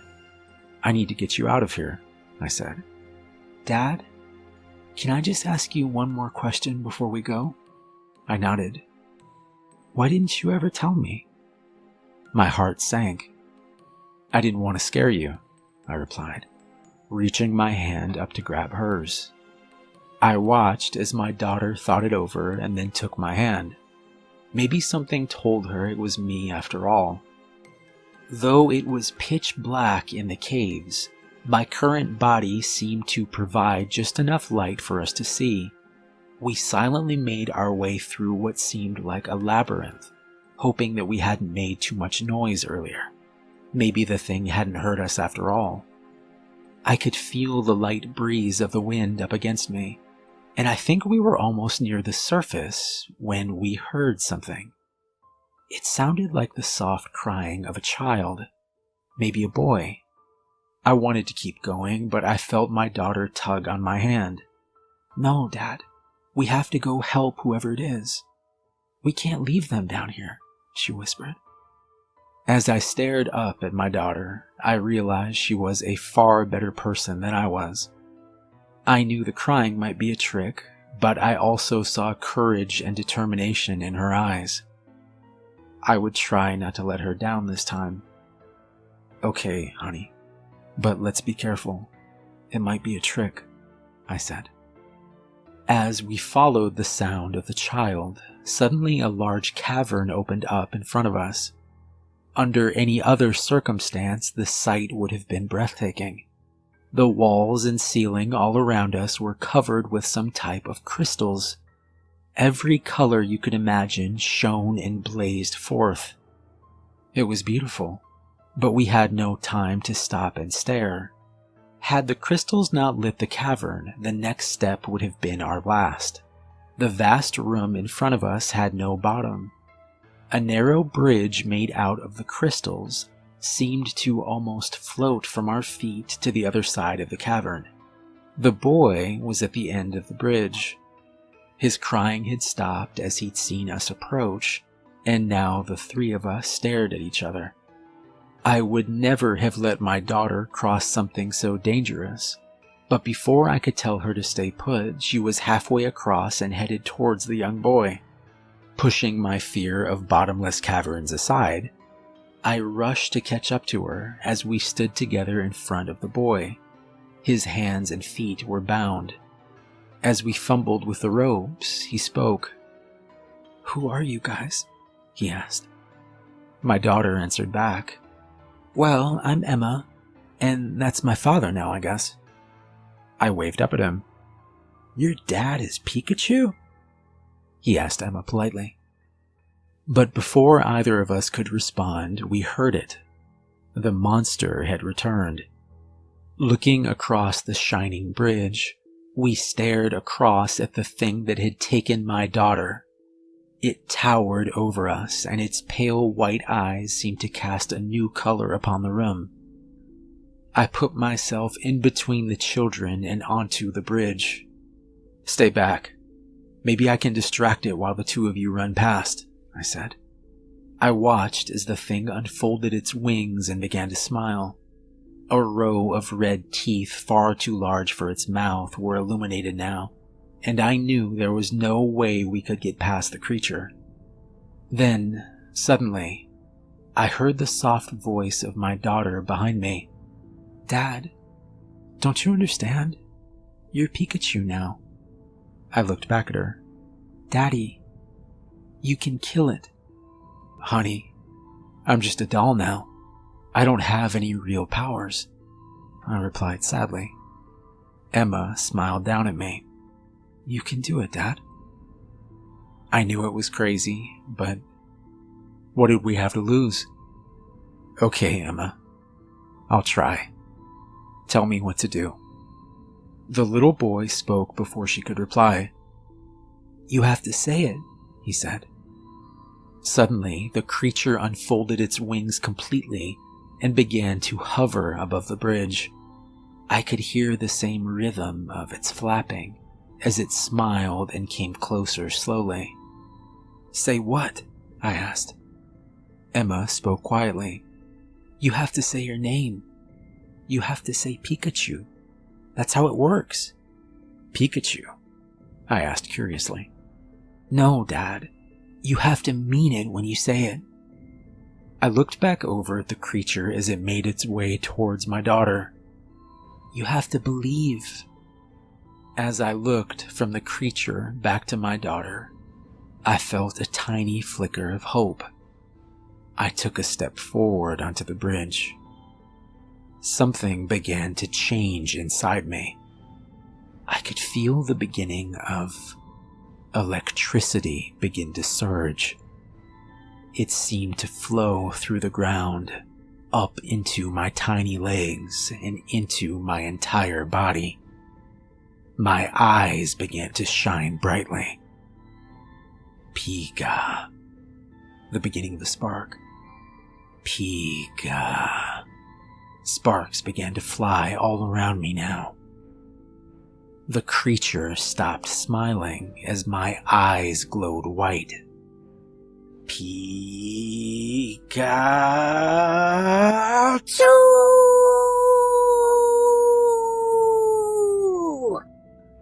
For a moment, I really was Pikachu. Thunder shook the cavern around us and fell down onto the creature. It cried out in agony as electricity made its way through the thing's body, and then it fell. It fell far into the endless cavern below. As it did, the three of us hurried across the bridge and towards the breeze we had felt earlier. We made our way up into the light of day and into a forest of dark green trees. It took us hours, and it seemed there was no end in sight, when the sound of cars could be heard. A road. I looked back towards Emma and the little boy. "I don't think we can tell anyone," I said. Emma stared down at me. "What should we say?" she asked. I thought for a moment. Tell them the truth about being taken, but never tell anyone about the creature you two saw. Tell them a man kidnapped you, and you never got a good look at him. The two children nodded back at me as the three of us stood together one last time.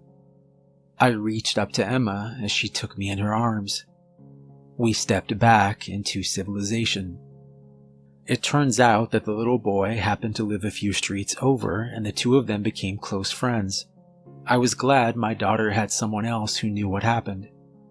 We returned home, and I continued to watch over my son and daughter.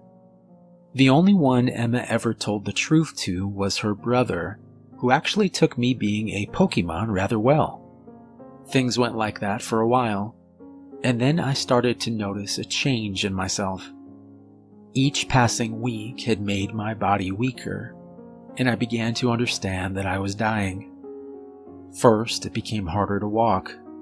Emma was creative, and she gave me a large candy cane from the Christmas tree so that I could balance better. It helped for a little while. Then it became harder for me to speak.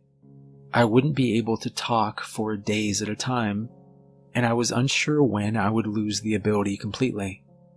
One night, I sat my children down on their beds. I don't know how much longer I'm going to be here. I'm so sorry I wasn't a better father. Don't be sorry, Dad. You saved me, Emma said, fighting back tears and forcing a smile. I could feel the beginning of tears myself as I asked the two of them to help me to a small table. That was the last night we spent together, laughing and playing cards like a family. After the two of them fell asleep, I sat down at the tiny desk and thought about all that had happened. Then the lamp went out. We had been having problems with the electricity ever since we got back home. I didn't want to wake the two of them. They needed a rest. I grabbed my candy cane and headed down the stairs, slowly sliding down them one by one. I continued down the basement steps until I found the closet where the fuse box was. Pushing a small stepladder over, I was almost to the top when I felt myself slip and fall into a cardboard box that was wedged out of sight. Hours passed, and then days. The fall from the ladder had taken what was left of my strength, and I could no longer walk or speak. The hardest thing I've ever been through was hearing my daughter and son cry the next few weeks as they looked desperately for me every night, as they searched for their father. But they never found me. After a few weeks of searching, their mother must have decided that they would no longer be able to live in this house. Maybe she thought that the memory of their father passing away here was just too much for them. The house grew quieter. I don't hear any of them anymore. Time continued like it always does, and one night during a storm, I began to feel myself fade away.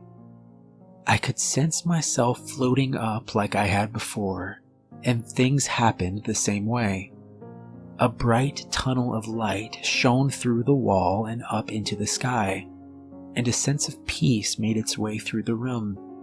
But this time, there was no black hole under me and no bright red light. No screams of the damned could be heard. There was just the light. My soul made its way upwards, and I was just about to enter the tunnel when something unexpected happened. I bounced off an old water pipe. Not again. And that's where the letters from Joe, the previous owner, end. I'm not sure if this whole thing was some kind of joke, and I wasn't able to get in touch with his daughter Emma to verify the truth of any of what was written. Maybe there's no truth to it at all. But there's just one more thing. Before leaving the closet, I noticed something else I hadn't seen before. A brand new Iron Man doll sitting against the wall on the table. Smiling, I propped open the door and headed back upstairs.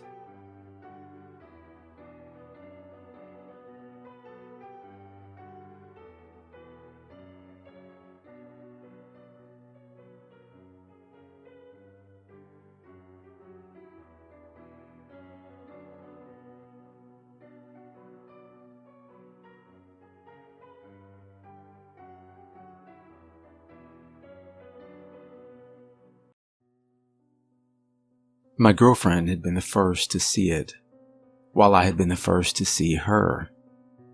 Tara, what the hell are you doing? I had found her kneeling on a hill between a triangular-like pattern of tall pine trees and digging furiously into the dry dirt. Fresh blood stained her palms, yet she showed no signs of feeling any pain.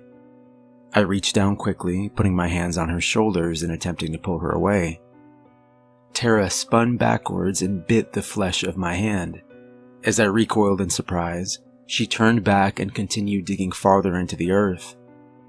I sat down a few feet away, put pressure on the wound, and watched in a mix of confusion and dread.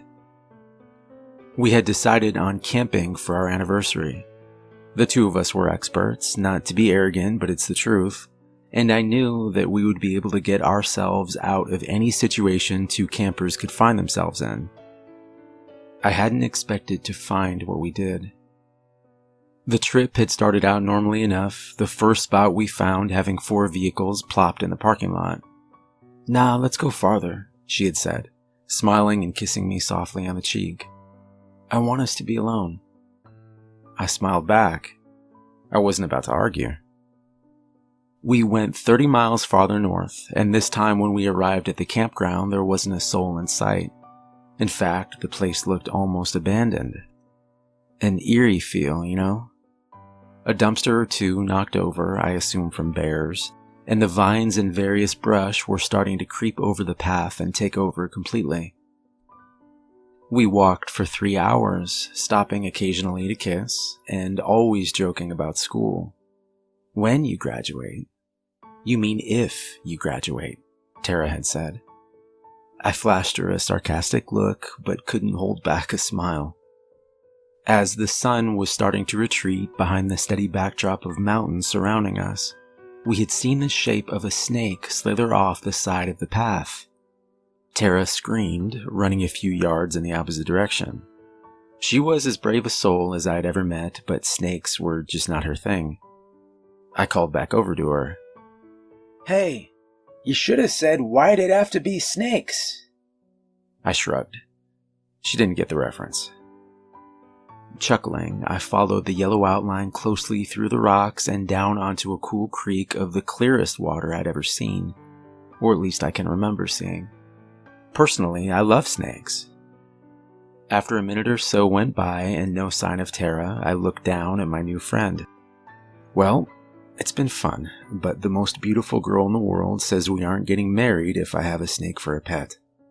Mr. Snake and I shared a moment as I whispered down towards him. "I just want you to know you would have been my first choice." It had taken longer than I would have liked to find Tara once I reached the path again. In those few minutes, I wasn't scared. I mean, not in the traditional sense, but there was something. Dread isn't exactly right, but it's close. Premonition, maybe. That's when I saw her digging furiously between the pine trees, blood starting to cake with the dirt along her arms. She had bitten me, and I watched in horror as she continued. Jesus. Why didn't I get up to stop her? A last ray of sunlight found its way through a maze of tall pines and fell onto the black outline. It reflected back up into Tara's eyes, and she immediately began to cry as she fell backwards onto the ground behind her. Finally snapping out of it and holding her tightly in my arms, I helped Tara walk a few yards away and sit up on a log nearby, and then turned my head back towards the black object in the ground. I somehow knew what had to be done. As I walked over slowly, she whispered, "Don't go over there." "I have to," I interrupted, kneeling down over the object.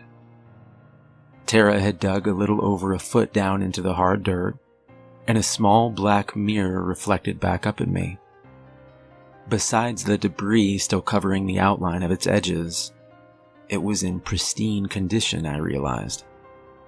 Without wasting any time, I reached into the pile of dirt next to me and was about to bury it again, when it came into view. Inside the mirror was an old woman sitting in a wooden chair, in what looked to be the exact same spot Tara and I were in now. 3 pine trees stood behind her, forming a perfect triangle. Her chair was in the very center. It wasn't exactly like a photo, it was more alive than that. Though she wasn't moving, it seemed as real as anything had before. I was so focused now on the woman that I had forgotten to apply pressure to my hand where Tara had bit me earlier. A single drop of blood slid down my arm and fell down with a plop onto the perfect black glass of the mirror. I watched as the old woman opened her eyes and looked up at me. "Oh my God. What is it, Jason?" Tara asked, not really wanting to hear the answer. I quickly stepped backwards, the crunching of leaves below me making me all the more uneasy, and I looked into my girlfriend's blue eyes. There's a woman in there. She looked at me. Tara ran over and held me close, staring over my shoulder towards the black glass.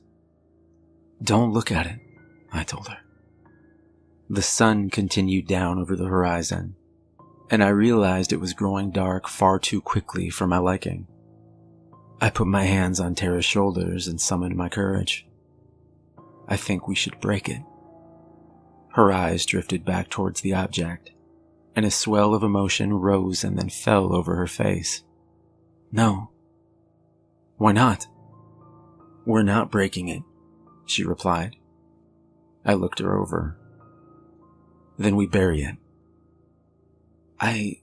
I'm burying the thing. Period. And before she could reply, I walked her over to the log and sat her down. "Stay here." Seeing how angry she still was, I knelt down in front of her.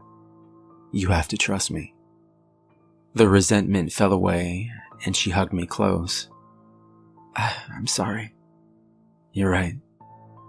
Bury it." I nodded, walking back over to the object and covering it up with as much dirt as I could, all the while making sure not to look back down at the woman. Every fiber of my being wanted to, but I resisted. After a few minutes, dirt fully covered it again and rose up an inch or 2 from the ground. But it wasn't packed tightly, and the thought occurred to me of someone else or some animal digging it up. I grabbed 4 of the heaviest rocks I could find and set them down on top. "There," I said, wiping my brow. "Now, before it gets dark, we have to get as far away as we can." Tara nodded, and we made our way back towards where we had came from. As we quickly moved down the trail, we made good time, and even after the sun set, our flashlights were strong enough to keep us going at a good pace, until she felt it. "Jason, I need to sit down," Tara said weakly. I sat down with her. I noticed that she looked thinner, almost frail. "I think it's my hip." It really hurts, she said, reaching out to hold my hand. I looked around and then back at her. We can't stay here, Tara, I replied, attempting to help her up. Stop, she yelled. I think it's broken. Did you fall or something? I asked. But she hadn't fallen. We just didn't yet understand what was happening. I checked my phone, and luck would have it that I finally had a single bar. When the helicopter arrived, the two of us flew together to the nearest hospital. Tara was taken into emergency surgery for a broken hip, among other things. Her blood pressure had dropped significantly, and she was barely able to speak. Surgery was longer than expected, going on until dawn of the next morning. When we finally saw the surgeon, his eyes focused on Tara's mother. Please come with me for a moment. I stood to come with them, and he motioned towards me. I'm sorry you'll have to stay here. Only immediate family, and it's okay, her mother insisted. The surgeon nodded and led us into a more private room. Please sit down. Is she okay? Tara's mother asked. She made it through surgery, but... He trailed off. But what? I replied.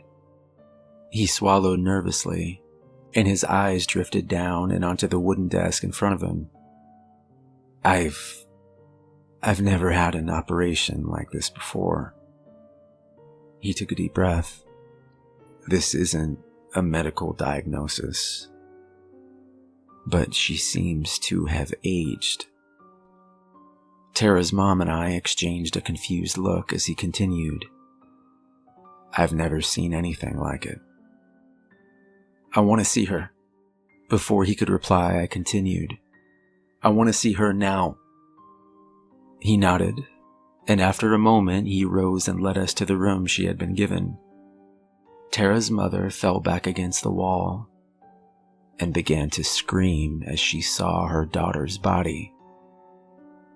My girlfriend looked over at us, her face withered and something beyond frail. She looked to have aged 100 years or more. I rushed over, pushed away the shock the best I could, and held her hand. What's happening, Jason? She asked weakly. It's been 5 days since that night, and Tara is still alive for now. I've wanted to talk to her. I've wanted to go over the plan I have, but she's only awake for a few minutes at a time before fatigue takes over and she falls into a deep sleep. I think that I have to go back. I think I have to go back to those hills and those pine trees. I think I have to dig it up again. This time when I see it, I'm gonna break it. Sometimes when I sit at night in my girlfriend's room and drift off to sleep, I can see that old woman inside the black glass staring back at me. I tell myself that I'm imagining it. I tell myself that it's only a dream. There is something that haunts me, though. When I close my eyes and see her, the old woman staring back at me isn't old at all anymore. She's young.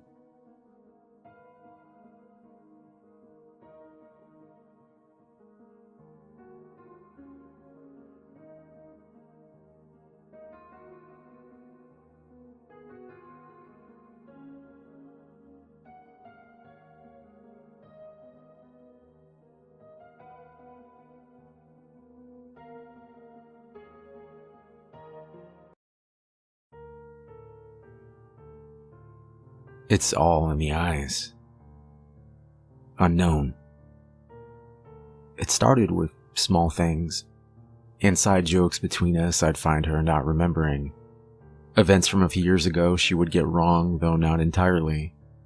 I think her laugh was even different. Lana, remember when Strider fell into the lake? There was a pause and then she laughed. He was so clumsy, she replied jokingly. But as I remembered back, she had been terrified when our German Shepherd had haphazardly slid off the smooth rock and into the cool waters of Lake Erie in November. The tide had been higher than normal that evening, and he had just assumed he could venture out to his normal spot on the rocks. Wrong. Running out ahead and staring back triumphantly, a small wave had pushed him back just enough. He lost his balance and slid off the side into the waves. Strider had been unable to get back up himself due to just how wet and slippery the edge had been, and after a few terrified seconds, I managed to jump in and lift him back up onto the rocks myself.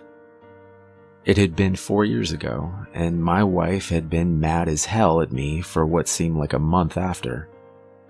"I told you the tide was higher today. He could have died," she had yelled. That had been her reaction at the time, but now her response was much more lighthearted. I chalked it up to growing older. People change, right? Lana was no different. Maybe looking back, she could find humor in it now.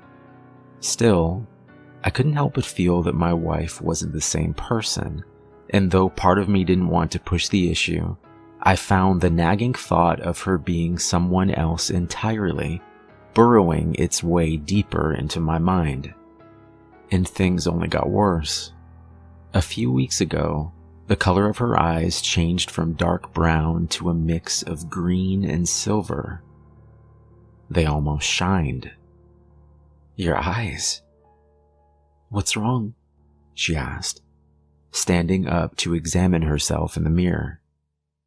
"Oh, that's just from the medication, Dom," she stated, falling back into bed and wrapping her arms tightly around me.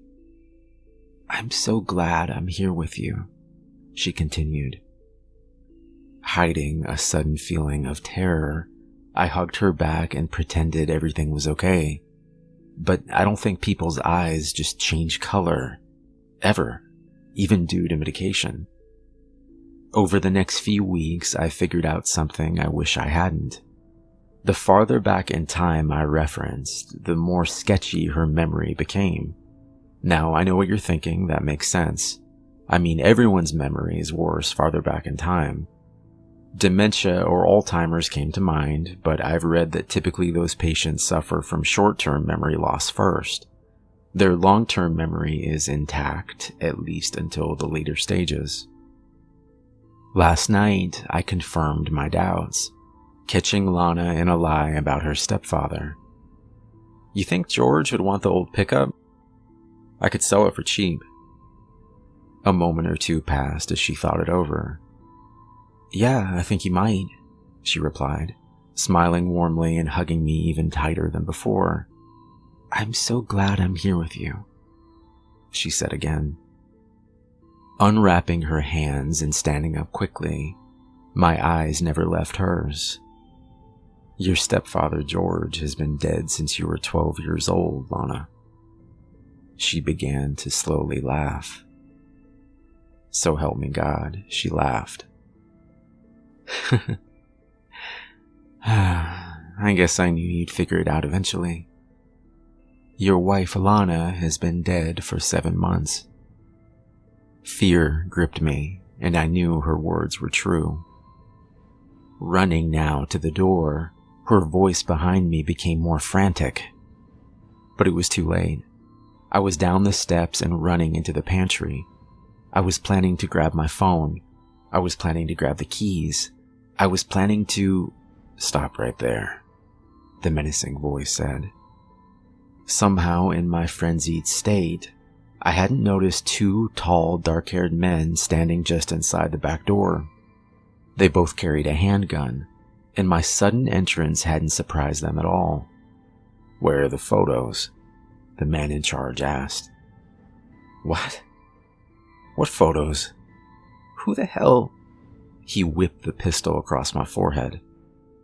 Nearly passing out from the pain, my eyes began to sting as the red washed across my brows and began to drip down onto the linoleum floor below me. I stared up at the 2 men. Who are you? The younger man kept his eyes on me, but spoke to the man in charge.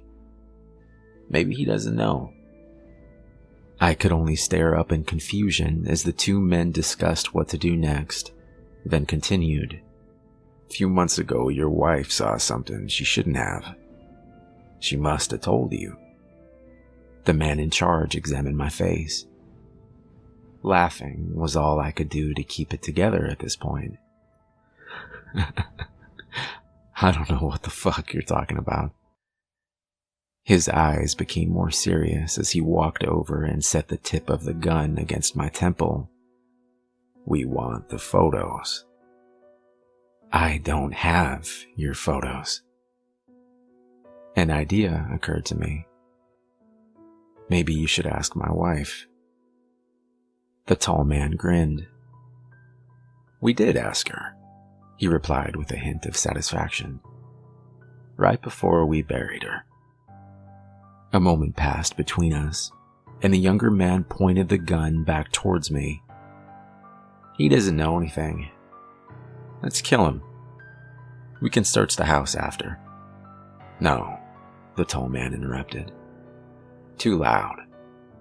Use a blade, he said calmly, handing his partner the largest of knives from the rack hanging above the kitchen island. But before he could step forward to finish the job, the younger man dropped the knife and began to scream like a child. The once dark kitchen was now filled with a blinding silver, and something behind me began to growl. The two men's faces quickly started to burn the color silver, their screams echoing throughout the house. Shoot her! One of them yelled as red-hot silver began to drip from his cheeks. A hail of bullets flew across and towards the figure behind me. And then the scream stopped. The only remainder of the men being two distinct piles of pure silver. The nauseating fumes nearly caused me to pass out, but somehow I managed to stand.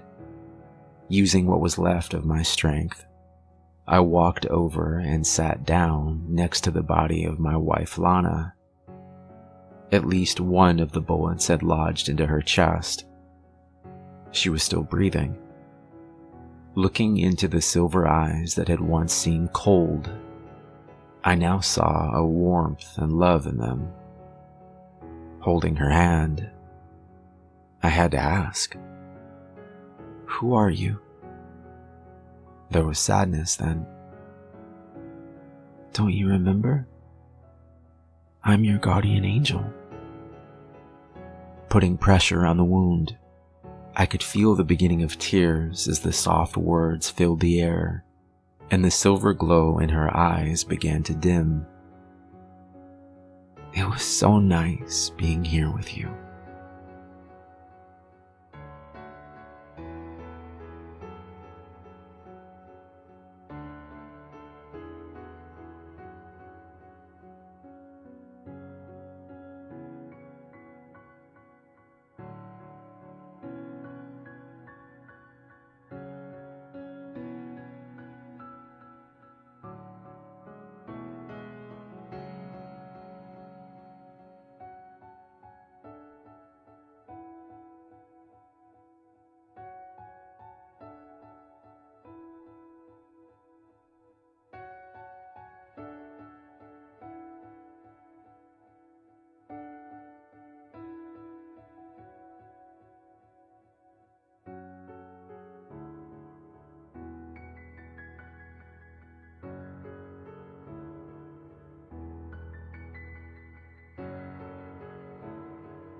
Part 1.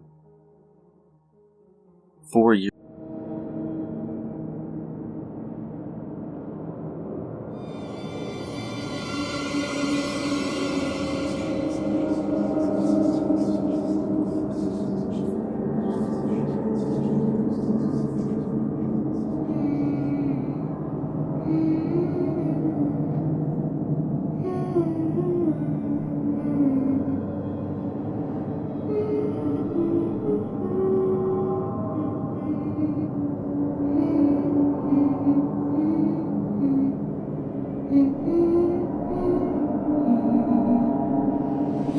Incy spider went up the water spout.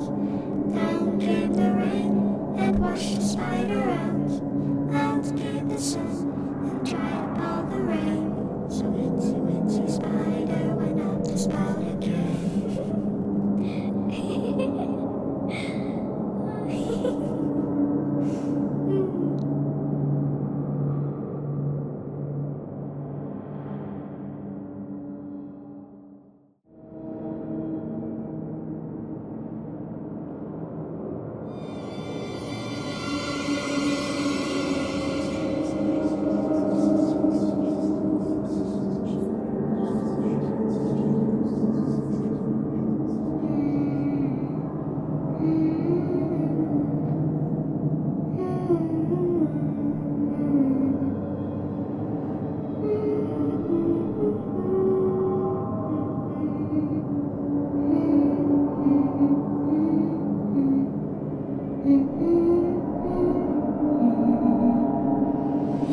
Incy spider went up the water spout. Down came the rain and washed the spider out. Out came the sun and dried up all the rain. So Incy spider went up the spout again.